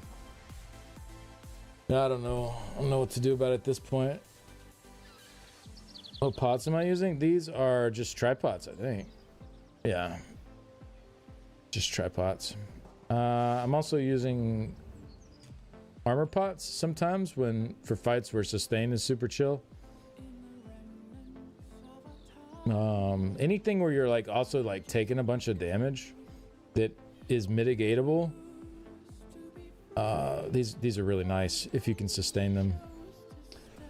If you know, some fights though, they're like Bosse, for example, like there's not a whole lot hitting you in that fight. It's either you get killed from something or you don't take much damage at all. So it's kind of fight dependent, really.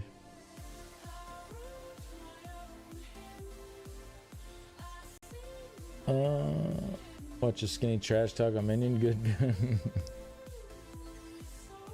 Have you ever Sakar'd your controller through drywall? I mean, I know who Sakar is, but I don't know what that means with his name used as a verb. What, did he throw his controller through the wall or something? Is that what you're saying? No, I can't say I've done that. No. If it's me, get to the point where it takes longer to use Minion than to manual install it and ditch it. Yeah, maybe I'm to that point now. But how do you keep up with what all you need to update or not? You just manually go search all of them? Because like I have so many add-ons at this point. Like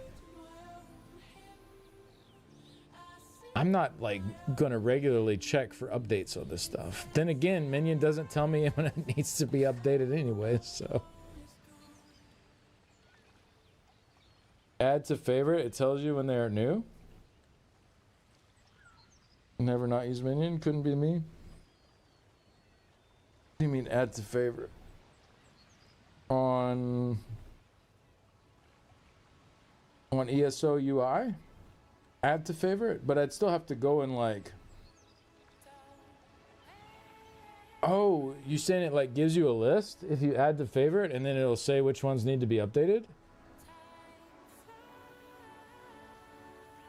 Oh, that's not bad. And you can get email updates from them. That's actually not bad at all.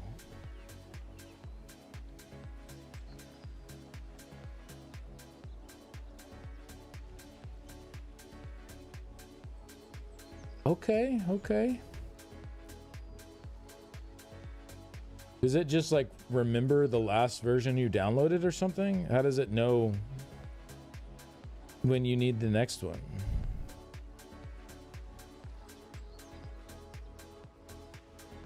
Revolution begins. Random question here. I got an add-on issue that some add-on is causing my FPS to drop and screen to freeze. I've been able to pinpoint it. Curious if someone else has come across it. I have not had that recently. I had something sound similar from maybe more than a year back, and I never figured out what was doing it. I run Minion Ferk to check for updates before launching ESO. Haven't really run into any problems that I know of. Yeah. Seems like it's hit or miss. It just tells you anytime they get an update. Okay, so it doesn't necessarily tell you if your version is out of date. It just tells you that they have an update. Yeah, that's fair. I think my fancy action bar is outdated by like 1.5 years at this point. Do you have fancy action bar plus? You should definitely get that one. That's super good. Okay, all right. So I got deadly.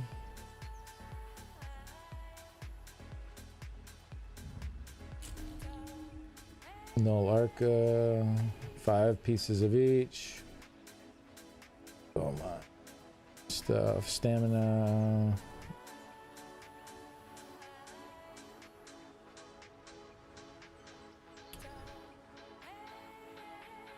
Okay, that looks good. Let me save that for Oaks. And then for Bosse,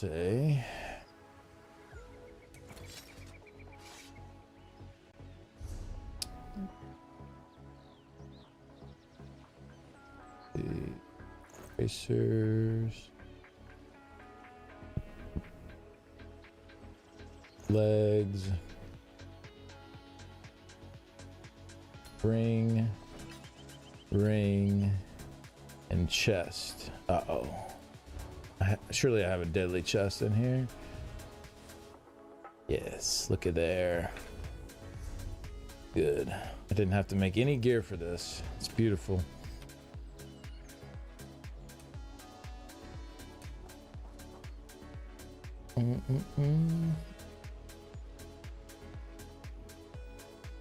I think they were onto something in the night market with the quick slottable skills. It could make pre-buffs work that way. Yeah, it would have to be like it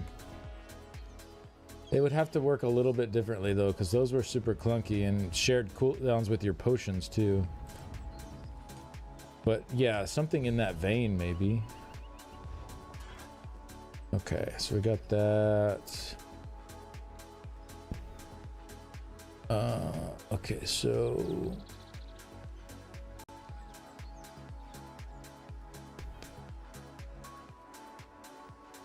wait, is that right? Oh, I didn't scroll down. It's like that's Ass Titan. Here we go. So he said he wants me in Acuity and Morag Tong on Ass Titan. So I gotta drop Prior Theoric, I guess. I can't fit both of those. That's gonna rip my damage on there. I'm glad I got a good parse on Ass Titan before before that changed. All right, so let's load Ass Titan. Get rid of those. Keep Acuity. Get rid of Yondir. Okay, so we got Acuity, Front Bard. Okay, and then I need Morag Tong. I might have to make some more Morag Tong, unfortunately. Unless I have more acuity in the bank.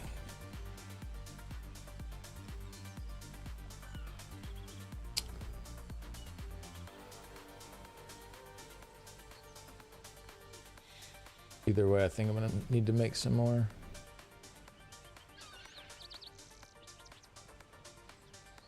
Bring back night market. I mean, I think it's good as a limited time event personally, but I also think. Wait, one piece. Yondir. Oh, the gloves. Oh, okay.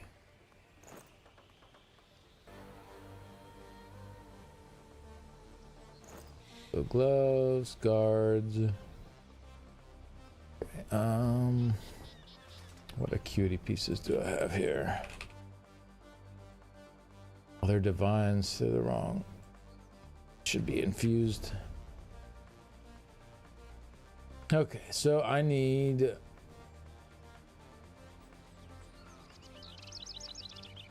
I couldn't just craft some acuity waist and feet. And then I just need more Tong shoulders.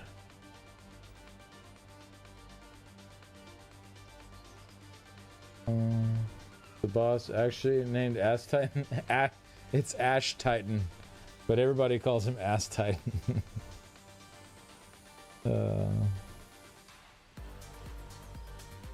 Read all the best content like Taco Bell menu. I recommend the official name be Badonka Boss. Okay, that's pretty good. Took me a second to figure out how to read that. Goodness gracious, ass bodacious.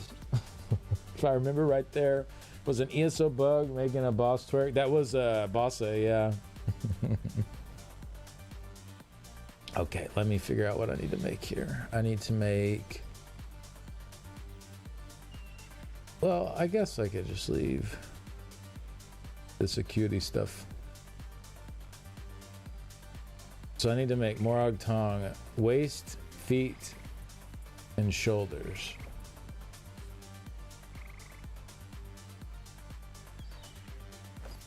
Oh wait, I don't want Slime Crow. I want Priority Eric.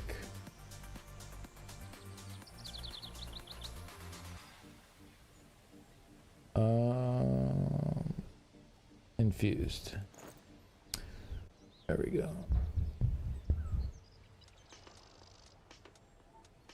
Whatever. I got a couple of Divines pieces, but it doesn't make much difference.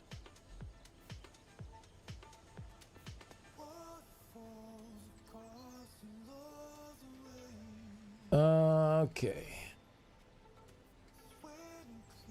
The shoulder.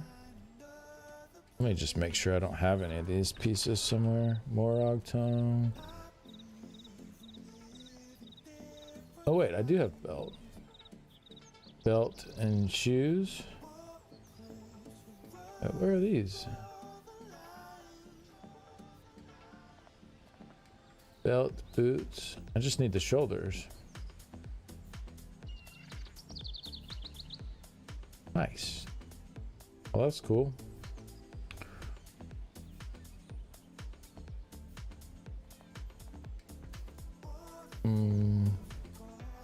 Okay, so just get these belts and boots and then make some shoulders. Easy. Easy peasy. Came across your Argonist DPS build guide today. Can't wait to try it out. Nice. Nice, nice. I'm still here, Cursed. What's up? How you doing, man? Not for long, though. I'm getting tired. What does that say? Ness thick. Oh, okay.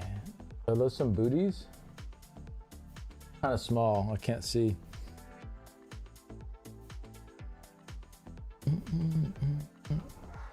How's the rest of the stream? Did you test Plar? No, I didn't. I didn't even log on the PTS. I've just been yapping most of today, to be honest. I didn't remember. I don't even know how we made it through 10 hours today. I have done like literally nothing. I did patch notes and I made some gear for my dude, and I did favors, and I did my Mages Guild, Fighters Guild, and Undaunted daily, and that's about it. And somehow I stretched that out into 10 hours.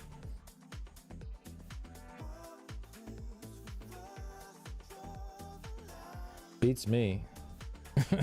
I don't know how I lasted this long.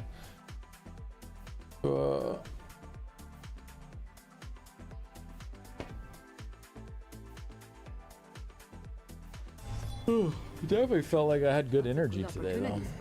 Overall, Just saying. I think of a lot of it is like how I've been eating recently too. I think the sugary stuff is finally like kind of working its way out. Oh, what am I doing? How's your throat doing? It's not great. It was definitely better this morning than it is right now. I felt pretty good this morning. Yeah, I was practicing a little bit of singing before stream, and it was definitely feeling a lot better. But yeah, 10 hours of yapping, and that kind of goes out the window. I need to just have like an AI bot talk for me like half the stream. Just be like, all right, this is what, just type what I want to say and have it read it. My throat hurts thinking about 10 hours yapping.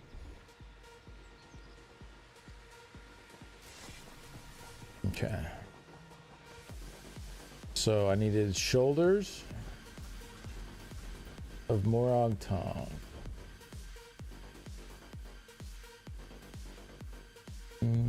Shoulders, here we are. We'll just do infused, since it's only used in the acuity setup.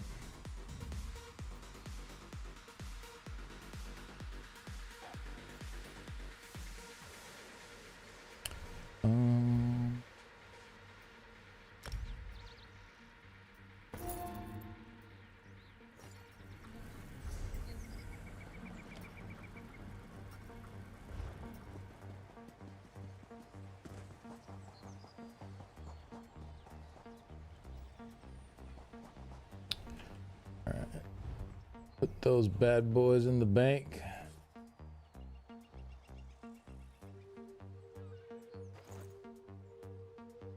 And then log on to Aerodel for the other Morag pieces. Heavy requires bedtime, Trito. Stream, but it's just Brian TTS. So does Floyd. So does Kevin, apparently. He's up here. He got put in timeout earlier. He was being mean to Abby. So I stuck him in the kennel for like 20 minutes while I was cooking lunch.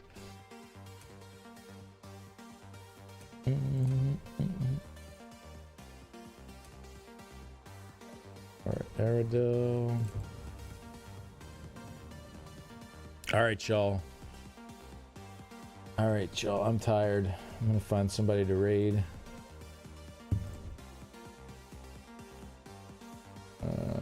Channel.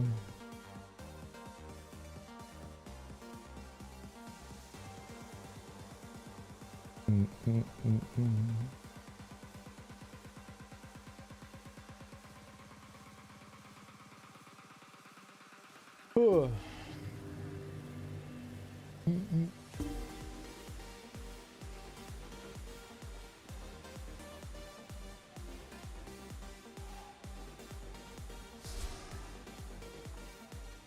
Let's raid Ninja Monkey. Yeah, thank you guys very much. Yeah, I don't think I'll be getting a nap in, but you know what? That's alright. I'll be alright. If I come rolling in super tired tomorrow, y'all will know why.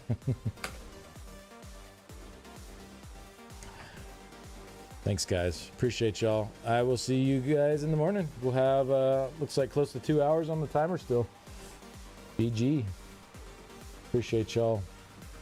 Nighty night.